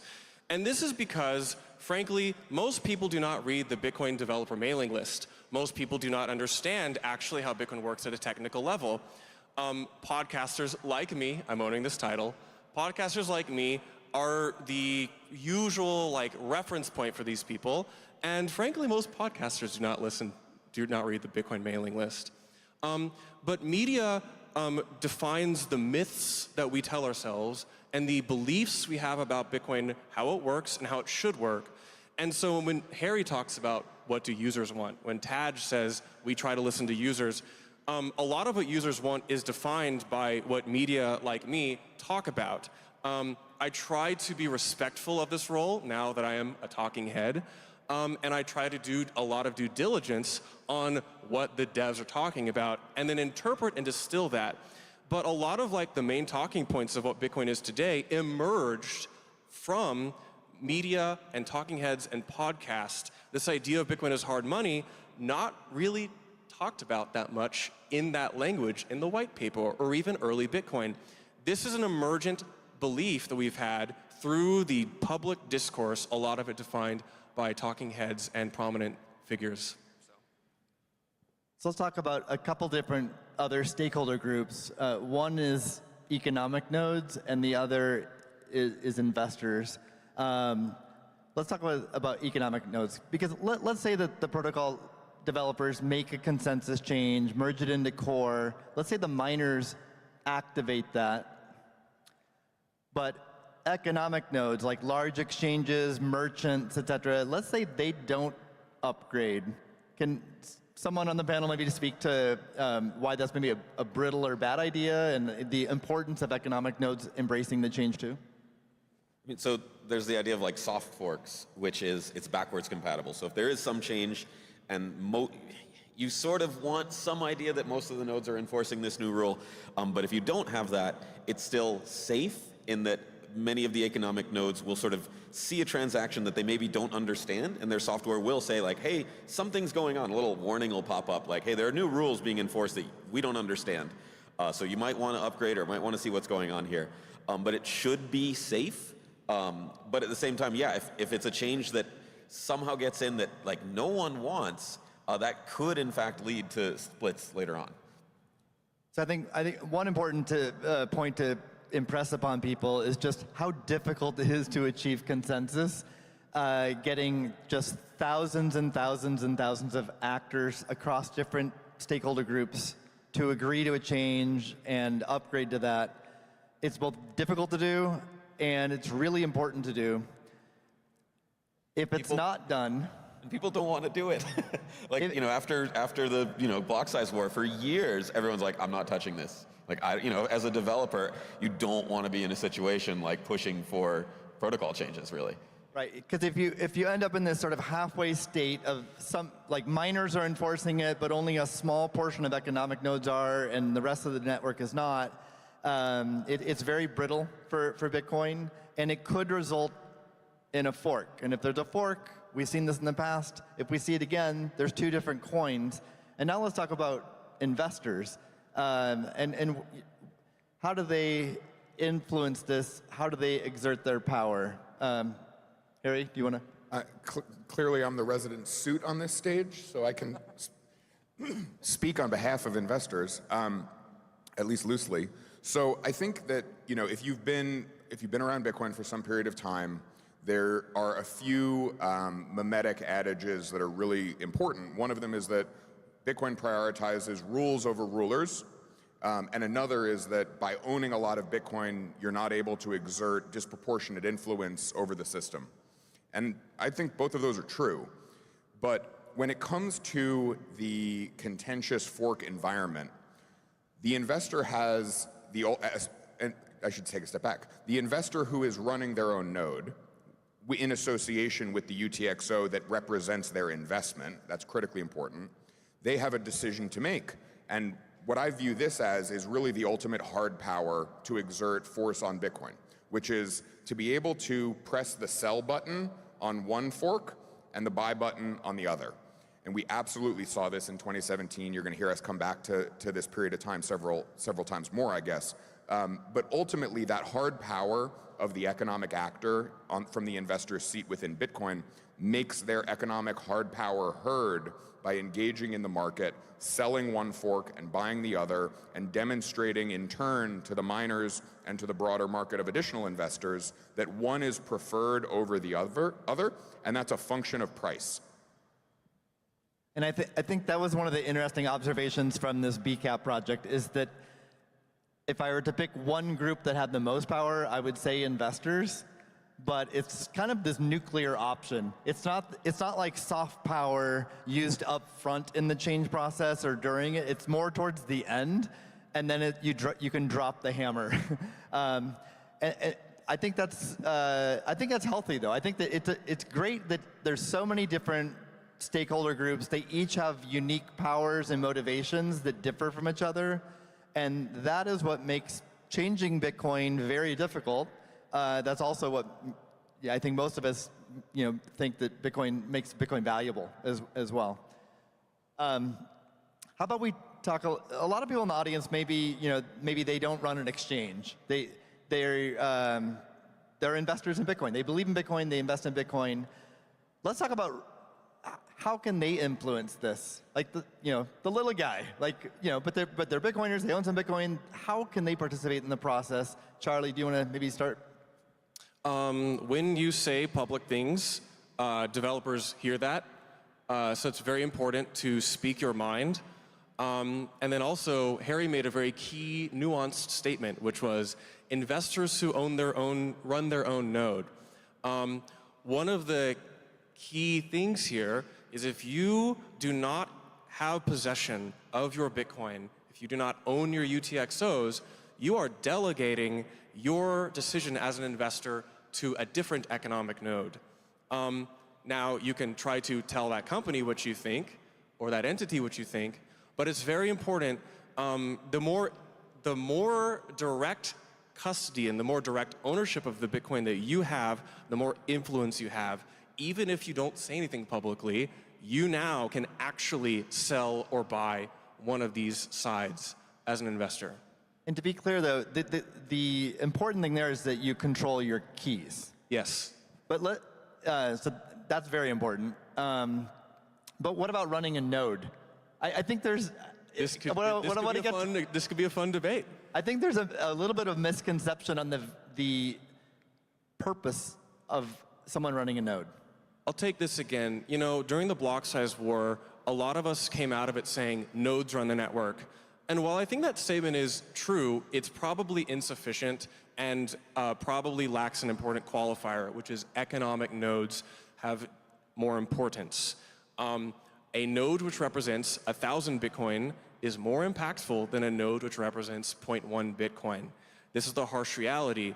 Simply running 1,000 nodes, which do not secure or represent actual funds or users behind them, are not as impactful as a single node which represents users. Tad, you have some interesting comments on this. I definitely don't want to discourage people from running nodes, but at the same time, I do think there's misconceptions where people are like, I'm helping the network, right? And it's like, kind of, so it's some people, like, maybe they have their coins on, Fidelity or Coinbase or wherever, but then they're like, well, I have my coins over there, but I'm going to run a node. And I, buy some hardware, I buy some Raspberry Pi thing and run a node. That doesn't really help the network at all because those things are disconnected, right? And so part of what, running a node should be a selfish thing. It's like, no, I'm running it for myself because one, I have way better privacy. If I have my own transactions, my own UTXOs on my node, no one has to know what my coins are. Whereas if I have it at a third party or some other software, like, people will know what coins I have.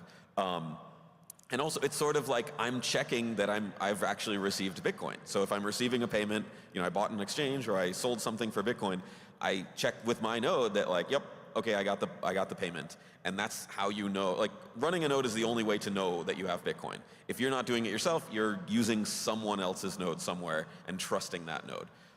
So that's the real reason to do it. I just want to double down on why this point is so critical.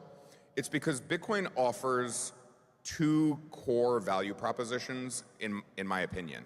The first is that it's provable digital scarcity that's enforced through the difficulty adjustment and proof of work process that miners like CleanSpark represent. The second is that Bitcoin offers trustless settlement finality, and the ability to settle a transaction in a trustless manner with final settlement properties is truly, truly transformative, and one of the reasons that Bitcoin is a step function more innovative than previous financial innovation. The only way that you can achieve trustless settlement finality is by validating and auditing your UTXOs on a node that you ran from source at some point. And so you lose a key Bitcoin property if you don't engage in this. And I love what NVK says, which is that your security model should be prepped as if Bitcoin were 10 or 100 times more valuable than it is today. And so as economic node operators within this great network for everybody in this room, if you want to achieve Bitcoin's true value proposition, you take custody of your asset and you validate it with software that you build from source. I just want to emphasize the point about running a node. I think all of us would encourage everyone to run a node, but you don't stop there. It's to really be empowered and affect Bitcoin, you need to run a node and receive payments, which a couple of you guys said. I think a lot of us, we bought Bitcoin maybe a year ago or 4 years ago or 8 years ago, and we've hodled, which is fantastic. But that's been the predominant use case. You buy Bitcoin and you save it. You're not receiving Bitcoin on a regular basis. So if you're in that position, running a node actually doesn't really benefit you much. One of the themes at the conference, though, this week is making Bitcoin everyday money. And we're early days there, but as we transition to that and add that to Bitcoin as a great savings vehicle, more of us, including small businesses, individuals, will be receiving Bitcoin on a more regular basis. And then we'll really see the value of running your own node. Anything else on running a node? I would just encourage, if you're like, well, I have my Bitcoins, I don't want to really touch them, I'm really nervous, totally makes sense. And I'm like, I want to run a node maybe for a year with no money on it. That doesn't hurt the network. It's totally fine to run testnet and stuff. Because I've encouraged a lot of friends and family members to run Bitcoin nodes, and I've seen firsthand, it's kind of scary. And I've made changes to Bitcoin Core and made pull requests and stuff based on feedback from my cousin and stuff like that. And so it is, I totally understand people being like, I don't want to do this. I'm not, I'm scared. And so I want to encourage it, even if it's not an economic node. Go for it, try it, become comfortable with it. Yeah. Well, one thing we didn't really speak to is, I think a lot of people in Bitcoin feel like if they run a node, even if they're not receiving payments, they're helping the network by relaying blocks and transactions. Why are you giving a little? that face? It doesn't. There's plenty of nodes. There's plenty of nodes. If you run a node, you're probably behind network address translation, and so you won't actually be able to serve blocks to other nodes. You can relay transactions, which helps with transaction anonymity a little bit, but it's a pretty well-served thing. It's not like Bitcoin Network is hurting for that. So it doesn't hurt exactly, but it's not a material change. Right. We've got about 5 minutes left. How about we talk about, I mentioned earlier that Bitcoin Core, that project, really has a dominant position on the network. Almost every economic node, and I think miner, although Harry might know more, but runs Bitcoin Core. What's the important? Is that a danger to the decentralization of Bitcoin? How important is it to have client diversity in Bitcoin? This is a very long topic, which takes longer than 4 minutes. What matters is that the nodes are in consensus. It's simpler to do this when most people have a dominant client. It's simpler to identify how to make changes, but this is not required. This is a thing we've debated in Bitcoin for a long time, different client implementations. I tend to prefer more diverse clients, but this is a bit of a nuanced topic because not all clients are necessarily built the same. There can be some misleading security assumptions about them. But I think Core is doing a very good job of preserving the neutrality of the Bitcoin network. Will this always be the case? I hope so. We have no idea. We can argue about this for another 20 years. I'll let someone else take this. I think that it's important to remember the underlying concept, which is just that Bitcoin is not a democracy. It's a knife fight for competence. Anarchic system. And so we're in this knife fight for competence, and right now, Bitcoin Core is delivering the most high competency product available. It has the highest quality developer mindshare, the broadest set of review, the deepest unit testing. And so if you're running a business, we work with a pool that is running a Bitcoin Core client with a bespoke mempool to be able to fee optimize. And so these are things that we engage with deeply. And ultimately, I would love to see equally competent, diverse clients come to market, but we're not going to be Pollyanna-ish and pretend that that's straightforward or low lift or cheap. Yeah, so I personally have worked much more on BTCD than Core. BTCD is a Go implementation.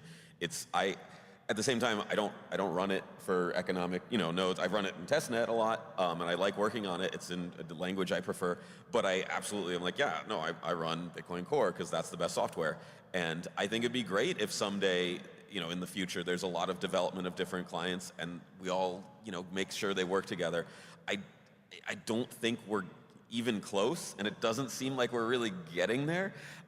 So it's a thing that I think would be cool, but maybe it's not a priority. Maybe it's not worth, worrying about too much. So 2 questions for you, Taj. Number 1, why do you think it's important to have an alternative client implementation? And then the follow-up question is, how do we get there? You just said we're nowhere close to it. So what has to happen to get there? If you think of how much work has gone into Bitcoin Core, a lot, right? There's a lot of really smart people. On one hand, you don't need to replicate all that work because they did a lot of it, so you can see what they did. On the other, there's no real BTCD, I know Lightning Labs and LND sort of use that code base, and so there's some people working on it, but it's pretty quiet. And I know, like Spiral funds the Rust Bitcoin libraries and stuff, and one of the first things it says is don't make your own client in this. And I totally understand why people are like, yeah, don't do this. If you make your own software, your own client, it might fork off. It might have a completely different, be on a different network. But at the same time, it's like, I think it'd be cool to fund. And if people want to write their own software, like that's a kind of fun project, right? If you're like, hey, I'm new to Bitcoin, I want to write Bitcoin software. And yes, it's open source. Like that's the whole idea. Like you can write your own Bitcoin node. It's kind of hard, and it might not be compatible with the network. And as long as you're aware of that, like I don't want to discourage people from doing that. So we need to wrap up. Any quick parting thoughts from each of you? Bitcoin's on RK. Hodling's great. I encourage you to start using Bitcoin.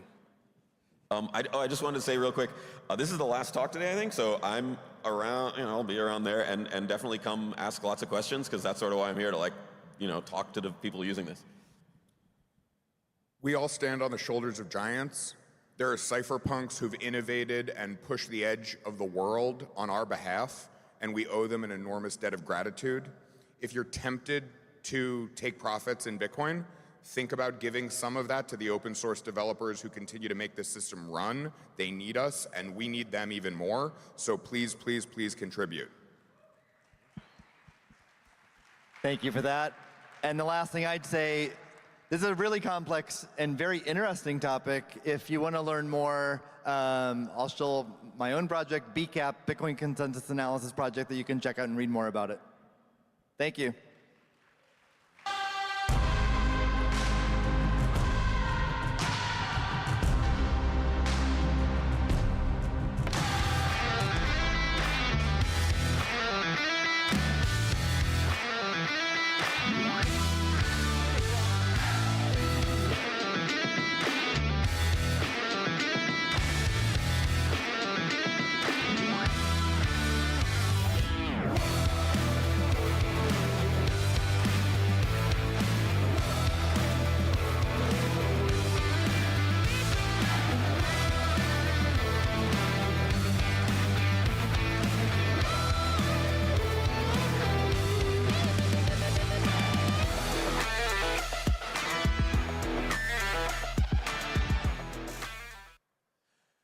all right. Ladies and gentlemen, thank you so much for being here.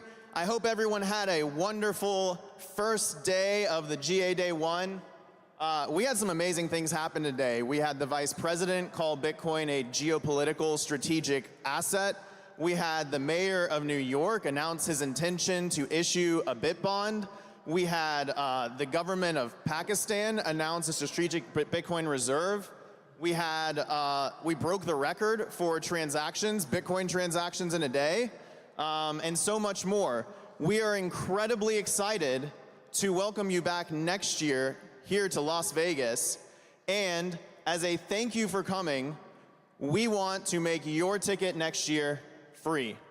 So everyone who came to this event, in your inbox very shortly, you will be able to claim your free ticket. You have 48 hours to claim it. And everyone watching, everyone watching online, you also will have 48 hours. Next year, we want to see you here. We want to invite you to this movement. We want to have the biggest event, not just in Bitcoin's history, but one of the biggest, most impactful events in the world. So scan the QR code if you're watching online. Claim your free ticket now. You have 48 hours to do it, and we will see you next year. Thank you guys so much. Tomorrow, we have a jam-packed day. I hope you guys are ready. We have keynotes from Tether and Paolo. We have keynotes from Lynn Alden, Jack Mallers, Michael Saylor, and the one and only Ross Ulbricht. So I hope you guys are ready. It's going to be a big day. Get some sleep. We'll see you tomorrow.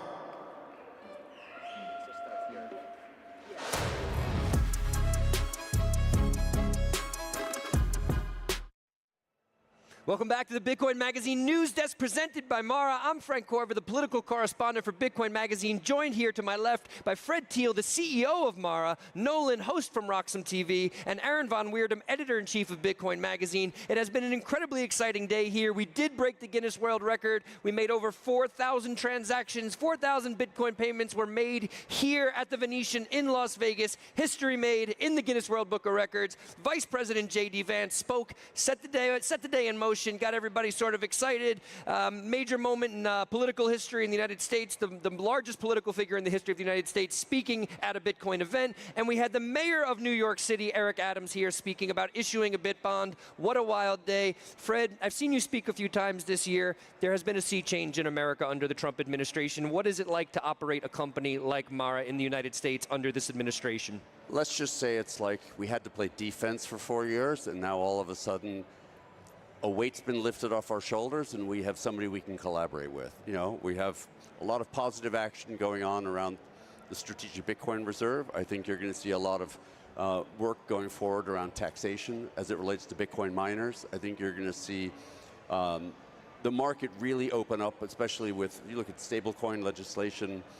When the Genius Act gets signed by the president, you're going to see the market for Bitcoin actually increase, because now you're going to have stablecoins being able to be issued and used and traded 24/7, which supports the Bitcoin market. You know, not too far behind that is going to be tokenization of all securities and equities and 24/7 trading there. I think you have a White House team between David Sachs and Bo Hines who are absolutely focused on doing what is best for the Bitcoin mining industry, what is best for Bitcoin, what is best for crypto. And I think you obviously have all the way up to the top a lot of support for that. You have support for that at Treasury. You have support for that across the cabinet departments. So it's definitely like a fresher breath there. And it's amazing to really feel how collaborative the government is. You know, going back 3-4 years ago, we would reach out to government and say, hey, you know, we want to talk to you about this legislation, this regulation, and it was like silence. You know, talk to some lowly person who's watching the door. Now, you talk to somebody, I mean, even on the eve of the inauguration, I was in Washington, D.C. at the Crypto Ball, and I walk up to the Speaker of the House and start chatting, and he says, hey, here's my cell phone number. Right? It's like totally different wind. It is a different vibe. I've been covering the White House, and it's there. There's a vibe of almost like it's the people's house again. For Trump's first 100 days, they had only new media there to cover it. So Bitcoin Magazine was invited to speak with Secretary Lutnick and Bo Hines. it's exciting. It really is exciting. Nolan, we were talking about this earlier over on your program on Roxham. Your thoughts about the sea change in America, especially the difference between Bitcoin 2024 and Bitcoin 2025? Well, when I see all the trouble right now in DC, for example, everyone getting all stressed out about the cuts that didn't come, the big beautiful bill, not everyone thinks it's so beautiful because it's so big. And we start hearing from Besant about growing ourselves out of the problems in the balance sheet. And it's going to take something pretty amazing, the type of growth that they need. And when I look at a miner and I look at this administration and I look at what I saw last year from Trump, the thing that he pulled off that amazed me was he's an older man, right? That's the only thing I don't love about him. He is kind of old. But he sounded like a young guy up there. He really sounded credible and enthusiastic and optimistic about the future. And one of the things that we don't hear much about is this idea of the Freedom City competition that he came up with during the campaign. And I'm here with one of the most amazing public miners in the space, and I got to ask you, when I think of growing our way out, we do need brand new things, and the idea of a Bitcoin mine financing and powering the energy required to build one of these new cities, to me says, Mara, Bitcoin is going to win this competition that Trump has, and I can actually see the path to growing. Is this something we have to look forward to in our future, in the near term? Yeah, I mean, I think if you look at any city, you need to have power infrastructure, you need to have water, and you need to have communications infrastructure.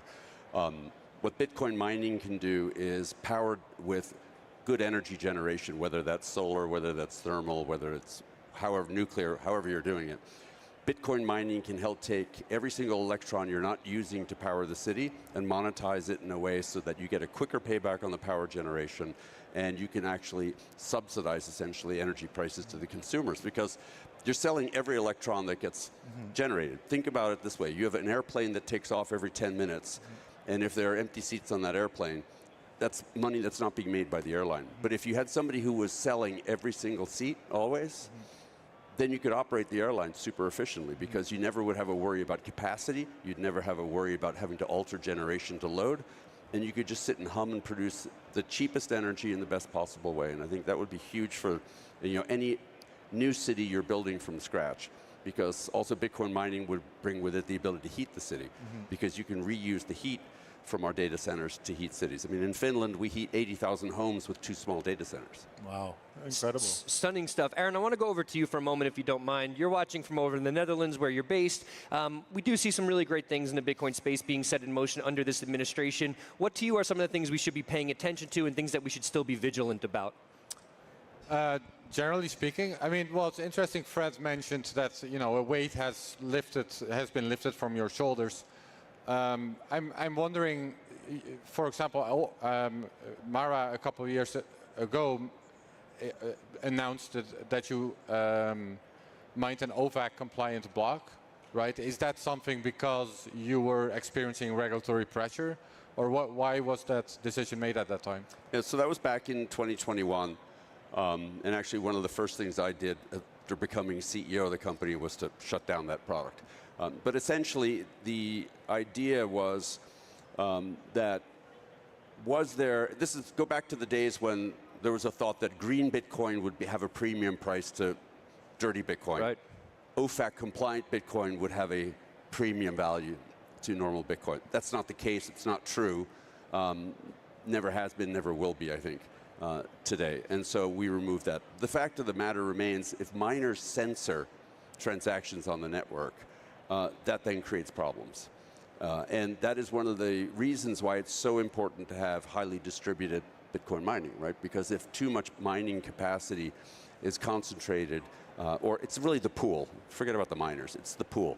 Well, it's both, I would say. But until we have full stratum 2, compliance, then the miners don't have a choice, because it's the pool that assembles the block, and so they're doing the censoring. And so when you have these large pools that control 25–30% of the transactions, it's no different than in the world of Ethereum, where you have consensus, right? And they're validating the pools. So they're validating the transactions. So it's really critical that we have as many miners around the world as possible, mining in as many locations. And I think that the U.S. today is in this great position where you have high 30% of global hash rate in the U.S. split up amongst 20+ largish miners, plus a lot of small independent miners. which means you're getting good distribution. I mean, we're the largest in the world, and we represent maybe 6% of the global hash rate. Gentlemen, if you don't mind, if we could hold the thought, we just have to cut over to an ad break. We'll be right back to keep with this discussion. We're here closing out the day at the first general admission day of Bitcoin 2025. We'll be right back after this ad.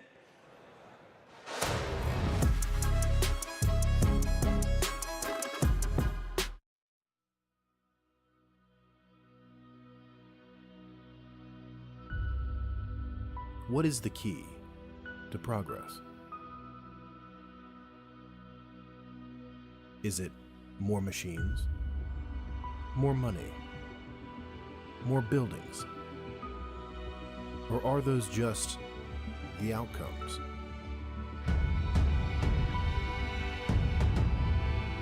What if progress relies on having purpose?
Welcome back to the Bitcoin Magazine News Desk presented by Mara. I'm Frank Corva, political correspondent here at Bitcoin Magazine. I'm joined by Fred Thiel, CEO of Mara, Brandon Green, head of the Bitcoin Conference, and Aaron Von Weerdem, editor-in-chief of Bitcoin Magazine, which we just printed a new, very nice print issue here, if I might point out. Brandon, do my ears deceive me? Did you just tell the conference that everybody who purchased a ticket, a general admission ticket to this year's conference, will have a free ticket to next year's conference? Yeah, absolutely. If you're here right now, check your email. You should be getting an email very soon to claim your free ticket. And also, people watching this right now, if you didn't come here this year, first of all, shame on you. Second of all, we'll see you next year. There's a free ticket right there on the QR code on the screen. We'd love to have you. This event is compounding just like this movement. We're growing, and we want to have 50,000 plus people here next year. And that starts with everyone who's tuned in right now. You know, Fred asked while you were making the announcement on stage, you said, did you take all the proceeds, the fiat proceeds, turn it into Bitcoin? And is that how you're able to cover the cost of these tickets for next year? We take every single thing that isn't nailed down and we turn it into Bitcoin. Okay. So yeah, absolutely. Fair enough. Fred, I want to talk a little bit about tomorrow. Maybe a highlight from today, something you remembered from today, and then maybe what you're looking forward to tomorrow. Yeah, I think for me the big thing is just the continued adoption of Bitcoin in traditional financial instruments. You know, the BitBond, huge thing. Yep. I think that is very big. You know, we're starting to see more and more penetration of commercial lending. BitBonds, I think, are just a great thing. Additional strategic Bitcoin reserves by foreign countries. You know, we're super excited about what the outcome is going to be of the White House's report that we're expecting here soon, and we think that'll be great news for the marketplace. Yeah, appreciate that. Aaron, we have quite a special guest tomorrow evening. He's on the cover of our magazine here. This was quite an emotional magazine to put together. Not only do we have words from Ross Ulbricht himself, words from his mother. Took a lot to put us together. It's quite a monumental moment to have him here. What do you think that's going to be like tomorrow? Yeah, no, that's a very special moment. I think for the entire Bitcoin community, also for me personally. You know, indirectly, Ross got me into Bitcoin. The first time I heard about it was because friends were buying stuff off the Silk Road. You know, he was imprisoned for way too long, I think, for running a website.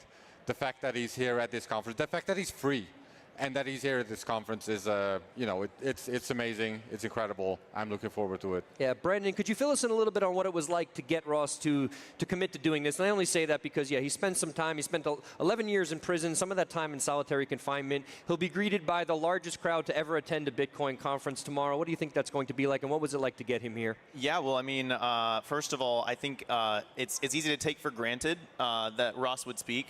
This is a massive moment for him, and 35,000 people is no joke to be talking in front of as your first moment kind of being back in the public. So it's going to be really special. I talked to his mom earlier today, and I told her, you know, I hope you're ready, because the welcome that he's going to get from this Bitcoin community, I think, is going to bring a lot of wet eyes to the room. I know mine. You know, I'll be trying to keep it together myself. This is He's an emotional guy. Yeah, I'm an emotional guy, but this is such a special moment for the whole movement.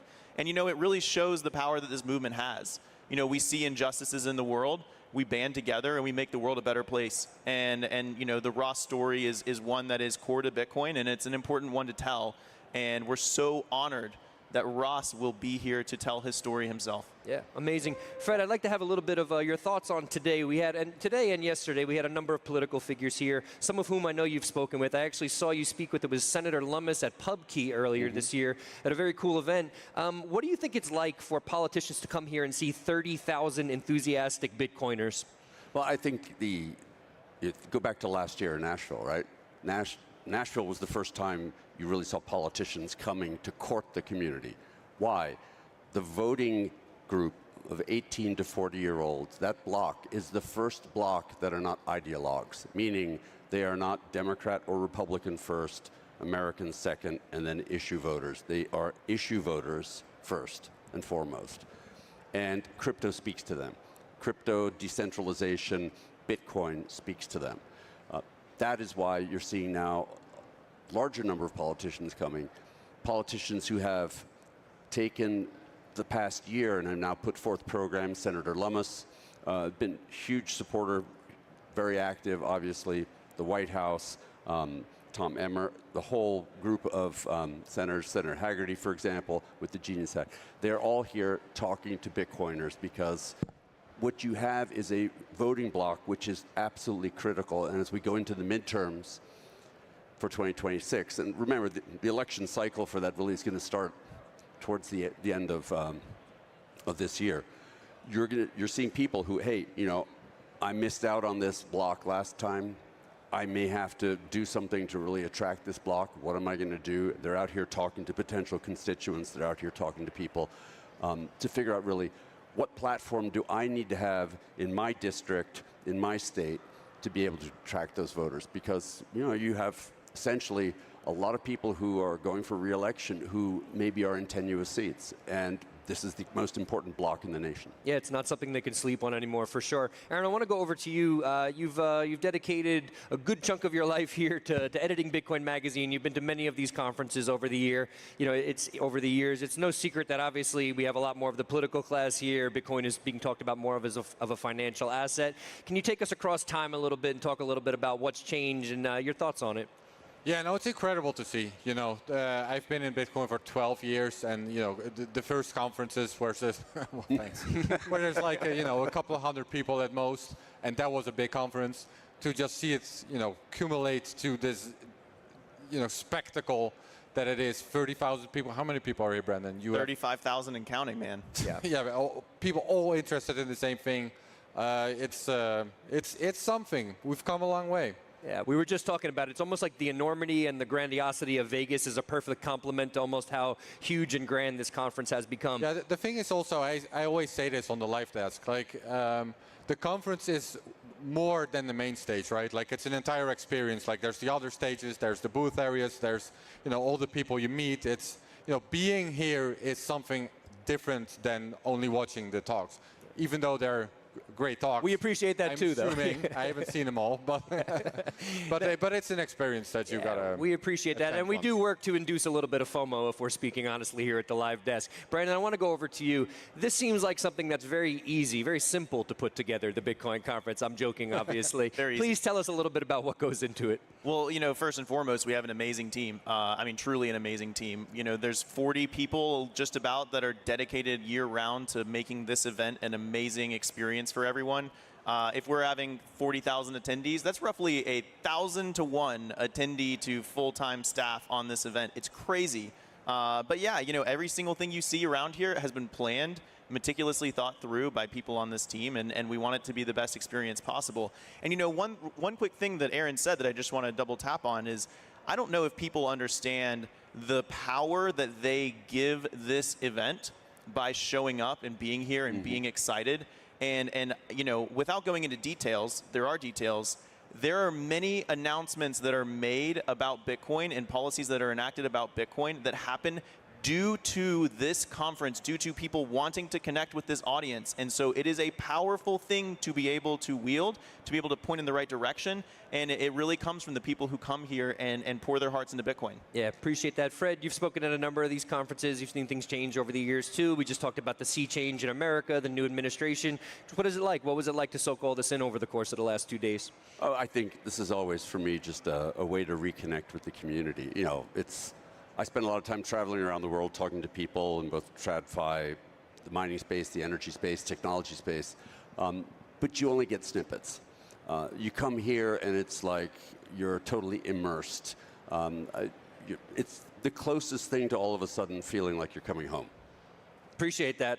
I think that's a perfect place to end it there. The closest thing you could feel like to coming home. Perfect words to end day 2, technically day 1, general admission day 1, but the second day of the Bitcoin 2025 conference. We want to thank you all from the bottom of our hearts for watching.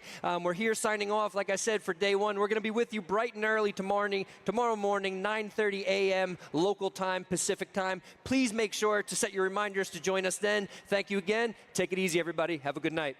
Yeah.